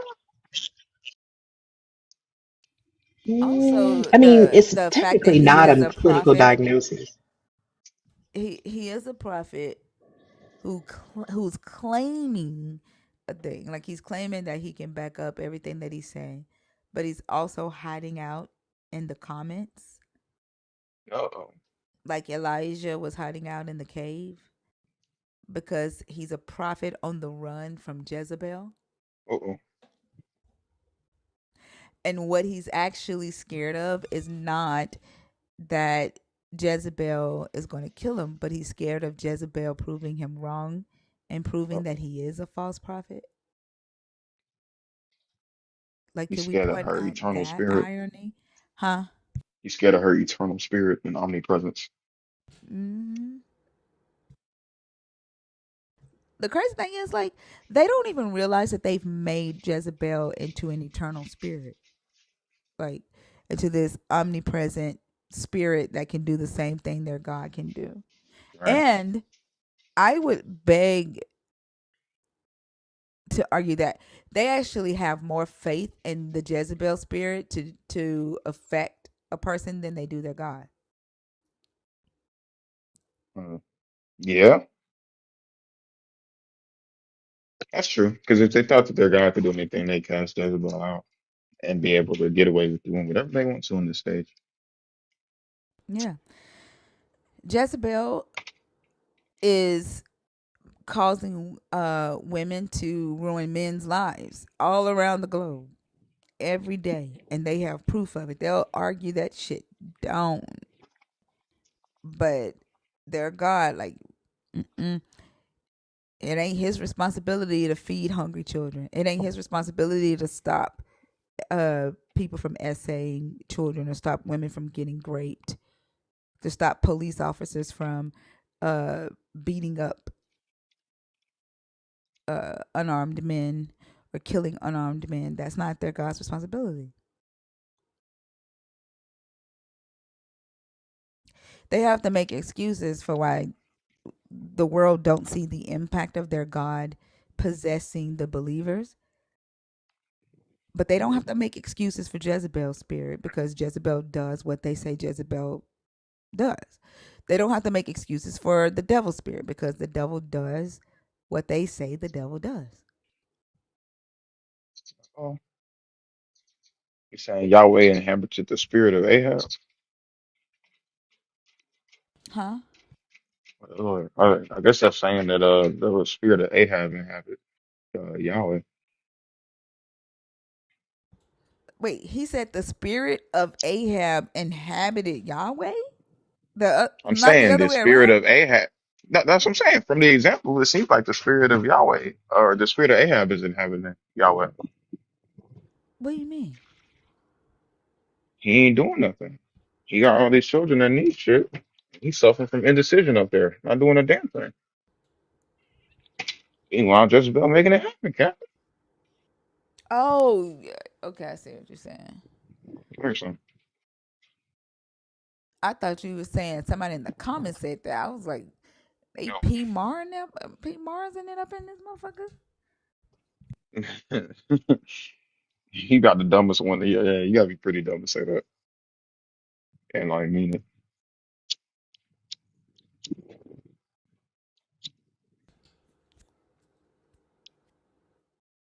All right, y'all. We'll give it to 8 o'clock and see if we can get a conversation Uh, going. Cause what the fuck? It is y'all, I way love too Precious many so people much. in here for this, huh? I said I love my baby so much, but he is sitting in an anthill for no reason. Go somewhere else, dude. When they bite your ass up, don't say nothing to me. Go. Mhm. I mean, it might be like, acupuncture. Like, oh, so think outside the box. Hell no, I'm not gonna be picking up ants off his ass. I'm just gonna sit here now. No, the fuck you're not. Move.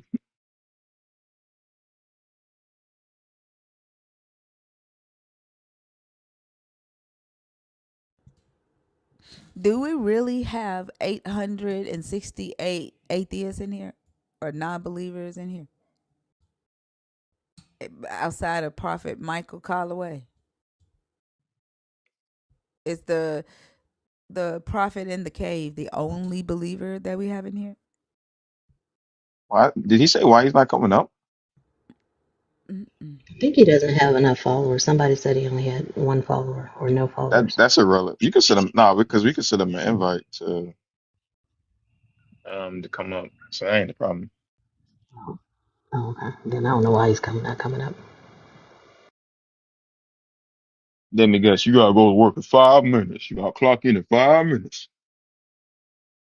The dude was so insincere and dishonest. It's ridiculous. Like he came up on BS and just didn't, I think, expect Thinker to clock it. You know he came from YouTube, right? He kept commenting on YouTube. He's another one who claims that we need him in the conversation from YouTube and came here and didn't know what he was talking about. Now, Josh did that, but I will say Josh took more accountability than Nesbitt did. Nesbitt, who's Nesbitt? The one that was just on stage, Brandon Nesbitt. That was his name. Oh, I didn't know his last name. Oh, okay. Yeah, he just wanted to and you could tell even from the beginning that he was reading from something, a summary of Jezebel. Like he didn't know, and why not just say that? You know what? I don't know the story. I don't remember the particulars. I'm not prepared for this conversation. But the fact that he did not do that, I think, is very telling. There is a Christian in the comments who wants to argue about slavery from the comments. Like I don't know what you expect. It's supposed to change from some of the earliest people who argued against slavery were Christians.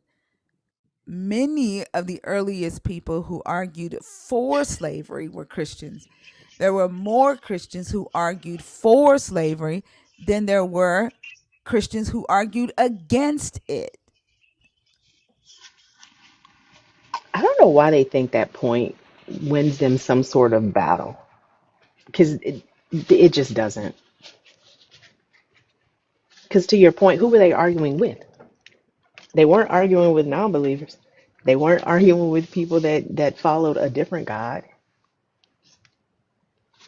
And the people that they were arguing with used your very book to substantiate the fact that they have a right to own our ancestors as property. So no, let's not do that. Motherfucker, there ain't a soul in this goddamn life that think that your ass can give a prophecy. Love to hear one. It's like I mean, Prophet Peach or whatever his name was.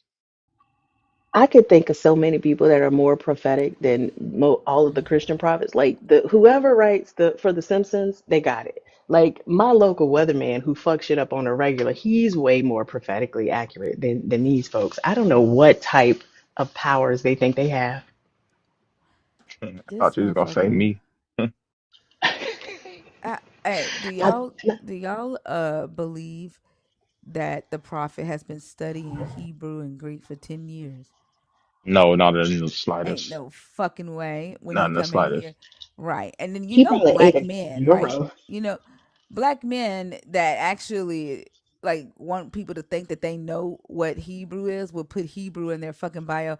They won't act like and then come in here talking about the letter J didn't exist. Like anybody that's been studying Hebrew or Greek, the letter J won't be your fucking argument. Like that won't be it.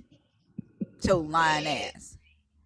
Y'all go to one Greek restaurant. That doesn't make you fluent. Like eating That's tzatziki is crazy. not it. Like y'all need That's to crazy. realize that's not how you pick up language. I don't know what's wrong with these people. Be funny, dog. Y'all got one gyro and y'all think y'all that nigga, huh? Right? Look, he talking about he been studying Shawarma. Hebrew and Greek for 10 years, but still writing in English. Write that shit in Hebrew, motherfucker. Go to your keyboard right now and type in Hebrew. Thank you, Dragon. For real. Um, Tom, I was gonna call you Tomb Raider. Tom Reborn. Wow. What's up, y'all? Hi, how are you? I'm good. How old are you? I'm 41. Are you a believer, deconstructing, or an atheist? Nah, I guess I'm an atheist, but I don't believe in it. I believe in a creator, but not the religion and none of that shit. I wouldn't be an atheist. I mean, I wouldn't be considered a believer either, because I don't believe in like the God people say they believe in. You know, I Yeah, but believe let's say a if you believe in a universal creator, creator. yeah, that's not an atheist though.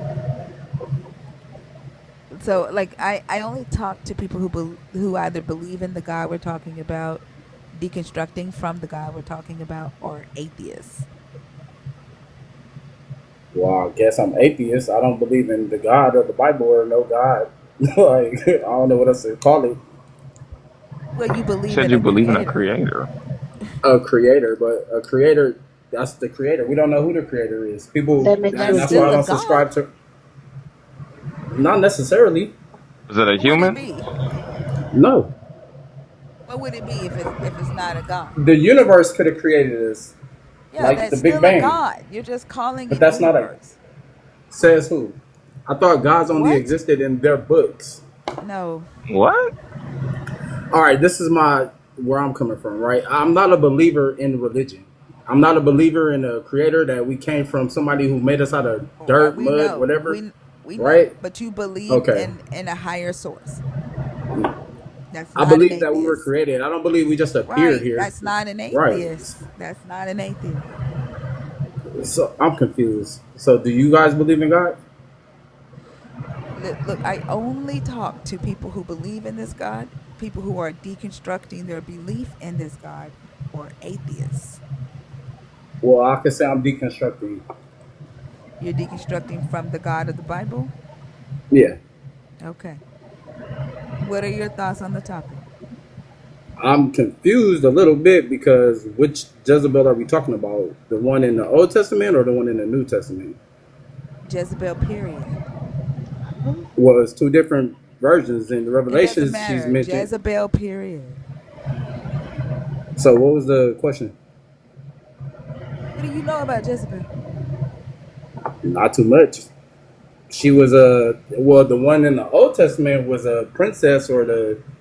Let me see. Is it okay? I'll look it up or something, or Yeah, what did you come up here for? to have a conversation.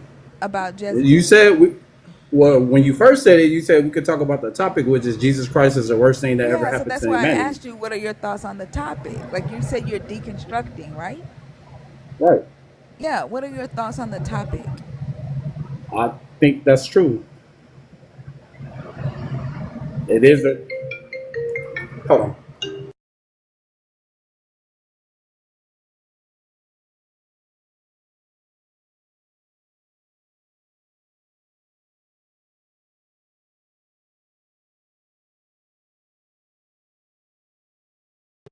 Sorry about that. Hello. Yeah, go ahead. Oh yeah, my fault. That's all. I just wanted to speak my piece. Nobody was coming up. I'm like, might as well have a conversation about something. Have you spoken your piece? I thought we was getting to that. Yeah, go ahead. Do you realize you're the one that stopped because you got a phone call? Yeah. Yeah, and then you just came back, so Oh, I see what you're saying. My fault. That's my fault. That's on me. All right, I apologize. I believe religion. Can we say that, or are we specific on I'm not. Jesus? This isn't about religion. This is about That's the what I'm God. asking. No, I'm He's not talking about clarifying it. religion. I'm talking about the God. Right. Jesus Christ. The God. Yes. I'm confused. So Jesus Christ is the worst thing, right? So can we speak on religion, or we're staying Just strictly the to Jesus God. Christ? That's what I'm. Yes, the God, Jesus. The God in the Bible. Christianity. This is why I clarified. I only talk to people who believe in the God in the Bible, people I who are think we speaking past each other. deconstructing. Oh my gosh.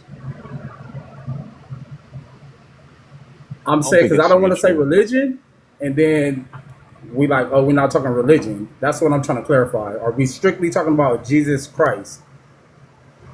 She said Like, that like 3 times already. I get that, bro. But so I can say religion. That's all I'm trying to ask. No, For the I'm fourth only time, it's the talking God of the about Bible. the God. What? So Christianity is not a religion. Is Jesus Christ a religion? Christianity. is a religion and it's based off Is Jesus is Christ. That's is Jesus Christ a religion, or is he a figure in the Bible? he was a figure in the Bible. Oh, okay. We're talking about the figure in the Bible.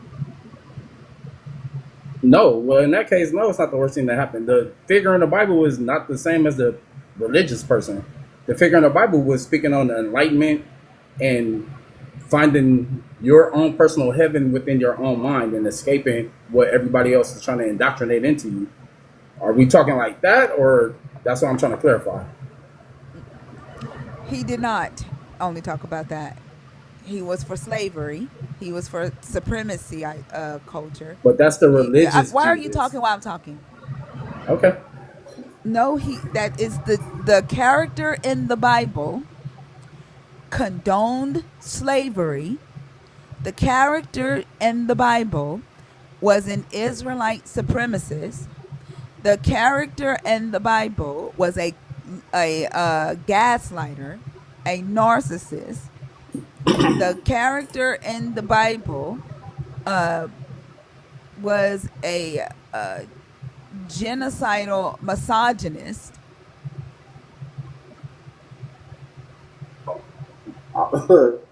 So the misogynist who traveled with Mary Magdalene, are we talking about the same Jesus?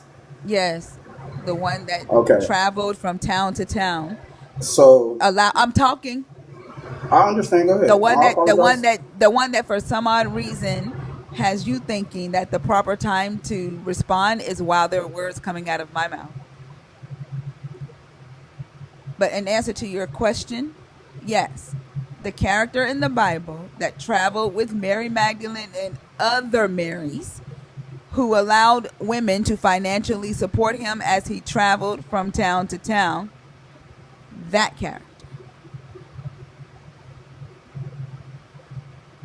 Is he good for humanity? Yes. Is he good for the black community? No. They're Should good. I expound?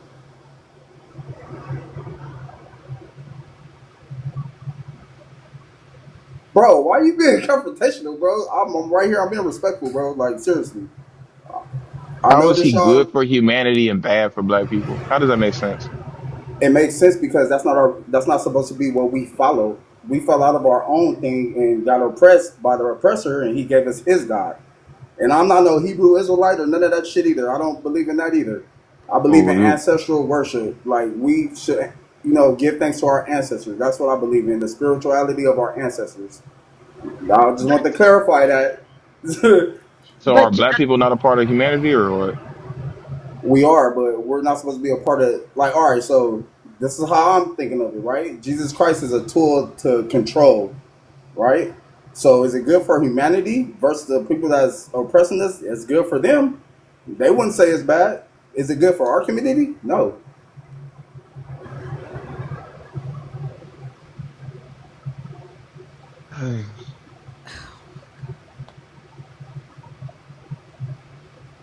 I think this conversation is everybody's talking past each other, and it's not that we're not speaking the same language, but Tom, I'm not sure that you're clear on like what we talk about here, and you are saying things that are a little bit disjointed. Like it's good for humanity, but not for Black people.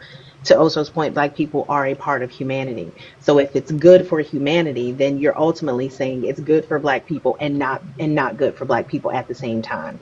That's illogical. It took us 15 minutes to get to the point that the topic says Jesus Christ is the worst thing to ever happen to humanity. And I don't know if that sentence is confusing for you or if you are incapable of separating the concept of a character not being the totality of a religion. We're talking about the character, the idea of Jesus, what he represents, what he did, and how people have interpreted that in a multitude of ways, and that impact on humanity. Are you able to engage in the conversation from that level? I thought I was. I gave my example. I said the reason why it's good for humanity because as we look at humanity as a whole, people who are 95% Jesus believers, right? Supposedly. So to them, it's a good thing. To us, it's a hindrance. That's how I was trying to come across. If I'm Yeah, what you're missing misrepresenting is my that the them includes us. You can't separate right. that is humanity. Humanity is Hmm. all groups of people. Right. We're Left. included in humanity, right? I get that. I know that. Is that religion good for us as a community? Has it been good for anyone as a community? And we're not Yes, talking for the about people religion. who We're benefit ta- from. Oh, I'm sorry. Go ahead. we're not talking about religion. You keep going back to religion. We're talking about the idea of the character Jesus Christ. You mentioned Is some the things idea? that Bro, Sorry. you Look, mentioned. y'all want to have a ain't conversation, no or y'all gonna look, keep trying nigga. to? Ain't no look. It's listen. Fee was talking. Go ahead, Fee. Yeah, you mentioned some things or how you understood Jesus, and Thinker pointed out, according to your book, that's not who he was. That's not what he talked about. According to this book, where Jesus is introduced, that is not what you believe him to represent, is not what's supported in this book. That's what we're talking about. Can you engage in the conversation from that level?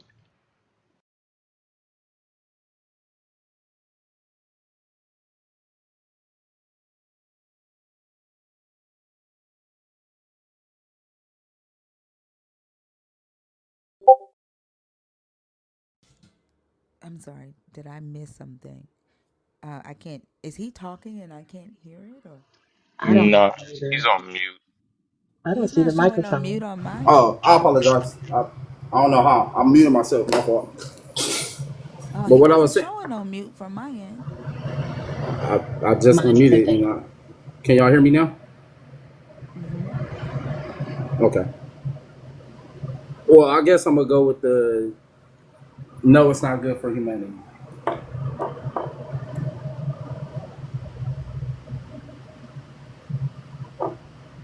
Do you want to elaborate on why you think that? Because like I said before, it's a tool that it hinders us. It's like it stops us from becoming our higher selves because we don't take accountability. We blame everything on either good or evil, Jesus or the devil, or sorry, Jesus or our sins from the Father. So in turn, that gives us an out when we should just tackle those obstacles ourselves and overcome it, be stronger as people.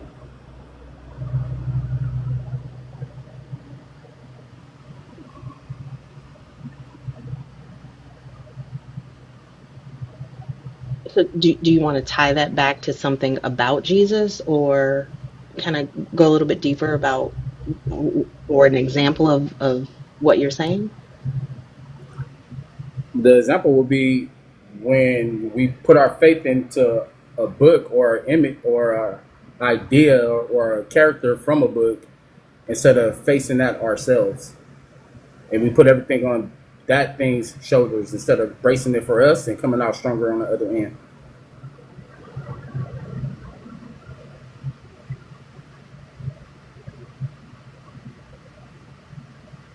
Yeah, y'all, I got nothing. I mean,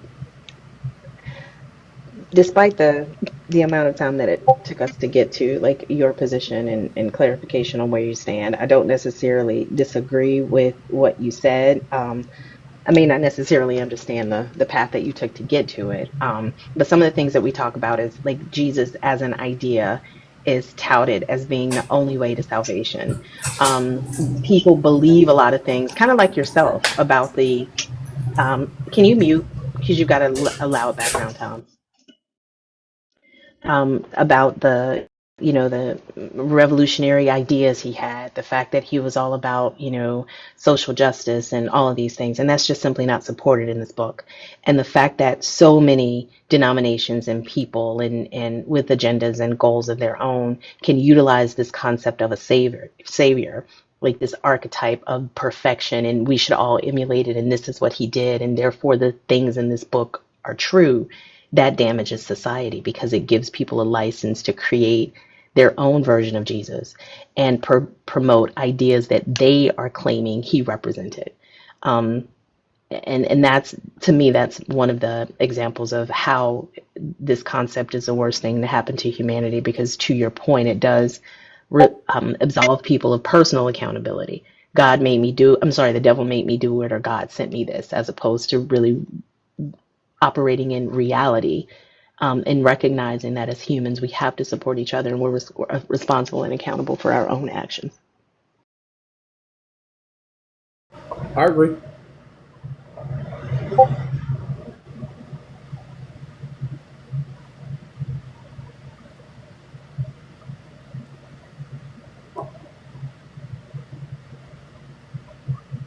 Um, I don't have it. What's the Baker Lala? Y'all got something else?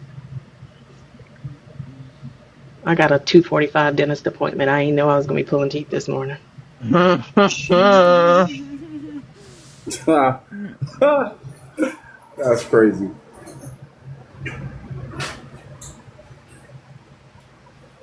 Oh, thank you for coming up. No worries. So, do I just exit out or Hmm. I'm not sure how this goes?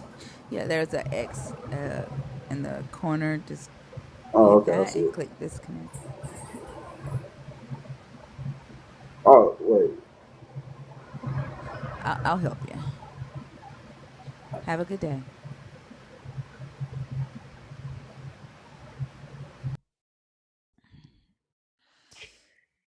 PDDS.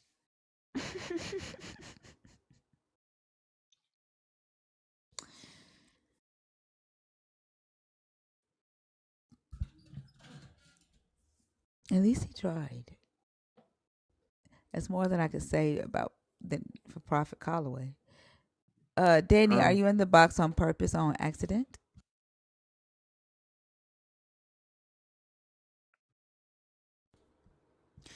If you are a believer in the God that we are discussing and you are not afraid, if you are someone deconstructing and you're not afraid, if you are an atheist and you're not afraid and you are 25 and up, the guest box is open. Y'all, it is 8 o'clock.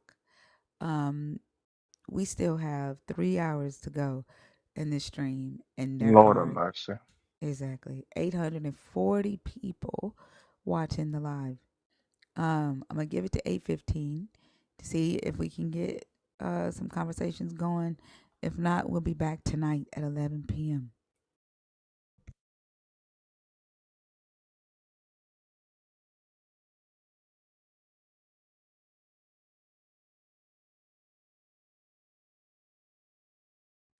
What are you doing? You Sitting on a doing red what bench. you doing with my hats, girl? What you finna do? Make a video or something? Don't mess my hats up. Bro, your side, either they obviously have some unresolved trauma. Um, I don't think it's unresolved trauma, Tom. I think it's the fact that how do I say this in a way that isn't retaliatory? You lack the depth that it requires to have a good conversation. The fact that we had to answer the same question, not a different version of it, the same exact question 4 times in a row for you to understand the answer. Mm, is it us or is it What's going you? on? The guy you talking to the guy that was just up on stage? What happened, Yeah. He said, bro, I'm your side. Either they obviously have some unresolved trauma. bro? I'm your side. I'm your side. Either they are. Who is he talking about? I guess us. What is he? Whose side? What does I that don't mean? know. He thought that atheist means you believe in a creator, so I don't know. Ain't no telling.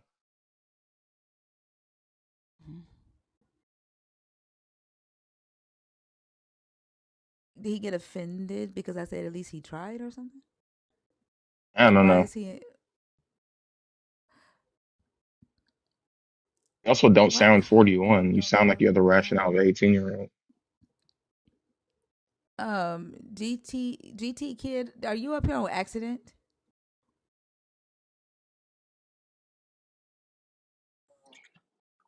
I saw the prompt, so I just wanted to hear about why is Jesus the worst thing to ever happen to humanity? Okay, so that means you're not up here on accident. No, Can I ma'am. get your age, please? Yeah, I'm 44. All right. And are you a believer in the God of the Bible, deconstructing, or an atheist? No, I'm neither. I'm just a Christian. I'm not deconstructing though, so I don't know if So you I'm. are a believer? Yeah, yeah, I'm a believer. Mm. Okay. Did you hear me say, are you a believer? Are you deconstructing? Or Nathan, did you hear me say believer first or I no? I thought you said, "Are you a believer that is deconstructing?" Oh, okay. Yeah, Okay. yeah, I'm a believer. All right.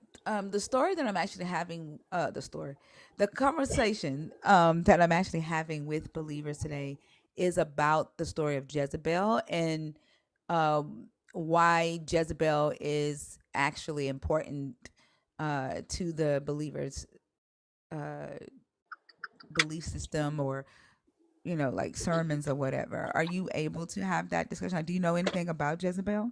I know some about Jezebel. I mean, I haven't read some of the Old Testament in a really long time, so I don't know.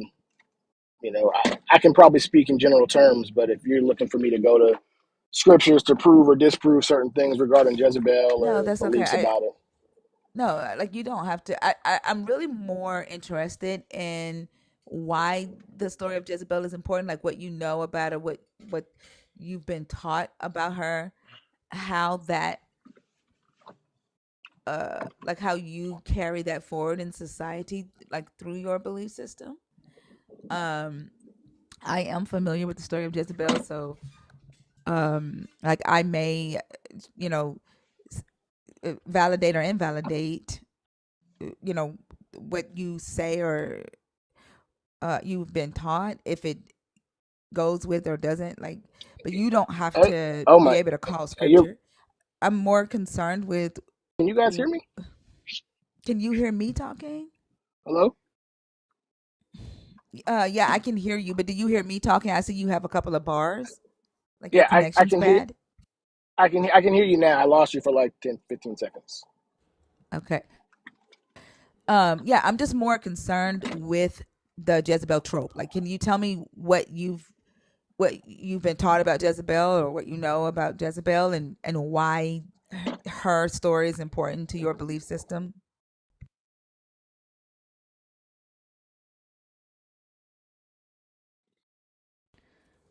Guess not. Damn.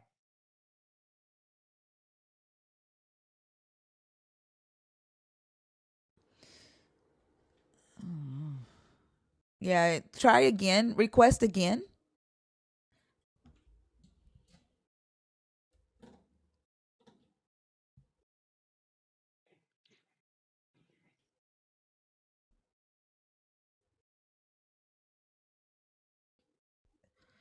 Are you able to request again?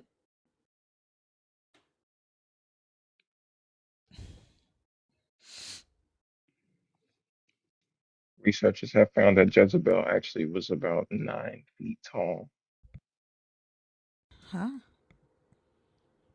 Jezebel was actually about 9 feet tall. When you break down her name in the Hebrew, it stands for giant broad. That's what I was taught. Mm, okay. I'm a descendant of Jezebel. 7 minutes, y'all.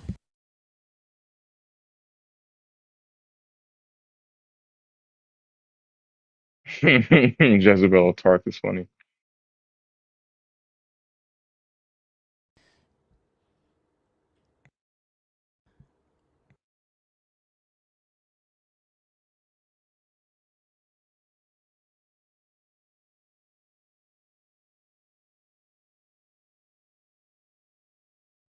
Mm.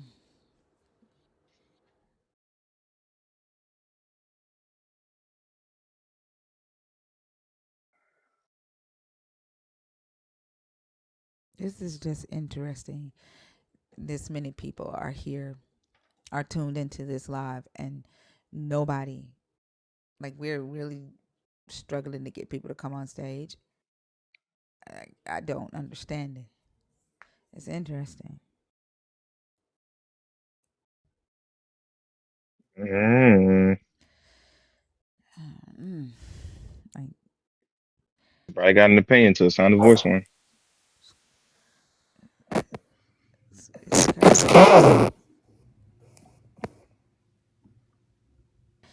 Seen. Mm-mm. Friend, your microphone is like I have no idea what's going on there. You want to try to fix that,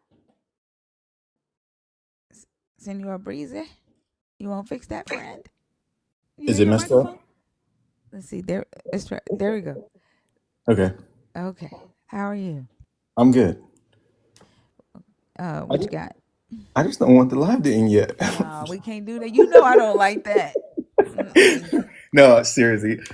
Uh, I had a situation where my niece just got baptized the other like last Sunday, and it was like burning my soul, like the thing that doesn't exist, but like just the fact that like she's 9 years old and her parents have convinced her that like she needs to do this thing and follow Jesus. And like she's 9, she can barely read, let alone like know what's actually in the Bible.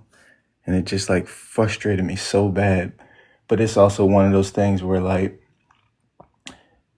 who am I to tell anybody what they can do with their own kids?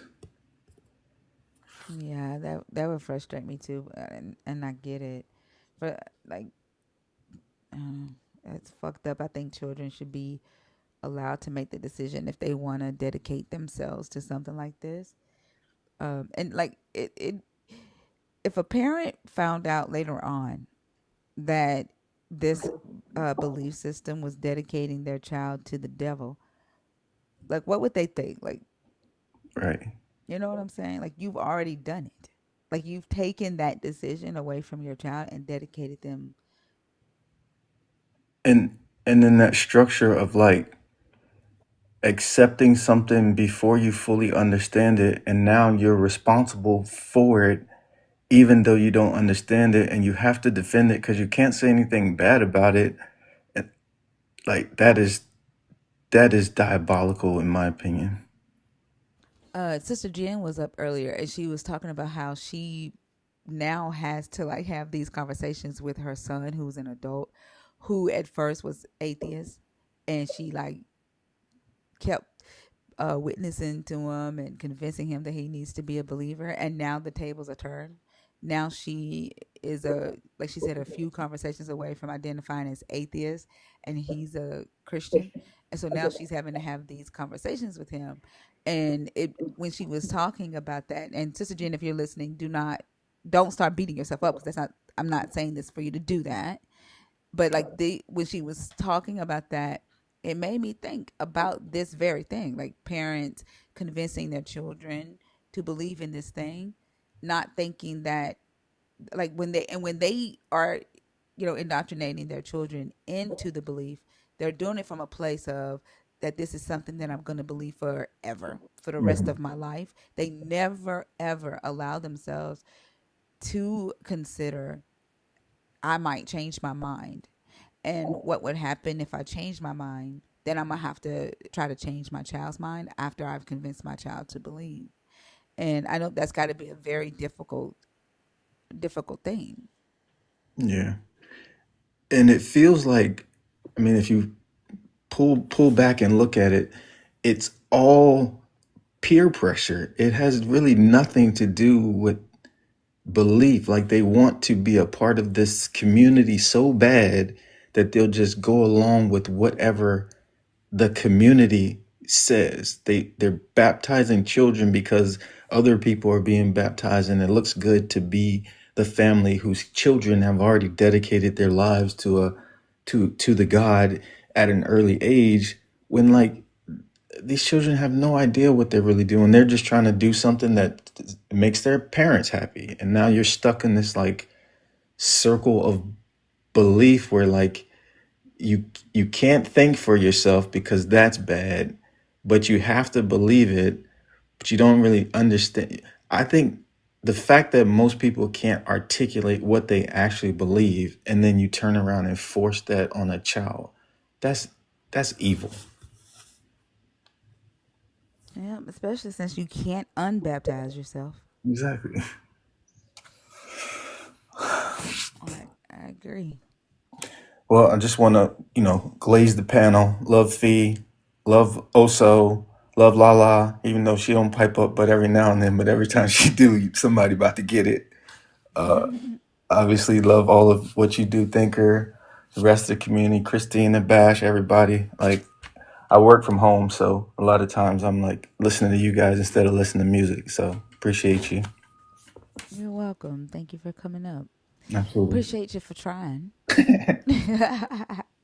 See you next time, brother man. Let me down. Yes. All right. You can get excommunicated, but once you go under that water, like that process has happened, right? Like you can't like unbaptize. Because you can't. There's no unbaptizing, right? That undoes the dipping. What if you double dip? Would it cancel out the first one? Shit. I don't know.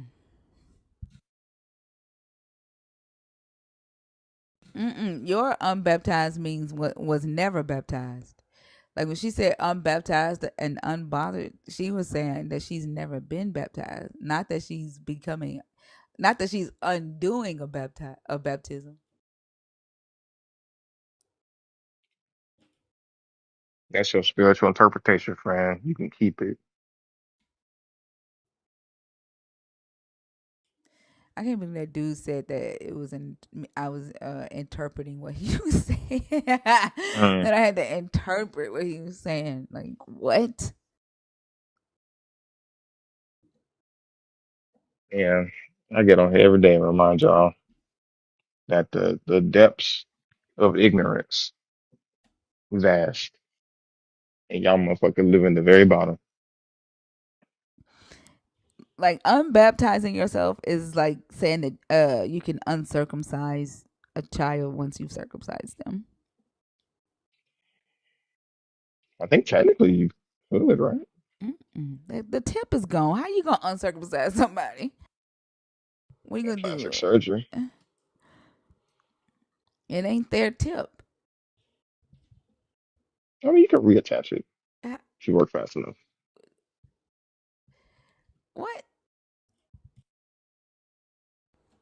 Yeah, you should be able to By the reattach it if time you work fast they enough. where I'm not talking about like in the same. Also, Oh, once everything's been said and done and it's been years and years later, hmm uh, that might be a different story. mm. Well, I'm gonna do one more call, y'all. It is 8:17. It's been a minute since we've had like a conversation that we can actually like get into. If you are a believer, if you're deconstructing, if you're an atheist, the guest box is open, y'all. Y'all know the drill. 25 and up. I'm gonna do one tap song. Give y'all a second to get some kahunas and come up here. Hold on, let me see.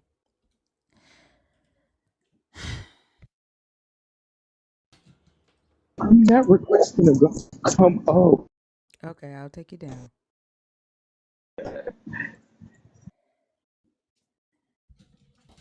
I'm gonna do one tap song, y'all, and if we get somebody during the tap song, cool. If not, I will see y'all tonight, and hopefully we have some people who are not afraid. So take a stand. Let's see. YouTube, brace yourself. The music's gonna be loud. Turn your phones down.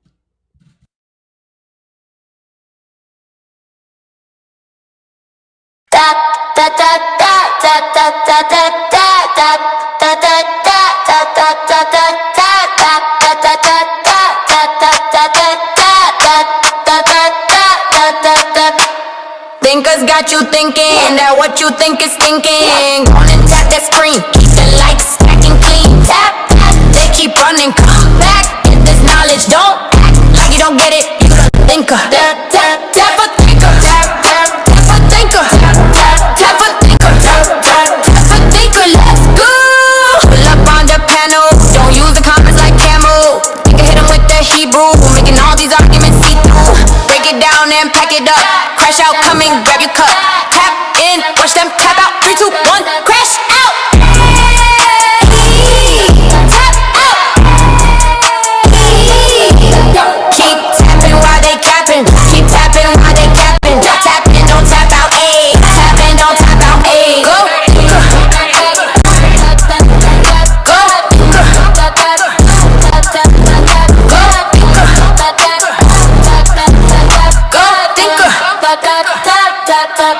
The fuck? That's how I feel about it being 780 people in here and only one person in this guest request. I just feel like saying the fuck.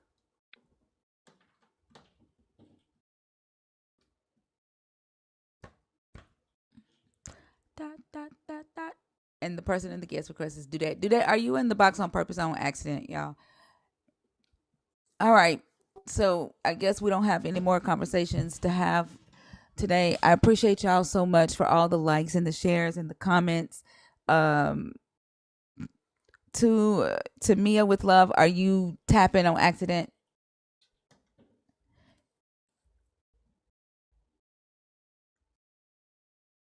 To Mia.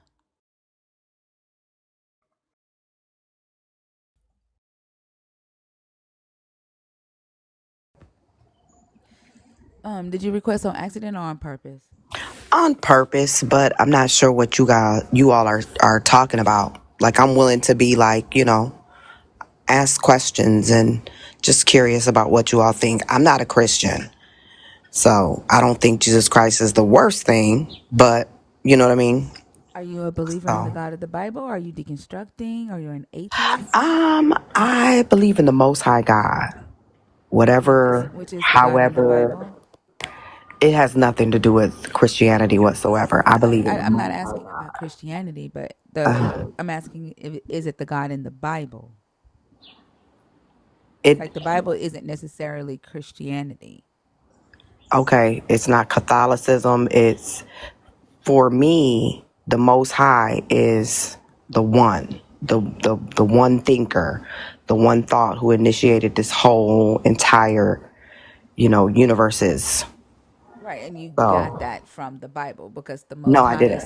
The Most High is something that the King James team made up. So you definitely did get that from the Bible. No, There's no I didn't get it religious from the text. Bible. Yes, you did. There's no No, I religious text didn't. that No, calls I didn't. any God the Most High. Where did That's you my get it own from? thought. Ma'am, how old are you? That's my own thought. That's not your own thought. That's literally in this Bible.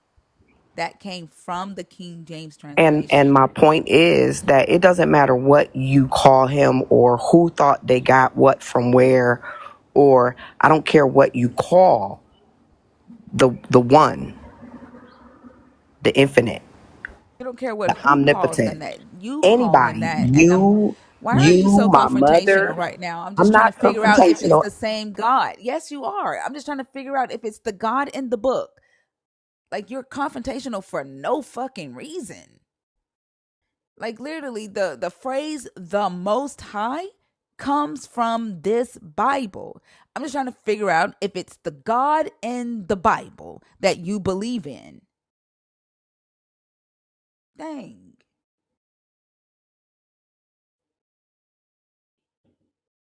You're on mute.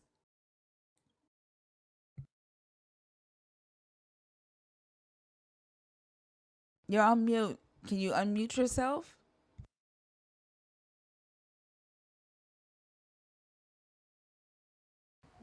I didn't mute myself. I said, can you unmute yourself? Right. I just did. Okay. Why are you so confrontational right now for I'm no not reason? confrontational. You are. No, I'm not. I just don't believe what you believe. I don't you don't know You what I don't know believe what and she I don't know believes. what you Obviously, believe. obviously, I'm because we trying to have a, figure out if you fit the conversation. You and keep saying now I told you my thoughts listen. on, You haven't told me your thoughts on anything because I haven't asked you. I'm trying to figure out if the most high you believe in is the one in this Bible because that is the only people that I talk to. If it is a different God, then you don't fit the conversation, but you're being so confrontational for no reason that I can't even figure it out. I'm not being You are. confrontational. I'm not. You And I don't are. need your permission. I don't need you Okay, to get off my ask me stage. in Bye. order to give you my All right, bye. You're right. You don't need my permission and I don't need to talk to you. Goodbye. The fuck.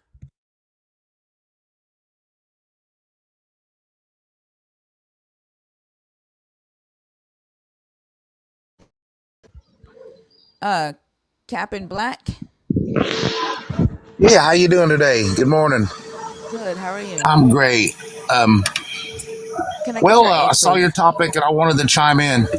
Okay, 1 second. Can I get your age, please? Oh, I'm 53 years old. Thank you. Are you a believer in the God of the Bible? Are you deconstructing or are you an atheist? I am transitioning. I grew up in the Bible, and I'm starting to see the many holes in the story and the things. And I have one question. Hold on. As I far as actually don't answer questions from the chat. 1 second. oh, you know, I'm sorry. So you're deconstructing? Yes, I am. I'm trying to figure it all out. Okay. What are your thoughts on the topic? My thoughts on the topic is that at some point in time, there was a people supposedly in West Africa. They got brought over here, and we learned this Bible from our oppressors. And my thought is that what were we doing before we got introduced to this Bible? I mean, Yeah. obviously, we weren't a people of war because we didn't have, we weren't I'm fighting sorry. One for second. 1 second. ourselves. 1 second. Like you're jumping to your question, but I don't know your thoughts on the topic. Oh, yes. Christ is a he was sent here to control people from the beginning. So I take it that you're saying he is the worst thing to ever happen to humanity because he was sent here to control people. I would say yes. So many people have died in his name, or unalived. I'm sorry. You can say died. Okay, so many people have left this earth under his banner, under his cross, under his influence. Okay. And so um when you say he was sent here to control people, do you believe this God existed? Are you saying that the God was created for the purposes of control? Like what do you mean when you say that? I say that there may have been a figure like that in the history of the world, but I believe that his character was manipulated in order to control people.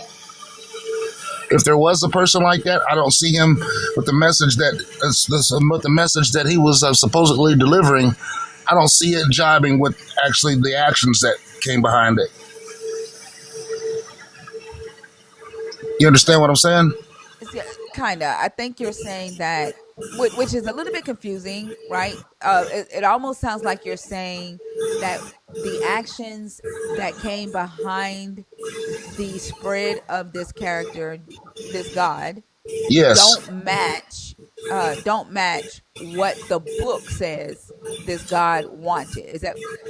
But you're yes, also at the yes, same time, okay, but you're also at the same time saying that this God is not what our ancestors worshipped prior to this God being brought into West Africa. Hey, can you go to some place that has less like crazy sound going on? Oh, my background. Yeah. Oh, okay, my mistake. I work in a water plant, and that's flowing water.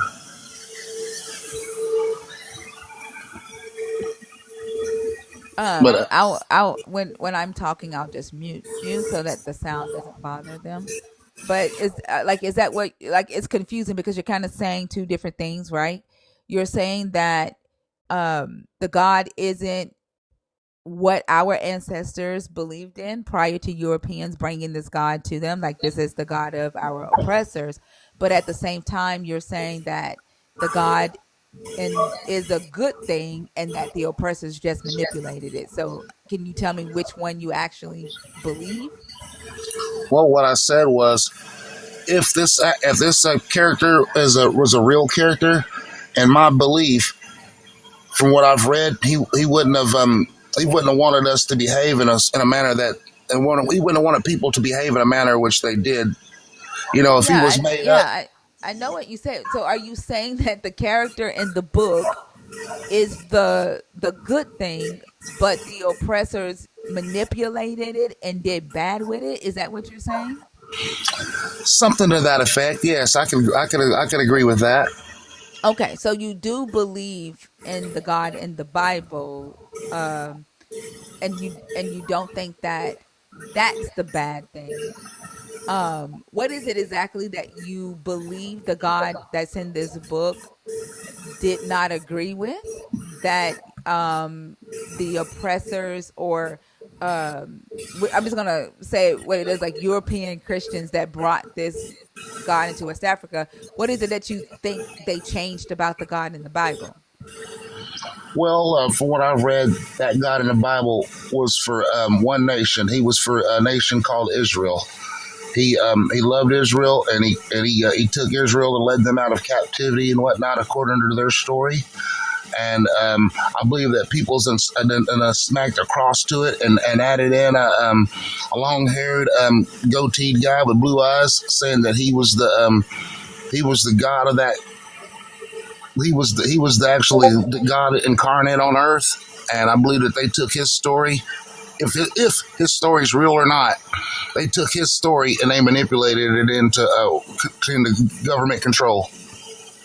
Yeah, so I get that you think that they changed the color to match European, but that does, like, regardless. Let's say if it was a Middle Eastern god, him being Middle Eastern versus European doesn't affect what was done with it, right? So I guess what I'm asking is, what is it that you think this god did not want the Europeans to do that the Europeans did?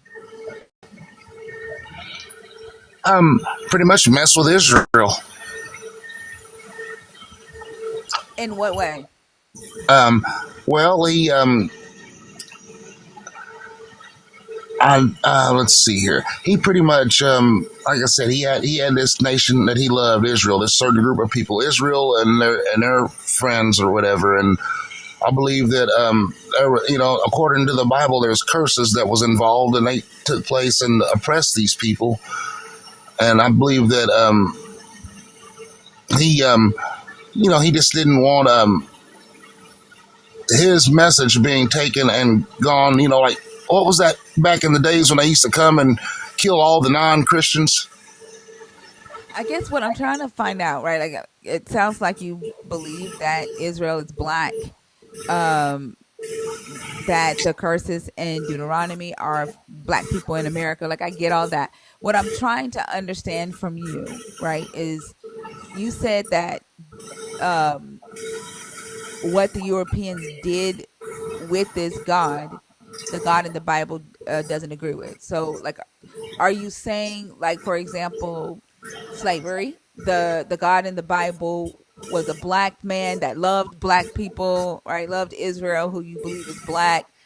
The Europeans came, changed them to white, and then enslaved the Israelites, or enslaved black people, and that your God did not condone slavery.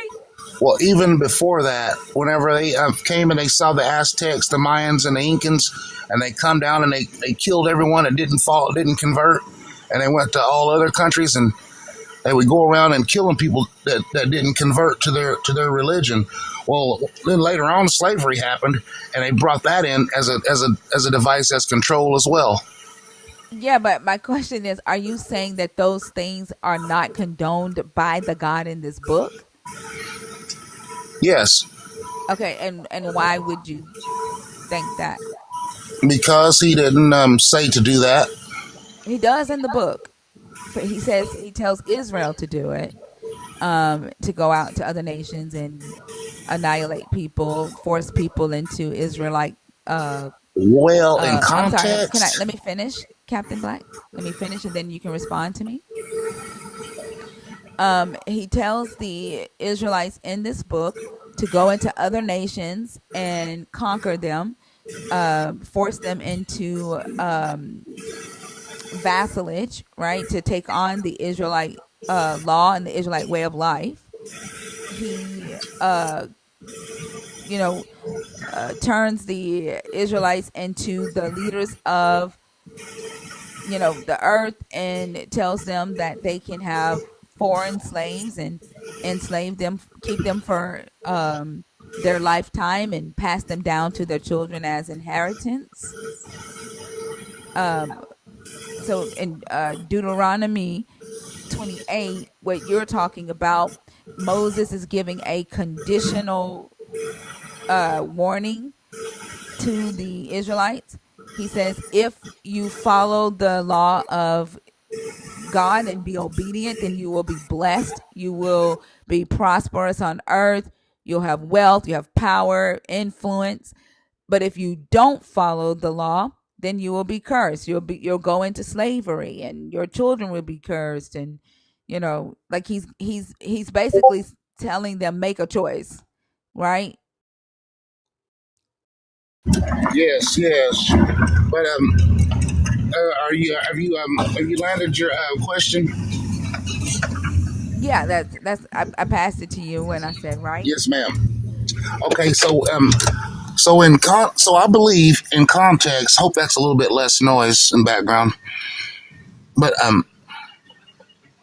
in context, you're speaking about whenever he delivered them from Egypt, and I believe that they accomplished it. They made it to the Holy Land, and all they had to do, we're talking according to the Bible. All they had to do was follow His laws, commandments, and statutes, and they weren't conquering people anymore. What they did is that 40 years in the wilderness is the context that I was speaking on. That they were told to do all that then.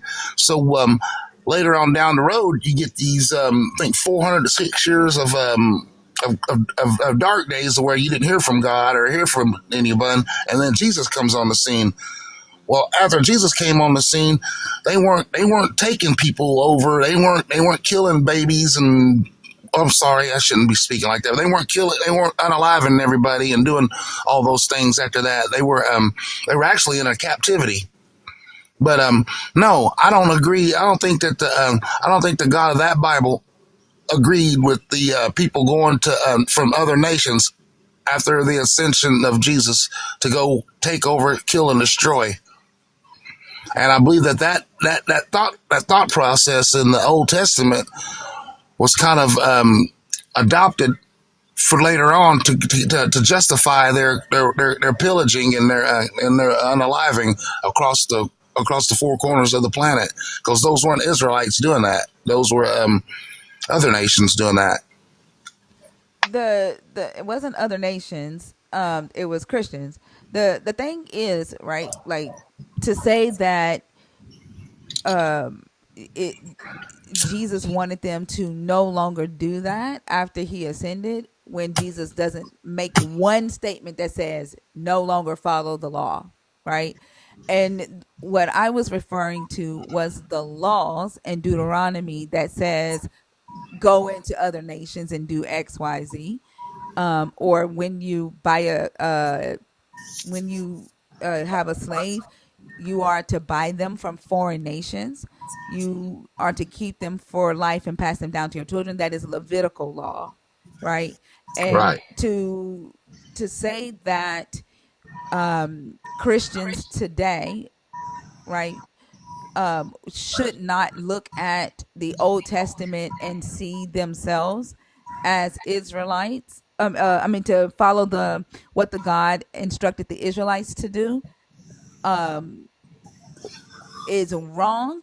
While Christians today take on the teachings and the identity of the Israelites when Jesus was talking to Israelites, it's hypocritical, right? Because in the Old Testament, as God, Jesus was talking to Israelites, he wasn't talking to Christians.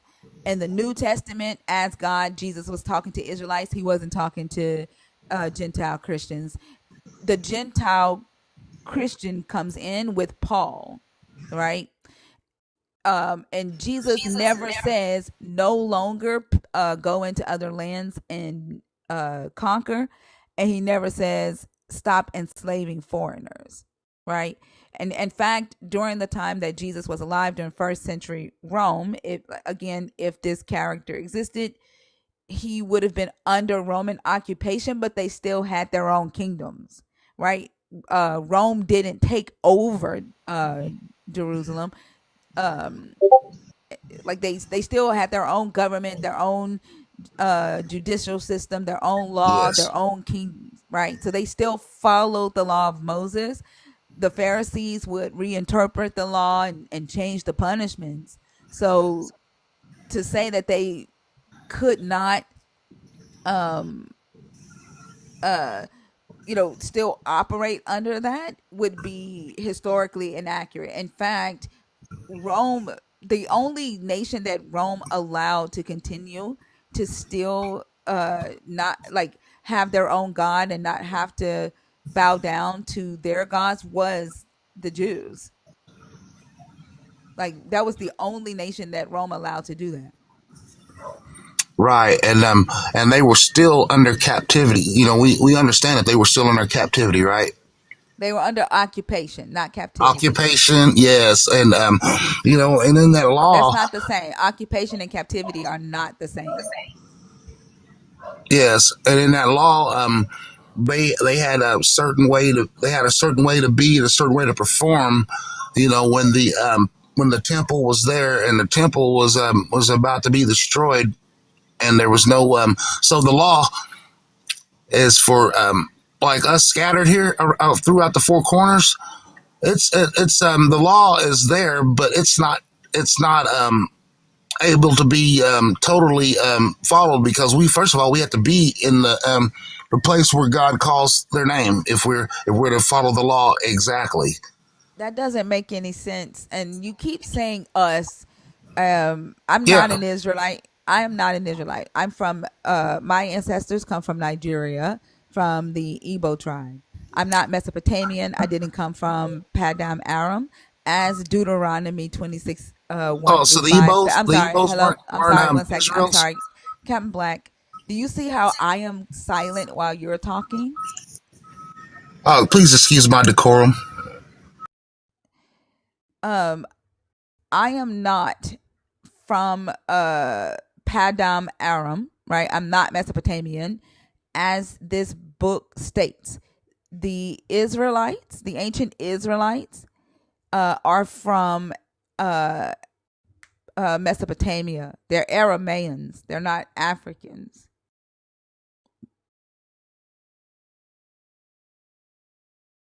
Like you keep saying that. I don't know why you keep saying that. Well, I guess from my understanding, you know, there's the people of color like us. Some of us are coming from a Hamitic background, and some of us come from Shemitic. Is that what you're saying? No, that's not what I'm saying. What I'm saying is in the Bible, the ancestor of the Israelites, which is Jacob, whose name was changed to Israel, he was from Mesopotamia. His two concubines, his two wives were also from Mesopotamia. So the 12 tribes that were birthed from Leah and Rachel were Mesopotamian. They were Aramaean. So if their father was an Aramaean and both of his wives were Aramaean, that would mean that all 12 tribes are Aramaean, not African. My ancestors come from Nigeria, from West Africa. And I can show you in the Bible. T. Nicole is about to have a fucking fit in the comments. This is Deuteronomy 26, because I know Israelites for some odd reason only read Deuteronomy 28 for some odd reason. But Deuteronomy 26, T. Nicole, says, when you have come into the land that the Lord your God is giving you as an inheritance to possess, and possess it and settle in it, You shall take some of the first of the all the fruit of the ground which you harvest from the land that the Lord your God is giving you, and you shall put it in a basket and go to the place that the Lord your God will choose as a dwelling for his name. You shall go to the priest who is in office at that time and say to him, Today I declare to the Lord your God that I have come into the land that the Lord swore to our ancestors to give to us. When the priest takes the basket from your hand and sets it down before the altar of the Lord your God, you shall make this response before the Lord your God. A wandering Aramaean was my ancestor. He went down into Egypt and lived there as an alien, few in number, and there he became a great nation, mighty and populous. So this was the initiation, right? Like the declaration that they had to make when they took the land in Canaan. And they had to declare before the God on the altar that they were an Aramaean, not an African. So Jacob, who was the wandering Aramaean who went down to Egypt, right, married two Aramaean women, Leah and Rebecca. So one Aramaean and another Aramaean creates Aramaeans, not Africans. Mm-mm. I'm West African. I'm not Mesopotamian.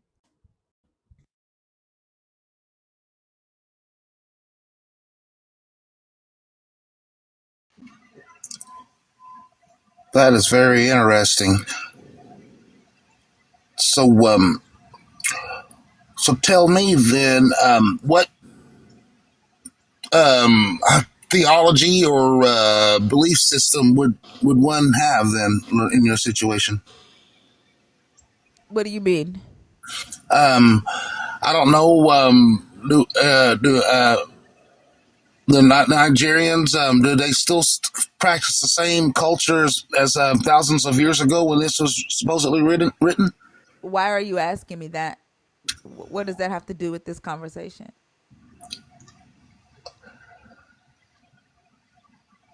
Um, well, you just distinguished yourself from the Israelites. I didn't distinguish myself. My bloodline distinguishes myself. Yes, ma'am. Yes, ma'am. Yes. Well, What does that have to do there's a with what does what my ancestors believed in have to do with the fact that I'm not an Israelite? And you keep saying that we or the Jesus wanted us. I'm saying I'm not a part of this. I'm not an Israelite. I'm not an Aramaean. This book says that the Israelites were Mesopotamian. right. Okay. Well, I guess I'm having a hard time articulating myself. I was I guess in my mind kind of drifted in. You know, that was pretty interesting what you just shared with me, and I was just wondering the right path, or the not the right path, but the alternate path. Oh, you're asking for yourself, like where you go from here now that you know that you're not Mesopotamian? Yes, that's pretty much it. Yeah, I was wondering what was. See, I mean, it's always about the truth with me. Yeah, you would start, I would say, with your lineage, like researching your family line, finding out um like where you come from, if you are indeed West African, if you are a descendant of the transatlantic slave trade, what tribe your descendants came from, right? Reading more about their culture. My descendants come from the Igbo tribe, and I learn about them and what they believed prior to this God being brought into West Africa. I don't necessarily practice any type of belief. I don't need to, but I learn, about my culture because it's important to me. But I think that would be the first place for you to start is to research your actual history, right? Your DNA, um, your genealogy, um, like through research and data. I think that would be the first place to start. Yes, it's too easy to just go to Deuteronomy 28 and fit into that. You know, it's too easy for us as a people just to say, well, you know. And then I see on the other hand, you've done extensive research, you've done your genealogy and everything, and you know, I guess this is what this whole panel for is, to educate those of us that are not sure. And I'm definitely one of those that's trying to figure it all out. Yeah, and like I think it's also interesting, like to bring in critical thought, right? Because when we say it's easy for us to go to Deuteronomy 28 and fit into that, the only thing in Deuteronomy 28 that a lot of black believers identify with is the word slave. And I promise you that your ancestry is are more than the history of slavery here in America. I also promise you that black people were not the only humans in history who was enslaved. Every nation, every human has a history of being someone's servant. So I, identifying yourself with the word slave is a wild thing to do when there you have DNA, right? You have genealogy that can help you find your identity. Well, it's not so wild because we as a people here in America, I'm assuming that most of us are here are in America. Um, we've been through a horrific experience the last 400 to 600 years in this country, and you know, and even to this day, it really has not let up. You know, I mean, I just mean, I'm in not saying that different you're forms. right. I'm not saying that the trauma, right, is wild. I'm saying seeing the word slave and then saying this is me, right? Because black people were not the only ones enslaved in the world. Every nation of people has been a slave. And in fact, when a lot of this text was written, Julius Caesar enslaved the majority of Europe, the majority of Europeans. Julius Caesar went and enslaved an entire nation all at once, over 4,000 people at one time. Um, Julius Caesar had 15, he had a conglomerate of slave trades. I think he had over 15 slave trades um going at one time, right? We are not the only humans in history who has experienced slavery. Are we most likely amongst the group, and probably the largest group, who has experienced some of the most atrocious treatment during the period of slavery? Yes. Are we the ones amongst the group of people who um, continue to be gaslit and told to forget about it so that we're not compensated for what our ancestors been through? Yes. Are we, still dealing with the effects of that slave system and that atrocious treatment in America when we went in from slavery to Jim Crow? Yes.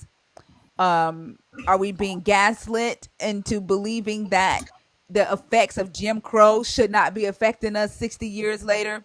Yes. But no, your identity isn't slave. Our ancestors had kingdoms prior to Europeans coming into West Africa. We had governments, we had innovation, right? We had families, we had culture. So we're more than the transatlantic slave trade. um we don't want to negate what our ancestors went through here in North America, but that is not our identity. Yes, and every other nation or every other people, I should say, that went through this any form of slavery in the past that you've just brought up, they've seemed to bounce back. They've seemed to come back, and they seem to be a people again. because right, we, again, like I said, that there are a lot of things that go into that.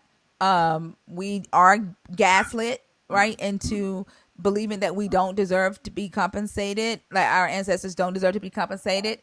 And then we only see slave. Like, we've been told that, and we've stuck there and not allowed ourselves to go beyond that and actually find out who we are. Yeah, it's because the Um, Irish don't believe that they're slaves right now today. They believe they're cops. but they also know that they were enslaved, Yeah, right? yes, but I think Yeah. we got the message a little bit clearer. But like, you keep talking about that, and I've Yes, already I mean, I'm sorry, I've already validated that. At some point, we as a people, right, have to acknowledge, yes, that is a part of our history. Where do we go from here? Slave is not our identity. Slavery is not all our ancestors did. Like, we don't ever talk about what our ancestors did while they were in slavery, the inventions that they came up with while they were freaking enslaved, the when they got this belief system, what they did with it and how they morphed it. We don't talk about when they were emancipated during the Reconstruction era, and all of the land that they had, the money that they had, the schools that they built. Like, we were more than that, right? So yes, slavery was a part of our history, right? We don't forget that. But where do we go from here? discussions like this to start. Yeah. Yeah, awareness. Waking each other. Yes, but it's the process is just taxing, and it's taking a long time to get this point across. Mm-hmm. Because it's going to start with unity and being on the same page. Because think about it. Um, a German. If Oh, give everybody me had to just a go second. back home, Can one of y'all take over right quick? I'll be right back. Yeah. A German will go back to Germany. Chinese, they're from China. Italians, they go back to Italy. Okay, as a people, do we all just we have to go back and do our ancestry and go back to Nigeria, Sudan, or wherever we get our lineage from. We have to go back to that. It's kind of like we're scattered so bad here. Like my mother could be a Nigerian, my dad could have descended from South Africa. Who knows? But all I know is that no matter what, here in these continental United States, there's a people here that's been through a lot, and we have re-indigenize. Yes, so we've been through a lot, and do we put ourselves all in the same box, or do we figure out who we are? You know, what do we do? I mean, the fact of the matter is, there is no thing that you have to do necessarily. If you feel so inclined, absolutely do the research and figure out where you came from, and I think it's beneficial that you learn that. But I mean, the reality of the matter is we're here, and we have just as much right to be here as anyone else. In fact, I'd say we have more of a right because we built this country from the ground up. Uh, so I don't know. I'm not planning on fucking leaving. Like, they got me fucked up if they stitch me out, right? Like, my ancestors did not fucking sweat, bleed, fucking die being here, creating this nation for the place that it is. For me to be like, well, fuck y'all, I'm gonna leave. Hell no, y'all not gonna reap these fucking benefits, and I don't get shit. Yeah, so you sound like someone that's very comfortable in the system that you're in right now. Put it to you like this: when you a real nigga, it's hard to get fucked with.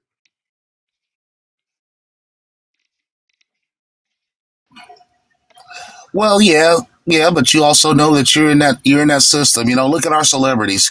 They're on top of the world 1 second, and next thing you know, when they cross the wrong person, they are scratched out. They are done. So we're under a system, brother. Believe it or not, and you're under you're under a form of slavery right now.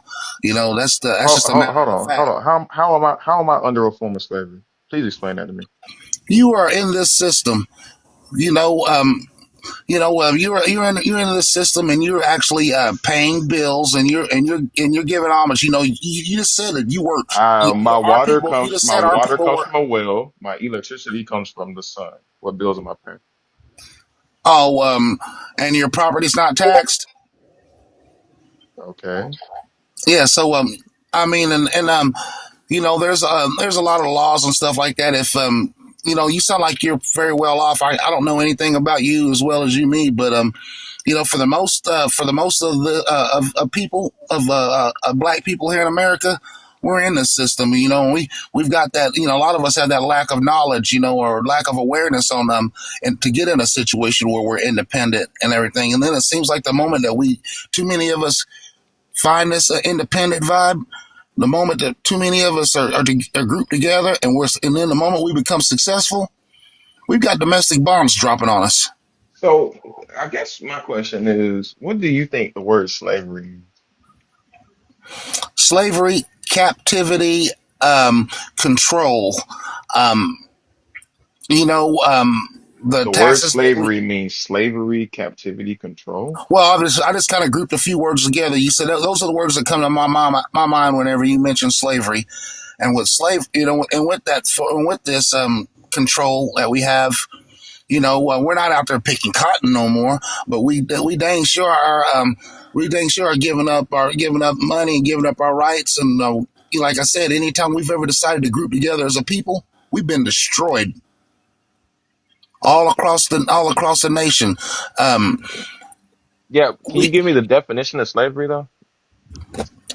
I don't have a dictionary here, and if I get one on my phone, I'll go off the live. But slavery in general, we know that slavery is whenever you are forced to do someone else's bidding, do their physical labor, do their mental labor, do the things that they don't want to do. What I'm saying, and it's a tool used to support the lifestyle of another. Slavery is just forced labor. How am I doing forced labor? You're paying your taxes like a good Negro. How You the um, you know what I'm saying? so, You're going so in. every single human in America is a slave then, huh? Every single human in America. You know what? It's not even really a white and a black thing no more, bro. And I if mean, I every hate and if everybody's a slave, then nobody's a slave, really. everybody's a slave, and then there's a certain elite that are controlling it all. You're you're Yeah, if you're building everybody's some. a slave, then nobody's a slave, bro. You ever seen The Incredibles? No, Yeah, man. If everybody everybody's pays special, no taxes. one's special. Yes, they are the have and the have nots. The upper 1% or upper whatever percent. They're not living like we're living. I don't know. I mean, if you want to identify with slavery and oppression, hey, go off. That's what But it I sounds I me, like. get I'm gonna it. Like say, it sounds like he can't move past it. It's not. he cannot. He Yeah, it cannot. sounds like that. Like that's his identity. He like it's like the hey. Like I'm not. It's kind of irritating a little bit, right? Like because we our history here in America is gruesome and what our ancestors went through. But even our ancestors who went through it did not fucking wallow in it the way that we are. They did not. They were overcomers.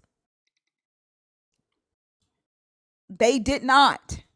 And to be sitting here today saying, woe is me because my ancestors were enslaved, that is a fucking slap in their fucking face. Y'all need to like really read the history of those that went through it and the mindsets that they had because this ain't it. At all. So we just sit here, we work hard, get educated, be successful, and forget about it, right? It's better than you trying to take on the identity of some fucking paper dolls in a book and waiting on some damn angels or some aliens and some fucking UFOs to come and fight for you. The fuck? Like that's all the Hebrew Israelites is teaching y'all. So what? Do you, You up here talking about some curses from a Holy Ghost in the sky, right? Like what is it that you expect this ghost in the sky to do for you that the stories of your ancestors can't do? well, do y'all even give two shits about whatever happens to the rest of the black folks? A lot of black folks aren't as blessed as my man up here, Lo. So a lot of Blessed them in don't what have their way? own land. Blessed in what way? So a lot of them, they're not blessed. They live in the inner city and they're getting just You they're don't getting know their where we asses live. tore You up. have no idea where we live, where we been, what we been through, I'm what we referring overcame. to. You don't know. Like, and you start out with excuses. You have never been enslaved. Nobody has ever put a fucking shackle on your ankles outside of Mary motherfucking Mary so you can sing that goddamn song. Nobody has ever put a shackle on your ankles and told you that you couldn't go nowhere. Nobody has ever fucking whipped you and told you to get in the field and pick some fucking cotton. You got to choose. You got to choose what job you picked. You got to choose where you live. Choices that you made, you made those choices. Our ancestors overcame with whips on their fucking backs, chains on their ankles, and they still fucking built. Like they had their money fucking stolen from them from the Freeman Bank, and they still fucking built.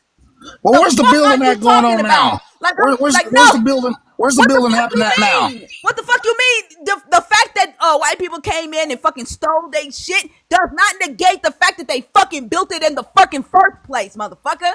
Well, Like let's this is keep the shit that building then. no, stop. This is the shit that I'm Just keep building, tired of. Sister Why Slave. ain't we still building? Because your fucking ass wants somebody to feel sorry for you because your ancestor was a slave. The fuck you mean? You wanna know why the black community ain't doing what you say the black community needs to do? Because you listen to the dumb motherfuckers like Tina Cole and the fucking comments telling you to take an identity from this goddamn book.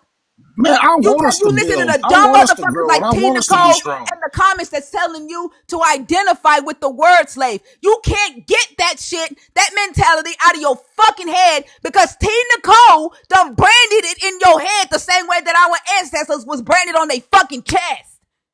That's why. Yeah, and I don't want to be like that. I want to be better than that. Not if you think slavery is paying taxes, bro. Man, it went from shackles on your feet to the shackles on your fucking head, man. You know what? We niggas. You just said you was the You realest know, nigga on here. You know what I'm you saying? know that they We actually, you niggas. know, they actually used to put shackles on niggas' heads, though, right? Like you know that, right?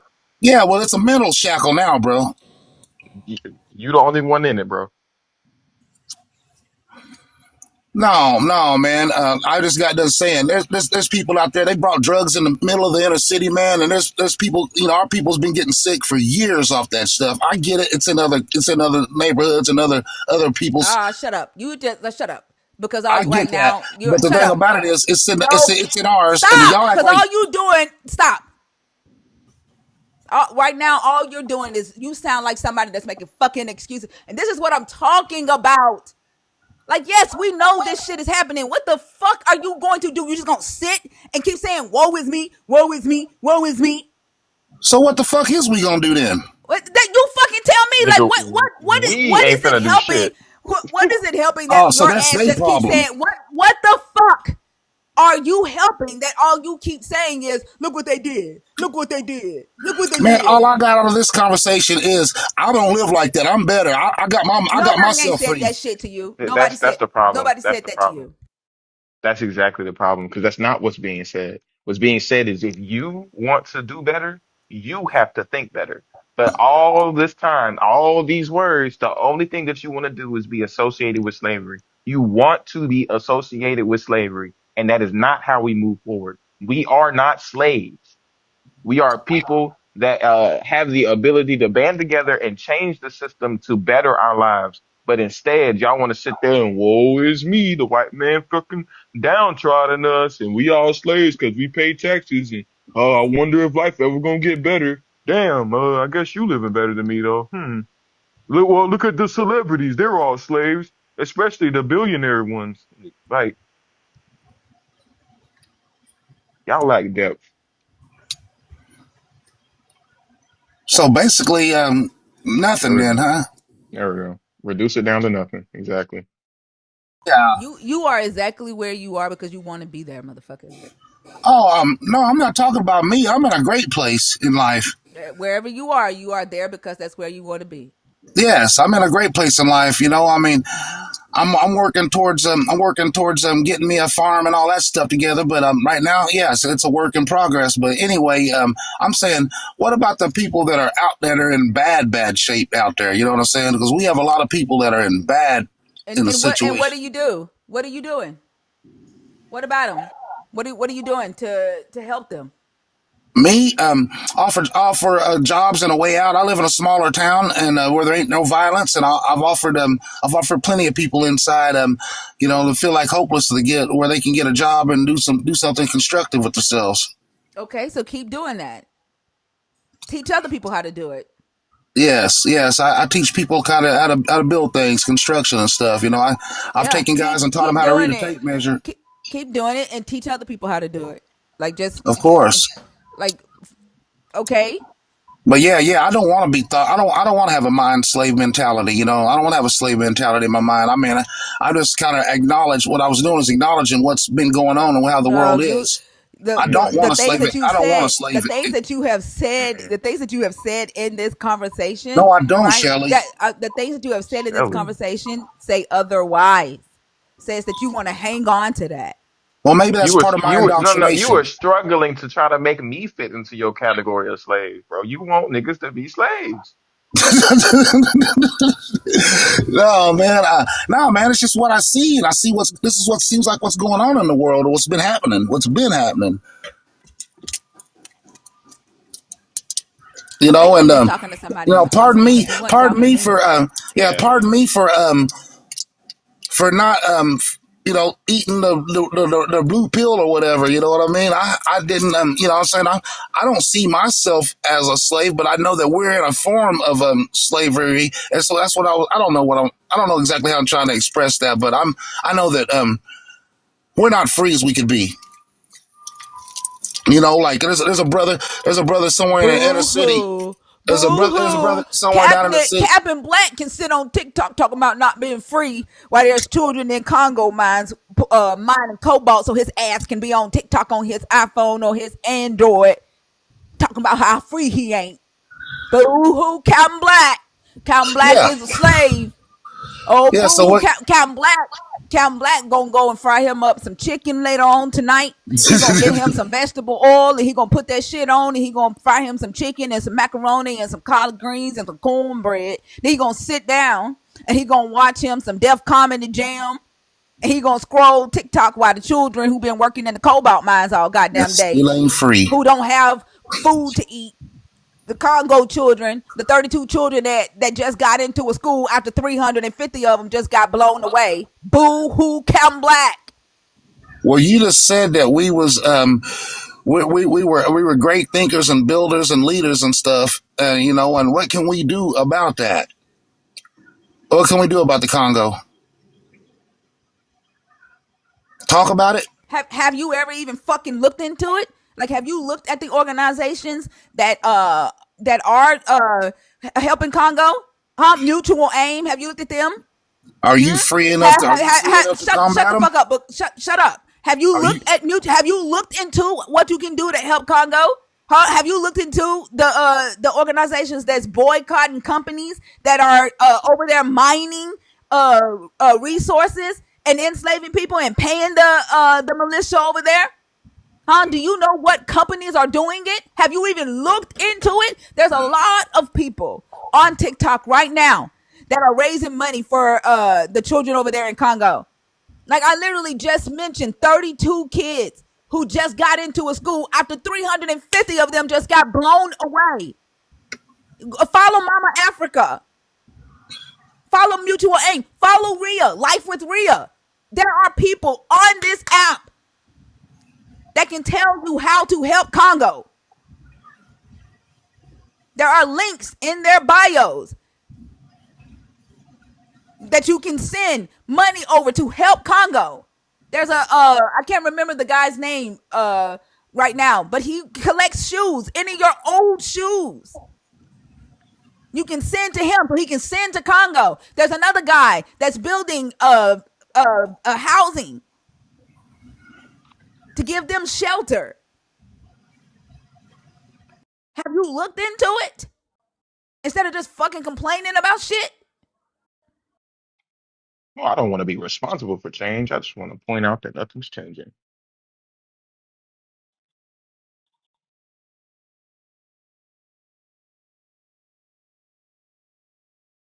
Because ultimately, I'm comfortable. I just want to be more comfortable, but I don't want to do anything to fix that.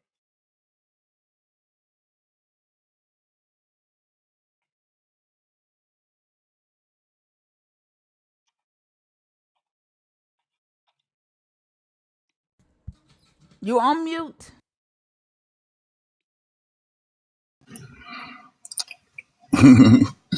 No, ma'am, I have not actually really made myself aware of it. I mean, there's a I'm learning about it now. I know about the cobalt mining. I didn't know about that. And the same shit's happening over here and right there in Tulsa, Oklahoma. I'm an Oklahoma boy, and right in Tulsa, Oklahoma, niggas is getting exploited. It's the same war everywhere in the world. It ain't just the Congo. You know what he sound like also? You remember that guy that came on the stage was like, Africa need to get Africa together so people will Yes, respect black I men. didn't say That's what all he that. sound like. I did yes. not say all that. She didn't say you said Uh, it. She I'm said just that's what saying, he sounded everywhere like. you go, there's a fucking hey, hey, hey. Calm your tits, buddy. And like she didn't say that that's what you said. She said that what you did say was the same sentiment. And I think that's part of why we can't get anywhere. Like if it's about comparative suffering, it does nothing but keep everybody in pain.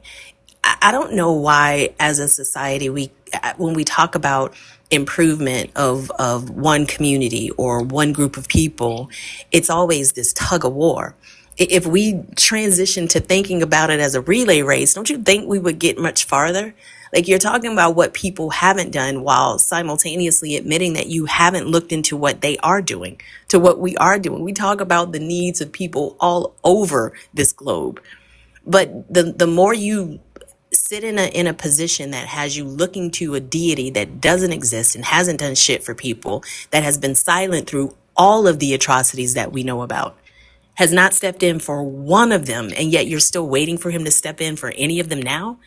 That's what we're talking about. We are the ones who can fix this, not some deity.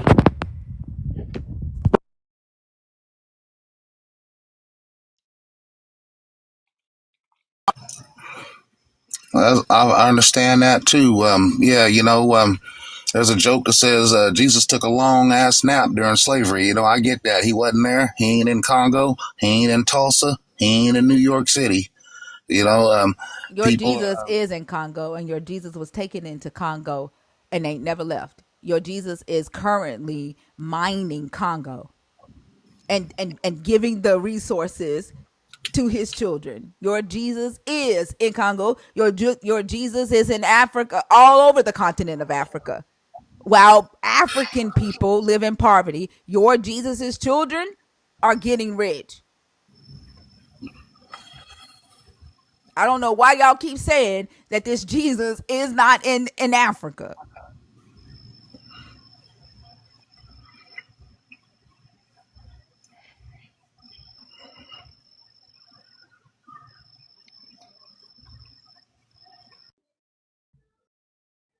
I think there's a reason that poverty follows Jesus. There's a reason that the powers that be want you to believe that in order to be approved by Jesus and his daddy, unless y'all believe unless you are a Christian that believe they're one and the same, you have to accept your plot in life. You have to accept that, it's going to be struggles and trials and tribulation. Like, who do you think it benefits for you to accept that as true? For you to accept your poverty And being destitute, or people across the globe being destitute, is a sign of God's care. If that is not the most ass backwards mindset, I don't know what is. But the fear of thinking differently, the fear of asking questions has been so drilled into the minds of believers that they have you up here arguing with us about the benefit of Jesus when you yourself can admit that you've never seen him. He hadn't done shit for any of us. That's just a weird flex.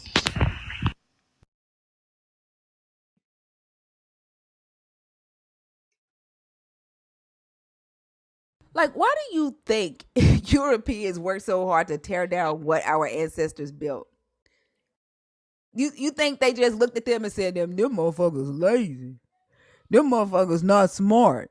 Do you realize that less than a year after emancipation, they had cured over 40% of their illiteracy rate, while Europeans were still the most illiterate? Like, you don't know that shit though, because you don't actually look at the stories of your ancestors. You look at this Bible. Why do you think Reconstruction was a thing? Why do you think that backdoor deal they made even existed? Why do you think that they pulled the troops from the South? They said the nigga done got too big for his britches. Because black people were making strides. They did not come out of slavery and say, woe is me, even when they reneged on the fucking 40 acres and a mule. Even when they tricked them into sharecropping contracts.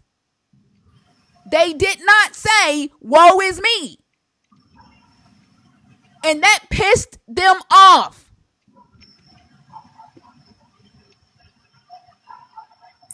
How the hell you gonna be sitting up here talking about some woe is me and they didn't? You should be learning from them. You should be reading their stories. You want to emulate somebody? Emulate them. Like, y'all keep talking about Jesus. Jesus was a great example for how we should be in society. And then y'all motherfuckers, every last one of y'all motherfuckers that worship this Jesus, talking about what God gonna do for y'all when y'all die.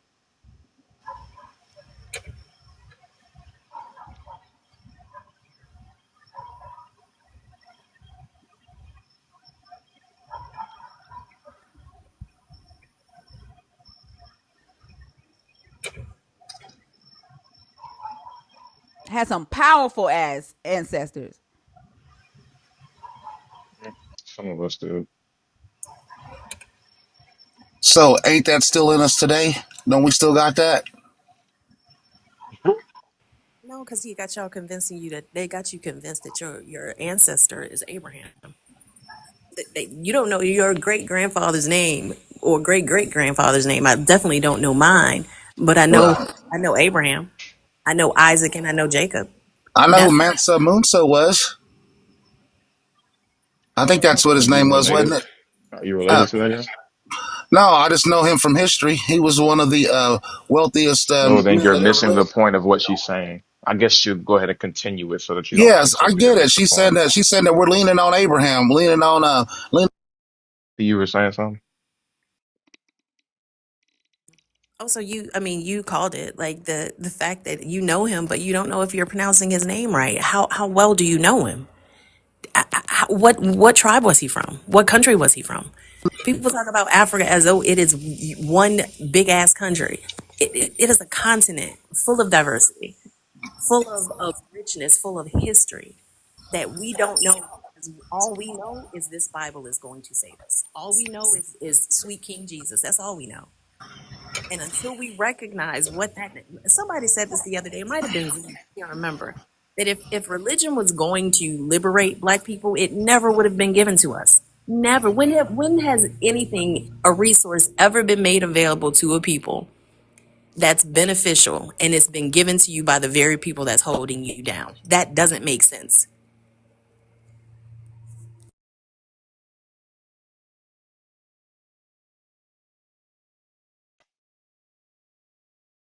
That was one of the statements I made earlier. Is before this transatlantic straight slave trade come on, what exactly was our descendants doing? That's what I've always wondered. What's the factual? What were we actually doing before the shackles and the chains and came up and everything? What deities were we worshiping, if we were worshiping any? What was our lifestyle? What were we eating? What was going on? Before the boats came. He was playing football and basketball, and everybody got a D1 full ride scholarship. Ain't it crazy how they don't want to know what their ends like? They always talk No, about that's like not the slave. crazy. Stop talking while I'm talking. They always want to talk about. They want to go all the way back, 4,000, 3,000, 2,000 years, but never fucking wonder what our ancestors did 185 years ago Right. in the world that they fucking live in. Like they never wonder, like how did they build Black Wall Street? Right? How did they build these uh neighborhoods, these colleges that got destroyed amidst all of this hate, right? Right after being enslaved, after watching their children sold from them, after watching their children raped in front of them, watching their fathers, their mothers killed, and so how did they continue to build? How did they muster up? How in the fuck was it them that figured out how to build long flight airplanes on the first fucking try without having bank loans? How is it that it was our ancestors that figured out steamboats, electricity, right? Fucking granite. Like y'all don't ever wonder this shit.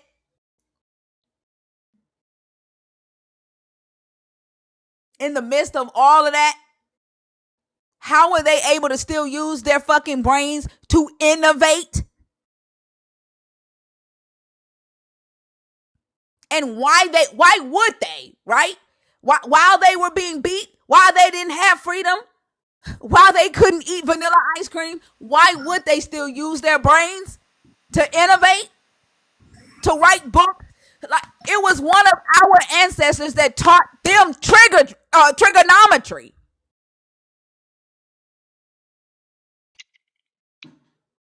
They didn't fucking throw their brains away because they were being oppressed.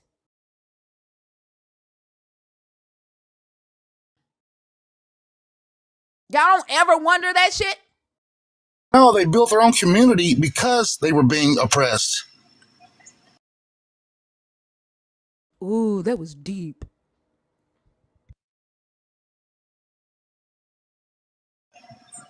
And then their community got destroyed.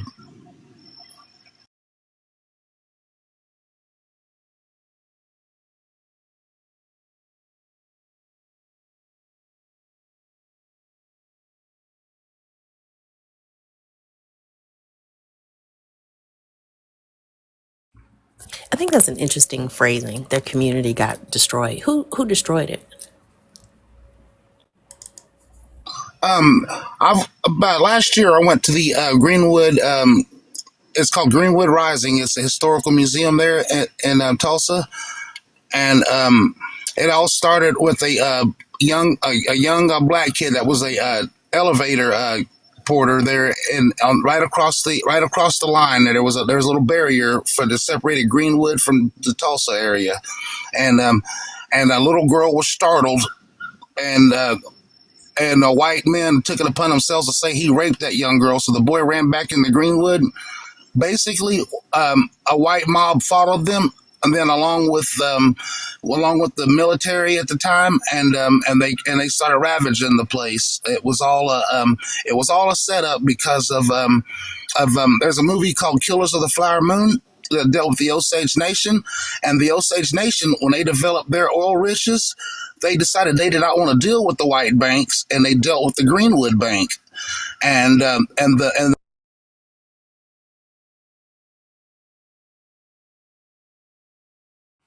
Was that also?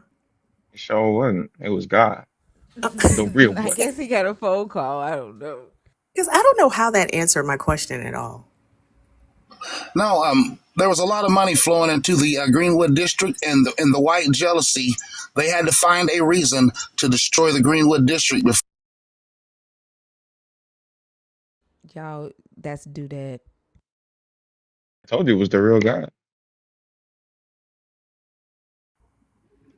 Right. Like, I don't know. I'm not sure what you think, what purpose it's going to serve with you showing us or giving us an example of the points that we were bringing out. Right. Like, I think we already know this.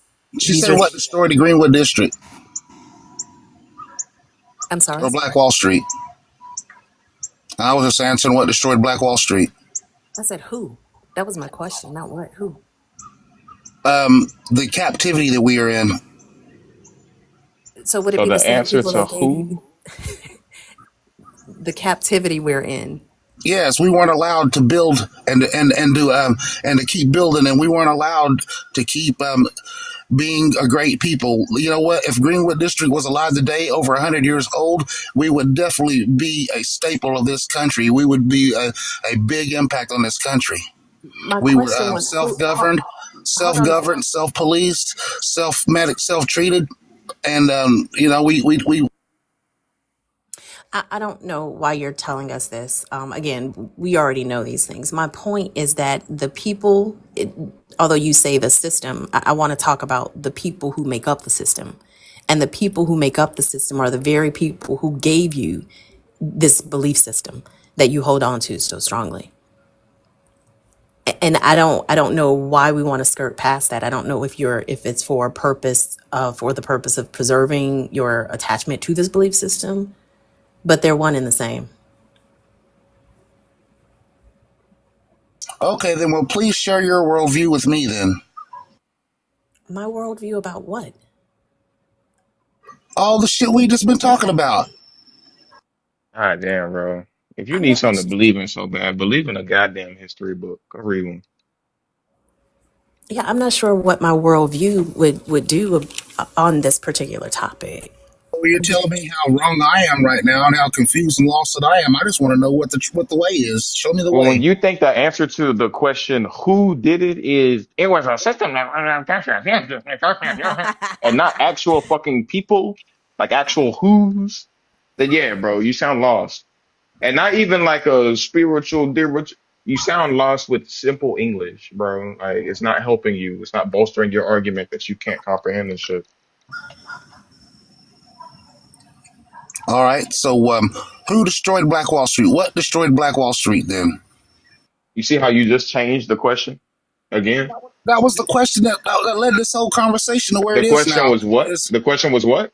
what destroyed Wall Street was the question I was trying to answer, and then I get Okay, told but how that was lost I not the am. question that was asked for the seventh time. That's not the question that was asked. All right. So, what was the question? Who? Who? Who? It would denote a human presence. Who? Oh, Caucasian men. Oh, and did those same Caucasian men also give you the religion? Yes. Oh, and instead of recognizing that, you want to pretend as though the people in the book are you? They took away your history, but they gave you your history? That makes sense to you?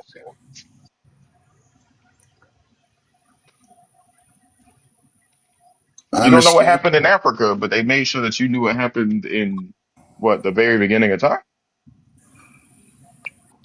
Gave her your spell book and told you we don't want you to have any power? That makes sense to you? Okay, I see where you're going right now. I see where you're going with it. Well, they convinced you that being one in Christ was your primary goal. So as long as you're equal in the eyes of Christ, you can be just as subservient to in the actual world we live in for your entire life. And I think that's what we're talking about. When you Ah, look at this belief system, it's based on lies from the beginning.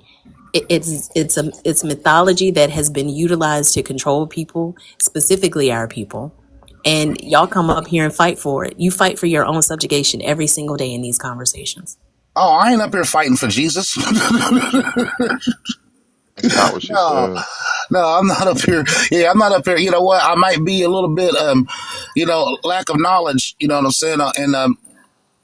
You know what I mean? But I'm not. I'm not up No, here do like that. Do that. Help thinking me that out right Sky quick. Daddy's coming down to She save did anything. not say that you are fighting for Jesus.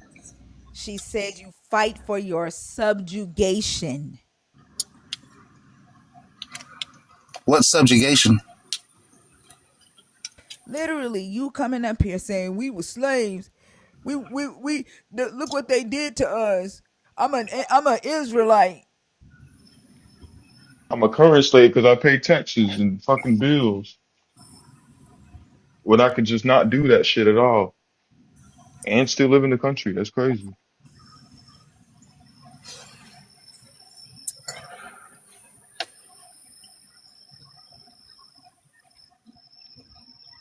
There is a way for you to honor the history of our ancestors. Never forget it, but damn, you don't have to wallow in it. They did it. Why the fuck should you?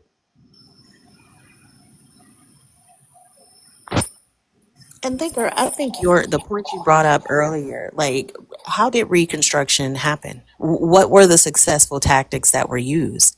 How could we emulate that today? Because we are in a moment where we need to be doing exactly that, but we're too busy having conversations with black people who are trying to convince us that they're of the tribe of Judah.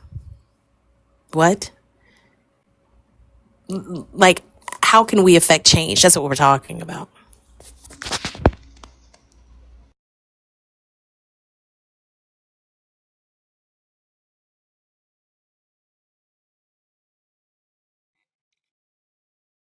You're on mute. Oh, there's plenty of ways. For instance, I know this is kind of off topic, but there's a young man that's out there turning diesel fuel and gasoline out of plastic, and You he's know what? invented Every his every own time I system. see yeah, every time I see his videos, I think about the our ancestors who was doing that shit after emancipation. And I imagine I can't think of his name right now, the one that built the first airplane that could go uh longer than 50 miles. I can't think of his name right now. The reason Southwest and all them motherfuckers Alonso Ray are Sr. are I think his last name was Montgomery something. I can't remember. But there's a video about him on my TikTok under the Black History playlist. But I imagine them doing that shit. He's one of our I think it's Charles ancestors. You Page. know, Thank you, Easy. I think it's Charles Page. yeah, he's Um, one of our ancestors. You know, he's thinking like them. You know, he's doing that. he is not an ancestor because he's alive. Well, I get that, but in the spirit of one of our ancestors, he's actually creating, he's inventing, he's doing things. He's in the spirit Nigga, of our. you did not get that, bro. You didn't know that nigga was alive, bro. Quit lying. No, actually, he kind of had to hide out for a little while because he thought people was after him. Got low profile for a little while. He just popped back up. He's talking about the kid who did the fuel. Yeah, he's Yeah. trying to say he's an ancestor. He ain't no No, I'm not ancestor. saying He's still he's alive. literally an ancestor. What I'm saying, he's in the spirit of one of our ancestors that's still creating, that's still inventing, and that's still doing stuff. And There's a lot of black people today still I'd doing love to that see shit. more like him. I'd love to There's a see a lot lot more of people like him. there are a lot of black people that are innovating. This is one of the reasons that I fucking hate the black excellence fucking Yeah. title.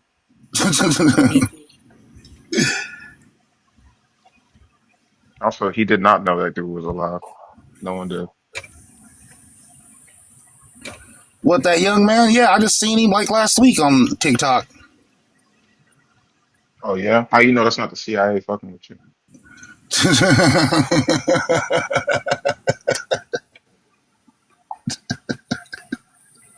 Like y'all got to get out of the mindset that this shit is an anomaly. You think it's an anomaly because you've been told that you're just a slave. So when you see black people doing uh great shit. I'm just gonna say black ass shit. It's not an anomaly. Like our ancestors were doing that shit for centuries.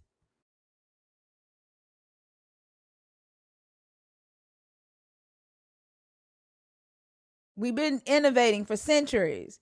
Like even just think about the fact, like I know damn well, like even with the situations, like the lives that we have now, growing up, you don't went to your grandmama's house or your auntie house who was like your grandmama, and they done had to rig some shit. And you're like, man, somebody need to make this. You need to patent this. Most of the shit that people have created has come out of a need. Some of you probably have inventions in your house right now because you don't have to rig some shit up. We've been doing it.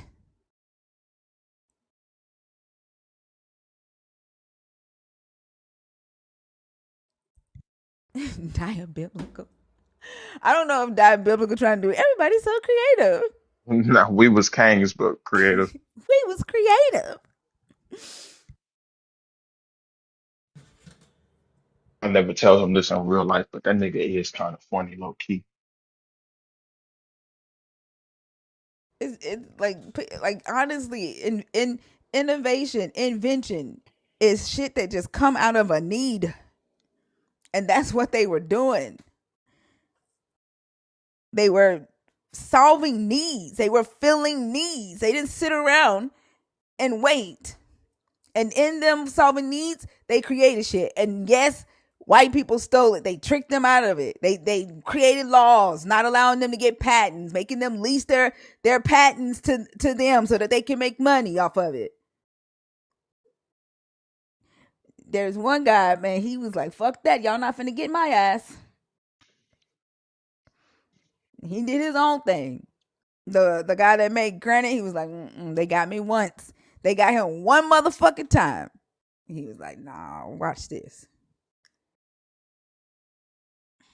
Then there's one that made the blinds, the hangers for the blinds. He went through and he taught other black people like this is how you gonna get over that patent shit. The you know the things that go on the end of the blinds. You know what I'm talking about? The hooks. Yeah. To Yeah. adjust them, like to No, like you put them inside it, like the damn, what are they called? The like you a know mounting hook. yeah, the mounting hooks. Okay. Yeah, he invented those. He wasn't about to let them steal his shit.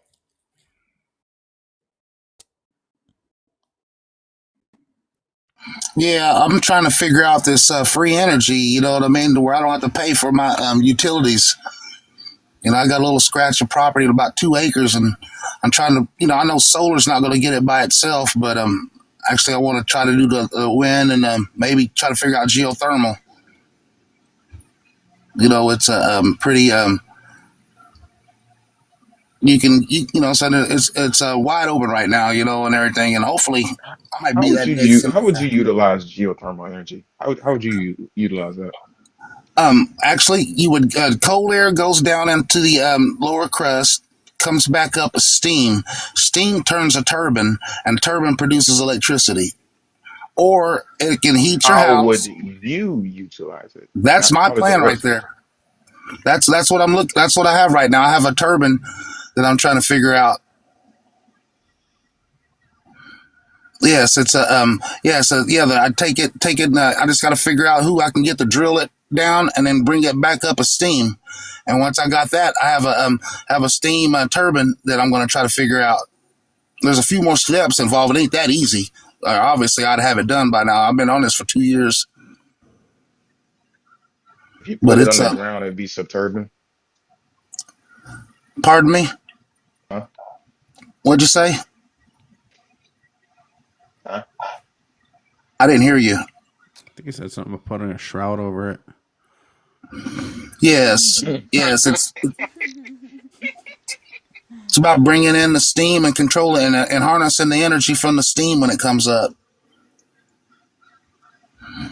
Making it spin a turbine, which will generate electricity. The same thing Snap as and the wind turbo. turbine, as a Oh, wind turbine, pretty much. But you don't always have wind, and you don't always have sun. Where you'll always have geothermal energy as long as you have water going in.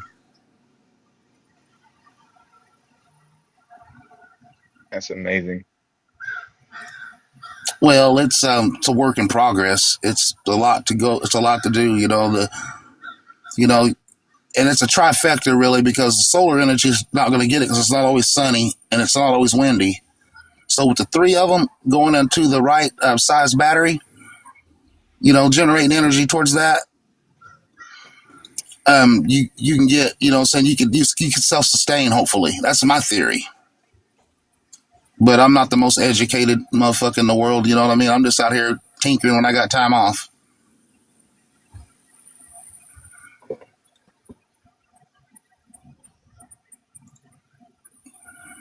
But I'd love to have I don't know, kind of weird. I'd love to have some help. Love to have someone with another mind there on it, somebody else to kind of help me figure things out. Shit's Oh, so crazy. you're Like not that that's another busy. thing. They always be like, I can't do it. I need some help. Well, I mean, I'm doing it, but I just it'd be nice to have another set of eyes on it. Yeah, I Google and I YouTube and stuff, and actually, I did an experiment with a ramjet pump, a powerless pump system that'll move water uphill. It worked. Just wasn't as efficient and diligent as I thought it was going to be because it broke down a lot.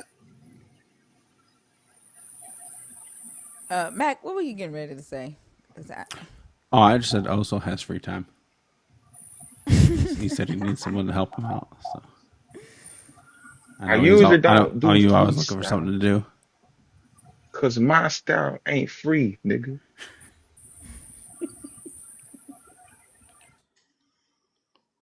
where is T Nicole? Is T Nicole still in here?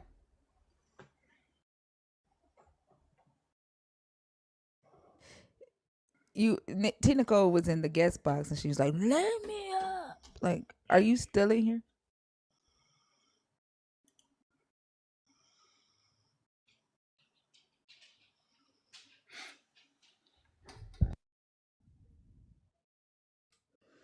Even Bert Ehrman says Jesus is real. Oh wow. You know what? I'll lend some weight to that when Ernie weighs in. Bert Ernie, Bert and Bert and Ernie. Ernie, Bert. Bert and Ernie. Anyways, y'all seen Nick Cannon new fucking style where he be wearing all them goddamn turbines on his head? I don't pay Nick Cannon ass no attention. Oh, He only does that where it's windy. that's true. Chicago. Free Bert. Chicago. No, he'll be back tomorrow talking about what was me. We haven't honestly, to be honest. I'm gonna ask Oso and Fee. Have y'all heard what y'all need to hear to be convinced that he actually is gonna or wants to do Oh, think differently or nah. People want to hear solutions, but don't want to execute executions. So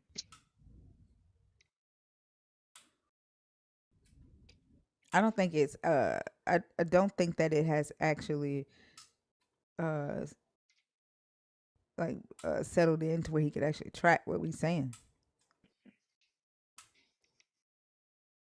there's a problem for every solution.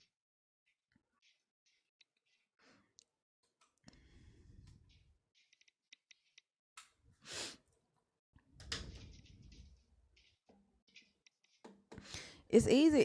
It's easy than a motherfucker to point the finger. Like it really is. It's easy to say, Look at her, look at him. This she's why, he's why." And DEI. yeah, and then somebody gonna say, "Thinker said, Thinker told people like." fuck the ancestors being enslaved, and I ain't said shit like that. But that's what they gonna hear. But it's easy to point the finger and then not do anything. This is bringing it back to Jezebel, bringing it back to who benefits from Ahab's idolatry being ignored and pointing the finger at Jezebel. Who's benefiting from that?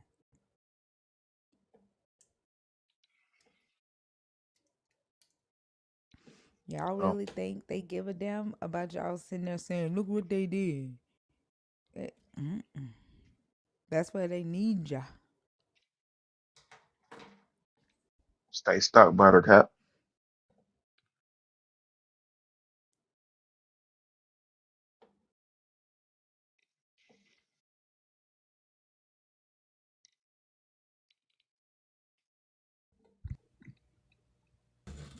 Goat man,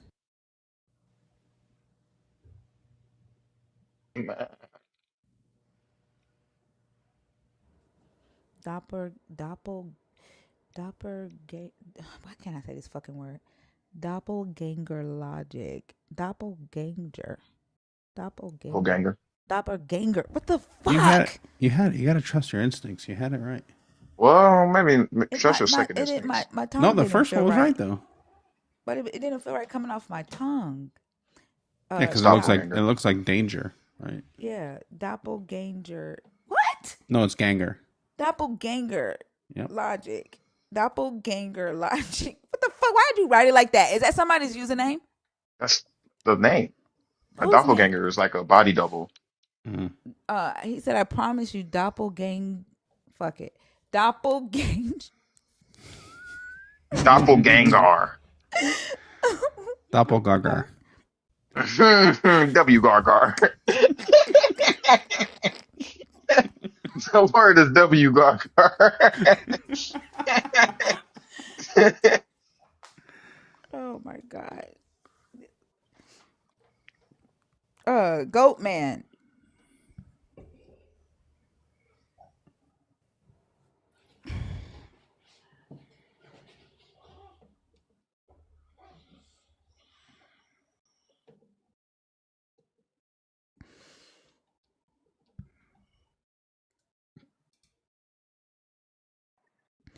Norin.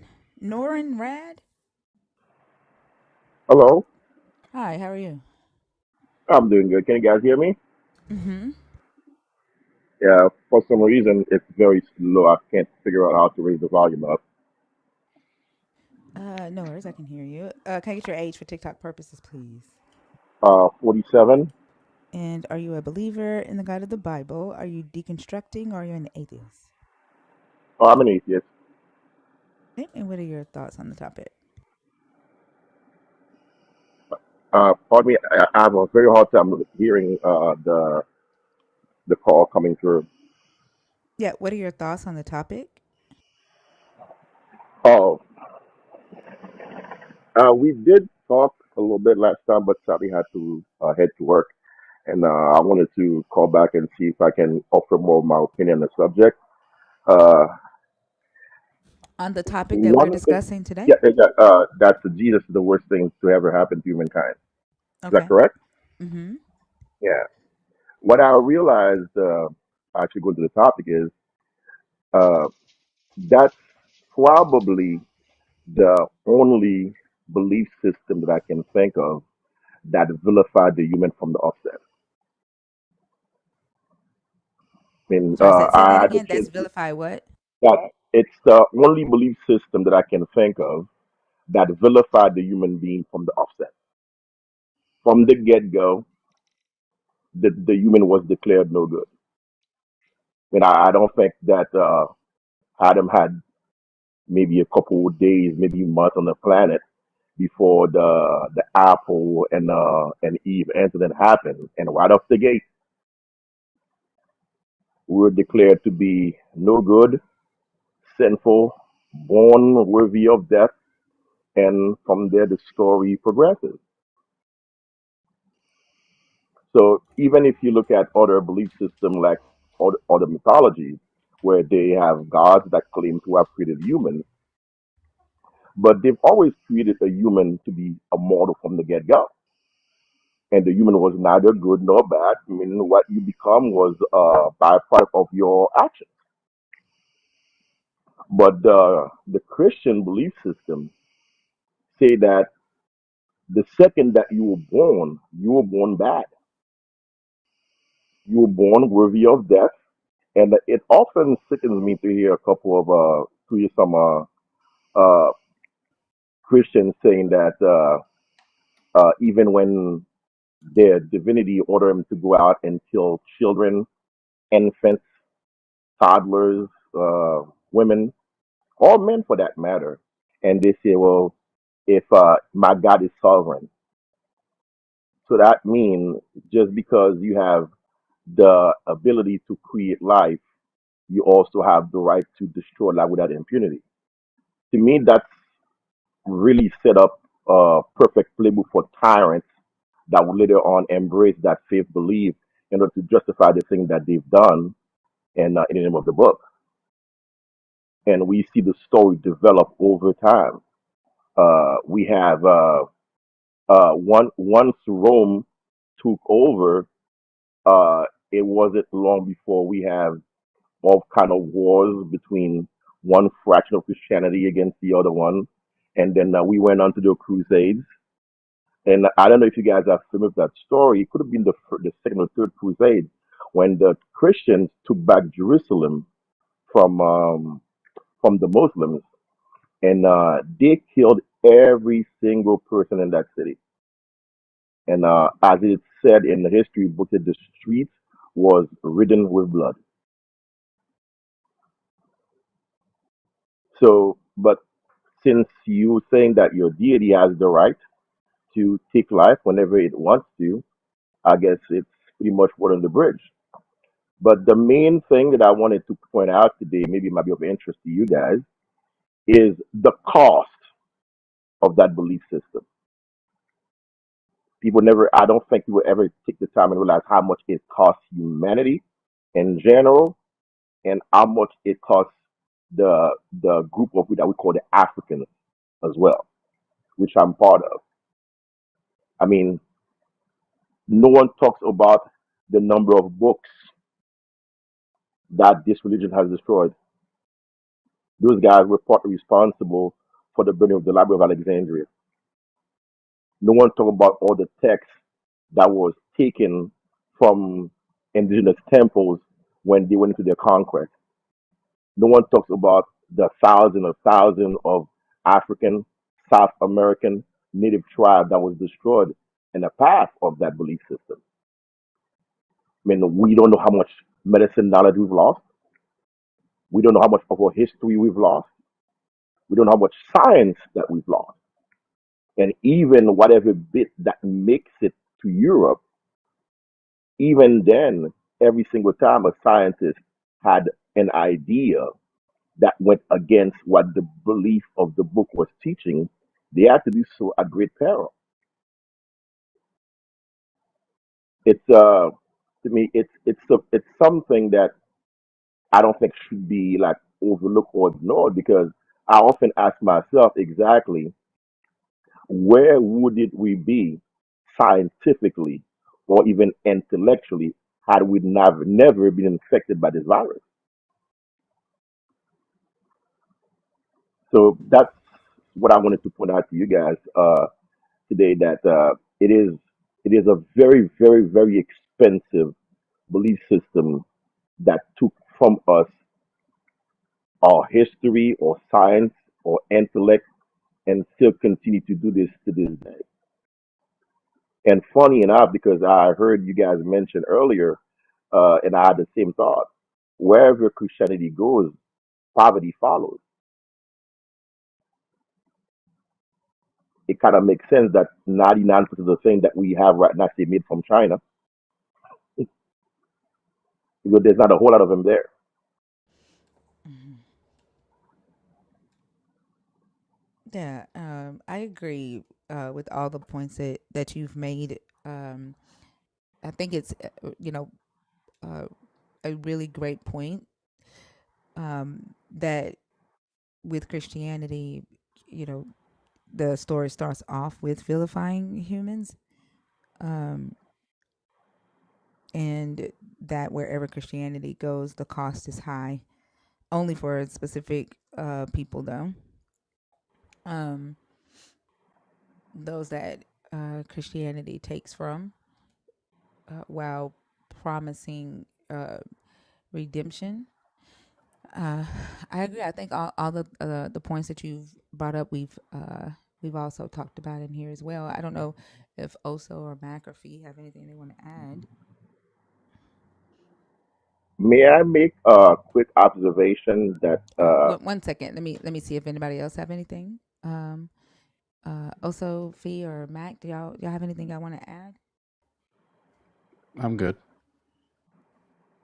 Yeah, Oso, I don't mm-hmm. really disagree with anything. Okay. Fee.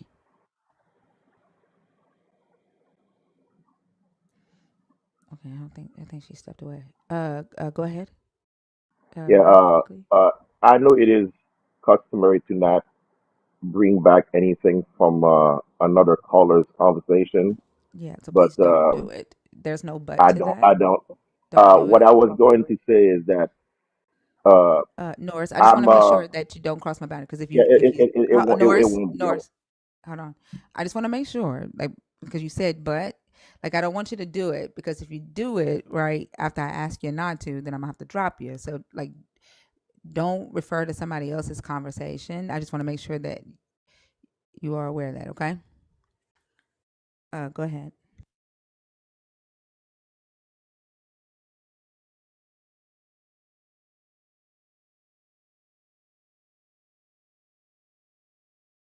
You're on mute.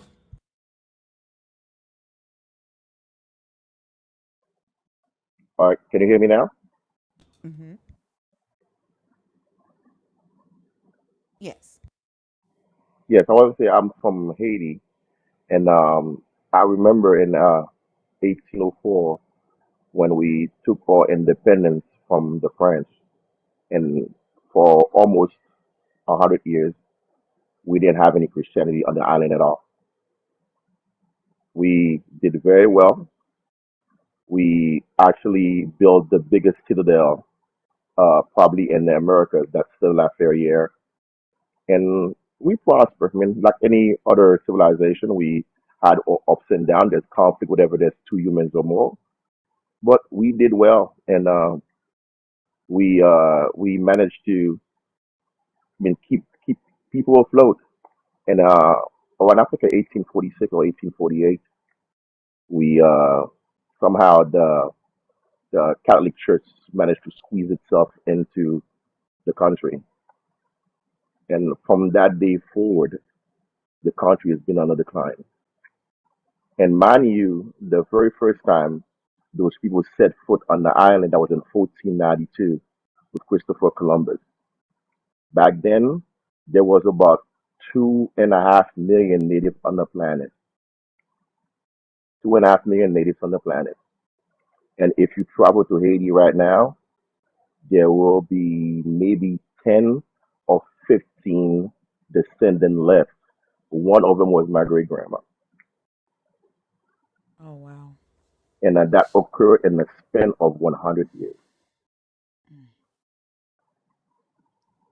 Wow. So when it comes to talk about cost, I mean, I think especially when it comes to uh, people from West Africa, we lost our names, we lost our civilizations, we lost our history, we lost our ancestry, and in many cases, many of us lost their identity.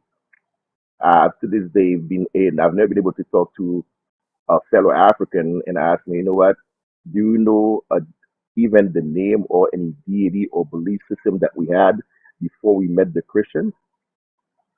And none of them could say anything.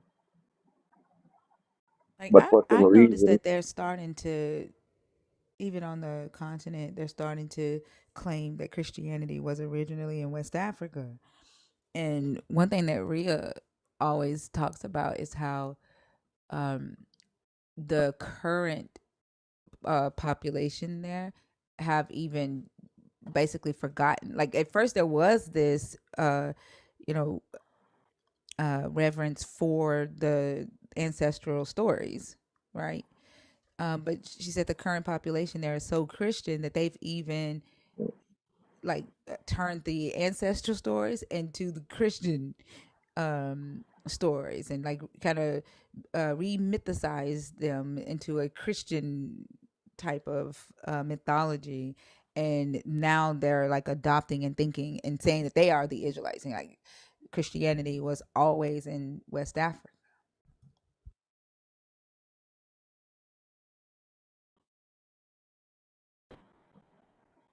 think it's similar identity as well.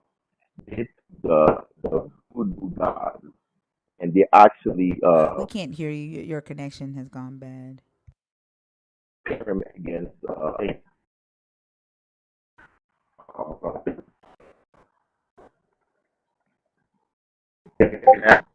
No, your connection seems to be going out.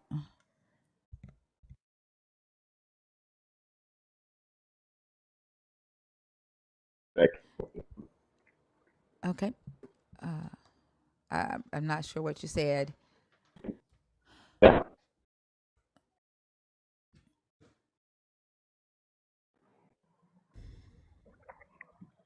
Mm, Can you hear me now? yeah. Oh, okay. Well, sorry about that. The light went out on a flicker. Yeah, I was saying that we have a similar scenario in Haiti where they would actually match the voodoo deities with Christian saints just so they could actually worship in secret back when they were slaves. Mhm. But Yeah. that tradition somehow survives to this day.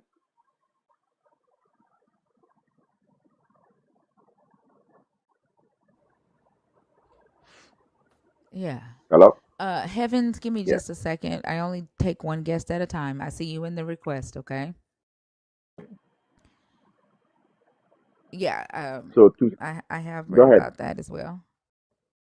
Yeah. So to to to re start the story. So when they got in 14 and 1948, everything uh, um, went down the drain. And what made it worse is that those were the only people allowed to actually educate the population. So it was funny to me that the people that we defeated were in charge of writing the story or how the battle went.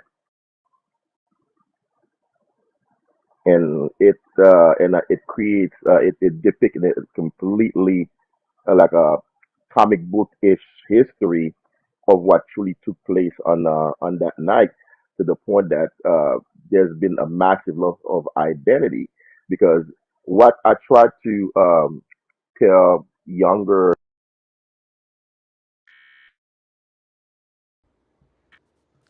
that Nora? I actually run into is that we are the product of those who survived. Mhm.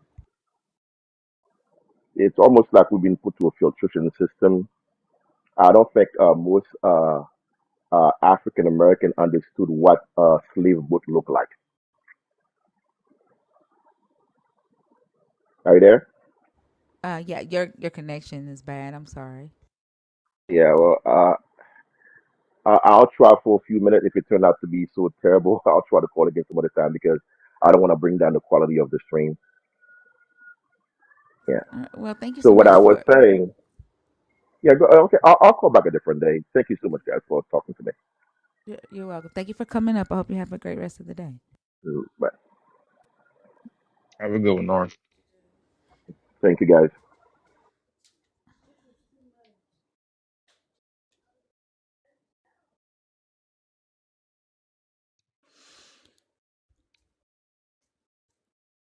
Mm,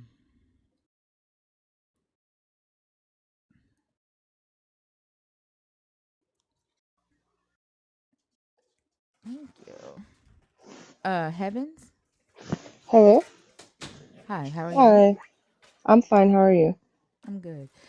Can I get your age, please? 25. Are you a believer in the God of the Bible, deconstructing, or an atheist? I believe the God in the Bible. I Okay. have the question. Uh, I just I wanted you to actually don't. I explain. actually don't answer questions, but if you could address the Oh, what is topic, this for? Wait, okay. yeah. No, Hold on, heavens. I'm gonna explain to you what how to participate. Right. When you come up, there's a topic on the screen, right, that says Jesus Christ is the worst thing that ever happened to humanity. You address that topic, say whether you agree, disagree, and why, and we just discuss that with you, and we tell you why we think that Jesus is the worst thing that ever happened to humanity. It's a discussion. okay. Well, I feel like I'm on the fence, so that's why I was going to ask your opinion, but if you don't do questions, then I No, we're think gonna never share mind. our. That's what the discussion is for. We share our opinion during the discussion, but you start off and share whether you agree or disagree with the topic and why, and then we will discuss that with you. Does that make sense? Well, then I'll say I disagree. Okay. You want to share why? Well, I'm a Christian, but I feel like I've been having my own questions about because I've heard this kind of statement before. So I'm like more so looking for like kind of like clarity like or explanation.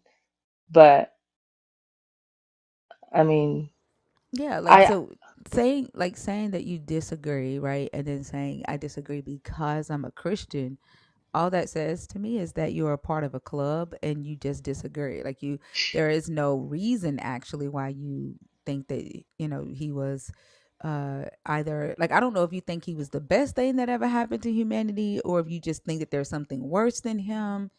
Like, but oh, all I okay, know sorry. is that you're disagreeing because you're Christian. Okay. So no, I don't think he's the worst thing to ever happen to humanity. No, I don't. So disagree.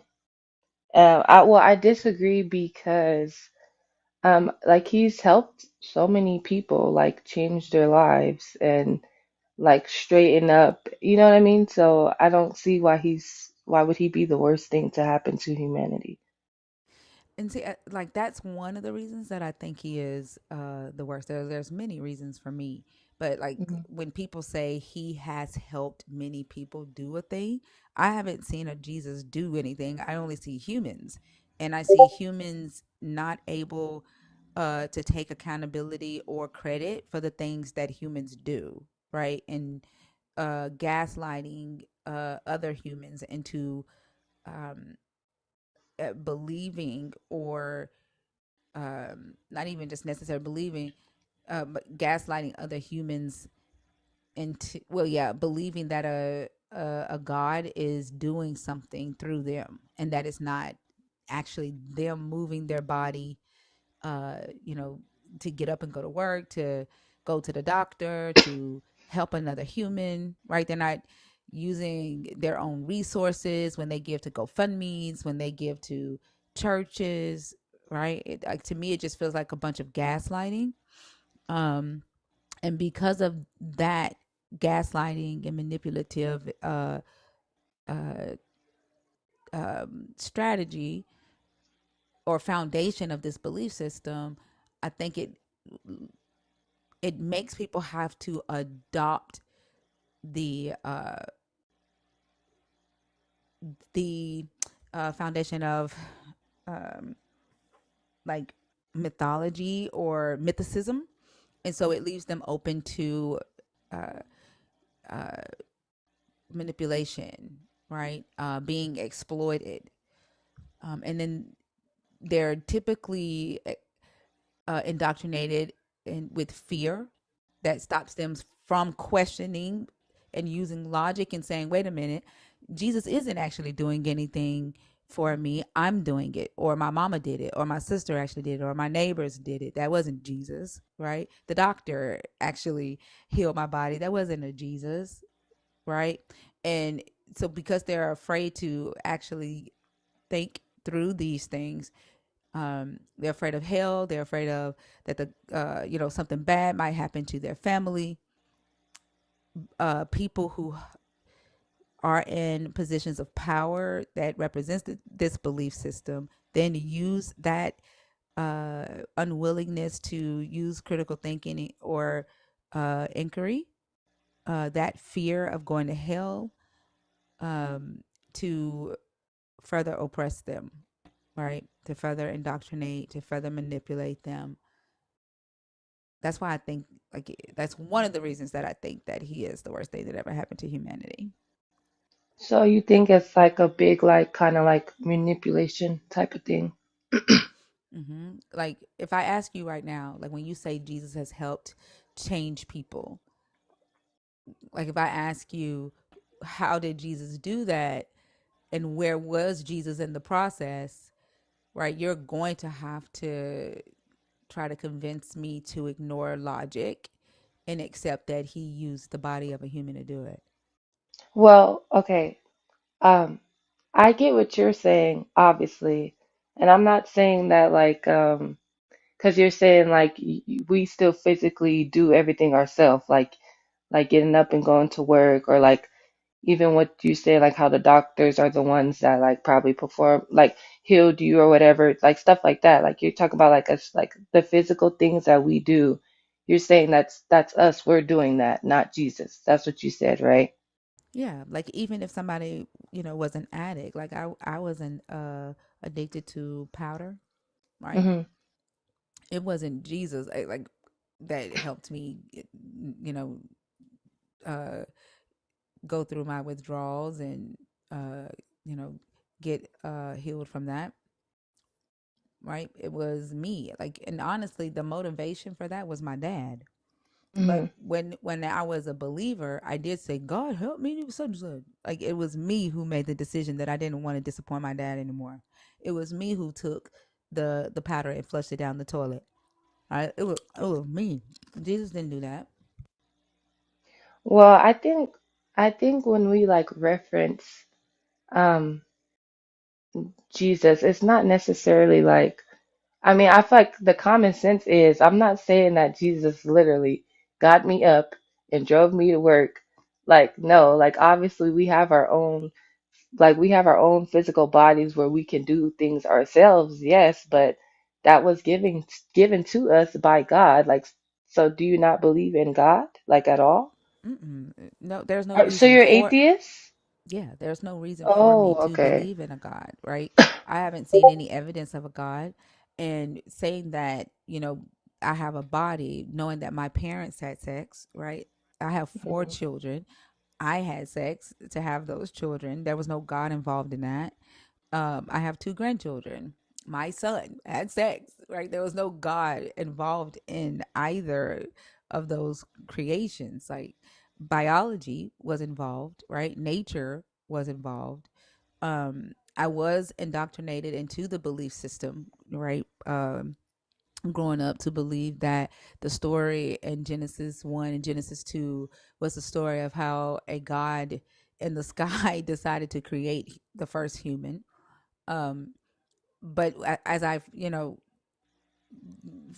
one, I have always wondered how the hell did, women come from men, come from a man's rib.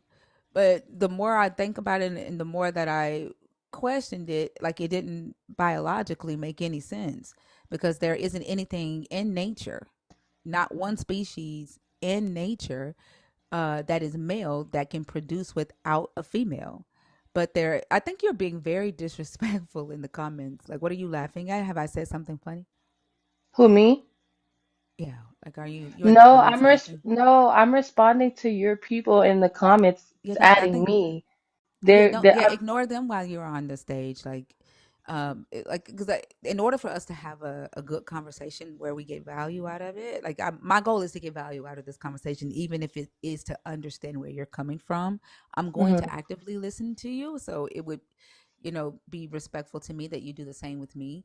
They are going to add you in the chat. That's just what the chat do. If you want me to, or you can turn the comments off. Like, if you hold the screen down and clear Okay, your well, I screen. won't. Yeah, I get what you're saying. Me and you, that's fine. I won't look at what they're talking about. But Okay. But I wasn't finished though. oh yeah, go ahead. And then also keep in mind there are other hosts on stage. They might chime in too. So it's those of us that are on stage that's having a conversation with you. But what was I? Goddamn, what was I saying? Well, you were talking about like God not being necessary for these natural things, or were you beyond that? Oh, the ladies, the births. There's Yes. nothing in society, nothing in nature, that no male species in nature can procreate without a female species, right? There's absolutely nothing that matches that story in Genesis where life comes from a male. But there is several female species in nature that can procreate and create life without a male being involved. And so when I learned that, I'm like, well, it doesn't make any sense that nature doesn't match the story that you know a God would have given humanity that explains how he created humanity, right? There's Why would there be nothing in nature to match that, right? And so the more I thought about it, like it just debunked itself, honestly, with biology, as far as like with creation. And then I even went further and I said, okay, let's say that a god or a deity did create all of this and create us. I still haven't seen any manifestation of that deity in my life outside of, if I was going to give it credit for creation. Um, that doesn't change the fact, right? Like Earth is already here. Life is already here. I'm already here. So it didn't it further didn't make any sense to me to say that I owe this deity anything just because it created. That didn't make any sense. And then as I studied the text more and realized that one, my who I am, my morals, my personality did not match the ethical framework of the God in this text or the people in the text. It further made no sense for me to worship a deity just because it created me or created the earth if I did not agree with the ethical framework, like if it didn't match me, right? Hmm. Okay. You made a lot of good points. Um, so so what do you think your like the purpose of being like on Earth is then? Like you don't think that that you have to be held accountable for things and like, when your life is over that like something will happen to you for like the way that you lived your life. You think it's just so freely that for you to just do whatever. Do you get what I'm saying? I don't think that a person should be able to just do whatever. That's why boundaries exist. That's why consent exists. Right? Like that's why empathy exists. Um, like so I don't think that a person should just be able to do whatever. I definitely am not going to allow a person to do whatever they want to do to me. And I'm not going to do whatever I want to do to another person.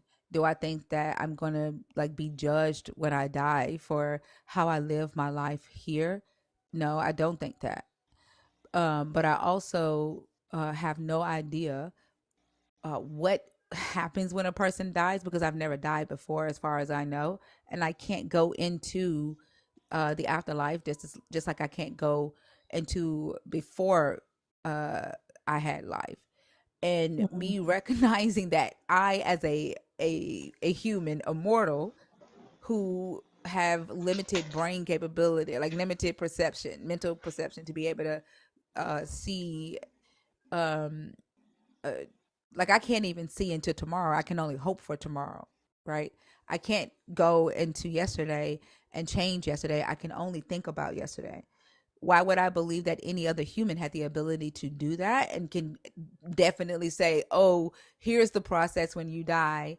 Here's the process when some deity comes back. We don't know when that's going to happen, but he's going to line everybody up and read from a scroll and read down your life and judge you. And if you get enough points, you go to heaven. If you don't, you go to hell and burn for all eternity." Like there, I don't have a reason to believe that a human with the same limited perception as me can do. Like, does that make sense? Like, so for me, the biggest impact that I can have is to live the life that I do have power over. And that's how I spend my waking days, right? Like, while I'm alive, how do I engage with humanity, right? Like, what am I doing during my life to help another human, to make the world at least a little bit better than when I got here, right? Like that's the best thing that I can do with my time here on the earth, and that's how I, right, choose to live my life. That's the purpose that I've assigned to myself. And one thing that I noticed, like within my life, my purpose has changed multiple times, right? As I grow and as I experience life, I assign purpose to myself in that moment, right? How what's the biggest impact that I can have in this moment, and whatever I find myself doing in that moment, like that's my purpose. Right. Mhm. Those are good points. Just thinking. Like for Jesus, right? Like for the belief that you have, that Jesus is the best thing that ever happened to humanity. Would you be able to run down your existence, your life that way, to show that it has to be done with Jesus? Well, I feel like for me personally, I was definitely inspired and like moved by, the Bible and the things that occurred and like what God has done. And I don't know, like it inspired me like to like do the things that I do in my life. Like I like as far as like being depressed or, like the things that I go through, you know what I mean? And I feel like I've been most successful when um I don't know, like talk to God about it, like read the Bible, like that's helped me in my life. Like I don't know, it's helped me personally, but I can get what you're saying. I feel like to me it kind of sounds like you feel like for you personally, it like you've gotten no benefit from it, so that's why you don't like I don't know, connect with it. No, If you like get what I'm I was a. saying. I'm sorry, I thought you were done. Go ahead.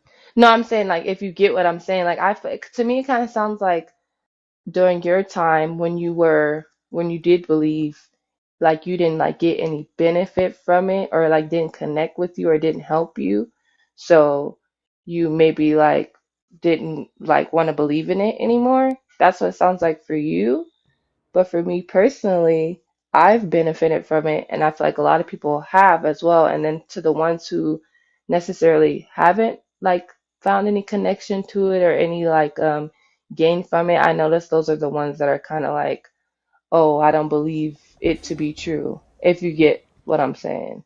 I get what you're saying, and that's not true, right? Like, so I was a Christian for 28 years. My father was a Mhm. pastor. I was a missionary, right? Like I preached. I actually have a book called "Find the Beauty in Your Now," and in that book, I talk about the process of me changing my mindset, and I attributed all of that to the God, right? Mhm.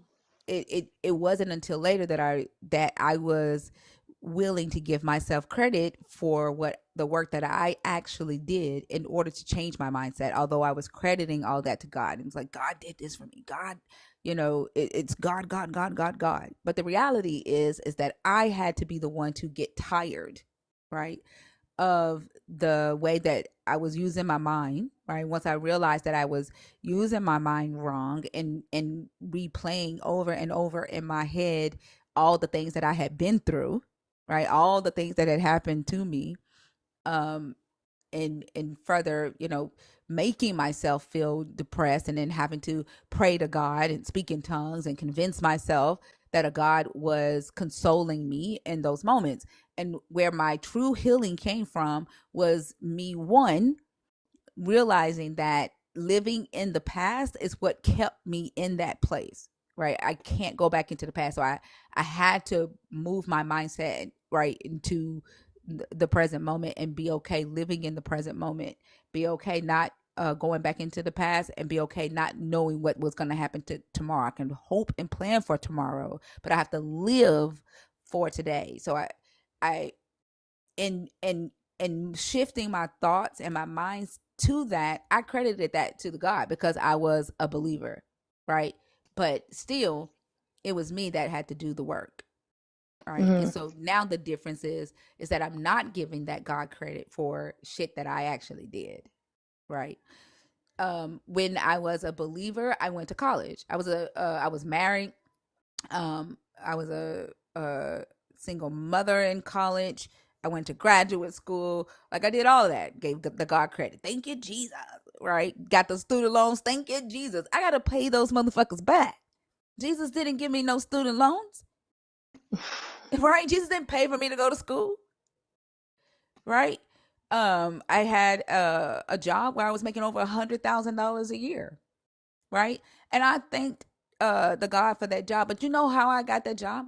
My brother-in-law and I both applied, right, for the same job at the same company at the same damn time. He got called back, and they, set him up with orientation and all that. When he told me they called him and what his start date was, I'm looking at him, right, and I'm knowing the type of person he is, and I'm thinking to myself, like, ain't no fucking way he got a call back and I didn't. Like, ain't no fucking way they're hiring him and not me. So I called the hiring manager, and when she answered, I said, "Yeah, I'm just calling to find out like where my email is." My brother-in-law got his email and his start date, but I haven't gotten mine. So I'm just I figured something is wrong, and I'm trying to see when I start.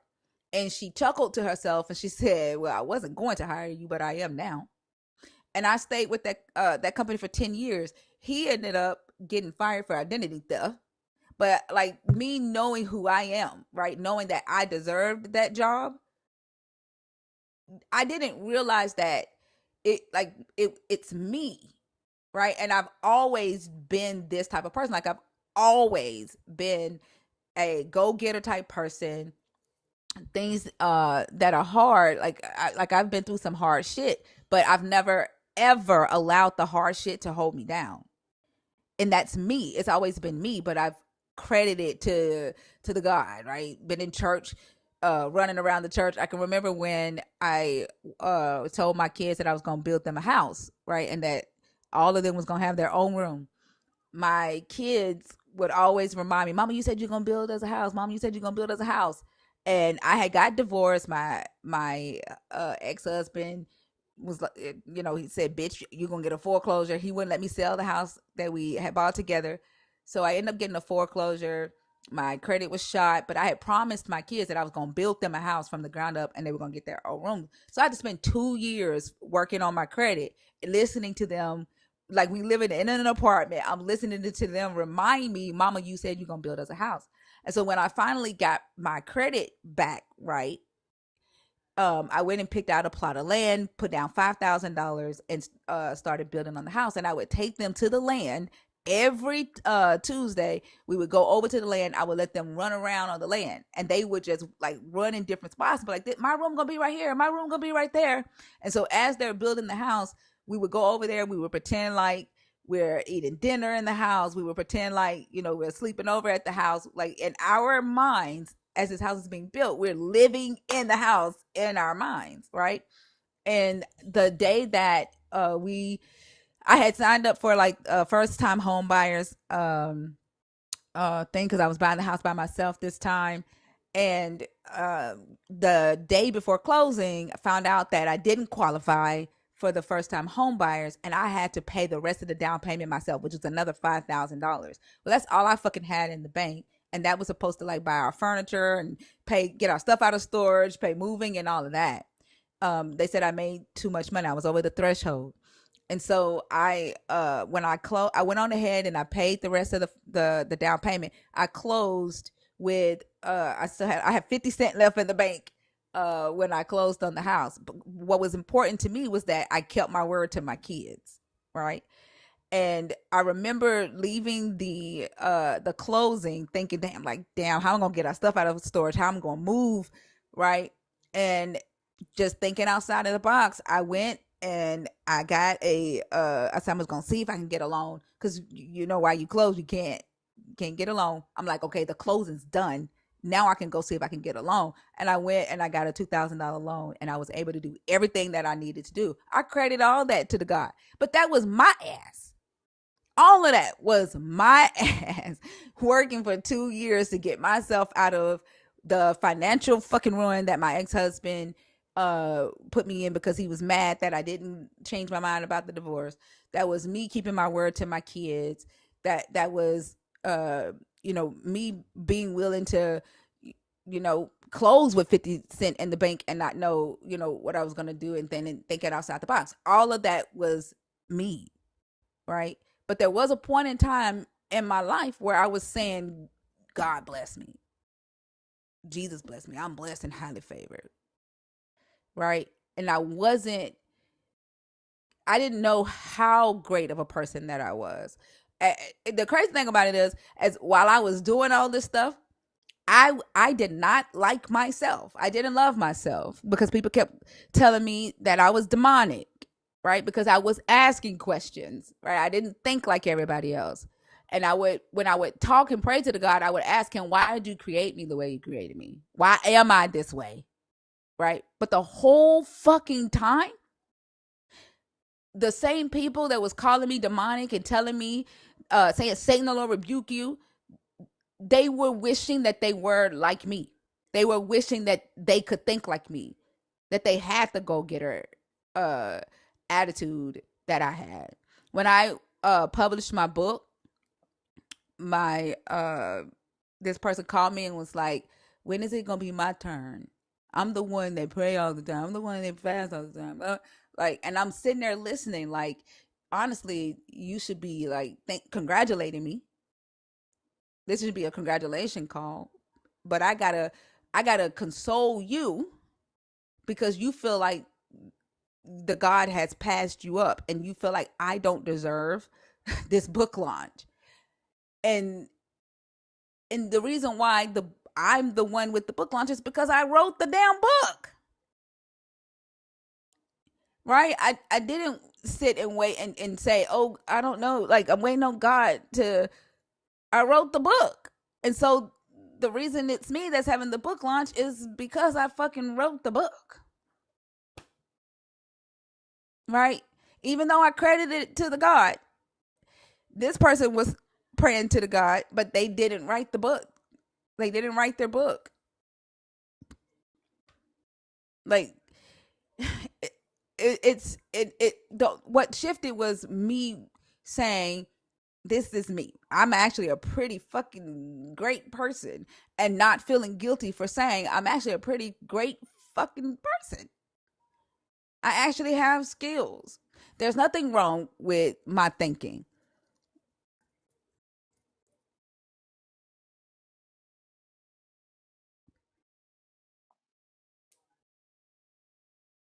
Does that make sense? That makes all the sense. I really like that story. It's kind of inspirational. I mean, even when you said about I do feel like I feel like sometimes inside people wish that they can like kind of think how you think and like give credit to their self and be like, I'm the one that did all this. If like it was just me the whole time. But I mean, that was a good story. I don't know. I don't have anything else to say. I know it's scary because we are taught that this God like is watching our every move, and we owe him so much because we're sinners and we just can't get right, and he died for us, and he was so innocent, and like you can't do anything without him, and it's scary to take credit away from the deity. And I can remember when I first started doing it, like, and I say this a lot, like I felt like learning how to walk a tightrope, like my knees would shake because I'm like, oh my god, what's gonna happen? Like, oh, I'm gonna get it, he gonna get me. Like I just knew lightning was gonna strike. But the more I forged on, and worked on, giving myself credit, and changing the way I thought, like nothing ever happened. No lightning strikes. The threats of God gonna do something to your kids and blah blah blah. They grown now. Like it's scary.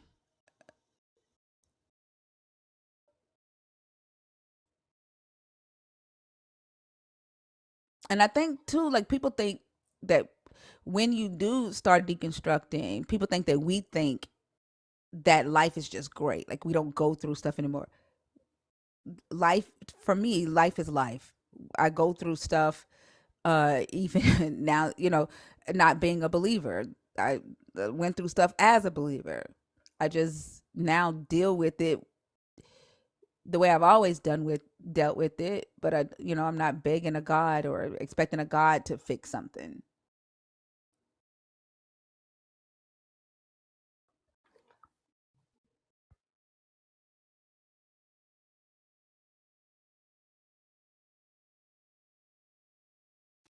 I don't have anything else to say. Fee, also Mac, y'all got anything? I think that I don't know. It's hard to put a button on that because that was just so illustrative, right? Like the fact that no matter what you attribute to God or Jesus or whatever, ultimately it's the the hands of someone that's moving, right? Like you can say God blessed me with this, that, and the third, but in reality, you're the one that worked for it, or a person was, out of the generosity of their heart, gave it to you, right? Like I just recently had a falling out with a family member about that shit because they wanted to attribute God to the fact that they got something from a friend of theirs that no longer wanted that thing that they wanted, right? And they wanted to fucking push the whole God thing on me. It's like I'm trying to let you have your belief, but in reality, you've built a relationship with this person. They gave you the thing that they knew you wanted that they no longer want. Like you can attribute everything that you want to God, but in reality, like where we all live, Oh, so we can't Your hear you. audio's getting bad. Also, I'm mobile, so like a cellular phone. But yeah, I'll wrap it up then. But yeah, I mean, in reality, you can attribute it all you want to, but like what actually happens is people moving.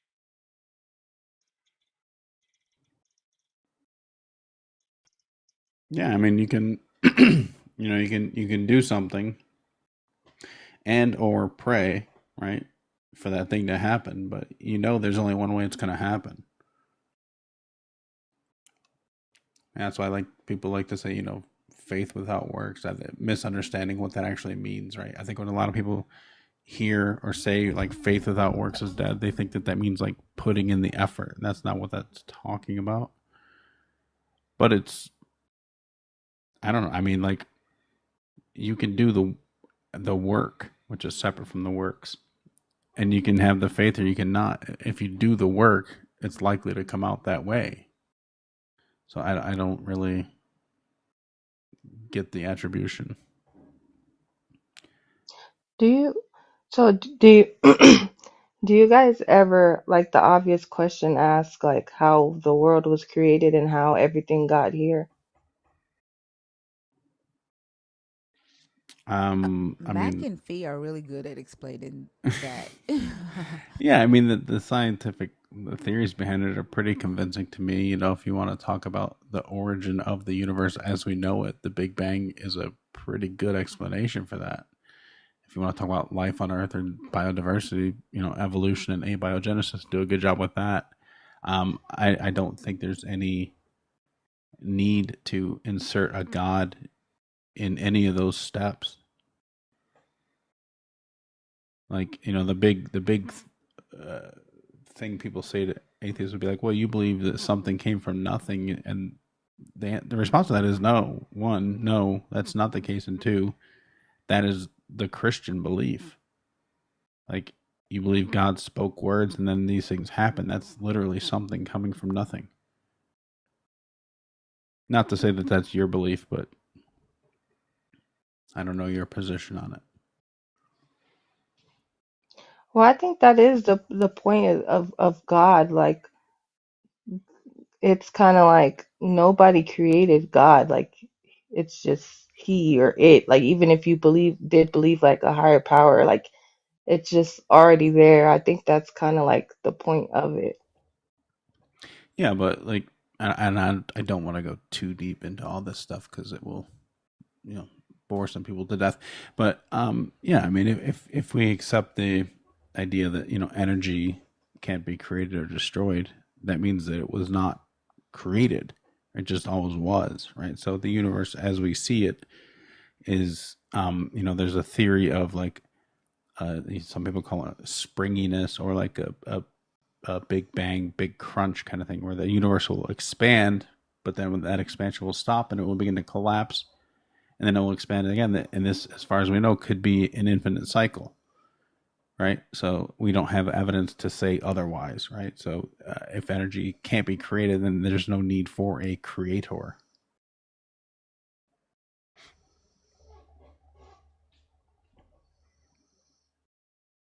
Yeah, big crunch sounds like something that you get at Taco Bell for sure.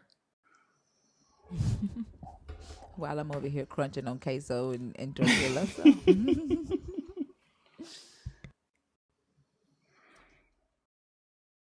Well, thank you guys for letting me come up and talk. you're very welcome. I appreciate you. Okay. Have a good day.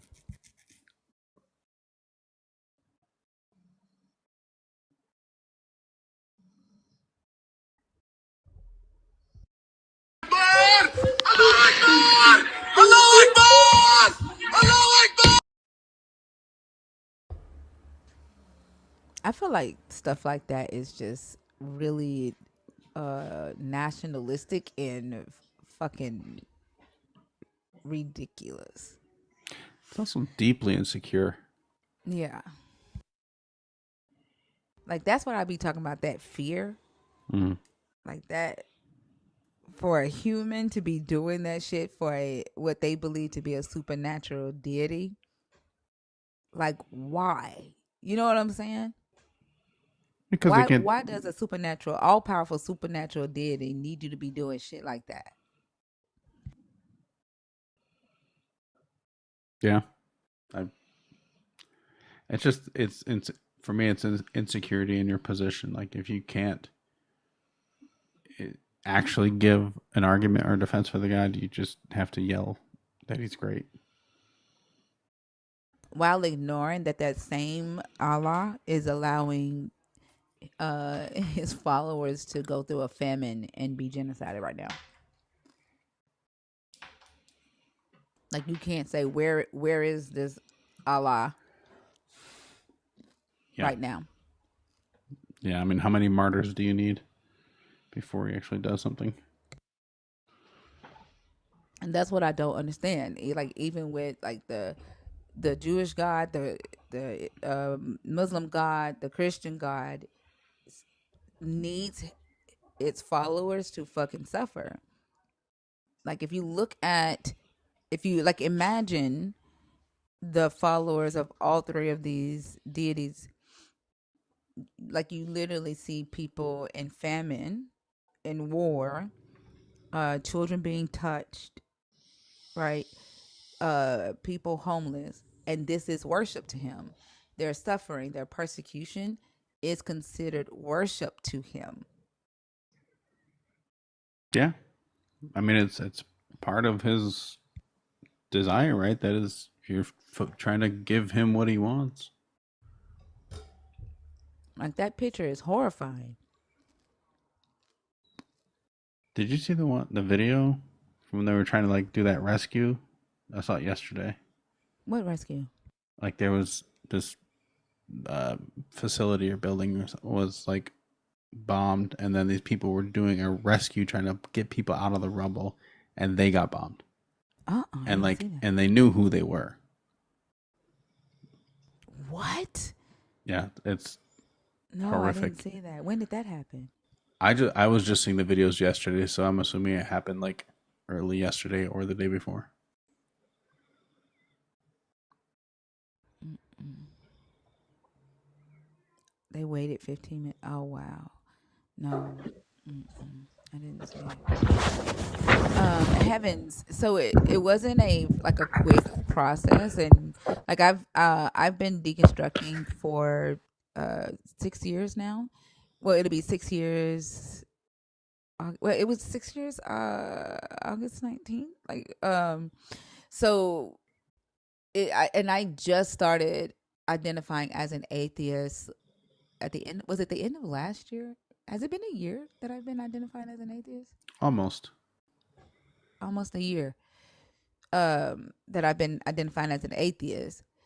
To let go of the belief in a God, I would say it's been about 4 years. So as I was going through the deconstruction, I went through like Christ consciousness, spirituality, source, spirit, all of that for about a good 3 years. Still speaking in tongue. I was doing all of that. So it wasn't an overnight process, and like I think some people just need to see the illogicalness in it and just be like, oh, this is bullshit. I no longer believe, but that wasn't me. Um, it took a second for me not to believe in a God. It didn't take long for me not to identify with Christianity, though. I didn't identify with Christianity way before I started deconstructing. Like when I started deconstructing, I was trying to get close to this God. But Christianity, I didn't identify with that.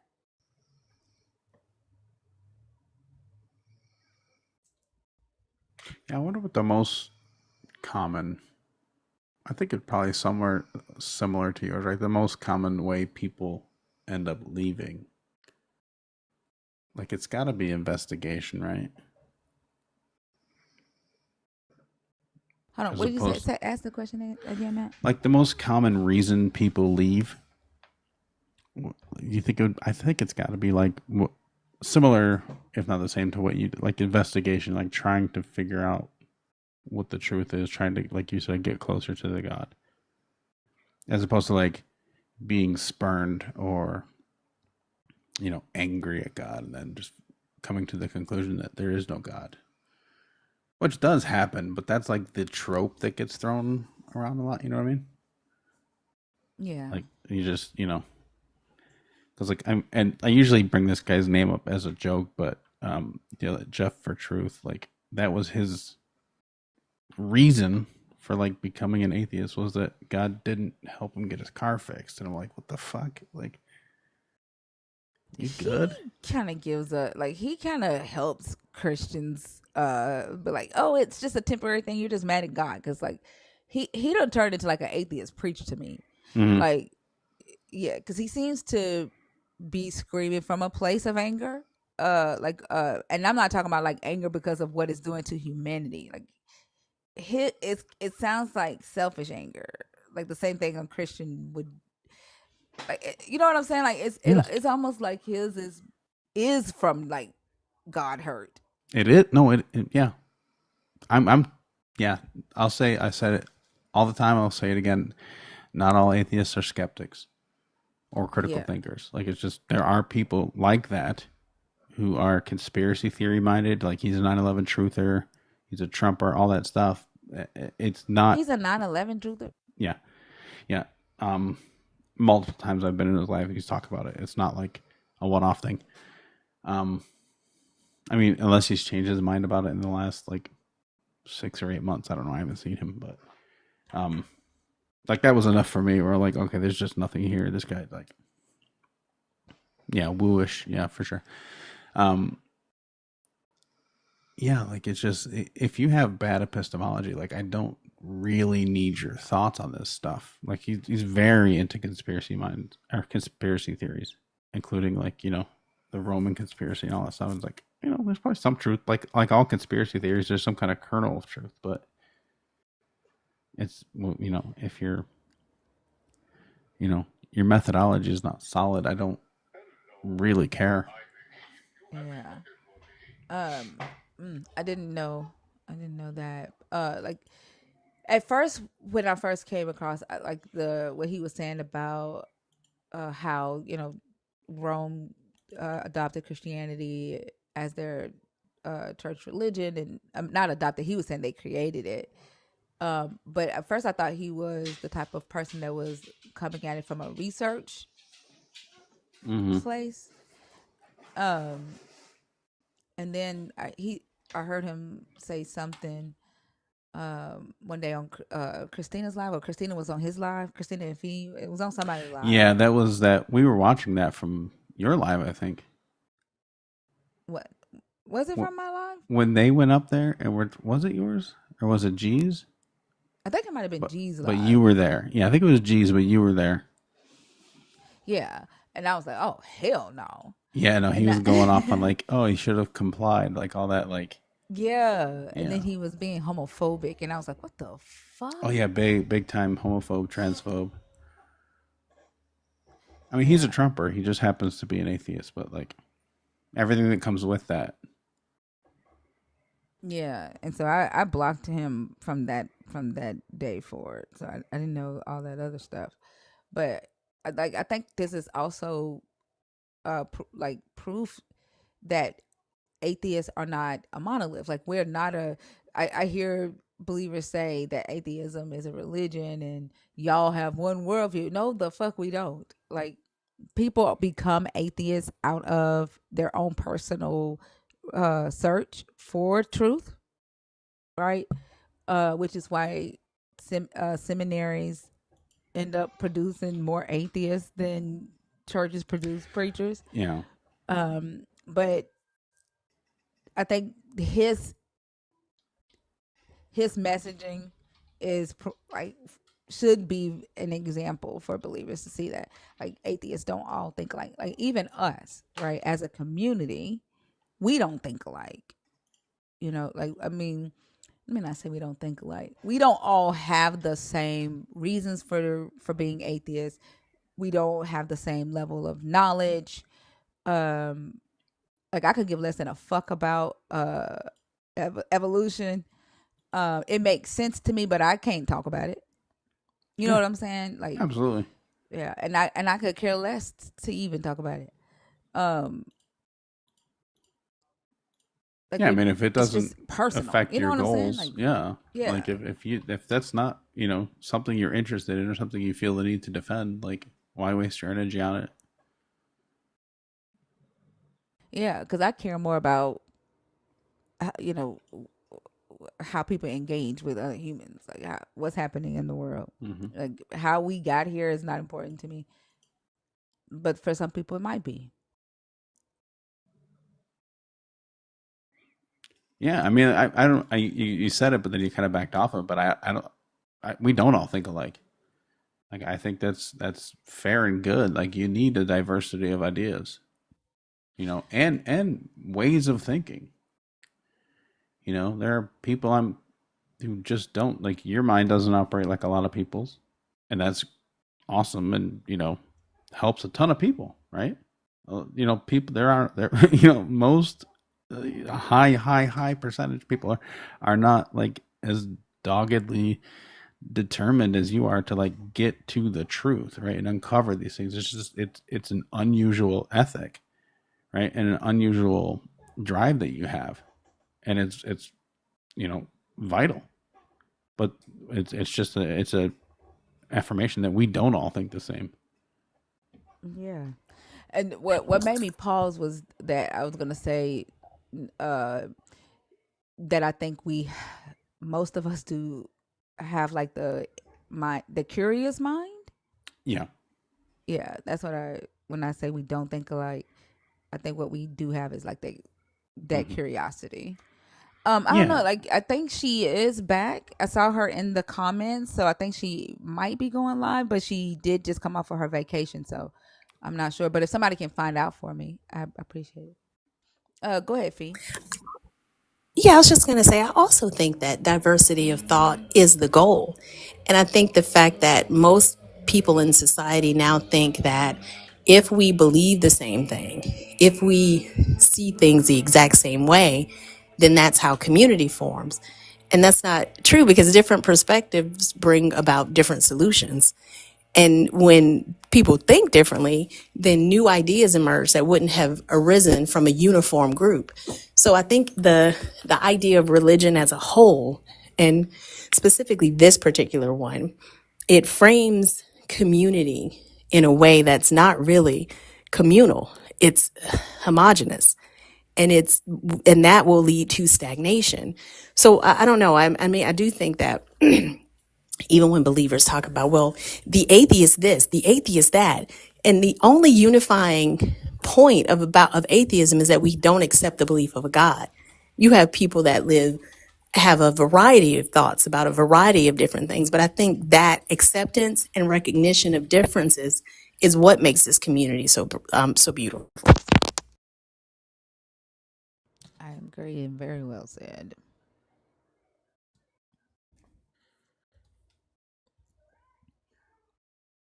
Did y'all check on Rhea? Katie Weddy, are you in the box on purpose or on accident?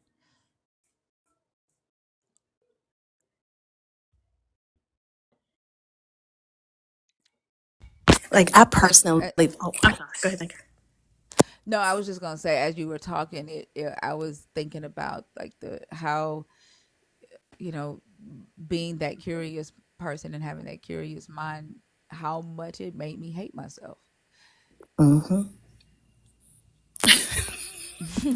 Good You see, mezzo. Mezzo. Hmm. But I love how especially if it's a good conversation with a believer, they'll say something, and then when each of us will go, I find it fascinating the thought that was generated by the person who's speaking. Like they said this, my mind thought this thing, your mind cued in on something else. Twin and I, we're on the same page. Also may think something else. Like I think that is, I get I don't know, it's like mental stimulation from that because, oh, I didn't even think about it from that perspective, which Hmm. it's interesting that these novel thoughts that occur in conversations like this